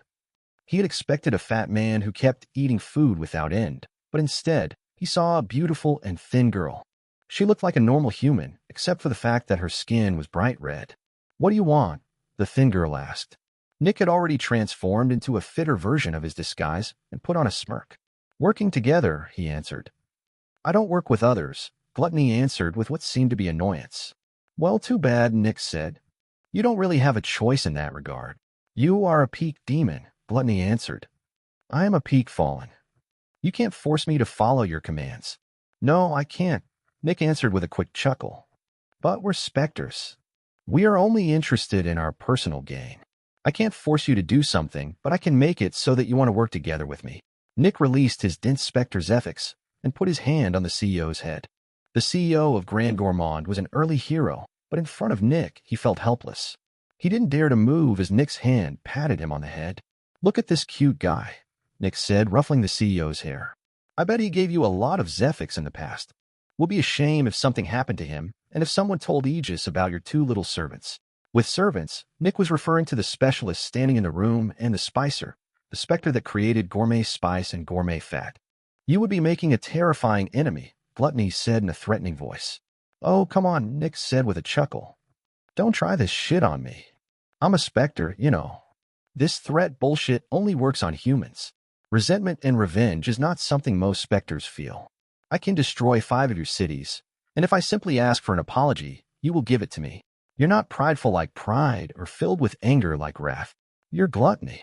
You just want more. Speaking of, what differentiates you from greed? Seems like both of you just want a lot of everything." As expected, Gluttony didn't show any kind of resentment or anger. "Greed is the amassing of resources," Gluttony answered.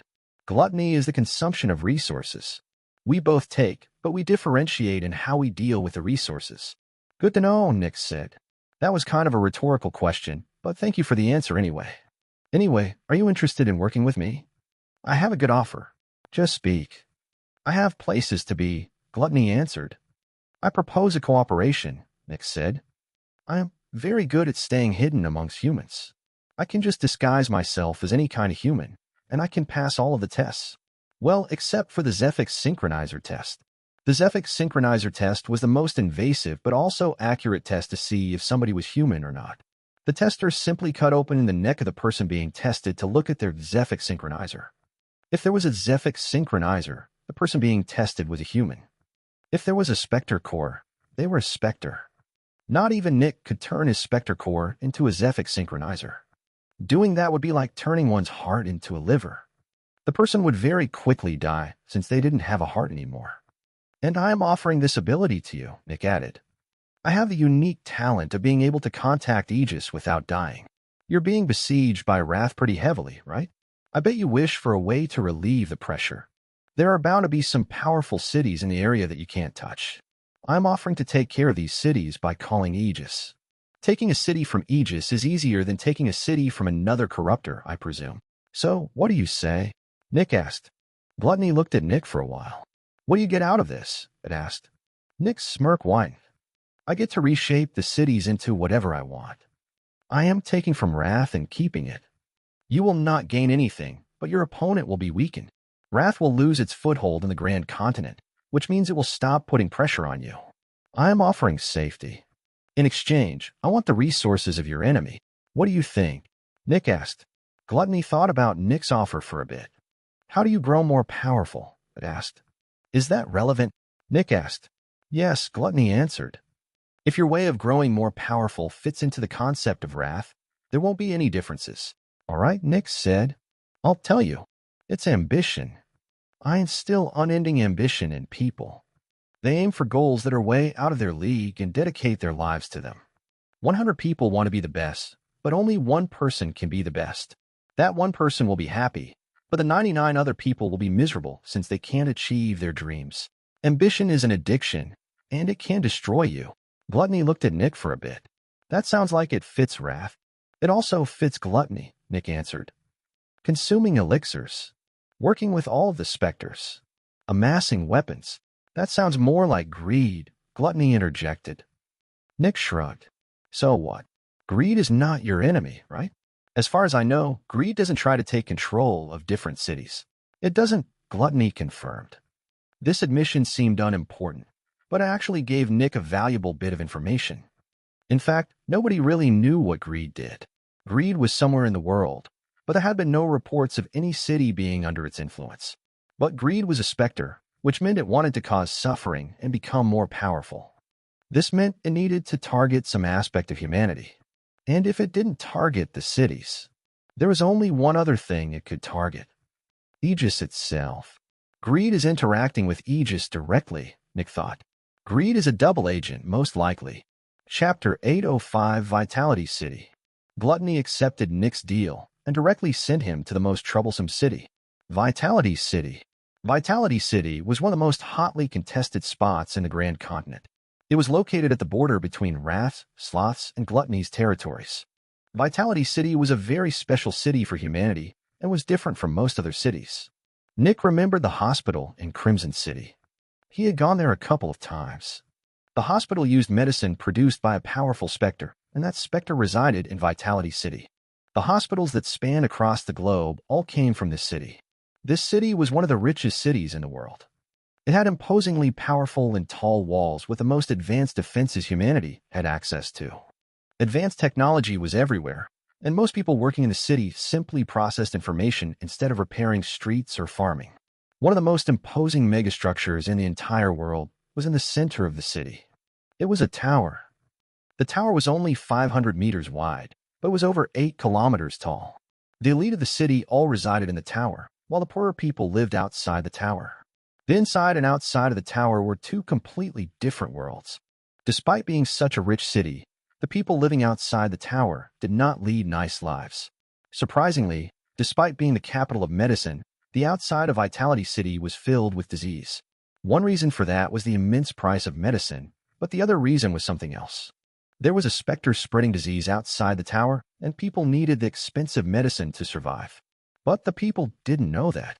They had lived in this city for all of their lives, and they thought that they were lucky to live here. People became sick all the time, but they had the luck to live in the most medically advanced city in the world. They could purchase medicine that dealt with all of these diseases, while sick people in other cities would just die. Of course, that wasn't true.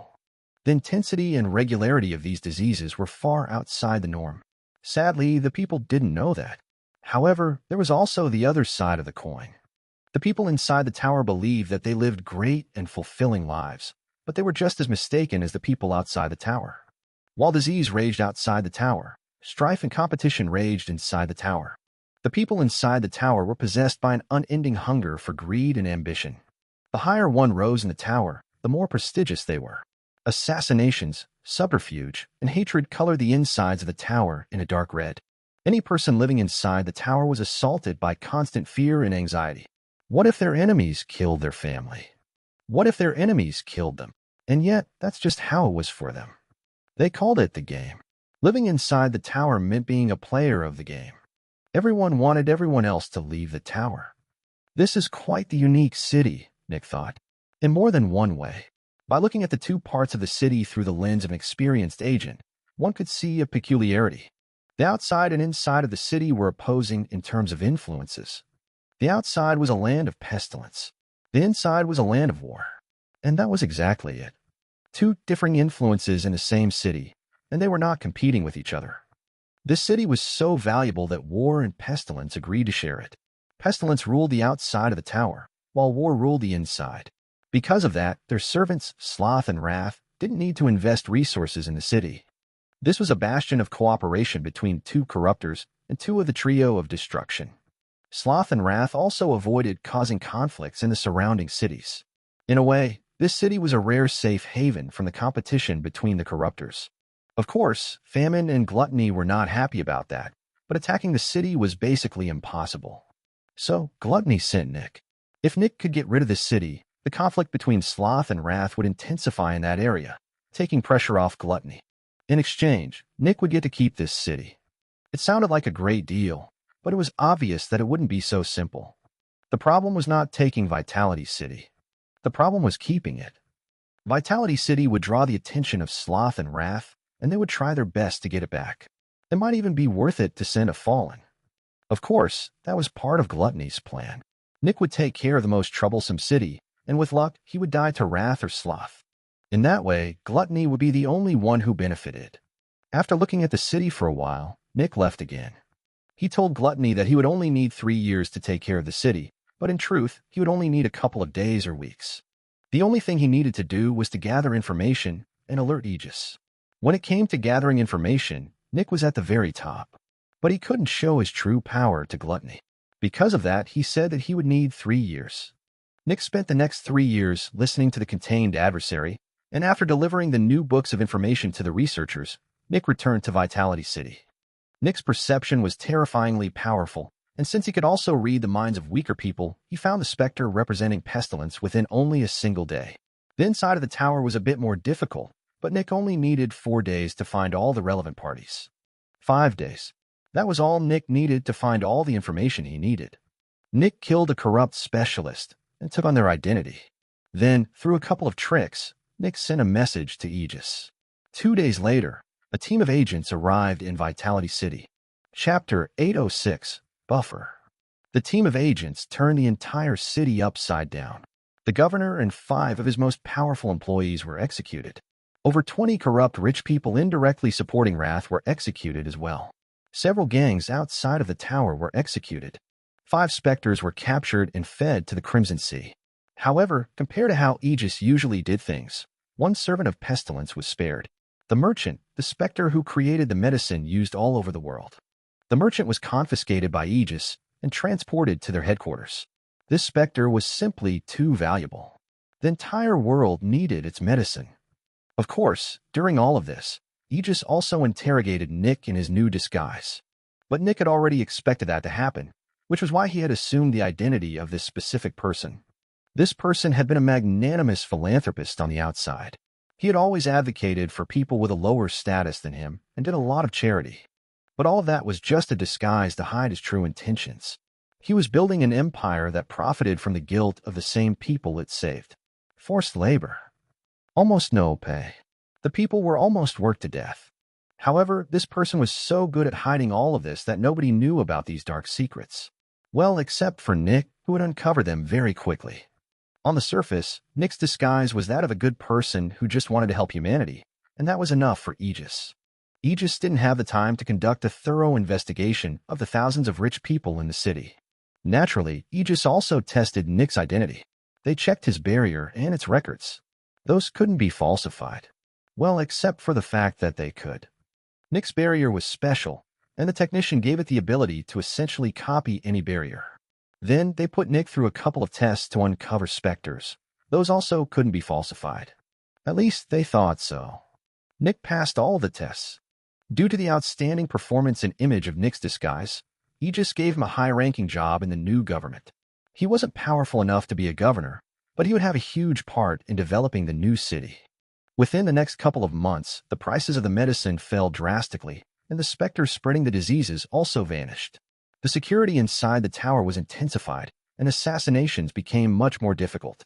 2 servants of Sloth and Wrath appeared within these months to regain control, but Nick found them quickly and executed them. 6 months after the city changed, Nick went to the next phase of his plan. He entered a secret room inside the tower. In that room was a greater relay. Nick walked over to the greater relay and activated it. He waited for a couple of seconds as it tried to establish a connection. And then the other side picked up. The being projected in front of Nick was also completely red, but compared to the soft and beautiful appearance of Gluttony, it had the appearance of a muscular and angry man. Wrath. It had been a while since Nick saw Wrath. "Hello, Wrath," Nick said in his disguise. "I am the Spectre that took Vitality City from you. What do you want?" Wrath asked, trying to keep his anger under control. "Cooperation," Nick said. "I came to Vitality City as a partner of Gluttony's. It was the one who directed me towards it. In Gluttony's opinion, if this city falls, the conflict between you and Sloth would reignite, giving Gluttony some breathing room. What do you want?" Wrath repeated. "As I've said, cooperation," Nick said. "I'm certain Gluttony sent me to this city so that I would weaken you and then die to your fallen.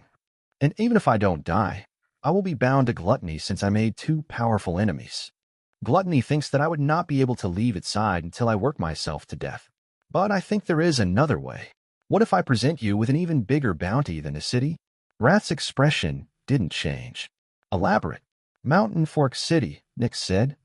Wrath's narrowed eyes narrowed even further.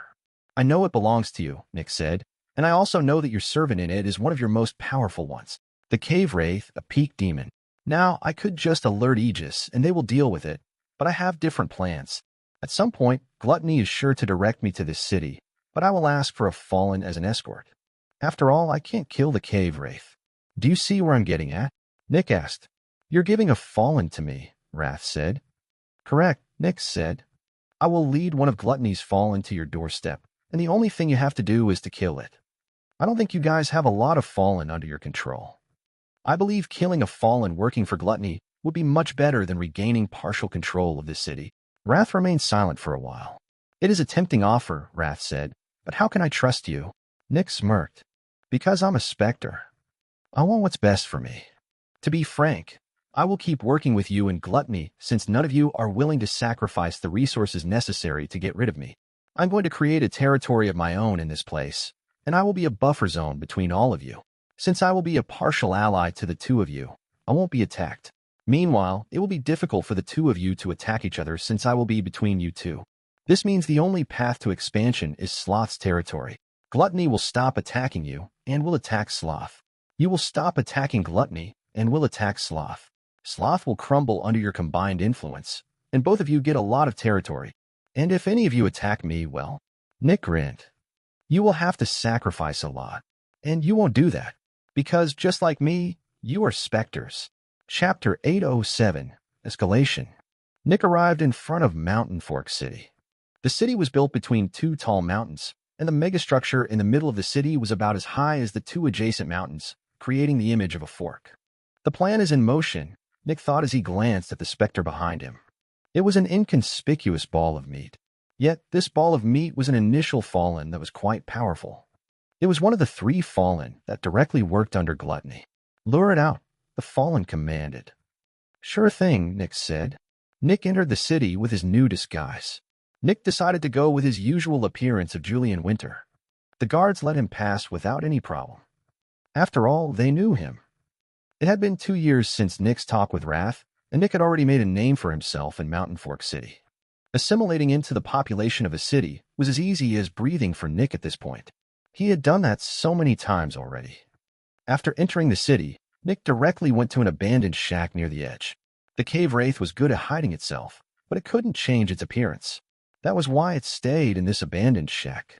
A tunnel led to the shack, which was how the humans working for it could contact it without any suspicion. As Nick entered the abandoned shack, a ghost filled with horrified faces rose up from the floor. It seemed like it had expected Nick to arrive. "It's south of the city," Nick said casually. The Cave Wraith looked at Nick without saying anything. Then it slowly floated out of the city and moved towards the south. Nick exited the abandoned shack and went to the top of the city's walls, looking towards the south. He talked with the guards casually. They didn't mind his presence on the wall. The guards couldn't see the Cave Wraith since it was so good at staying hidden, but Nick could see it.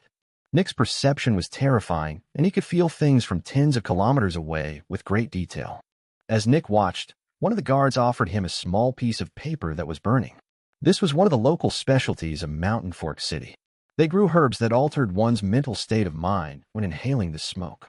Many of the normal people loved this stuff, but it had a limited effect on extractors. Of course, it had no effect on Nick since he was a Spectre. Nevertheless, he accepted the offer and smoked it casually. Nick took a deep breath of the smoke and exhaled. Bang. No one in the city noticed, but around 30 kilometers to the south, a wave of flesh rose to the sky. The small ball of meat had expanded dramatically to consume the cave wraith. The cave wraith and the small ball of meat were only one stage apart, with one being a peak demon and the other being an initial fallen. Additionally, the cave wraith was extremely fast. The wave of flesh missed the cave wraith, and the cave wraith struck back. The ball of flesh realized that something was off. Usually, a Spectre would flee when confronted with a more powerful opponent, but this one didn't do that. Instead, it struck back. Nick inhaled more smoke as he watched the ball of meat retreating. But the next moment, a gigantic face made of stone appeared on the ground beneath it. The face of stone was almost an entire kilometer wide. The face grinned maliciously and opened its mouth. This was Wrath's most powerful servant, and its ace. It was a mid-fallen force Spectre. This thing was absolutely no joke. Nick exhaled the smoke.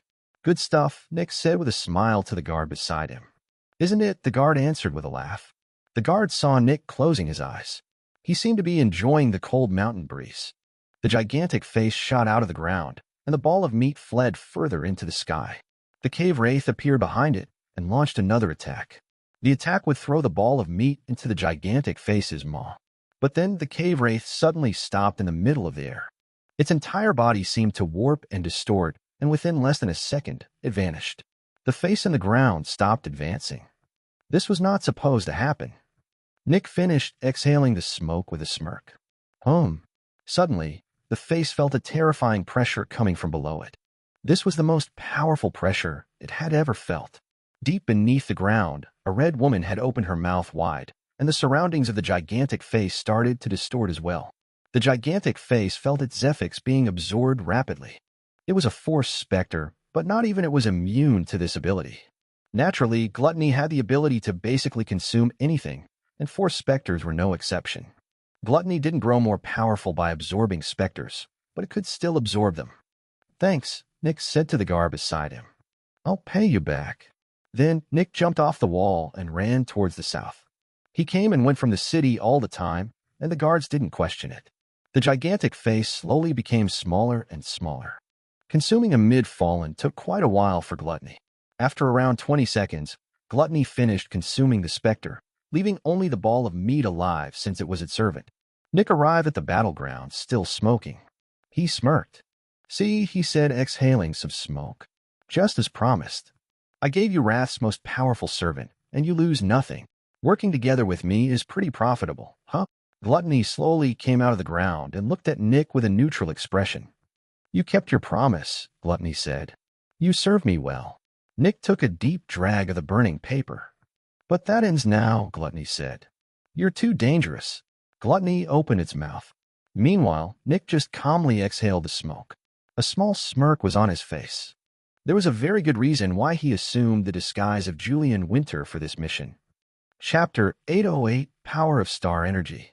Nick just looked at Gluttony as it was getting ready to swallow him. Yet, before it could activate its ability, it narrowed its eyes and immediately shot into the ground. Bang! A gigantic pillar of fire came out of the ground, pushing Gluttony back into the light. Then several spears of metal and ice shot at her from the distance as the sounds of heavy gunfire echoed through the world. Nick threw the burning paper away as he focused on Gluttony. At this moment, 10 people had appeared around Gluttony. Every single one of them was a peak protector. The elite of humanity. The person who had captured the Crimson Sea was here. The person guarding the treasury and Aegis headquarters was here. Leaders from different strongholds were here. Despite all of them being peak protectors, they also had another thing in common. They all wore glasses. Naturally, these glasses had all been created by Nick, and they told the protectors where Gluttony was in case it had some ability to escape. And sure enough, right when the 10 people appeared, Gluttony split into 25 copies, which all shot in different directions. However, all of the protectors focused on only a single copy. After flying away for a while, the other copies all dissolved. Nick could tell where the real Gluttony was, thanks to his primary ability. If he could even sense the envious researcher, he could definitely sense Gluttony. The next moment, Nick took to the sky, but he wasn't doing it on his own volition. One of the peak protectors was using their telekinesis to pull Nick along. After all, Nick was not a peak protector, and he wasn't as fast as them. They chased Gluttony for several kilometers. This fight didn't end as quickly as when Pride and Lust were executed. However, Aegis also didn't send any shields this time. When Gluttony was stopped in its tracks, the person who had once suppressed the Crimson Sea opened his eyes. His hair turned white, and he aged rapidly as a vortex appeared around Gluttony. It was the same ability that the left arm had. Naturally, this peak protector had once been one of the left arm students. Gluttony was stuck in the air for just a moment. That was all the opportunity the extractors needed. All of them pulled out some vials and threw them at Gluttony. When Gluttony saw the vials, its eyes narrowed even more. It knew exactly what that was. It knew that humanity had gained a terrifying weapon against the Specters. Star energy. A solid red shell appeared around Gluttony, and the vials hit it. The red shell turned into white mist before dissipating, but Gluttony's body remained unharmed. Sure enough, the corruptors had ways of dealing with star energy. Bang. Suddenly, one of the protectors fired a gigantic rifle, and the bullet hit Gluttony right in the chest. However, there was barely any damage, at least in the beginning. Gluttony noticed that its chest was turning into white mist. Luckily, Gluttony was powerful and experienced enough to counteract a bullet that contained star energy. Part of Gluttony's chest immediately detached and turned into white mist. Wah! Suddenly, Gluttony let out a terrifying screech. The barriers of the protectors activated, and they all lost 50% of their Zephyx. This was an attack that targeted the mind, and these were very difficult to block. Because of that, the Zephyx the barriers used to defend against such an attack was disproportionately high. Fortunately, this attack targeted humans, not Specters, which meant that Nick wasn't affected by it. Change your barrier settings, Nick transmitted to the protectors. I'm unaffected. The protectors immediately did as ordered. All of them dedicated their lives to Aegis, and they knew about Nick being a Specter. Yet, the left arm and the champion had ordered them to trust Nick with their lives. So they did just that. Gluttony released another screech, and all the protectors gritted their teeth as the world warped in their perception. Yet, the glasses still perfectly showed them where Gluttony was. They continued attacking, but their attacks lost a lot of accuracy, and most of them missed. However, a couple of them still hit. Gluttony released one more screech, and it activated its ability to absorb the old man with the vortex ability. Yet, the old man didn't waver. He just activated his ability again to keep Gluttony in place. While Gluttony was being barraged by attacks, the old man turned into black dust that entered Gluttony's body. He died. Bang! Another shot containing star energy hit Gluttony in the head, and Gluttony detached its head from its body. Bang! Bang! 2 additional vials of star energy landed on 2 different spots on Gluttony's body. It had been too distracted with killing the old man and dealing with the star energy bullet to notice the vials. 2 huge chunks of its body detached. Shing! A gigantic spear pierced Gluttony's body, and shortly after, Gluttony's entire body caught on fire. I surrender, Gluttony transmitted. The person holding the spear immediately pulled out a vial and emptied its contents all over Gluttony's body. 3 protectors stood together and channeled different abilities that could suppress 4 Specters to keep Gluttony in place. Several more shots fired. Bang! Pieces of a Specter core were blasted out of Gluttony's body. It was over. The Specter core represented the existence of a Specter. If the Specter core was damaged, the Specter would receive devastating injuries, at the very least. Most of the time, it just symbolized death. Just to make sure, everyone continued attacking until there was nothing left. Eventually, the protectors calmed down. They had done it. They had killed one of the corruptors. Focus. One of the protectors ordered. Follow the plan. A moment later, everyone looked at Nick. Nothing, Nick answered, telling them that there were no Specters nearby. Naturally, the trio of destruction would immediately become active when Gluttony died, and it was uncertain what they would do. Thanks to Nick, the protectors knew that they were not the ones being attacked by the trio of destruction. But that had been expected. All of Aegis' shields were ready for battle, and they could appear anywhere. If the knife was hiding near the group, the day could end with a dead Specter from the trio of destruction. The risks were too high. Yet, the trio of destruction still struck back. And this time, it would be different from all the other times.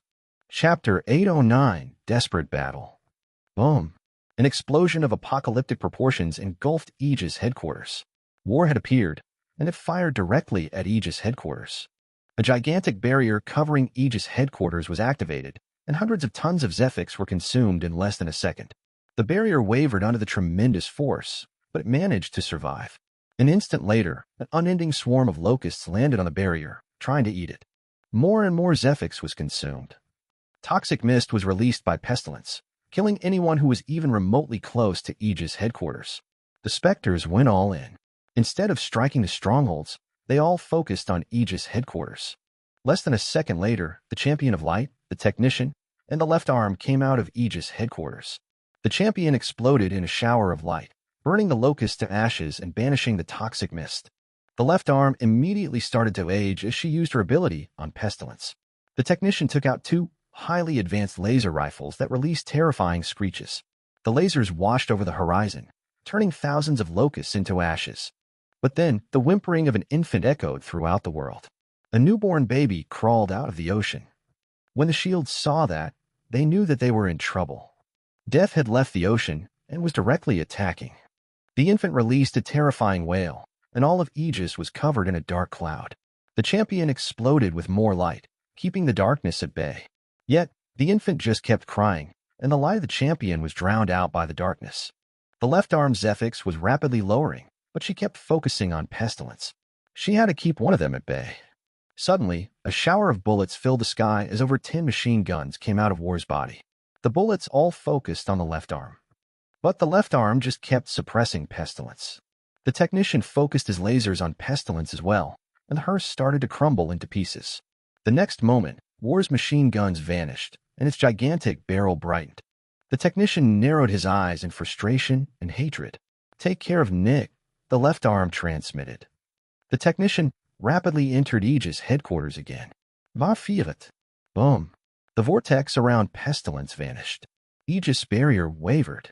The black mist and the Champion's light were drowned out as another apocalyptic explosion dominated the world. The explosion had been directed at the left arm, and it perfectly hit her. Nothing remained of her corpse or belongings. Everything had been turned into nothing. In the next moments, 7 protectors shot out of Aegis headquarters. They would have arrived earlier, but they were just not fast enough. The protectors launched their attacks at the unending horde of locusts. Pestilence released more gas, which directly went to the protectors. But then the same vortex from earlier appeared around Pestilence again.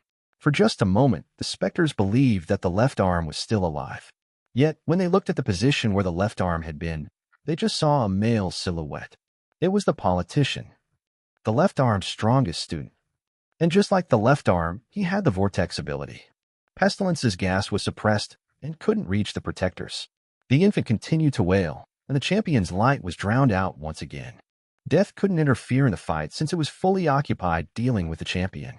The Champion's offensive capabilities were on the same level as War's. If the Champion managed to land one hit on one of the trio, they would die. Death couldn't allow that to happen. 2 protectors were consumed by the locusts. The Technician kept attacking Pestilence while it was being suppressed by the politician. War pulled out its machine guns again and fired at the politician. Yet a gigantic wall appeared in front of the politician. Sorry for being late. The wall, one of the shields, transmitted to the politician. None of the bullets managed to touch the politician. When the machine guns retreated and War's barrel heated up again, the wall shot forward.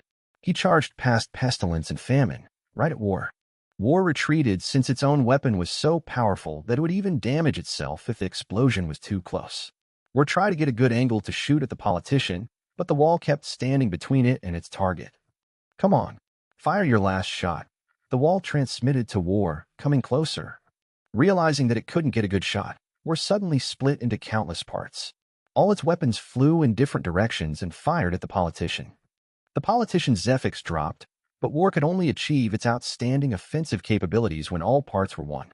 Meanwhile, Pestilence's hearse was cut into 2 pieces as a technician's lasers hit it. The politician hadn't aged a single bit yet. He was over 1,000 years younger than the left arm, and he had a lot of longevity to spare. Yet, his Zephyx was still dropping under War's barrage. Suddenly, the wall changed its target, and 2 gigantic bulls appeared in the sky, pushing all the locusts together. The locusts frantically attacked the bulls while protectors kept attacking them.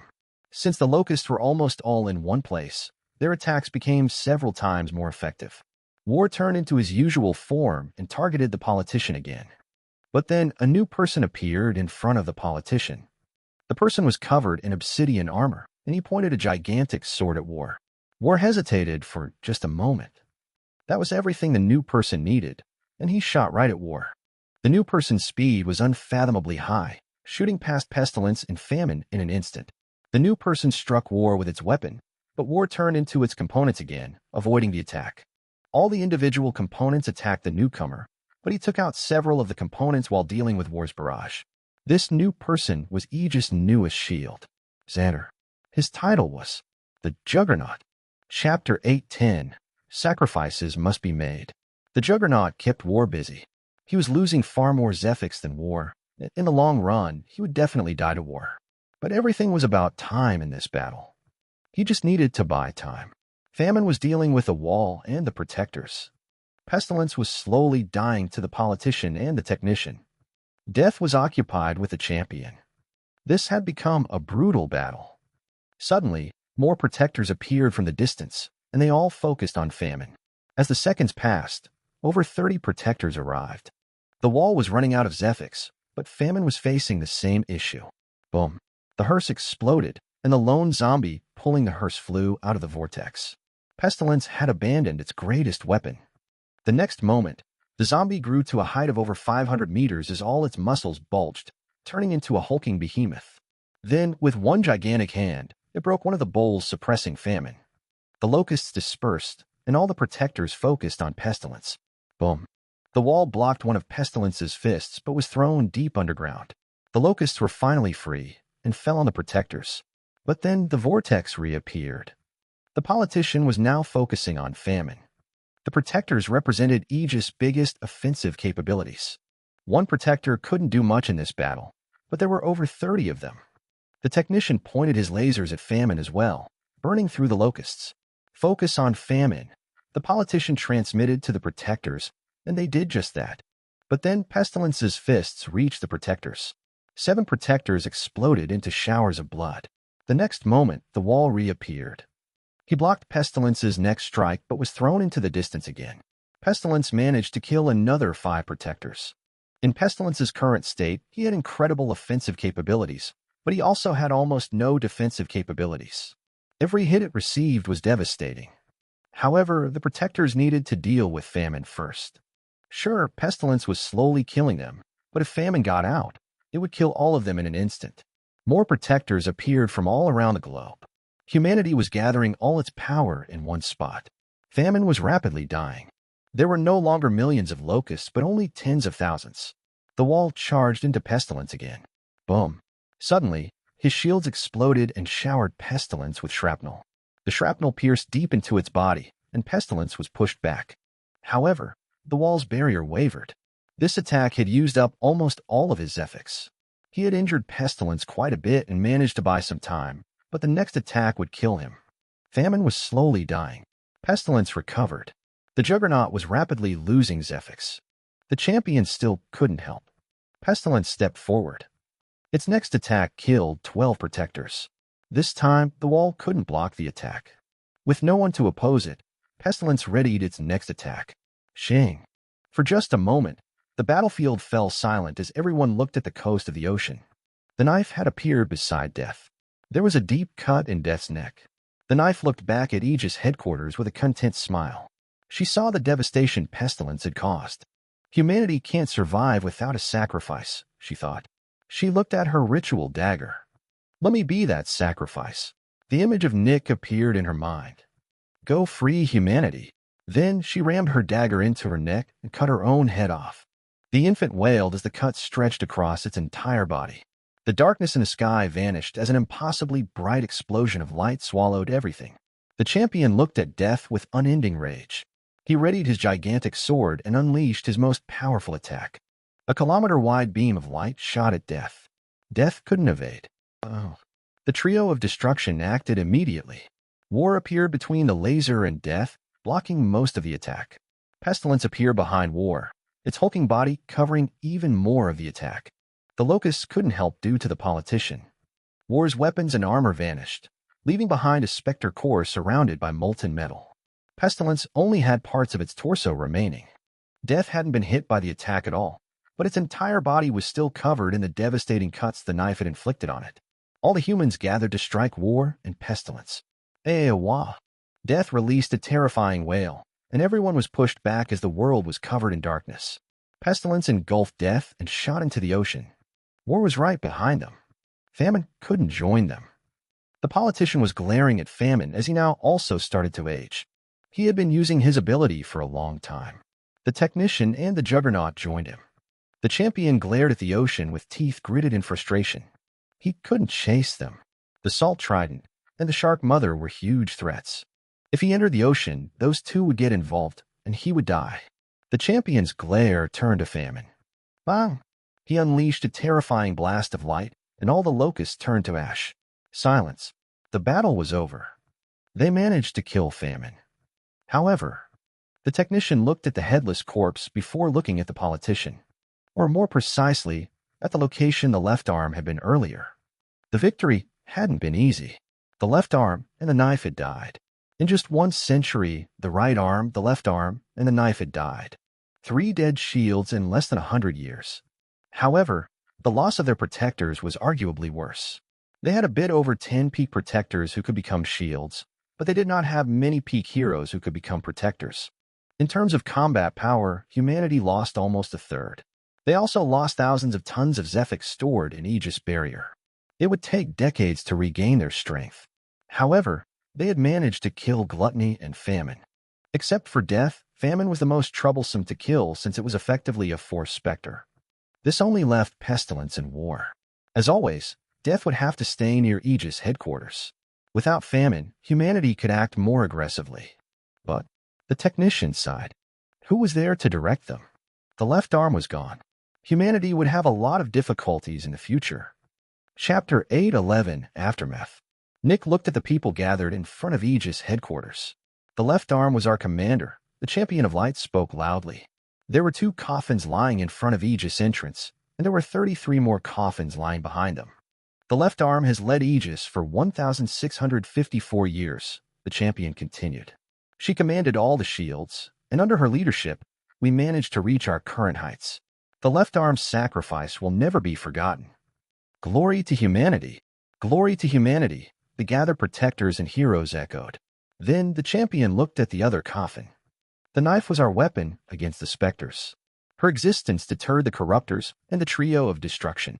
She hid in the shadows, and every strike she unleashed was devastating. She killed pride, almost killed death, and indirectly killed famine. Her power relied on self-sacrifice. She had the power to sacrifice herself for the good of humanity, and she used that power wisely. When others would have hesitated, she didn't. She immediately struck death as soon as she arrived, and she was willing to sacrifice herself so that we could survive. Without her sacrifice, we wouldn't be here anymore. Glory to humanity! Glory to humanity! Everyone echoed. Nick just watched the procession. He hadn't expected that his actions would lead to the deaths of 2 shields and so many protectors. Our protectors arrived as quickly as they could, and despite Pestilence's rampage, they attacked until the very end. They kept attacking despite the looming threat, fully knowing that they would die. Merlina Waterbright, Harriet Sunskin. The champion listed the names of all of the dead protectors. Their sacrifices will never be forgotten. Glory to humanity! Glory to humanity! Everyone echoed again. Then a minute of silence passed. We have lost a lot during this battle, but we have also gained a lot, the champion spoke. Gluttony and Famine died. The trio of destruction is now the duo of destruction, and the 7 corruptors had long since stopped being the 7 corruptors. Humanity is growing. We are finally managing to fight back. The future might be uncertain, but that is a good thing. In the past, our future was certain, and that future was not one everyone wished to see. Now we can finally taste the sweet taste of hope. New shields will be born. Humanity will recover.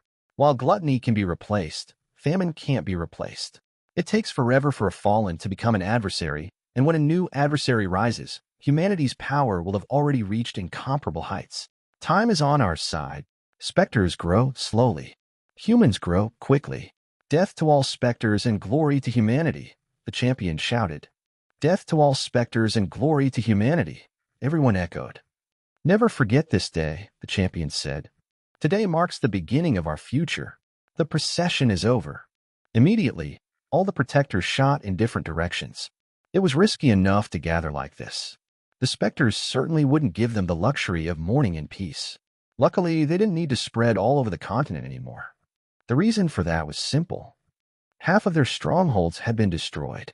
While the 4 adversaries had attacked Aegis headquarters, the remaining members of the Corruptors decimated the strongholds. All the protectors had traveled to Aegis headquarters, leaving the strongholds undefended. 6 strongholds were destroyed. Wrath destroyed both strongholds in the War Continent. Sloth destroyed the 3 strongholds in the middle and the east of the Grand Continent. And Envy destroyed the only stronghold in the Long Continent. The Corruptors had freed their respective territories from Aegis influence. There were only 5 strongholds left in the world. One was the stronghold near Crimson City. Another one was in the northwest of the Great Triangle.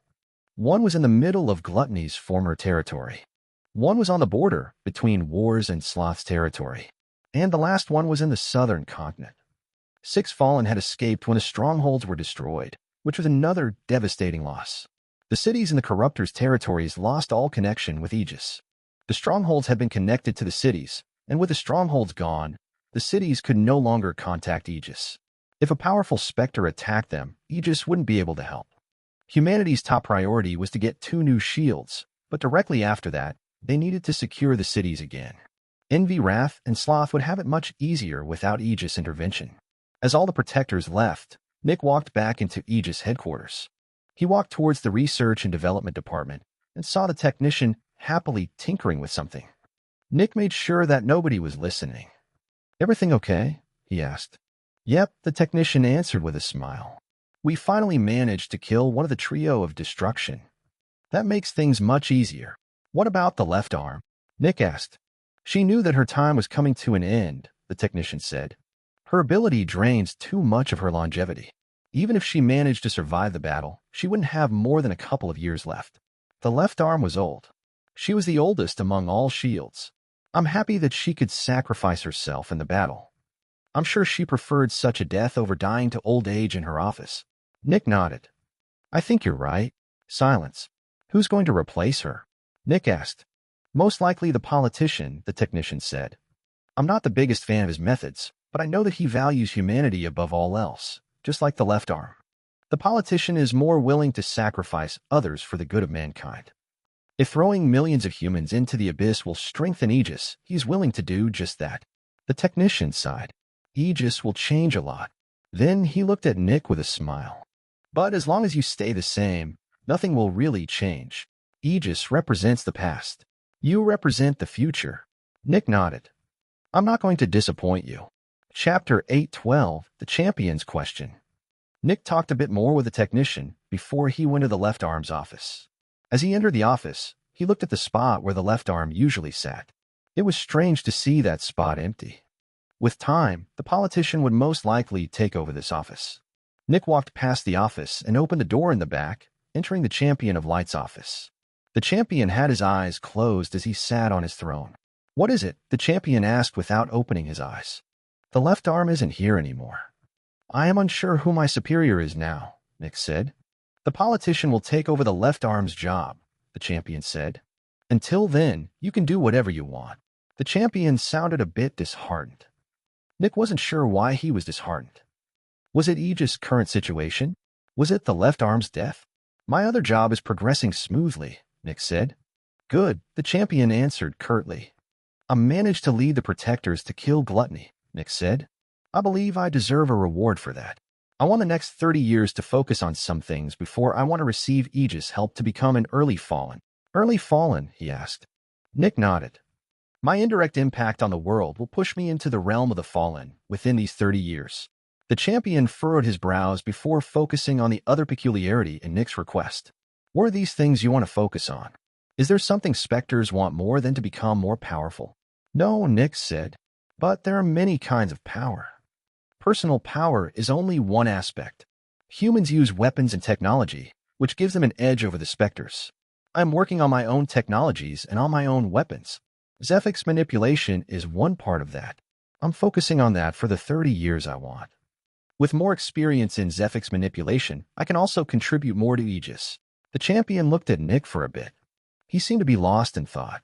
It's fine, the champion said. Do whatever you want. Aegis needs time to recover anyway. Every time you get involved, we lose a lot of resources. Aegis can't withstand another hit like that. We need time to recover. Nick nodded. Then I will be off. He turned around and walked towards the exit.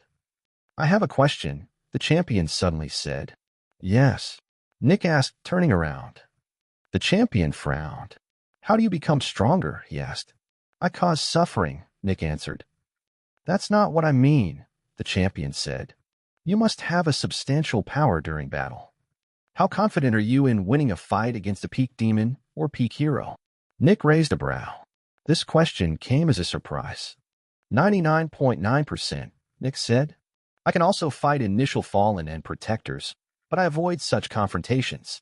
If anyone else had said something like this, the champion would just attribute this high degree of confidence to arrogance and stupidity. But this was Julian Winder. He had effectively killed 3 corruptors. Someone like that couldn't be stupid. How do you achieve such a power? Just causing suffering shouldn't be enough, the champion asked. Experience, Nick said. When you fight a lot, you see what works and what doesn't. You see how enemies tend to move and act, and with experience, you learn to foresee their movements.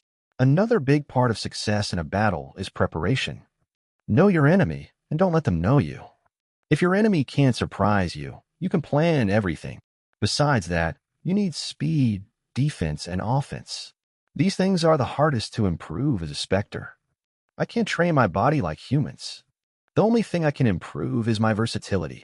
I know my enemies, and with my great versatility, I have an answer to all of their tactics and attacks. If 2 people with equal power and weight try to push each other, the surroundings and tactics decide everything. If one of them pushes from a higher ground, gravity will be on their side, and they will win. I try to get the high ground before entering a battle. Nick finished his explanation. By now, he knew what bothered the champion. He was unhappy with his power. Nick didn't see the battle, but he heard that the champion was essentially useless in the fight. Death just trapped him. Nick also remembered the time the left arm had praised the old champion's power. He's doubting his power, Nick thought. As far as I know, the sun just granted him his power. He's unfamiliar with it, and he hasn't been in many fights so far. The only thing he can do is use his light in a focused beam. What would you do if you were surrounded by consuming darkness that you can't escape from? The champion asked. Do I know where my opponent is? Nick asked. Yes, the champion answered. I might not be able to escape based on the rules of the hypothetical, but I would assume that I could move my prison. I would push in the direction of my opponent. As long as they don't move, I will eventually reach them. Alternatively, I would move in irregular patterns and attack random spots of the prison with focus attacks. Creating such an encompassing attack needs a lot of focus, and resisting my focus strikes requires constant splitting of focus and power. With luck, I will strike a spot that the opponent hasn't strengthened quickly enough, and I will be able to slip out. The champion remained silent for a while. You may leave, he said. Nick performed a quick bow before walking out of the office. I doubt that the champion will stop working for the sun. I don't even think that's possible.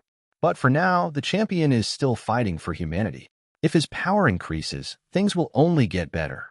Killing the champion only happens at the very end.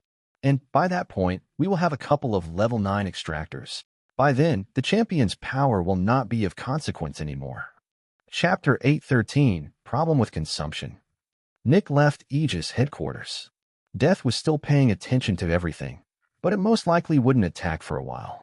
One of the trio of destruction was destroyed, weakening it significantly. Humanity would soon gain new shields, while the ranks of the Specters had been damaged significantly. Death's advantage was no longer as great. If I were in Death's position, I would try to subjugate another adversary. Death needs servants to help it in fighting Aegis. There are several adversaries that are neutral, and it won't be easy to subjugate them, but Death will manage. It just takes time. For now, the 2 sides are essentially in an armistice. Nick traveled to the secret underground base and delivered the news of what happened. After that, he went to the contained adversary again to procure more knowledge for the researchers. For now, Nick wanted to focus on humanity's technology. His research into Zephyx manipulation would resume after he became a Fallen. For the next 7 years, Nick listened to the adversary, taking notes the entire time. Then he told the adversary that he would be taking a small break. Nick left Crimson City and entered deep underground in an isolated location. He had gained enough Zephyx to become a fallen. At this moment, Nick was around 135 years old. A protector at the age of 135 years had never existed. This was the age when the most talented extractors were at the mid or late specialist level. Meanwhile, Nick was about to reach the 7th level.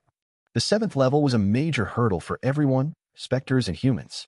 Humans could only become protectors if they managed to absorb a mid-elder for their consumption, and Specters needed to be smart and powerful enough to cause enough suffering without getting found. If Nick didn't have Aegis' help, it would have taken forever for him to reach this level. He would have to kill isolated peak heroes and not fall into any traps. That would take centuries. Meanwhile, there were less than 100 protectors alive at any given moment. It was just too hard to consume a mid-elder. Too many talented extractors died trying to overcome that hurdle. In Nick's opinion, the consumption was probably the worst and most damaging part of an extractor's growth. Zephyx was fine and could be overcome with relative certainty. Additionally, it also wasn't really dangerous. If one failed, they could just try again. The creation of a shell was also a good idea. It just needed time and lots of Zephyx. That wasn't even a bad thing since this gave extractors more time to gather experience. But the consumption was just bad. People only got one shot, and if they failed, they died. On top of that, it limited a human's future significantly. 90% of humans undergoing the consumption died or absorbed an initial elder, making it impossible for them to become heroes in the future, no matter how much they trained or tried. Around 9% of extractors managed to absorb an early elder, giving them a shot at becoming heroes. Only 1% managed to absorb a mid-elder, and a big portion of the deaths came from people attempting to absorb a mid-elder. If people could try several times, the rate of success would be much higher, and even if they failed again, they could just absorb an early elder. That would still allow them to become heroes. Lastly, the consumption was very costly. Elders were not common. All in all, the consumption was a horrible step on the path to power. One had to remember that the path to power for extractors wasn't dictated by nature or their genes. It was just a method someone had once found, which everyone else adopted. There had to be other and better ways to become a specialist. This was also one of the aspects that the secret research team was analyzing. Nick had abducted quite a lot of biologists, and these biologists were slowly working to unravel the mysteries of the human body. If they could find out more about the human body, they could also find an alternative to the consumption. However, all of that was in the future. Right now, Nick focused on advancing. He slowly gathered all the Zephyx he had absorbed over the years. While he hadn't been involved in the fight at Aegis headquarters, his actions had led to that fight. He had gotten some part of the blame for that incident, which meant he was responsible for some part of the suffering. Many protectors died in that battle, and 6 strongholds were destroyed. This had given Nick a substantial boost in Zephyx. Without it, he would have needed at least 15 more years. The gathered Zephyx inside of Nick came out of his Spectre core and surrounded him. Now he just needed to wait. Just like last time, Nick wasn't completely sure when it would happen. He just knew that it would happen soon. Some hours of silence passed, and then Nick felt his Zephyx reacting to something.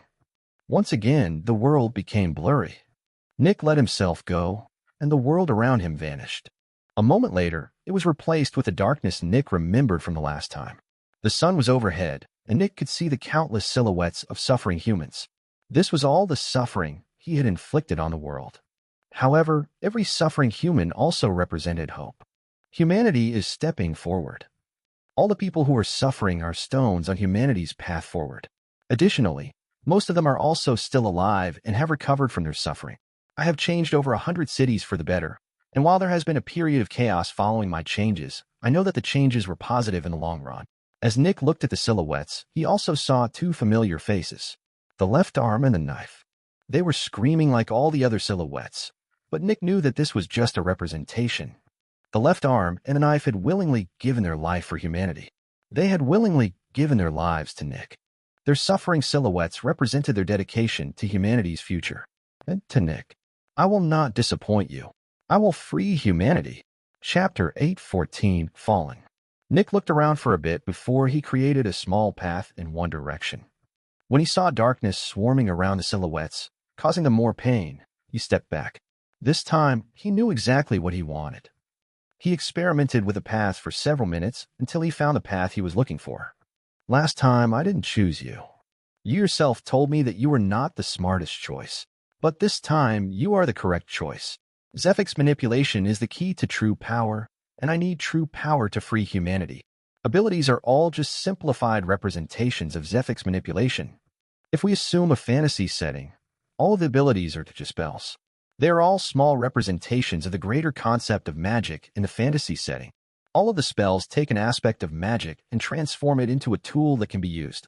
Yet, if you know how to create a spell and know how the greater concept of magic works, you can create whatever spell you want. If I can understand the complexity of the ability diagrams the sun creates, I can make ability diagrams with similar complexity. At that point, there will be no limit to the number and power of my abilities anymore.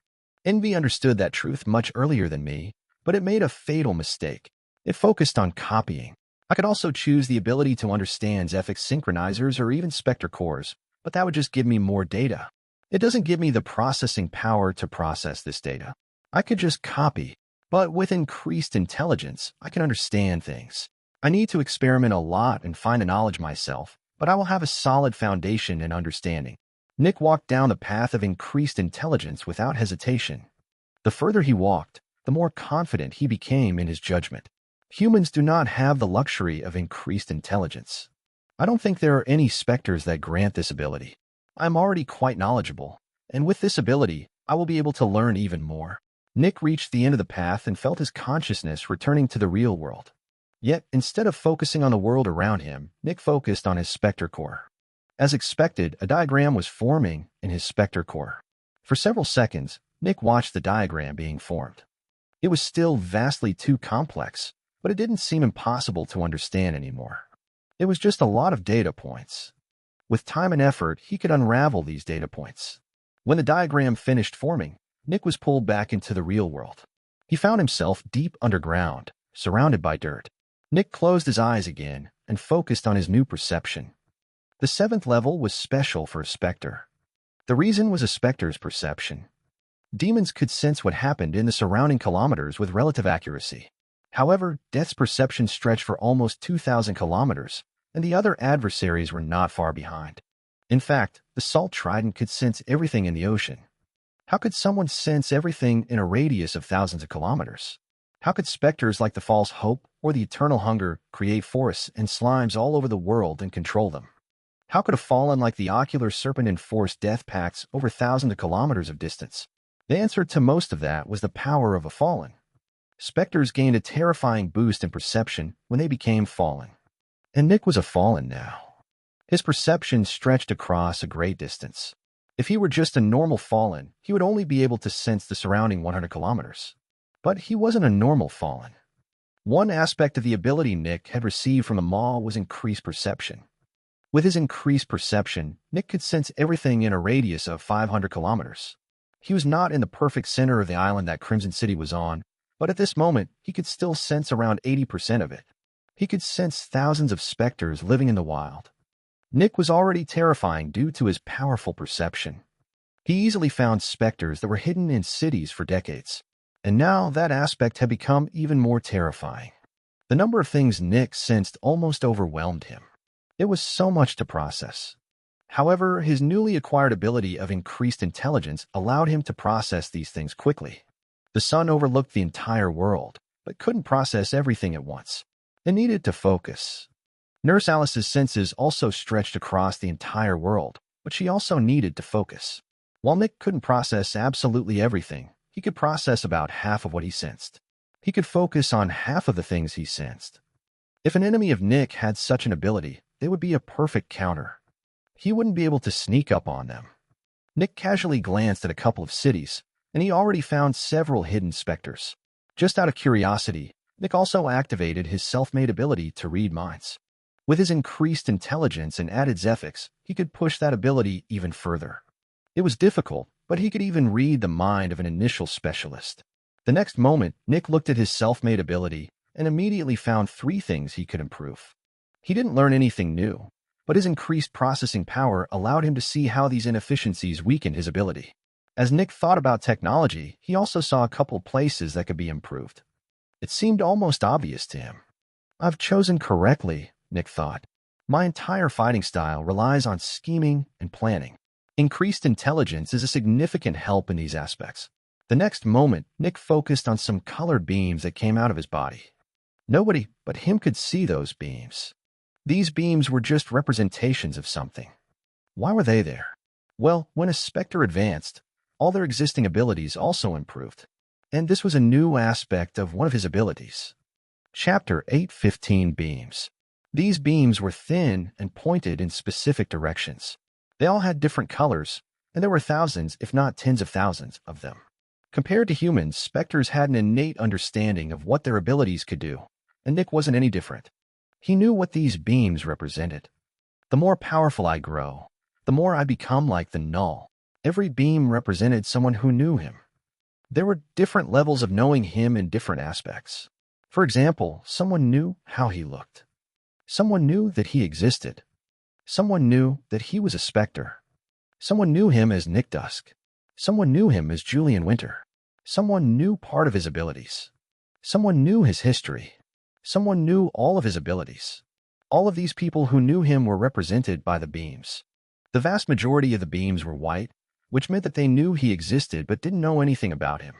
These beams represented all the people who had seen Nick doing something in one of the cities while disguised. They didn't know anything about the true Nick, but they had once seen Nick somewhere in a city. Then there were more colorful beams. The light orange ones represented people or Specters who knew that he was a Spectre and part of his abilities.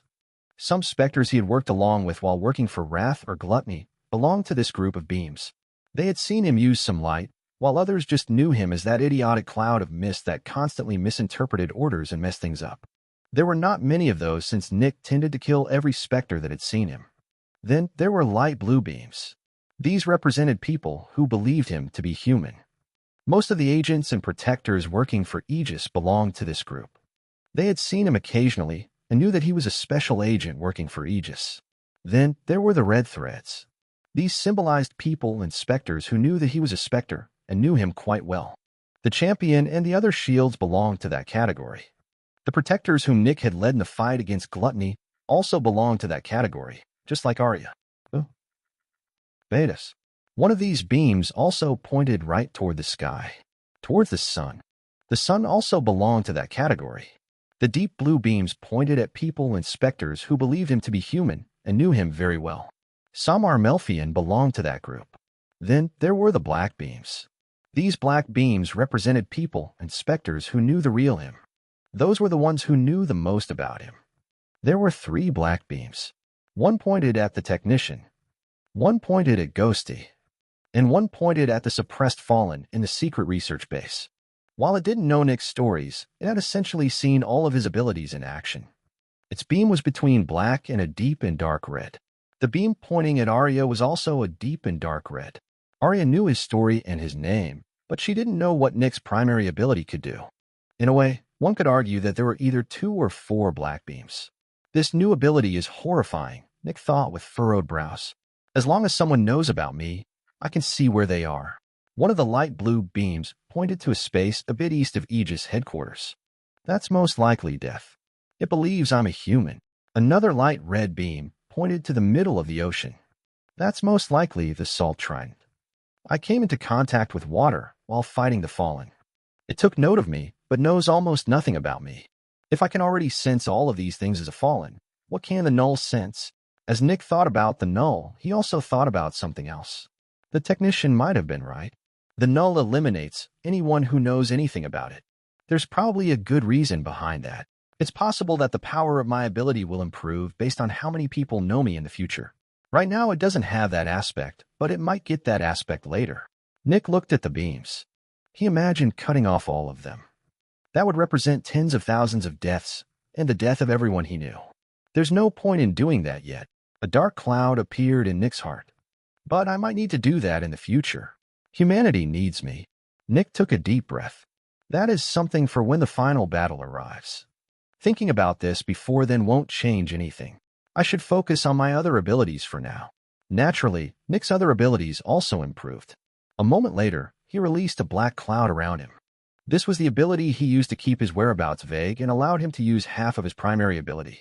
The new version of this ability now also gave off disorienting and confusing Zephyx. This meant that not even Zephyx senses could pinpoint him with accuracy. Even more, the cloud had become quite a bit bigger, making it harder to perceive where Nick was.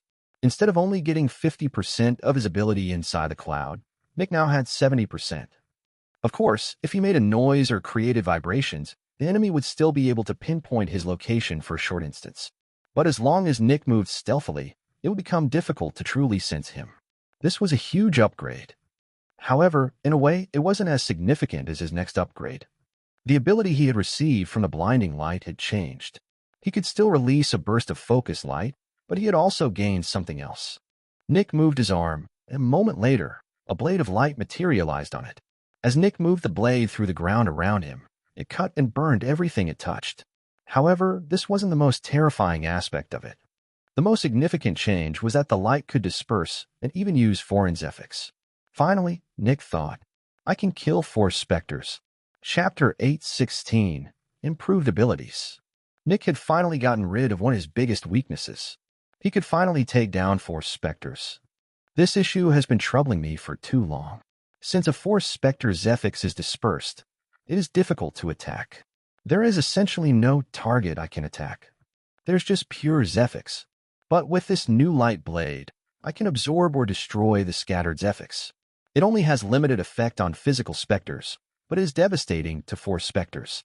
The next moment, Nick looked at his normal blades. I can conjure blades with my Zephyx, but there are things I can improve. If I add a couple things to it, I can probably infuse my blades with my light ability. This would mean that I wouldn't need to switch weapons. The blueprint of how to infuse his blades with his Zephyx was already taking form in his mind. I can do that later. For now, I should analyze my other abilities. Nick shot out of the ground and entered the light of the sun. The next moment, he activated his nightmare ability. Everything around Nick darkened in an instant, creating an area of pure darkness around him. Originally, he had only been immune to the darkness. When he had transformed into a Specter, he also grew ethereal when not perceived, assuming he wanted to be ethereal. When he became a demon, he gained the ability to disperse a cloud of smoke that absorbed the light. Now, he didn't even need the smoke anymore. He could just absorb the light in his surroundings, creating a zone of pure darkness. The more light there is, the more Zephyx it costs to keep this ability running. It's still quite expensive, but the ability is more versatile than before since it doesn't give my enemy a chance to react. Sadly, it only has a limited effect on Specters. The next moment, Nick focused on his ability to create illusions. The ability had improved in a significant way. Now, his ability didn't need him to be completely hidden. It was enough as long as he was surrounded by his dark cloud. During battle, this could give him some valuable time. Next, Nick focused on the 2 abilities he had received from the mall. One of them was his improved perception, which now allowed him to perceive almost everything in a radius of 500 kilometers. The other one was his portal ability. Originally, it could only make tunnels on hard surfaces as long as he wasn't perceived. Then, it had upgraded into a form that allowed Nick to vanish from the middle of the sky as long as the exit portal was on a hard surface. Now, Nick could also create the exit portal in the middle of the air. Sadly, it's still extremely expensive, Nick thought. Creating a portal on 2 hard surfaces barely costs me 10% of my Zephyx. If I use it on one hard surface, it's 30%. If I create both portals in the air, it costs me 50%. And with a cute new it can definitely be useful if I need to escape or enter a place. However, I still need my primary ability to be active for that. But there is a way to make it work. I have to activate my dark cloud first. Then I need to create an illusion with my nightmare ability, which will reactivate my primary ability. Lastly, I can escape through the portal. Yet, if the enemy is too powerful, this combination might cost me 80% of my Zephyx since I also need to use Zephyx to create an illusion. Nevertheless, the more options I have, the better. Versatility is my greatest asset. Finally, Nick focused on his last ability, his ability to transform. The next moment, Nick turned into a ghost. Then, he turned into a cow, a fly, a glowing ball of light. After trying out his ability, Nick turned back. I am no longer limited by human form. I can assume the appearance of any Specter, animal, or human. Even more, I can disperse my Specter core into my body and create something that looks like a Zephyx synchronizer in my neck. Sadly, all of this is still only a disguise. The Zephyx synchronizer doesn't work, and I can't fight in any other form. My attacks are significantly weakened in that state. If I want to unleash my true power, I need to assume a human form. It doesn't need to be my real appearance, but it has to be human in shape. All in all, Nick's abilities once again upgraded significantly. He could see where someone was who knew him and could also see approximately how much they knew of him. His dark cloud could now allow him to retain 70% of his primary ability and hid him from Zephyx senses somewhat. He could attack 4 specters with his light blade. He could create a zone of darkness. He could create illusions while being surrounded by his dark cloud. He could sense the surrounding 500 kilometers. He could create a tunnel in the air as long as he wasn't perceived. He could change his form into basically anything, and not even the most advanced methods of finding hidden specters would work on him. And lastly, he had gained a new ability: vastly improved intelligence. With 70% of my power active at any given moment, I'm not completely helpless anymore if I'm spotted. Now, even without staying hidden, I can confidently take down mid-fallen. If I get the jump on them, I could most likely kill a late fallen. Theoretically, I have enough attack power to kill a peak fallen, but peak fallen are too ancient and experienced. Most likely, they would react extremely quickly and stop me in my tracks. Nick was reminded of the first time he had seen Envy. Back then, he had just been a John, and Envy had seemed like an apocalyptic force. While I still can't fight Envy, I'm also not helpless against it anymore. Maybe I could even escape from it. I'm no longer the weak extractor you've seen in Crimson City, Envy. Chapter 817, Complex Issue. After experimenting with his abilities, Nick went back to the suppressed adversary to learn more about star energy. Sadly, with Nick's increased intelligence, the inefficient way of communicating with it became even more frustrating. However, while he listened to the adversary, he could still focus on his Zephyx manipulation. This time, he was primarily looking at the gigantic diagrams that were his abilities. Maybe now he could attempt to understand them. Attempt was the right word here. The diagrams were still far too complex, but Nick could at least partially deduce small parts of them. For the next 4 years, he listened to the adversary while looking at the diagrams. He didn't even understand 0.1% of one of them. However, he had still made significant progress, and he had already improved his ability to read minds significantly. While he couldn't read the minds of stronger people, Nick had integrated a couple of security features. For one, his perception of the surroundings would only weaken a bit instead of completely vanishing. Additionally, he put in a maximum load to stop him from running out of Zephyx or losing consciousness. These 2 features increased the Zephyx consumption of the ability, but he had also increased its efficiency, canceling out the added cost. Nick was also already working on adding a new ability, but that one would take a long time until it was completed. After these 4 years, Nick left the adversary and delivered his findings to the research base. The research base was coming along nicely. There had been no deaths, and almost everyone had increased in power. Most of the extractors were in the dark research base, which meant they had all come into contact with a nightmare. Just as expected, all of them were convinced. Maybe too convinced, Nick thought as he looked at a late veteran. She seemed to be working in the biology department, but she only appeared to be working. Or more accurately, she was trying to work but failing. She was genuinely trying to make progress, but she just couldn't focus. The reason was one thing: emotions, fear and anxiety. She had seen the proof with her own eyes, and she realized that they were dealing with something even more terrifying and powerful than Specters. This revelation made her despair. Her mind was going wild, and she constantly felt nauseous due to anxiety and terror. She felt like some cruel god was constantly looking over her shoulders. She feared that the Specters could enter the research facility at any moment. They only had a peak hero. If the Specters realized what was happening, they would be helpless. She tried to calm herself down in her mind, but it just wouldn't work. The panic was too strong. She was suffering immensely. She's a liability, Nick thought. If she says the sentence, Nurse Alice will arrive and will see all of this. She's unstable. A wrong joke or argument could set her off, and she might lose control. This is very dangerous. Naturally, working in the underground lab was extremely taxing on the mind and the emotions. Being in perpetual darkness was not something humans were designed to endure, especially when every human had been in perpetual light for all their life. The dangers and fears of the late veteran were valid. These were real dangers that could come true. This put constant pressure on everyone. But as cruel as it was to say, they just had to deal with it. They just had to eat up all the fear and uncertainty. This is difficult to solve, Nick thought. If I just kill her, the mood in the underground lab will worsen significantly.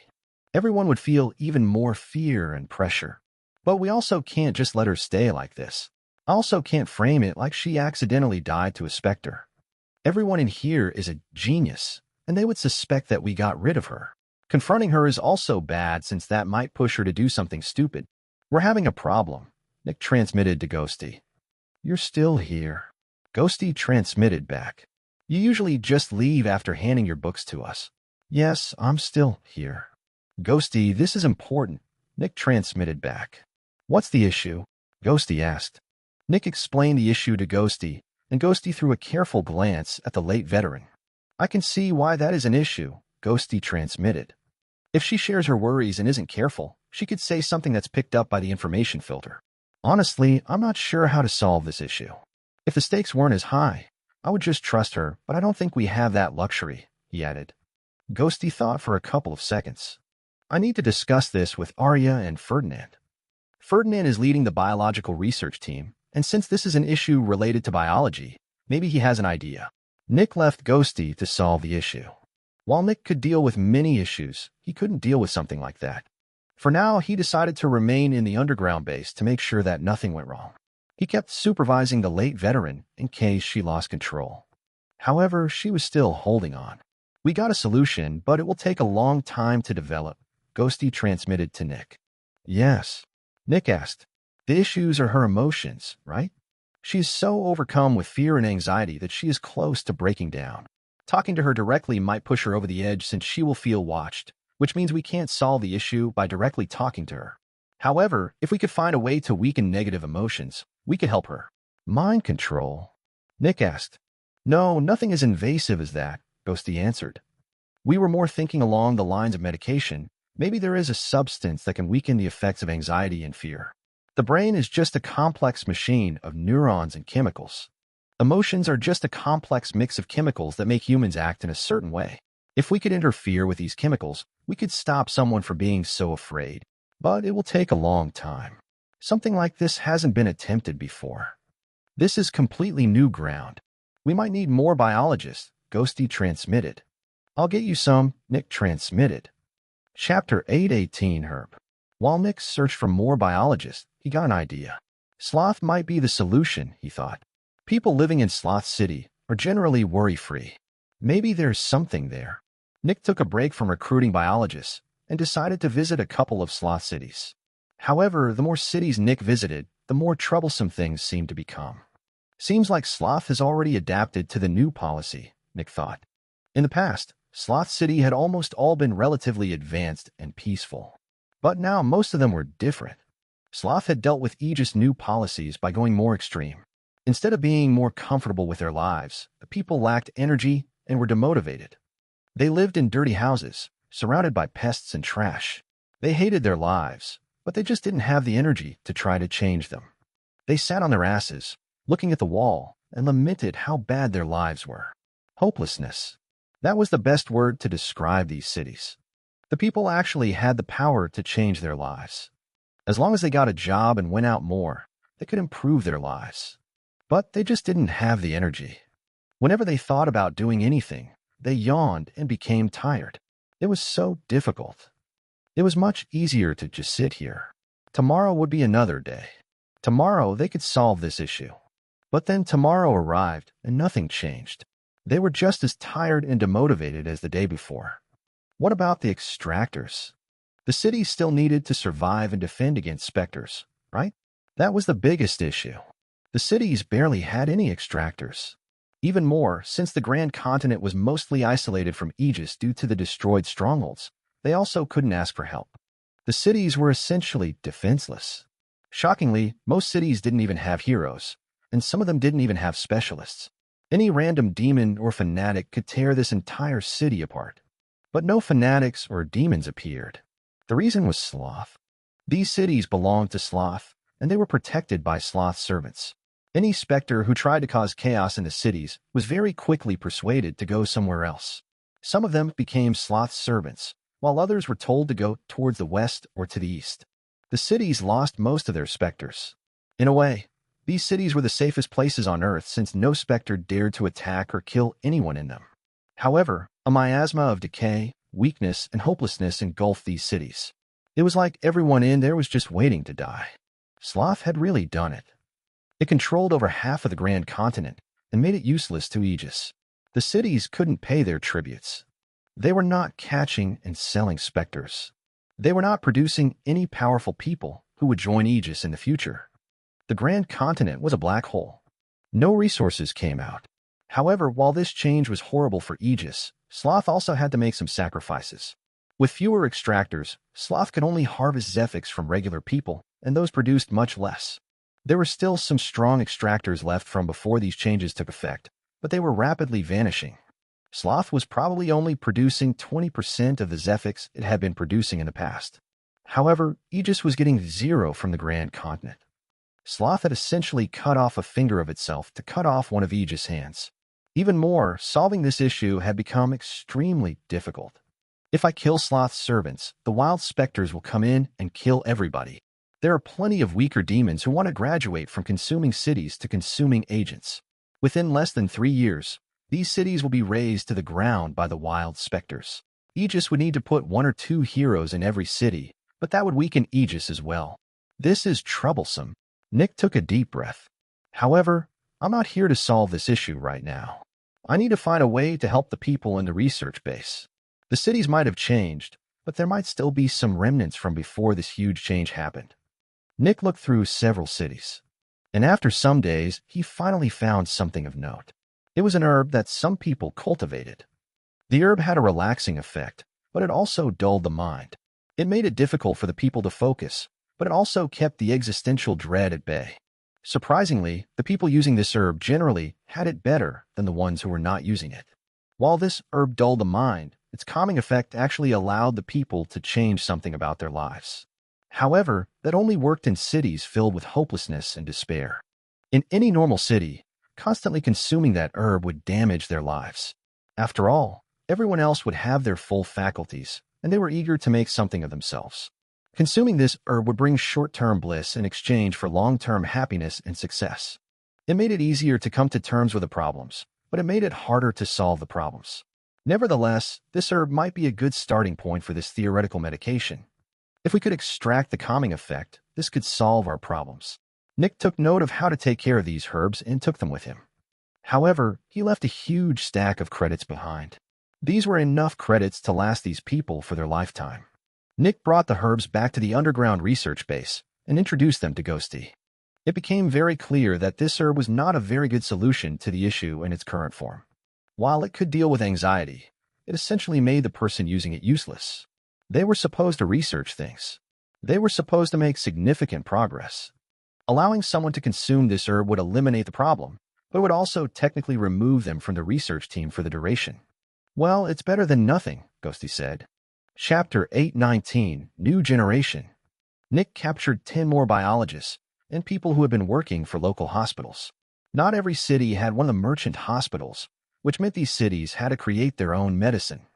Meanwhile, Ghosty unveiled a program to improve mental health to everyone in the research base. It didn't go well. Some people were angry since they were working, while others would get to relax. Some people didn't like the ethical implications of introducing mind alteration. They said that this could become a slippery slope. What if it didn't work well enough? Would they create something to control their minds? They were still human, and they wouldn't give up their control over their minds. Others felt offended since this introduction was like telling them that they were weak. They had all signed up for this and accepted this mission for humanity. In their minds, Ghosty was treating them like children. However, Ghosty had a strong counter. Any single person could blow this entire operation. If even one person said the sentence, every single one of them would die. This meant that Ghosty had to respect everyone's opinion. If they pushed too hard, just one person could ruin everything. While Ghosty told them what to do, he couldn't force them. After all, every single member had the power to indirectly kill him. Then, he openly talked about the possibility of one of them cracking. Not everyone was mentally strong. Were they willing to put their lives into the hands of somebody who was so afraid that they would lose control over their emotions? Lastly, Ghosty said that this would only be a temporary solution. They were working on a way to isolate the calming component without otherwise compromising the mind. But then someone highlighted the issue of dependency. What if somebody couldn't live without this anymore? That would make them dependent on this medication, and if something ever happened to this medication, the problems would be even worse. The talks continued for a long time, and in the end, everyone took a wait-and-see approach. They would try it, but if they were not happy with how things developed, they would voice their disagreements again. As time passed, the herb was introduced in its current form. Yet, not a single person took it. The reason was shame. The strong people didn't need it, and anyone who might need it would definitely be shamed. Giving the herb in secret was also not possible since the effects couldn't be hidden in front of so many brilliant minds. However, all of this still had a positive aspect to it. Hope. While the solution was not in front of them yet, the weaker people could see that someone was working on it. This gave them hope. If they could really isolate the effect and turn it into a pill, the weaker people could secretly ingest it. They would still be able to work, and they would feel better. Just because the solution didn't work right now didn't mean that it won't work in the future. Tom was on their side. Nick saw that he wasn't needed here anymore. The late veteran had calmed down quite a bit since there was now a glimmer of hope on the horizon. So Nick returned to the suppressed adversary and resumed his studies. For the next 10 years, Nick kept focusing on Zephyx manipulation and star energy. The knowledge the adversary was sharing was incredibly advanced by this point, but Nick still didn't have any issues following. While listening to it, Nick also kept working on his new ability, but it would still take a long time to be useful. When the 10 years were up, Nick returned to the underground research base. Things had changed a little bit. The new additions of people who had worked in a hospital had done a lot to weaken the resistance to letting people get help. The researchers also made progress when it came to isolating the component. Through a clever trick, Ghosty managed to bring the medication to the people who needed it. Testing. They needed volunteers to test the medication. These people would get 1 day off per week but had to take the medication during that day and report the effects. Since this was just mandatory testing, most people didn't complain. After all, testing was necessary during research. The star energy generator had also shrunk to an even smaller size. That should be enough, Ghosty told Nick as he looked at the newest notes.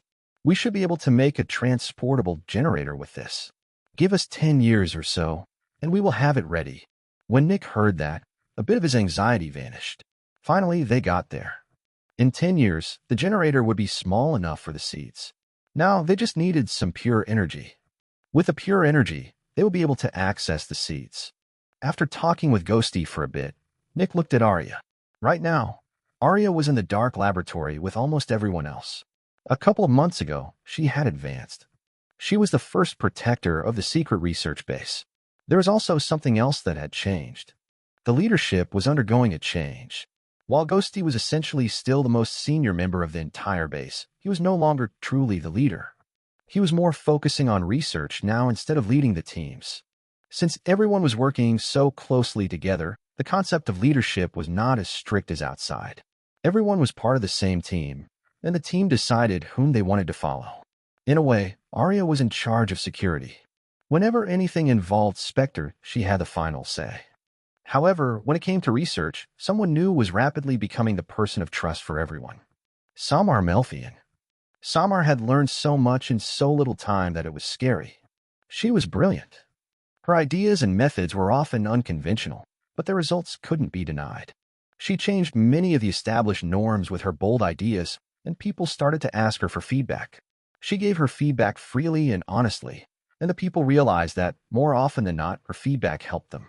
Samar was not officially leading any of the two research teams, but the two teams and their respective official leaders kept asking for her opinion on things. She also very often acted as a mediator and communicator between the two teams since she had been involved in both. People saw Ghosty as a more experienced colleague than a leader now, and Ghosty couldn't be happier about this change. He was a researcher at heart. He didn't enjoy leading people. He just wanted to stay in his lab and uncover the mysteries of the world. The new generation had taken over. Samar was the unofficial leader of the research base, while Arya was essentially the general. Samar was the CEO, and Arya was the CZE. Chapter 820 Life.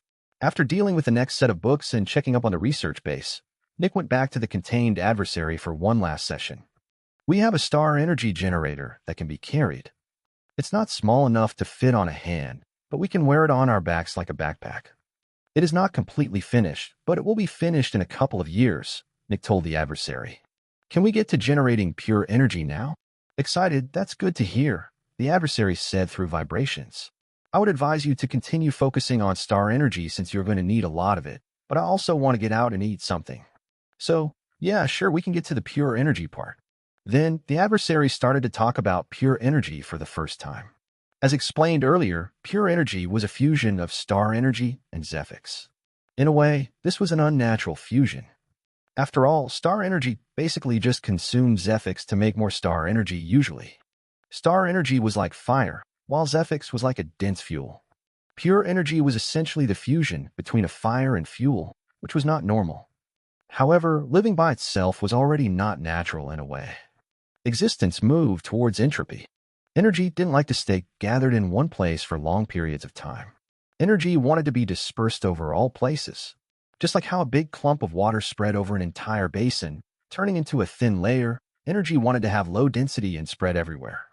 Over their lifetimes, stars radiate all their energy and warmth over the infinite void that was the universe.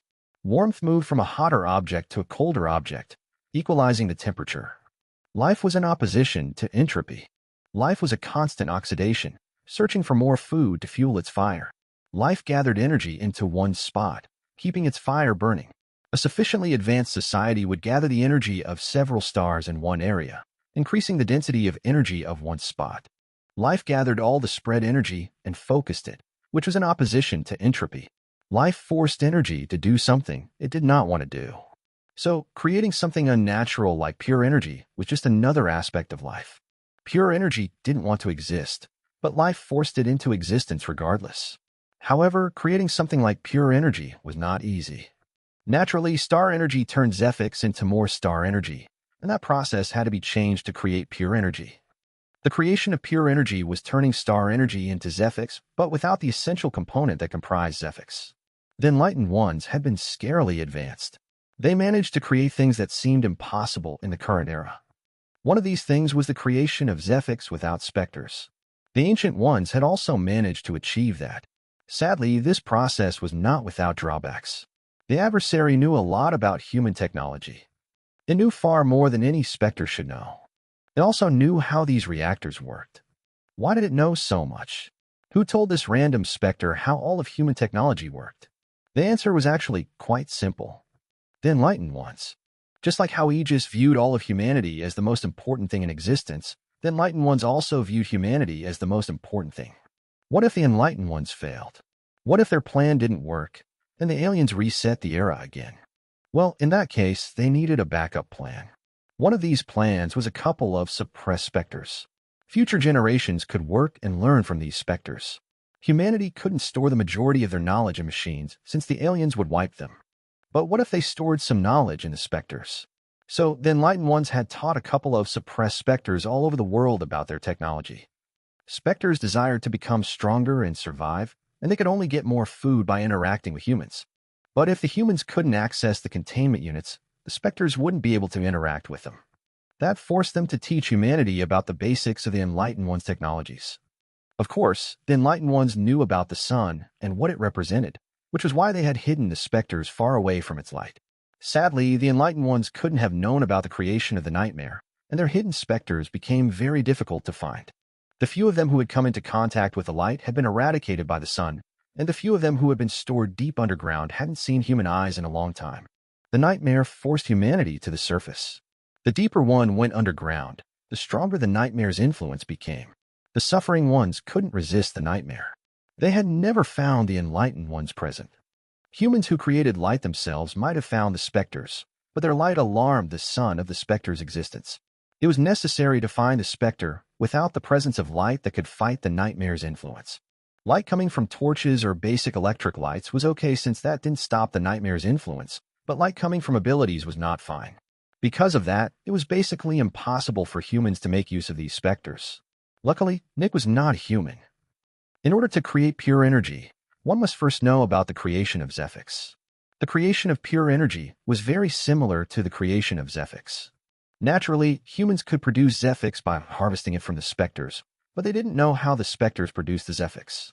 They just knew that Specters absorbed prefix, caused suffering to humans, and then made Zephyx. But how did that work exactly?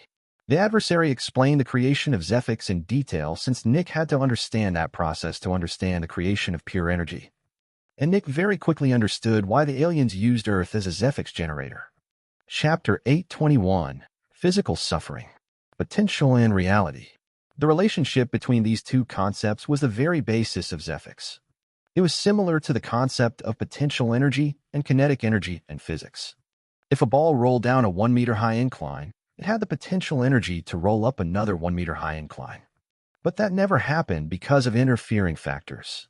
Wind resistance, friction, and so on. All of these things used up the kinetic energy of the ball. The difference between potential energy and actual kinetic energy was widened.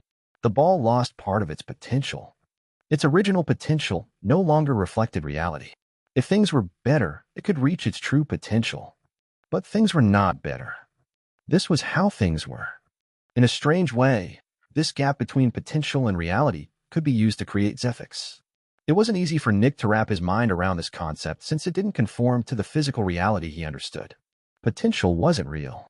It was just a made-up term. Only reality was real. However, the more advanced research became, the more surreal reality became. There were particles that just randomly popped into existence before colliding with an opposite particle just to vanish again. There were particles that could be in two places at the same time. One particle could interfere with itself like it was a second particle. These things made no sense, and yet one couldn't deny their existence when looking at the evidence. In the same way, potential apparently was a very real concept. This reality and physical existence of potential also validated the existence of suffering as a real thing. Suffering was generally described as an emotion. A feeling of distress, maybe pain. If someone cut off the branch of a tree, would the tree suffer? Of course not. Trees didn't have nerves, sentience, or feelings. In the emotional sense, that tree couldn't possibly suffer. But in a physical sense, it suffered. The tree had the potential to have another beautiful and big branch, but that potential had been cut off by reality. This loss of potential could be harvested and moved into something else. Just like how an air conditioner moved temperature from inside the house to its outside, the creation of Zephyx moved potential from one thing to another. Prefix didn't have the potential to become Zephyx. It was prefix, not Zephyx. But by taking the cut-off potential from one object and putting it into prefix, its potential increases. With more potential, prefix could now become Zephyx. To put this into more concrete terms, one had to look at an extractor. An expert had a ton of potential. They had so much energy that they could defeat over 99% of all living things, and they could also live for 200 years without issues. Such a person could have everything. Money, status, power, freedom, happiness, love. And yet, what was the life of an actual extractor? Their potential was so great, but every day, they suffered immense torture for hours on end. Was such a person happier than an average worker who gathered fruits every day? That worker would probably not want to live that extractor's life. They were fine with spending a couple of hours harvesting fruit so that they could go home and relax. And yet, the potential of an expert was so much higher than the potential of this worker. Due to this immense difference in physical potential, Specters produced much more physical suffering and, in turn, Zephyx by torturing extractors instead of normal people. In order to make Zephyx, potential had to be reduced, and the difference between the original potential and reality was physical suffering. This physical suffering represented a transfer of potential. Now, how do the Zephyx generators of the Ancient Ones and the Enlightened Ones work? They used the same principle. The reduction of physical potential, which was physical suffering. This physical suffering was then put into prefix or star energy to make Zephyx. But where did that suffering come from? They weren't torturing humans or animals in their generators. The suffering came from the surroundings. It came from life itself. The Zephyx generator absorbed the potential of life from its surroundings. Plants died. Animals became sick. Soil became barren. Humans in the surroundings suffered. Machines stopped working. After a couple of days of activating the generator, the surroundings would become dead and lifeless. And when everything was already dead and lifeless, there was no more potential, and the generator would stop working. If extrapolated to a planetary scale, the generator would turn a planet filled with life into a dead husk. It would produce a lot of Zephyx during the generation, but that would be it. As soon as the planet was dry and dead, there would be no more Zephyx. One needed to find a balance. Instead of stealing the potential of life itself, one could focus on stealing the potential of something that could regenerate with time. Feelings. A person strives for happiness, but if one took that person's happiness, one stole their potential. However, that person could recover their happiness after some time. One protector could live for about 1,000 years. They were on top of the world. And yet, how happy was the average protector? They were miserable. Pressure, fear, responsibility, torture. Their lives were ruled by negativity. Despite all that, almost everyone strived to become a protector. Ambition, hope, and power were what drove them to seek the miserable life of a protector for themselves. Humanity's hope drove them to increase their own potential, just so that the aliens could harvest that potential. If one had no hope of ever being happy, why should one try to become happy? There had to be hope. There had to be a reason for humanity to increase its potential. Aegis was that hope. And for the members of Aegis, the progress in their fight against the Specters was their hope. They had to become stronger so that they could free humanity. They had to suffer and contribute more so that Aegis could stop the Specters. With time, humanity's potential would increase, which also increased Zephyx generation. All their suffering would pay off in the future. They suffered now so that they could be happy in the future. And just when they were about to achieve their goal, the era would reset. The failure of the current era would be forgotten. The new era would believe they had hope, and everything would start from the beginning again. Chapter 822, Power of Pure Energy. Star energy existed naturally. It was created by the stars. Zephyx was created by taking star energy or prefix and infusing it with physical suffering, which was the stolen potential of something. Now, how could pure energy be made? After understanding the concept of physical suffering and the creation of Zephyx, one could understand how pure energy was made. Pure energy needed 500 parts star energy and 1 part Zephyx. The high potential of Zephyx will be transferred to star energy. Under normal circumstances, that would just turn the Zephyx into a bunch of star energy. However, at the same time, one needed to absorb all of the potential of star energy. The star energy would split. One part of it would be without any potential and would turn into prefix. The other part would receive the Zephyx's potential and turn into pure energy. If incorporated into the earlier analogy of star energy being fire and Zephyx being fuel, the fire would be split into heat and nothing. Then, the heat would combine with the flammability of the fuel. That just sounded like it would make more fire, and that is exactly how it usually worked.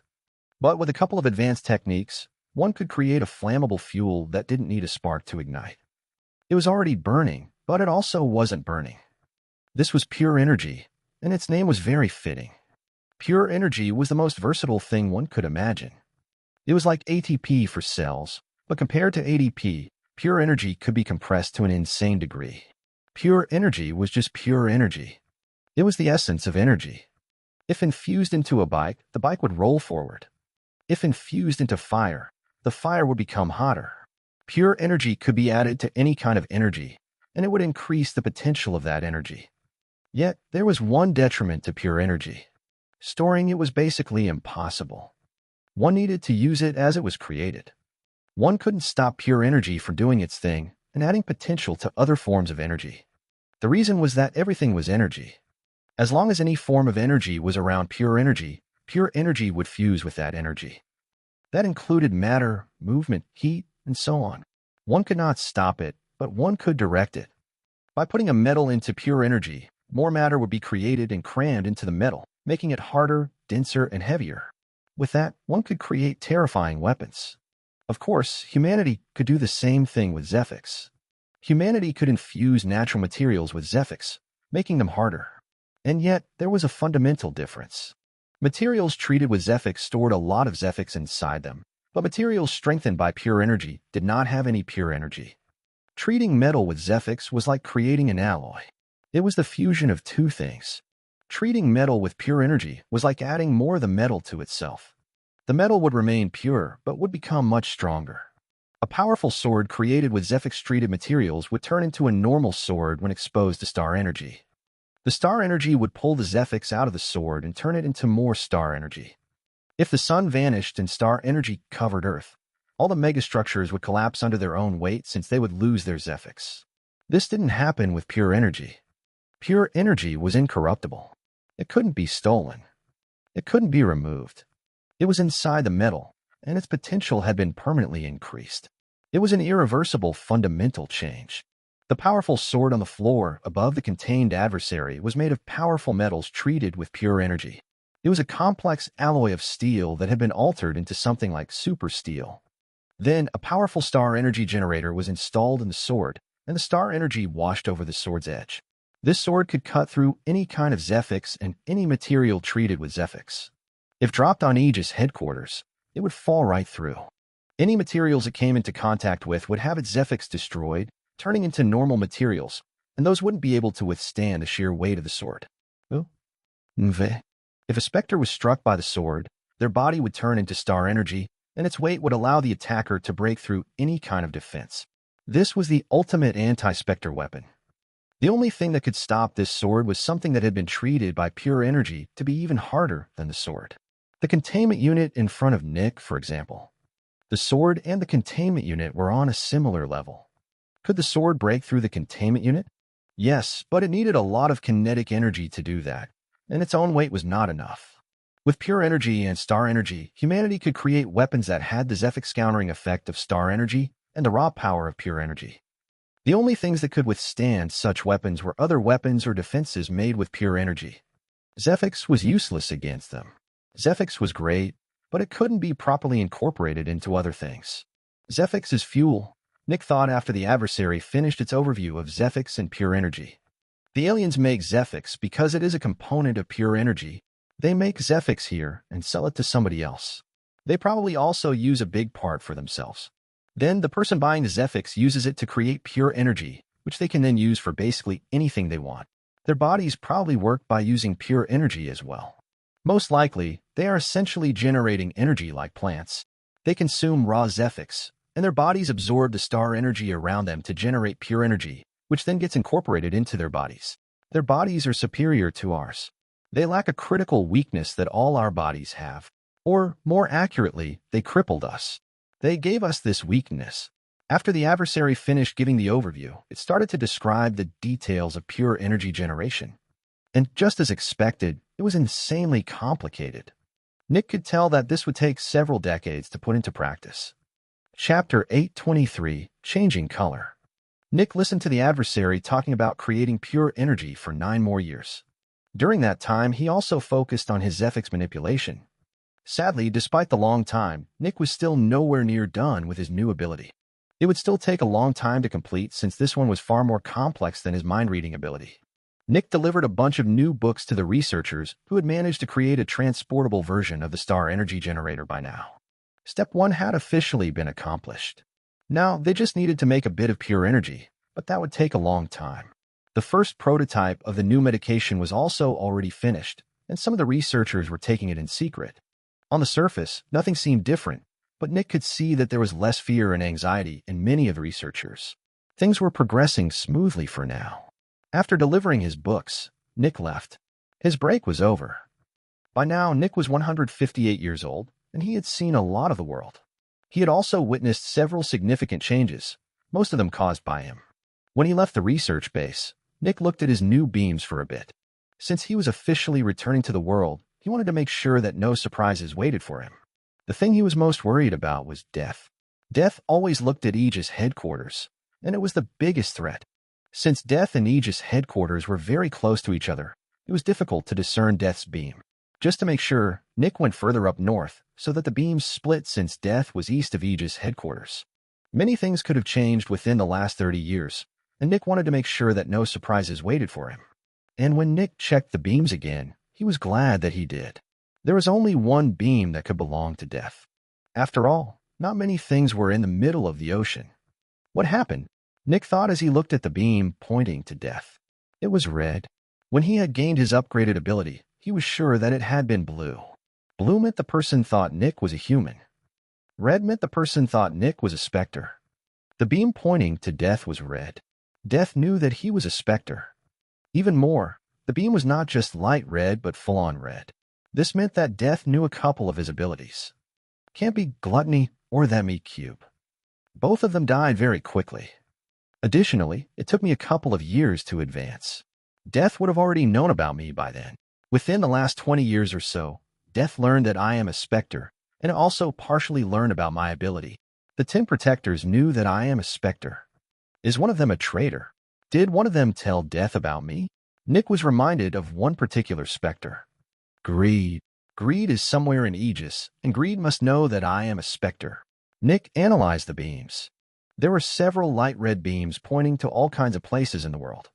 Nick decided to go to a couple of the red beams. His first stop was a stronghold, and he snuck inside to find a person who knew he was a Spectre. It was one of the 10 protectors who had fought gluttony. I should look at everyone who knows this much about me. Nick flew all over the world, making sure to avoid Death's area of influence. Naturally, he also disguised himself as somebody else. He found several peak protectors, but he also found a wall, the Juggernaut, and one new shield he had never met before. Luckily, Nick managed to hide from their perception. While they could technically perceive him, they didn't really pay attention to the hatchling that slowly traveled through the ground. They saw thousands of them at any given moment. Eventually, Nick saw someone. It was a female mid-hero who acted as the governor of one of the cities. Nick remembered her.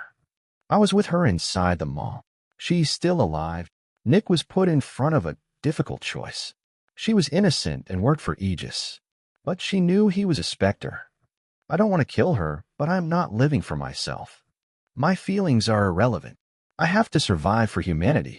In the end, Nick silently assassinated her. The city would undergo an upheaval, but this was a necessary sacrifice. Eventually, Nick traveled all around the world. The only people who know this much about me, who are not part of the secret research base, are the peak protectors and the shields. One of them has to be Greed. Nick looked at the black beam pointing to the technician. Impossible. If it were the technician, Death's beam would also be black, or at least a much darker red. Nick looked at the beam pointing to the sun. It was just slightly red, much lighter than the beam pointing at Death. Also impossible. Is it the champion? The beam had the same color. However, many beams had the same color as Death's beam. Possible, but unlikely. We are working together under the sun, and Death is his rival. It's his job to help humanity overcome the Specters. I don't think he wants to help Death. So it must be one of the peak protectors or shields. The wall and the politician are safe since they have known about me for many decades now. If they were Greed, Death would have known about me much earlier. The left arm and the knife are dead. The champion and the technician are safe.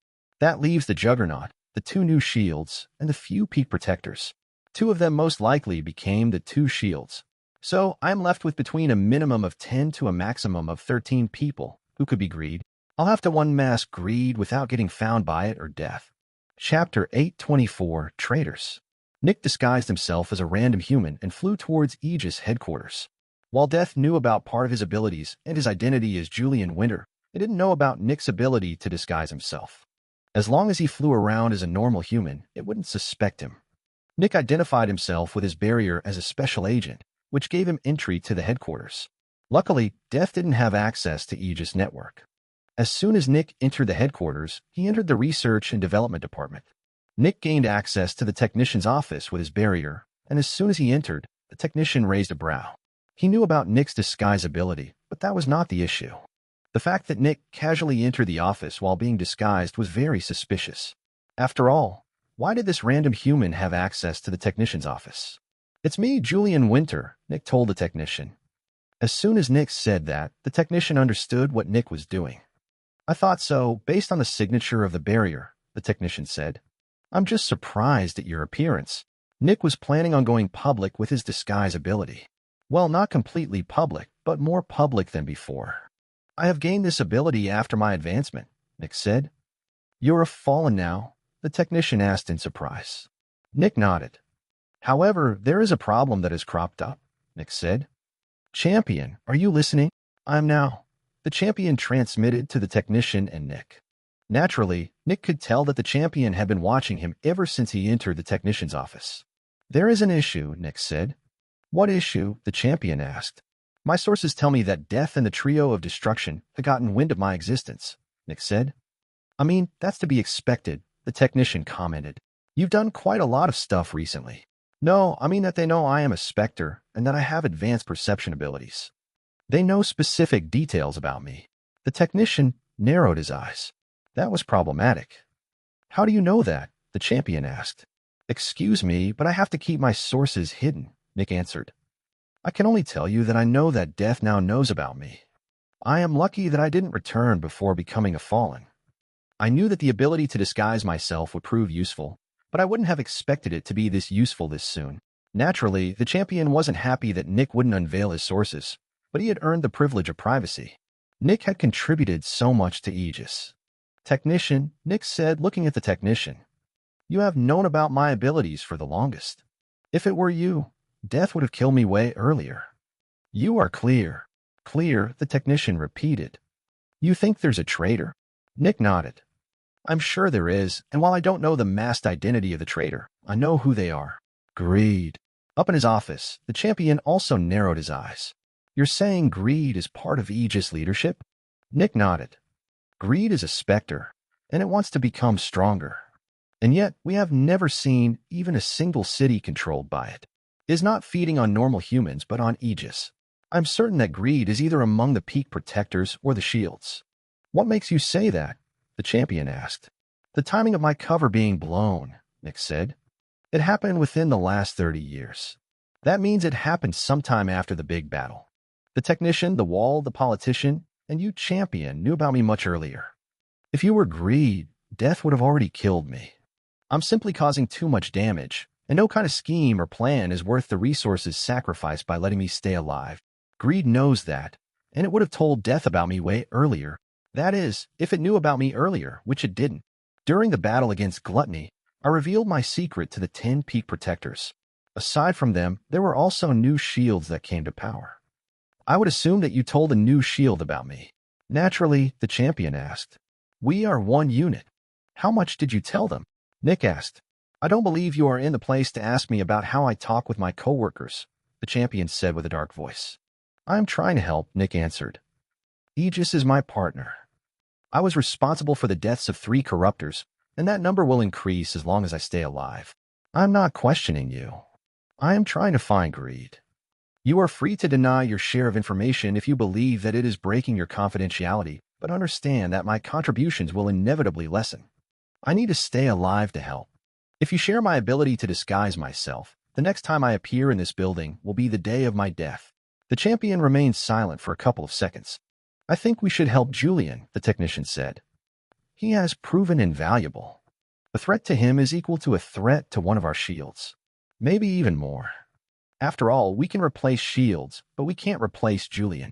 If we like it or not, Aegis' success is significantly linked to Julian's survival. The champion remained silent, and Nick understood why. He's insecure, Nick thought.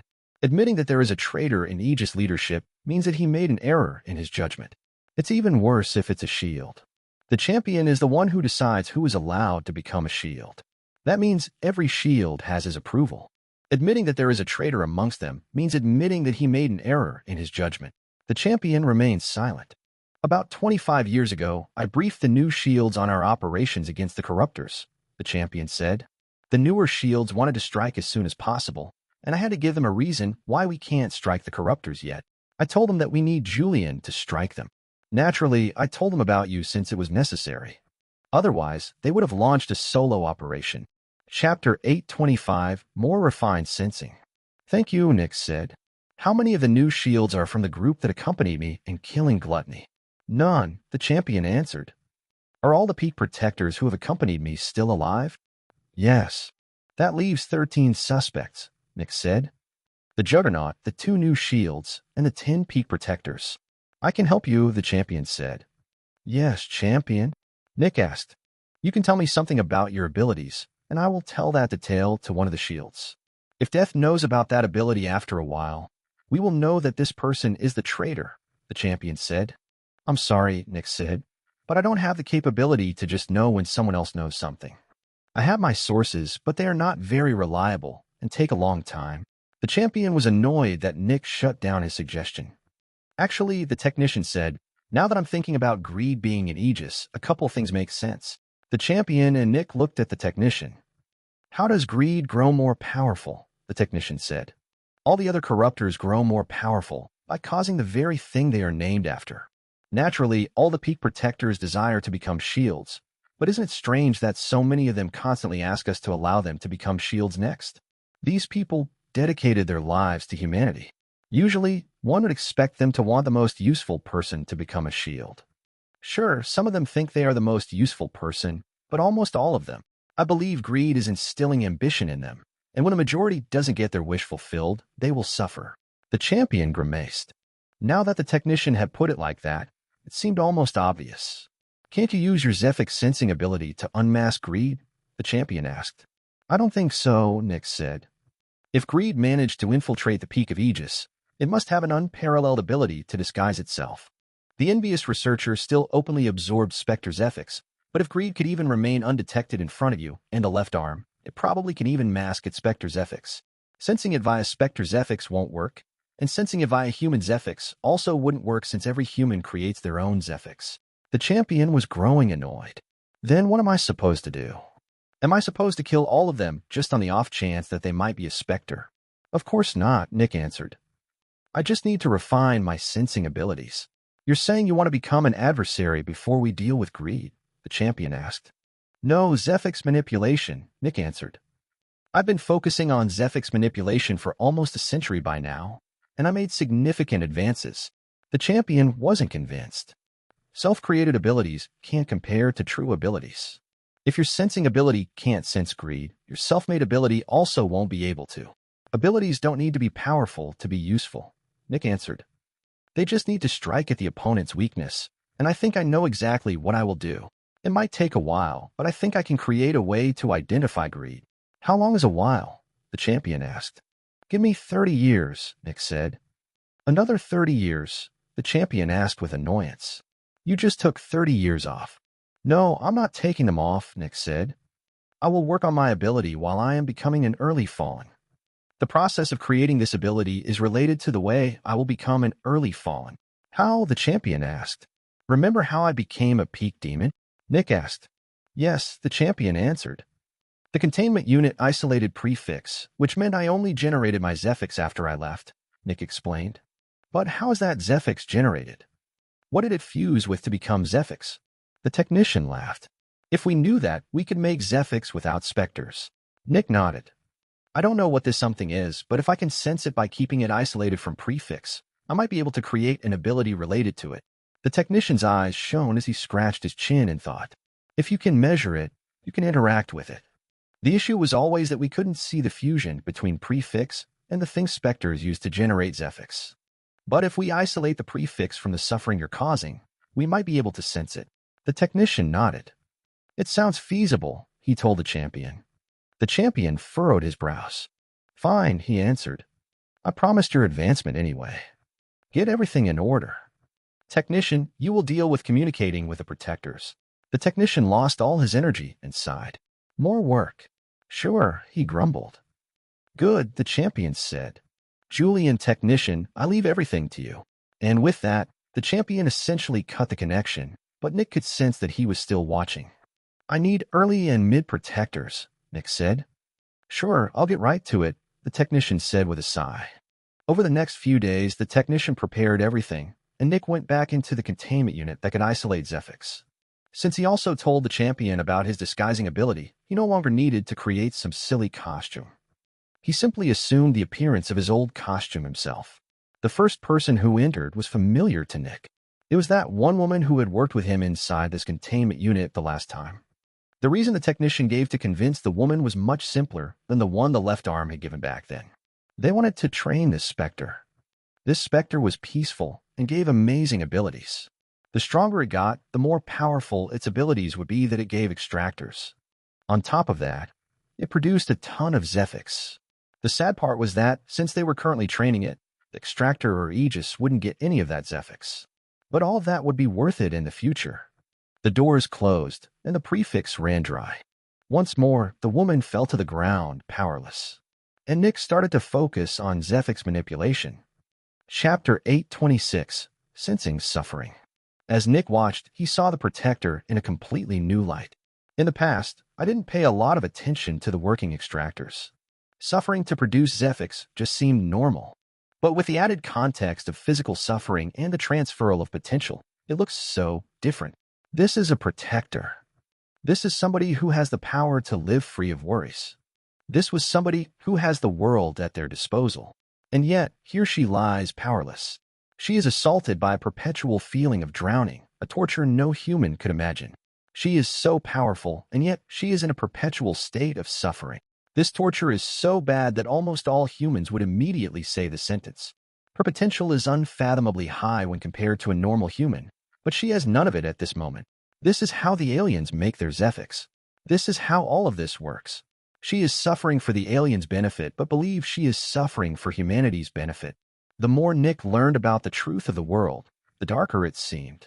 The machine worked perfectly. Humanity believed that they were growing stronger, but they weren't. Everything went according to the aliens' plan. No worries. Your suffering won't be for nothing, Nick thought. Your suffering will be the key to unmasking greed. Nick focused on himself.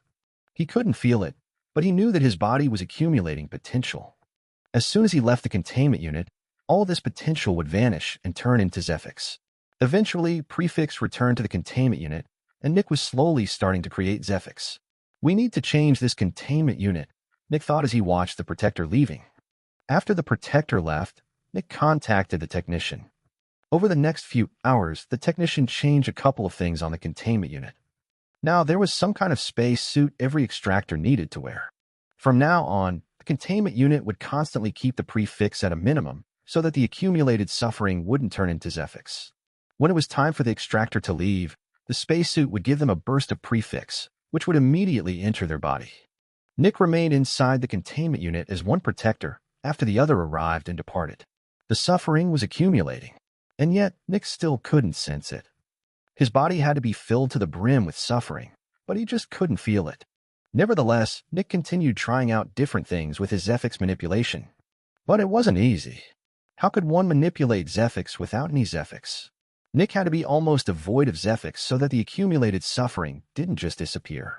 Whenever Nick experimented with his Zephyx manipulation, he had to use some of it, which weakened him significantly. If he used just a bit too much at a time, his Spectre core would run out of Zephyx, and he would die. Even more, since he couldn't recover Zephyx, as soon as he experimented with it, he lost consciousness and would stay unconscious until the door opened and a slight bit of prefix entered. Every single test was costly. Why not decrease the time each protector worked with him? That would give him more opportunities to experiment. But then the suffering might not be dense enough to produce a noticeable reaction to the tests. It was a difficult balance to find. Without Nick's new ability of improved intelligence, he wouldn't be able to make any progress. Luckily, his improved pattern recognition allowed him to find some subtle signs. After over 10 years of accumulating suffering, Nick noticed some subtle differences. There was a certain feeling of fullness. Additionally, there was an increased need for prefix. Naturally, Nick always wanted prefix, but the sensation became more intense the more suffering he accumulated. These must be signs of suffering oversaturation, Nick thought. That means it is possible to sense suffering. I just need to amplify these signs. Nick tried to become as familiar with the sensation as he possibly could. He needed to be able to feel like this even when surrounded by prefix. The next time the door opened, Nick also walked out. All the signs vanished, and Nick was assaulted by a storm of newly generated Zephyx. Then, everything started from the beginning again. This time, Nick managed to sense the subtle signs after just 3 years. He took one more break and tried again. Now it took 2 years. Nick repeated the same thing a couple of times, and 10 more years passed. By now, he could sense the signs after just 3 months.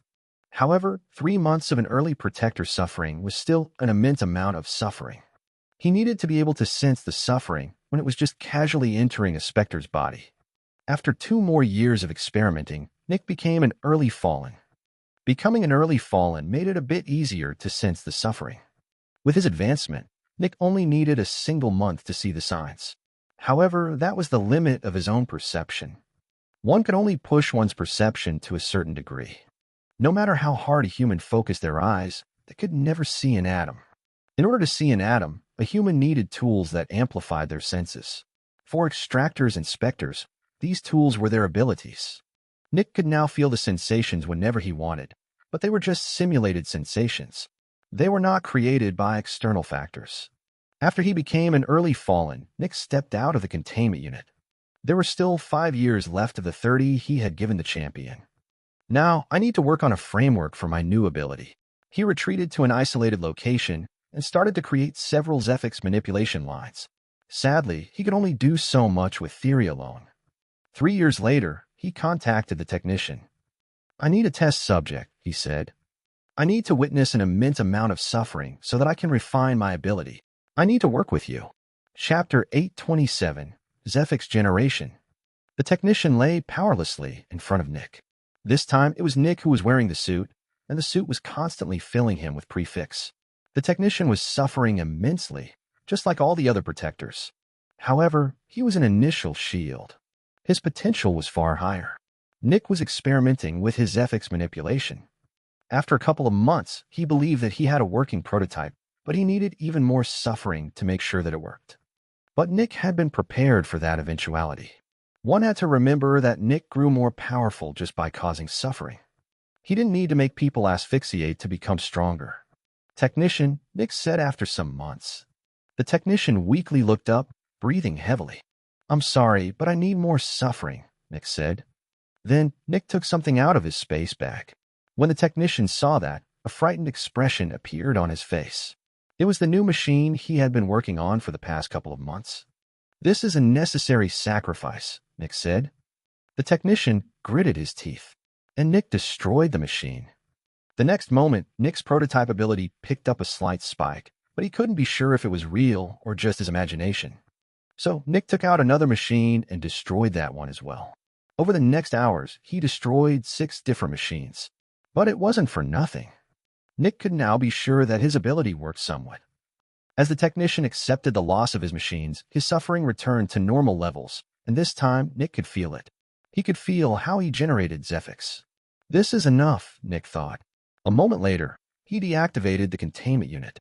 The technician stood up and glared at Nick. This was not part of the deal, he said through gritted teeth, pointing at the destroyed machines. I needed the additional suffering, Nick answered. I'm sorry that I had to do that to you, but we both know that this is bigger than either of us. This is for humanity. The technician gritted his teeth as he clenched his fists. All the work he had done for the past 2 years, gone. He hated this feeling. His anger for Nick was red hot. Yet he knew that Nick was right. This was necessary. Did you at least succeed? He asked, trying his best to keep his anger in check. Nick nodded. I believe so. I can feel my own Zephyx generation now. What more do you need? The technician asked. Nothing. That's enough, Nick answered. Nothing, the technician asked with furrowed brows. But you can only sense your own Zephyx generation. You can't sense the Zephyx generation of other Specters. I'm working with a self-made ability, Nick said. Being able to sense my own harvested suffering already took me almost 30 years. Sensing the suffering of other Specters will be infinitely harder. We don't have the time, Nick said. The technician narrowed his eyes. Then, all his inventions were destroyed for nothing. Naturally, Nick could see the technician's mood. If he were calmer, he would probably realize that I can already unmask greed, he thought. I can't find greed, Nick said, but I can find humans. The technician's brows furrowed. But then they rose in surprise. Almost all of his rage vanished in an instant. Exclusion, the technician said. Correct, Nick answered. We have 13 suspects. I can't tell who is guilty, but I can tell who is innocent. 13 interactions is all I need. But couldn't we have done that before? The technician asked. No, the containment units would have already alerted you if that worked, Nick said. Greed is too good at faking Zephyx. It probably even has a way to make Specters generate Zephyx by sacrificing its own Zephyx. Every protector worked hundreds of times with Fallen. If a containment unit didn't produce any Zephyx when Greed was working with a Specter, Aegis would have already found Greed. Greed can fake Zephyx, but it can't fake suffering. Suffering is something that no Specter can produce. Only a natural living being or natural environment can produce suffering. When the technician heard that, he sighed. Finally, they had the means to find Greed. Aegis had so many methods to confirm if somebody was a Specter. And yet, the Specters still managed to infiltrate their leadership. Every peak protector who became a shield had to undergo an evaluation of their Zephyx synchronizer. That was the safest way to see if someone was human. Do you think it's possible to fake a Zephyx synchronizer? The technician asked. Yes, Nick said. Are you certain? The technician asked. Yes, Nick answered. The technician sighed. Their most reliable method could be bypassed. The two of them left the containment unit, and Nick contacted the champion. I can unmask greed by process of elimination now, he said. How? The champion asked. Nick explained his new ability to the champion and how he would unmask greed. That works, the champion answered. I will tell the politician to send out the orders. By now, the politician had fully taken over as the new left arm. Technically, his new title was now left arm, but everyone still called him politician. It would take a while for the new title to set in amongst the other shields. Nick and the technician walked back to the research and development department. The politician would need to change Aegis defenses to free up the peak protectors. Every peak protector was of significant importance, and they were all stationed in important locations. After about a day, someone rang the technician's door. Naturally, not many people had free access to the technician's office, and the peak protectors were no different. The door opened, and one of the peak protectors who had accompanied Nick entered. The peak protector didn't recognize Nick since he was disguised. The left arm told me to come here, the peak protector said, referring to the politician by his new title. The technician smiled. Thank you. Please, take off your barrier and hand it over. The protector furrowed his brows, but he complied. After he took off his barrier, Nick suddenly appeared in front of him. The protector's eyes widened. The next moment, Nick's blades buried themselves into the protector's abdomen. Chapter 828. Testing the peak protectors. Nick pulled his blades downward, slicing the protector open and letting all his guts spill out. Such an injury would be deadly to a normal human, but this was not a normal human. The extractor immediately pulled out a long spear and attacked Nick. Crack. Nick blocked with his blade and was blasted backward against the wall. Stop, the technician shouted, grabbing the protector's spear. The protector looked in panic and rage around. Calm down. This was a test. The technician spoke in a warning tone. By now, the protector's injuries had already completely healed. His intestines were on the ground, but he had already grown new ones. Nick slowly and calmly stood up from the wall, cleaning his uniform. The technician threw a glance at Nick, who nodded. He's safe. Just now, Nick's new self-created ability had activated. He had just received quite a bit of suffering. What is the meaning of this? The protector shouted, roughly pulling his spear out of the technician's grasp. Naturally, the protector was not happy right now. As I've said, this was a test, the technician said. The Specters are becoming more advanced, and we are currently evaluating suspicious individuals. This is a new method of unmasking Specters, and it is far superior to every other method. What, slicing someone open? The peak protector asked in anger and shock. The technician just laughed. It looks crude, but it's not that simple. Just know that you are safe. You may contact the left arm and resume your duties, but I would ask you to keep this encounter secret. Some of your colleagues will undergo the same test, and we don't want them to be prepared for it. The protector had plenty of complaints, but he kept his mouth shut. In the end, he just took a deep breath. I understand, he said. Then he walked out of the office. Of course, his fighting instincts were still going crazy, and he would need some time to calm down. But with time, he would understand that this was necessary. 1 down, 12 to go, Nick said. The technician nodded, and they waited for the next one. A couple of minutes later, the next one entered. Bang. But just when Nick struck her abdomen, an icy armor appeared over it, blocking his attack. Usually, Nick would be able to get through this armor, but his ability wasn't active due to the champion and the technician watching. As soon as she noticed the attack, she jumped back and pulled out 2 guns. Bang. Yet, the technician just shot a quick laser, burning a hole in her abdomen and disrupting all her Zephyx. Nick arrived immediately after and took advantage of the opening. His blades entered the protector's body and cut her open. In horror, the protector just looked at Nick. In her mind, she believed that Aegis was betraying her. She had sacrificed her life for Aegis, and this was how they were repaying her. Yet, Nick's blades just pulled out of her body before reaching her Zephyx synchronizer. She had put up a good fight, but when Nick's blades had been inside of her, she had lost all her motivation to fight. Because of that, she didn't do anything after Nick pulled back. We apologize for the test, Nick spoke calmly. You are clean. You did nothing wrong. You may return to your duties. She uttered. This was a test, the technician said, and you passed. Sorry for the inconvenience. It took the protector a couple of seconds to come to terms with what happened. Eventually, she just left in confusion, but Nick knew that she would explode with anger as soon as the shock left her system. 3 more protectors arrived within the next 10 hours. One of them managed to block Nick's initial strike, while the other 2 were caught completely off guard. 5 down, 8 to go, Nick said.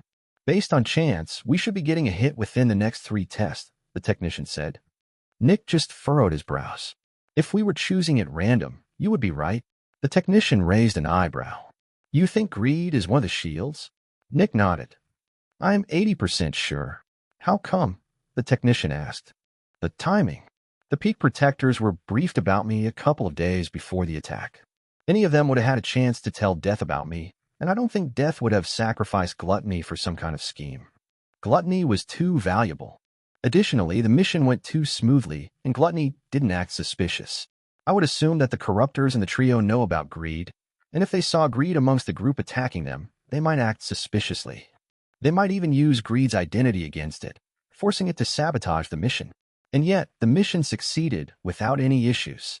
But I still want to test all of the peak protectors who were part of the mission, Nick explained.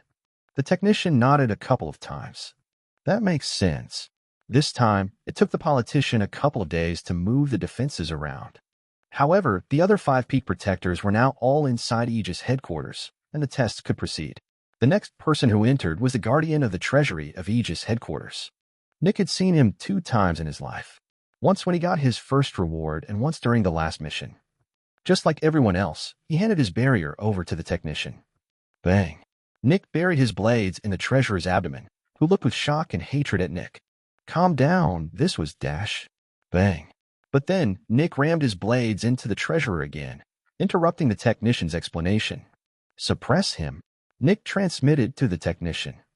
The technician's eyes widened, but he very quickly reacted. Bang. Bang. He rapidly shot 2 lasers at the peak protector, cutting both of his arms off. The next moment, Nick clung to the treasurer's body. His body wasn't strong enough to keep him pinned to the wall, and this was the next best alternative. You shouldn't have betrayed us, Nick transmitted to the treasurer as his blades buried themselves in the treasurer's neck. I didn't betray you, the treasurer transmitted back. At that moment, Nick stopped. This confirmed it. Just now, Nick had used the unique way Specters communicate, and the treasurer's answer came back in the same way. Chapter 829, The Treasurer. The next moment, Nick cut the treasurer's head off, and the body fell lifelessly to the ground. Then, he calmly landed behind the technician. At that moment, the door opened, and somebody entered. The champion of light. Naturally, he had been watching this entire time, and he looked with furrowed brows at the corpse before turning to Nick. Explain, he demanded. He is a specter, Nick said. I only cut his head off. A human would die, but a specter would survive. His specter core is undamaged. Why don't you slowly incinerate his body and see how he reacts? The champion narrowed his eyes. Then he pointed his hand at the corpse. Light started to gather in his hand. Wait, the headless corpse transmitted as it sprung to its feet. I concede. You can suppress me. The champion's eyes became even darker, and the light didn't vanish. I think we can make use of him, Nick said. We need more Fallen, and it is already inside our headquarters. Usually, we kill them since they could leak intel to the enemy, but I don't think it can do that with you here. Also, I think it is easy to work with. The champion furrowed his brows. The headless corpse slowly regrew its head, and it looked at the champion with fear. When the champion saw that, he became disgusted. He knew that specters didn't feel fear. The fact that this specter was trying to act like a human to gain sympathy enraged him. Fine, he said, getting rid of the light in his hand. Suppress it and dump it in a containment unit. Oh, thank you. Thank you, Dash. Shut up, the champion shouted, pulling out his sword and pointing it at the specter. The specter immediately stopped saying anything, and its expression became neutral. Well, it seemed like the sympathy card almost backfired. Nick approached the specter and put a couple of Zephyx suppressors around it. When the champion saw the specter becoming helpless, he snorted once before wordlessly leaving the technician's office. Tell me Greed's identity, Nick asked the specter. The technician's eyes widened, and even the champion stopped walking for a moment. I don't know, the specter answered. I get my orders via mail. I knew it, Nick thought as his eyes narrowed. How did you grow more powerful? Nick asked. Hoarding resources and influencing Aegis policies to make it harder to get rewards. Some of the things in the treasury are in storage on paper, but have been destroyed by me, it answered. Destruction of resources, Nick said. The Spectre nodded. Then Nick turned to the technician. As expected, then the technician realized how Nick had known that the Spectre wasn't greed. Its modus operandi doesn't match greed's, the technician said. Nick nodded. All the other corruptors have servants. Why wouldn't greed have some as well? Nick asked. A peak fallen serving another peak fallen? The technician asked with furrowed brows. Soft power over hard power, Nick answered. Greed knows its identity, but it does not know greed's identity. Despite having similar strength, greed has the Spectre's life in its hands. Therefore, it is forced to serve. Also, Nick said before his eyes narrowed, there's a chance that greed is not a fallen anymore. That was strange to consider for the technician, but Nick's logic was sound. All the corruptors were peak fallen, but that didn't mean that they couldn't become adversaries. The other corruptors feed on heroes and weaker extractors. Greed feeds on protectors. Quality over quantity, Nick added. Makes sense, the technician confirmed. Naturally, the technician was the undisputed best researcher in the world, and he had a brilliant mind. However, he had almost no experience in subterfuge and intelligence gathering. He was a researcher, not a spy or commander. Because of that, some things that seemed obvious to Nick didn't even occur to him. Nick dumped the Spectre in a containment unit after getting a bit more information out of it. Then, Nick used his barrier to contact the new left arm, the politician. This was the first time they would be talking by themselves. Do you have something to report? The politician spoke to his barrier. By now, the politician had taken over the left arm's office, but compared to before, it was brightly lit. He wasn't interested in constantly battling the nightmare's subtle influence like the old left arm. It seemed like a waste of focus. Everything I am reporting is confidential, Nick said. This involves a secret mission. Only the technician, the champion, and I are involved. The politician narrowed his eyes. He felt like Nick was trying to establish a power dynamic in which the politician was not his superior. I will keep it confidential, the politician answered neutrally. We captured one of Greed's servants and put it in Containment Unit 5EF, Nick said. It is a peak fallen and grows more powerful by consuming Aegis resources. You might know it as the treasurer who used to preside over Aegis treasury. The politician was taken aback. He remembered the treasurer. He was a Spectre. The next moment, the politician gritted his teeth. Failure. He had failed. Counterintelligence and dealing with traitors was supposed to be his job as the new left arm. He should have been the one who unmasked that Spectre. The politician grew enraged at his own weakness and blindness. He should have asked a neutral person to check through the treasury's stock. Thank you for telling me, the politician answered calmly. I will pay more attention to our protectors. When Nick heard that, his eyes narrowed. The chances of greed being a shield have now jumped to 95%, he thought. Thanking me is normal in this case, but he even said that he would do better in the future. Why? I'm not his superior, and he hasn't done anything wrong. The treasurer had his position for centuries. Not even the old left arm noticed him. I don't know the politician, but this eagerness seems to be a bit too strong. You are my superior, Nick answered. I am simply giving you the information I gather. I take your orders, not the other way around. When the politician heard that, he calmed down a bit. You're right. I will deal with the allocation of peak protectors, the politician answered. Please keep this a secret for now, Nick said. We are not done with the secret mission yet. I will, the politician said. Thank you, Nick answered before slowly cutting the connection. Chapter 830 New Shields. Welcome to the monthly meeting, the champion said from his throne. At the bottom of his throne, to its left, stood the politician. He was meticulously groomed, and he looked into the round of shields with an evaluating gaze. To the right of the throne stood a confident and tall man who just smiled casually. This was Xander, the Juggernaut. And as to the right arm's last wishes, he had been made the new right arm. The other shields stood in a circle. To the right of the new right arm stood a tall and gruff man with two gigantic shields on his back. This was the wall, and he was subservient to the right arm. The wall was only present as a hologram, since he was currently stationed in one of the strongholds. To the left of the politician was one of the new shields. It was a tall woman with icy blue hair. If Nick were present, he would recognize her. Aurelia Ice Jim. This had been Simon Francium's superior for many years. She had kept watch over the hole that contained Envy. Before the disaster with Envy happened, She had been transferred to a different position since her substantial skills had been wasted watching over a specter that was essentially already contained. Aurelia had become one of the new shields, and she was directly subservient to the left arm. Her title was Ice Storm. While her offensive capabilities couldn't compare to the deceased knife, they were still substantial. She was a sniper with a devastating capability of destruction.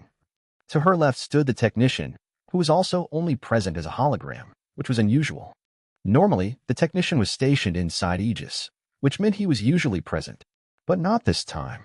The technician was stationed outside so that the ice storm could be present. The last person stood between the technician and the wall. He was a tall and slender man with bright red hair and a long lance on his back. This was the last new shield, and he was subservient to the right arm. His title was the Inferno. He excelled at suppressing force specters with pure strength. When the shields had been told about the meeting, they had expected it to be just another meeting. Sure, sometimes one of the ones stationed outside was called in so that they could also be present. But they knew that this was not a normal meeting as soon as they saw the technician being present as a hologram. That never happened. Naturally, they also quickly noticed that only the new shields were present. By now, they were no longer the new shields. They had been in this position for decades now, but compared to the old shields, they could still be seen as new.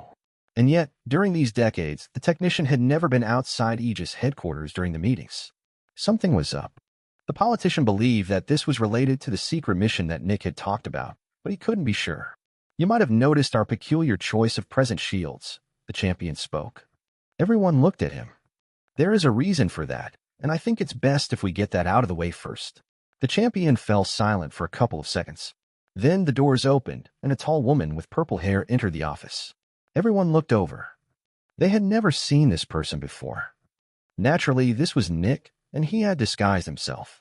The further his identity was from his true one, the better.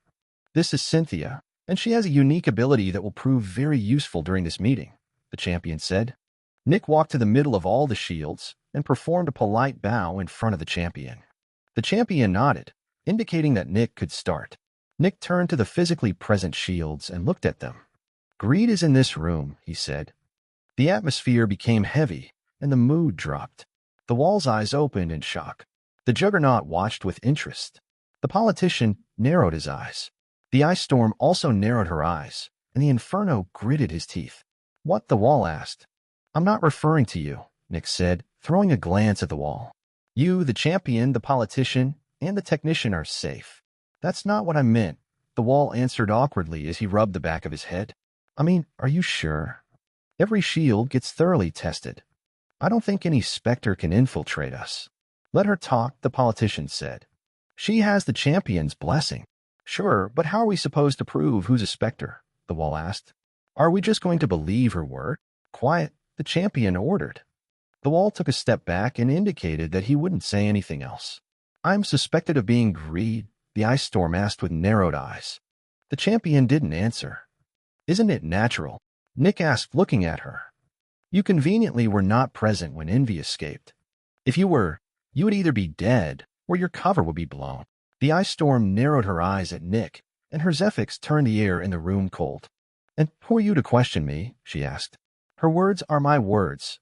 The champion spoke from his throne. The ice storm glared at the champion before looking back at Nick.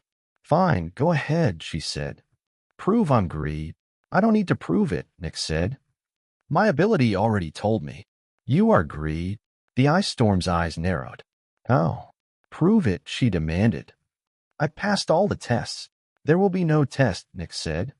My word is all that is necessary. I know you are greed, and you will be killed. If I am wrong, I will be killed right after you, he said. I'm so certain that you are greed that I'm even willing to bet on my life. The ice storm looked with shock at Nick before turning to the champion. The champion rose from his throne and pulled out his sword. You can't be serious, the ice storm spoke in shock. Her words are my words. The champion spoke as light gathered on his sword.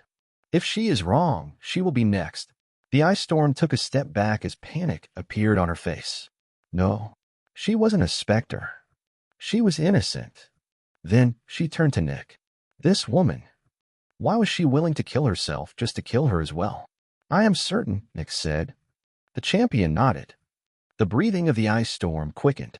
She couldn't possibly escape in front of the champion. That she is not greed, Nick finished. Chapter 831 Greed. The ice storm looked with shock at Nick. Not greed? She almost couldn't believe what she had just heard. Then she turned back to the champion. His sword was still in his hands, but he hadn't made a move. Is this a joke? The Inferno asked with narrowed eyes. I don't know, is it? Nick asked, turning to him. Maybe you are greed. Naturally, when the ice storm believed that Nick would essentially kill her, she had suffered quite a bit. The pain of being innocent and being executed for crimes one didn't commit was immense. Betrayal, helplessness, bitterness, hatred. Nick's ability had picked up that suffering, and it had been quite immense. She couldn't possibly be greed. You're accusing me next? The Inferno asked with narrowed eyes. I got a 50% chance of being right, Nick said. If the champion cuts your head off and you're still alive, we will know. I have a duty to fulfill. The pressure on my shoulders is immense, and I'm fully committed. 50 to 50 are pretty good odds. The Inferno narrowed his eyes. Come, do it then, he said. If humanity takes such gambles, it deserves its current situation. The other shields furrowed their brows. However, they did not exactly disagree with the Inferno's words. Nick narrowed his eyes. Deactivate your barrier and get on your knees, Nick said. The air in the room became scorching hot. Over my dead body, he said with a dark tone. Her words are my words. The champion spoke as he slowly descended from his throne, his sword still in his hands. The Inferno glared at the champion. I will not bend my knee to someone who doesn't deserve it. The other shields took in deep breaths. The sun is our enemy, but you keep talking about it being our ally, the Inferno said. Maybe you are greedy? The champion's eyes narrowed. If I understood you correctly, Nick said calmly, you are opposed to getting on your knees. You're not opposed to handing over your barrier, correct? The Inferno snorted. Then he took out his barrier and tossed it to Nick without a word. The champion didn't say anything, but he was seething with rage at the Inferno's accusation. Nobody noticed, but deep inside, the champion was also afraid. If the shields revolted against him, the sun would wipe Aegis from the face of the earth. The champion genuinely believed the lies the sun had fed him, and he wanted to help humanity. He didn't want Aegis to be destroyed. It was his mission to make Aegis flourish. As long as you do not resist, you will not die, Nick said calmly. Do your worst, the Inferno said. Nick wordlessly walked to the Inferno's back and pulled out a long and thin needle. This might hurt a bit, he said. Then Nick stabbed the needle into the Inferno's neck. Human bodies were not very durable, and even a child had enough power to ram a syringe into an adult man's veins. The Inferno felt the needle hit his Zephyx synchronizer, and his entire body shook in pain. The next moment, Nick used the needle as a medium and attacked the Zephyx synchronizer with his Specters Zephyx. The Inferno's body shook, and he gritted his teeth. Nick was impressed that he didn't shout. This was one of the most painful things a human could experience. Essentially, the Specters Zephyx disrupted the Zephyx synchronizer and caused immense damage. Yet, the Inferno only grunted quietly from time to time. Nick pulled the needle back out. Quite impressive, Nick said, walking away from the Inferno. Then, he turned to the champion before returning the Inferno's barrier. He's safe. The Inferno rubbed the back of his neck and snorted. I have to admit, that hurt a bit.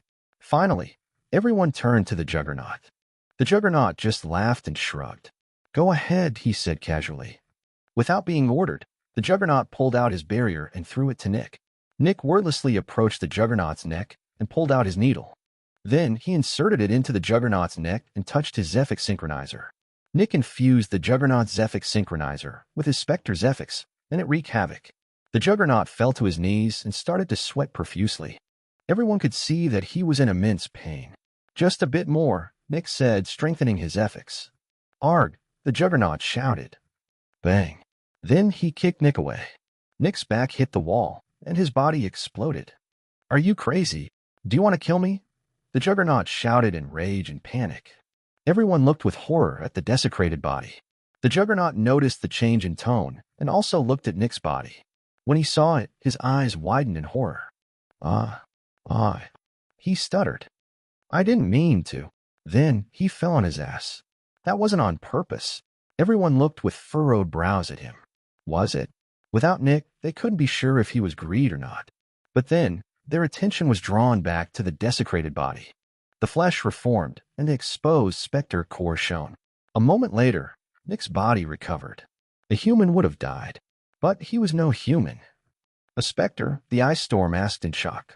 That makes my words more believable, does it not? Nick asked calmly. After all, we specters are only interested in our powers and survival. If I am willing to bet my life on something, it means I am 100% certain I am right. Everyone just looked with shock at Nick. They had another specter working for them. They thought they only had the one. Then, Nick turned to the shocked juggernaut. Nice try, he said. Nick calmly walked to the champion. When I came in contact with him, he told me that he would kill me by accident and unmask me as a specter if I didn't cover for him, Nick said. The Inferno narrowed his eyes. He had known that Nick was a specter when he felt the specter Zephyx in his Zephyx synchronizer. But he hadn't unveiled Nick's secret. He is greed, Nick said. I am 100% sure. Then Nick looked at the juggernaut. You are an initial adversary, and we need one we can work with. You will be quite useful, and we won't kill you. But we will cut off your head anyway, and after we're done with that, we will incinerate your body. The juggernaut just looked with horror at Nick. My words are the champion's words, Nick said. If I don't unmask greed, I will die. Silence. Yet, only the outside was silent. In truth, Nick and the juggernaut were communicating secretly. And several seconds later, the juggernaut stood up. Fine, you got me, he said, scratching the side of his head. Yes, I am greed. Chapter 832, Negotiation. Earlier, when Nick had approached the juggernaut greed, it initiated a conversation. It happened as soon as Nick infused greed with Specter Zephyx. At that moment, greed suspected that this newcomer had a method of unmasking specters that had never been seen before. Even more, greed didn't know how this ability worked, and he didn't know how to counter it. If you unmask me, I will kill you and make it seem like an accident. That was what greed had transmitted to Nick via the unique method the specters used to communicate. The champion could overhear human voice transmissions, but he couldn't overhear specters talking to each other. When greed said that, Nick didn't show any sign of panic. If I don't unmask you, I will die, he transmitted back. The champion will strike me down, and I can't survive an attack from him. On the contrary, you have to be careful with how you strike me. If it's too strong, you become suspicious. Unmasking you has a smaller likelihood of killing me than not unmasking you. At that point, greed already started to act like it was in pain. You can talk with a champion, but you can't talk with me. I am a specter, and if I am found out, I will die. I refuse to let you kill me, it said. And why do you think you will be killed? You are inside Aegis headquarters, and Aegis desperately needs adversaries. Even more, you are easy to work with. If you just come clean on your own and willingly hand yourself over, both of us will survive, Nick answered. By now, greed was acting like it was an unimaginable pain. Bang. That was when greed hit Nick. Instead of talking more, it wanted to take Nick by surprise. If Nick died, Aegis wouldn't have any proof. It was normal for a human to lash out when they were in incredible pain. Would Aegis kill him just due to a hunch? Sure, they would be forever suspicious of him, but that was better than directly dying. The entire spiel played out in front of them, and when Nick had recovered, he was the one who initiated the conversation. There's no going back anymore, he transmitted. If you resist, you will die. You can't kill me anymore since everyone is ready to attack you now. Death will kill me, greed answered. If I'm lucky, I can break out of this room and flee. Death will attack and back me up. Are you even listening to yourself? Nick asked. You think death will back you up? The trio, or more precisely duo, is not ready to strike. There are 5 shields, including the champion, in this very building, with circumflexes. Do you believe death is so stupid? Do you think it will risk unmasking its location? Alternatively, do you think it can resist the power of 5 shields while staying far out in the ocean, striking from hundreds of kilometers away? You don't have to be antagonistic to humanity. I am a specter, and I am working with humanity. I have been working with humanity for a while now, and they allowed me to become powerful. The trio and corruptors don't know about my existence, which means I can openly walk among the specters. Additionally, I have a human identity, and all the shields know about my status. No one is my enemy. Everyone works together with me. The only threat right now is you. As long as you are inside a containment unit, humanity won't kill you. In fact, Aegis will even feed you plenty of powerful extractors. Working with you is infinitely easier than working with a false prophet. Aegis might even be interested in increasing your power even further. On your own, How can you ever become an early adversary? Sure, you could manipulate the other shields, but what about becoming a mid-adversary? Meanwhile, Aegis will push you to become a peak adversary at some point. Your power has value to Aegis, and you can use that value in negotiations. Help humanity, and you will help yourself. Or you can try to run away and die miserably. It's your choice. At that point, Greed just looked at Nick. Fine, you got me. That was when he told everyone about its identity. Yes, I am Greed. The room fell silent. The politician gritted his teeth. Thanks to his brilliant mind, he immediately combined all the clues and realized that Greed had manipulated him. Xander had always praised the politician. He said that the politician, as the new left arm, would get to work with the false prophet and become an early shield. Then, with his brilliance, he could probably even convince the champion that he would be more useful as a mid-shield. Finally, he could become the backbone of humanity. Of course, the politician knew that this couldn't happen, but Greed's words or influence just put his fire of ambition in him. He wanted to go even higher. He wanted to become even more important. And yet, reality would hit him hard. The politician was not allowed to work with the false prophet. The damage to humanity was just too immense. In order for the politician to become an early shield by just working with the false prophet, humanity would most likely lose tens of cities, tens of agents, and a couple of protectors. This cost was simply too high.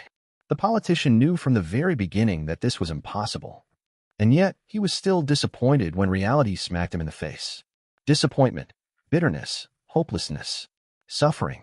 This was how Greed became more powerful. While the politician was furious at himself, the others were shocked. The wall had worked with the old right arm many times, and Xander had been the right arm's most talented student. Xander was outstanding, and he was supposed to be the right arm's replacement when the right arm inevitably died. And now, the wall was supposed to believe that this youngster with a bright future was a Spectre? Meanwhile, the technician had already suspected Xander. The primary reason was the battle against the trio of destruction and death. When Xander appeared, War had stopped attacking. War had just readied a gigantic and devastating strike, but when Xander arrived, it hesitated, giving Xander an opportunity to close the gap. Chapter 833, First Adversary. While the shields were still reeling with their shock, Nick spoke up. As predicted by my superior, Julian Winter, Greed has willingly surrendered, Nick said. Naturally, he had to make up a story for why a second Spectre worked with humanity, and he decided to use Julian Winter as his superior. The purple-haired woman standing amongst the shields would just be one of Julian's servants. Like this, there could be several Spectres walking in and out of Aegis without anyone believing it was actually Nick. Well, the technician, the politician, and the champion knew that this was actually Nick, but they wouldn't tell anyone. So, you're one of Julian's guys, huh? Greed answered casually. He had been assuming the mantle of Xander for so long that he constantly acted like him. This guy is a huge pain in the ass for death. You should tell him not to show himself near here, he added, trying to get into humanity's good graces with his warning. We already know, Nick answered. Then Nick turned to the champion. I believe killing Greed would be a waste. It is an adversary that is infinitely easier to work with than the false prophet. It can increase the power of all the shields with minimal cost. The champion furrowed his brows. Your words ring true, but I am concerned with security. That shouldn't be an issue, the technician answered. Our containment units today can't be compared to the old containment units. Without the envious researcher, we managed to leap forward by centuries. I'm confident that my containment units can completely isolate Greed from any other Spectre. I think it would be a good idea to contain Greed. The champion was still uncertain and looked to the politician for his input. He changed, Nick thought as he saw the champion looking at the politician. In the past, he even ignored the old left arm's wisdom.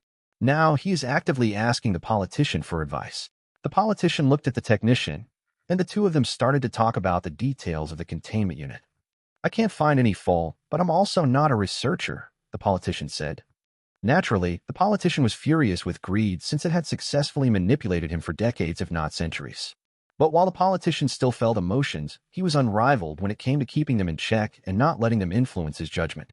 He wanted to kill Greed, but it was better to spare and use it instead. The champion nodded and looked at the wall. Hey, don't look at me, the wall said, taking a step back. I'm not good with this kind of stuff. I stand on top of cities and hold my shields in front of me. I don't give commands or advice. I just do what I'm told. Then the champion looked at the ice storm. As long as it can't contact the outside, there shouldn't be any danger. We need the power, she said. Lastly, the champion looked at the Inferno, who just nodded without saying anything. Then, it is settled, the champion spoke before turning to Greed. You will be spared. In exchange, you will be working for us, and you will strengthen humanity. I can do that, Greed answered with a casual smile. Nick waited for the champion to bring up a specific topic. The two of them had discussed what would happen after Greed surrendered long ago. You will be put in a containment unit with a harvest ratio of 90% to repay for your sins, the champion said. 90% was standard for random specters. If I may, champion, Nick said. The champion furrowed his brows as he looked at Nick, but that was a planned act. Go ahead, the champion said. Humanity is not clean, and I can't travel the world to check through every human. Big movements of forces will also elicit suspicion, and at some point, one of the humans will crack and tell everyone about these tests. I would suggest asking Greed for the identities of the secret specters in exchange for a more favorable harvest rate. When Greed heard that, it showed an expression of pleasant surprise. Sure, it said. The champion furrowed his brows. Fine, he said. Tell us about the specters. For every specter you unmask, the conversion rate will be lowered by 1%. Initially, that sounded like a raw deal, but at these numbers, this was actually a great deal. Since Greed would only get 10%, if it unveiled the identities of 10 specters, it would get 20%, which was double of what it would get normally. I have 7, Greed said. When the shields heard that, they took a deep breath. 7 specters that were inside the ranks of Aegis. Greed told everyone the details. There was 1 undercover fallen amongst the weaker protectors. There were 4 demons masquerading as agents. There was 1 demon acting as a researcher. And there was 1 fanatic in administration. Greed also told everyone the details of these specters and how they grew more powerful. 2 of them were very easy to work with. The remainder was either hard or impossible to work with. In the end, it was decided that they would keep the Fallen, which was difficult to work with, and 2 of the demons, which were easy to work with. The remainder would be thrown into the Crimson Sea. The technician placed a Zephyx suppressor around Greed and led it to its new home. The containment unit was already prepared. And with that, the incident with Greed came to an end, and Aegis had received several new specters. 1 initial adversary, 1 peak fallen, 1 early fallen, and 2 peak demons. Sadly, in a way, they had also lost a shield and a peak protector, but those had never truly belonged to Aegis anyway. There was no big fanfare or a gigantic battle during this event, but it marked one of humanity's biggest milestones. This was the first adversary they had suppressed on their own since the false prophet came to Aegis willingly. Humanity had finally gained the power to hunt and suppress adversaries. Chapter 834, New Right Arm. Nick looked at the person kneeling in front of him. It had been a couple of months since Greed had been contained, but Nick now had a new duty. This duty was related to the person kneeling in front of him right now. Or more specifically, the person was not kneeling in front of him, but in front of the champion, who stood behind Nick. Since the Juggernaut couldn't continue serving as the right arm for obvious reasons, a new right arm had to be appointed. So, who would be the new right arm? The obvious candidate was the Wall. The Wall was one of the few remaining shields from before Nick had arrived. Within the 183 years Nick had been alive, 5 shields had been replaced, with 1 position even being replaced twice. Over half of the shields Nick had learned about when he had joined Aegis had died. The old champion died. The right arm died. The left arm died. The knife died. The Juggernaut was outed as a specter. That only left the technician, the politician, and the Wall as the original shields. A lot had happened ever since Nick joined Aegis. The technician and the politician were both still relatively young. Before Nick joined, the politician had been the newest shield, while the technician had been the second newest. Meanwhile, the Wall had been there for a long time already. Within the next 500 years, he would die of old age. He had seen many things in his life, and he had fought the trio and corruptors for over 1,000 years now. Naturally, he was the obvious pick for the new right arm. However, he declined. The Wall said that he wasn't interested in leading people and that he wasn't good at it. He was a soldier at heart. He was someone who helped people and defended them, as evidenced by the path he chose. All of him focused on protecting things with his body. He wasn't someone who was good at commanding people since he liked to do everything himself. The right arm was the public face of the champion. The right arm needed to appear in cities from time to time and remind the people of Aegis' power. He was the primary reason why so many people still believed in the champion's power. If the people stopped believing, the champion would grow weaker. Additionally, the right arm commanded half of the protectors and half of the agents. It was a lot of administrative work, and the wall was not cut out for that kind of work. So, if the wall declined, who would take the mantle of right arm? Just like the wall, the technician was not interested in prancing around the world or giving speeches. He wanted to research, and he was much more useful as a researcher. The politician was already the left arm. That left the two new shields. The Inferno was too hot-headed. He had even exploded on the champion and accused him publicly of colluding with the sun. Such a hothead was not a good fit for the position of right arm. That left the Ice Storm. She was definitely intelligent enough to lead many people. In terms of skills, she was the perfect fit. But there was an issue. Her image. She radiated a cold and commanding aura, similar to the old left arm. People followed her commands, but that was because they feared her. She was threatening. She was an effective and good leader, but the right arm was supposed to inspire people, not intimidate them. The people were supposed to venerate the champion, not cower in front of him in fear. Sadly, this meant that she couldn't become the right arm. If the politician died, she would be the obvious successor of the left arm. All of the current shields couldn't assume the mantle of the right arm, which meant that the right arm had to come from one of the peak protectors. In the end, one person was chosen, and it was an odd one. This required a bit of change in image for the position of the right arm, but it could work out. The person kneeling in front of Nick was a thin man with pure white hair. On his face was a warm and radiant smile. He had the aura of somebody who made people inherently trust him. He seemed kind, intelligent, and helpful. His name was Leonard Spark, and he chose his last name because he wanted to be the spark of hope for the people around him. In the beginning, his manufacturer made him into a supporting extractor to save costs. Leonard's job had been to alleviate the physical and mental stress of the other extractors. If the extractors felt better, they were less likely to switch and would be willing to work more hours. Leonard had received the ability to soothe physical injuries, and he had to learn how to soothe mental worries as well. The manufacturer became pretty big in the city, and eventually Leonard joined Aegis. He had worked with stressed and difficult agents who couldn't handle the constant pressure.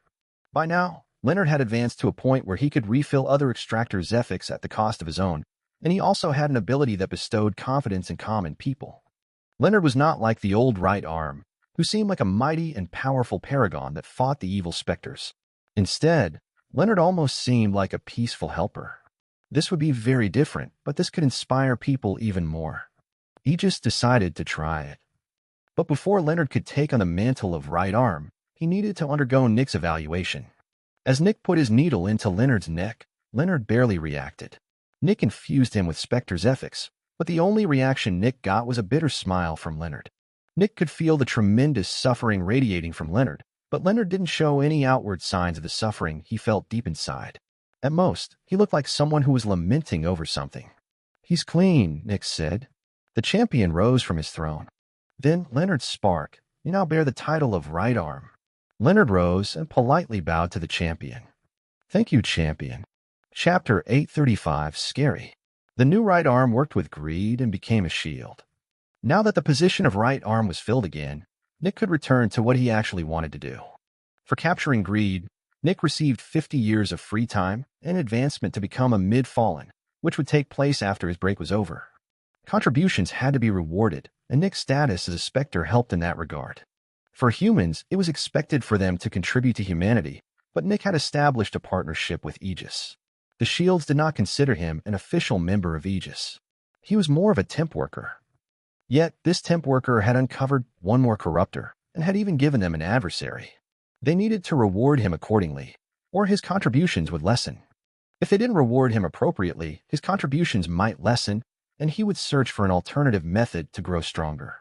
The Shields didn't like it, but they had to admit that this Spectre was integral to Aegis' success. They needed it. In fact, they needed it more than it needed them. They all knew how good Julian was at mind games, subterfuge, and staying out of sight. If such a Spectre decided to cut ties with Aegis, it would be almost impossible to find it again. Then it would just slowly take out one protector at a time and torture them. Julian Winter would be a terrifying enemy. Working together with humanity had to be more profitable to it than exploiting humanity. That was the only way to guarantee humanity's prosperity. Naturally, the champion believed the same thing. The champion didn't know that Nick used to be human. He believed that Nick had been a project from the old left arm and the technician. The technician was the only shield who truly trusted Nick. When Nick's break officially started, he immediately paid a visit to the underground lab. He hadn't been there in almost 30 years. When he saw everything progressing smoothly, he sighed in relief. If something happened to the underground base, he wouldn't know about it until he arrived. By now, Samar had officially assumed leadership over the entire base. The researchers were much calmer, and there were almost no issues. Almost. There was one thing that Nick noticed. There were 6 missing researchers. What had happened? There was no way they could just die. They were extractors, and they could live for hundreds of years. There were also no enemy Specters, and there was no reason to kill any of them. "I'm back," Nick transmitted to Arya, who was listening to someone explain something. When Arya heard Nick's voice, her eyes opened wide in shock. A moment later, she excused herself and entered an isolated corridor. Nick appeared in front of her. And then, Arya almost collapsed. Her face was opened widely in horror as she looked down at the ground. Finally, she spoke weakly. Nick felt bad when he saw Arya distressed. "Sorry, but I had something to do," he said. "We dealt with greed, and Aegis has an adversary now." Arya just nodded absent-mindedly. Then she remained silent for a while. "Did something happen?" Nick asked. Arya wordlessly nodded. "Give me a second, please," she said. Nick just nodded and waited.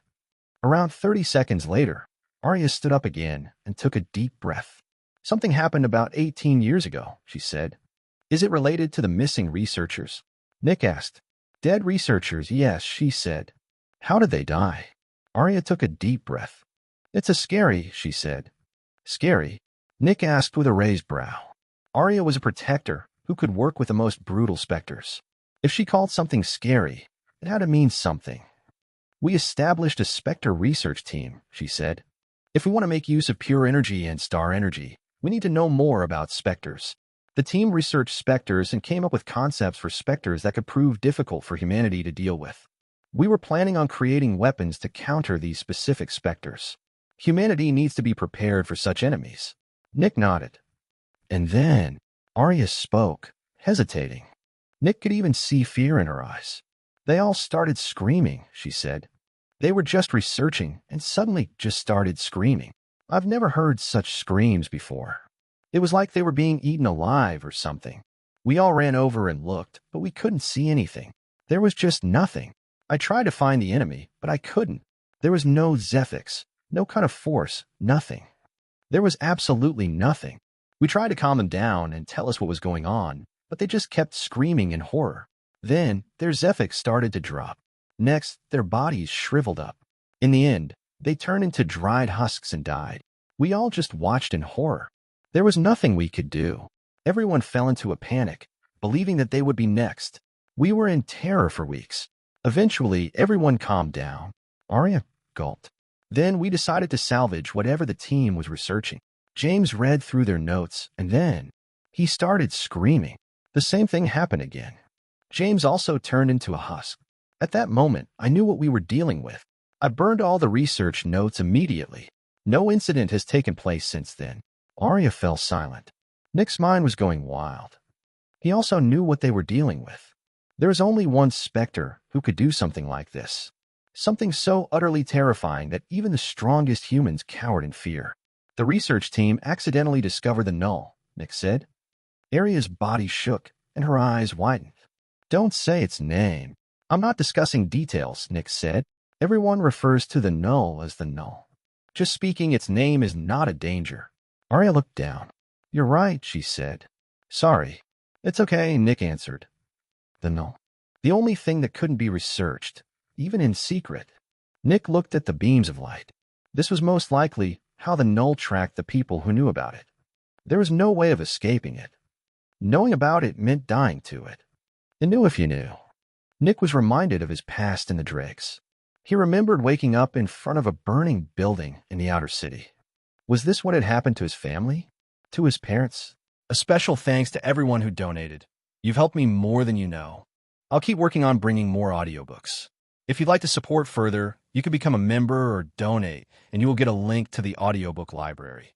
The links are in my bio and description. In the audiobook library, you can already find 10 complete audiobooks. Lord of Mysteries 1, Lord of Mysteries 2, COI, Omniscient Reader's Viewpoint, ORV, Mother of Learning, Reincarnator, Leveling Up with Gods, The Author's POV, Kill the Sun, and 7 ongoing. Shadow Slave with Chapter 1 to 2740. Reverend Insanity with 200 chapter. A Regressor's Tale of Cultivation with 200 chapter. My House of Horrors with 300 chapter. Got dropped into a ghost story, still gotta work with 44.1 chapter. Naruto, The Wind Calamity with 200 chapter. Starting with 13 hidden traits with 200 chapter, updated weekly. You can also download the audio files directly from the library. Making videos takes a bit more time because of rendering, but I'll keep pushing forward. Once again, thank you for listening to Lightverse Recap,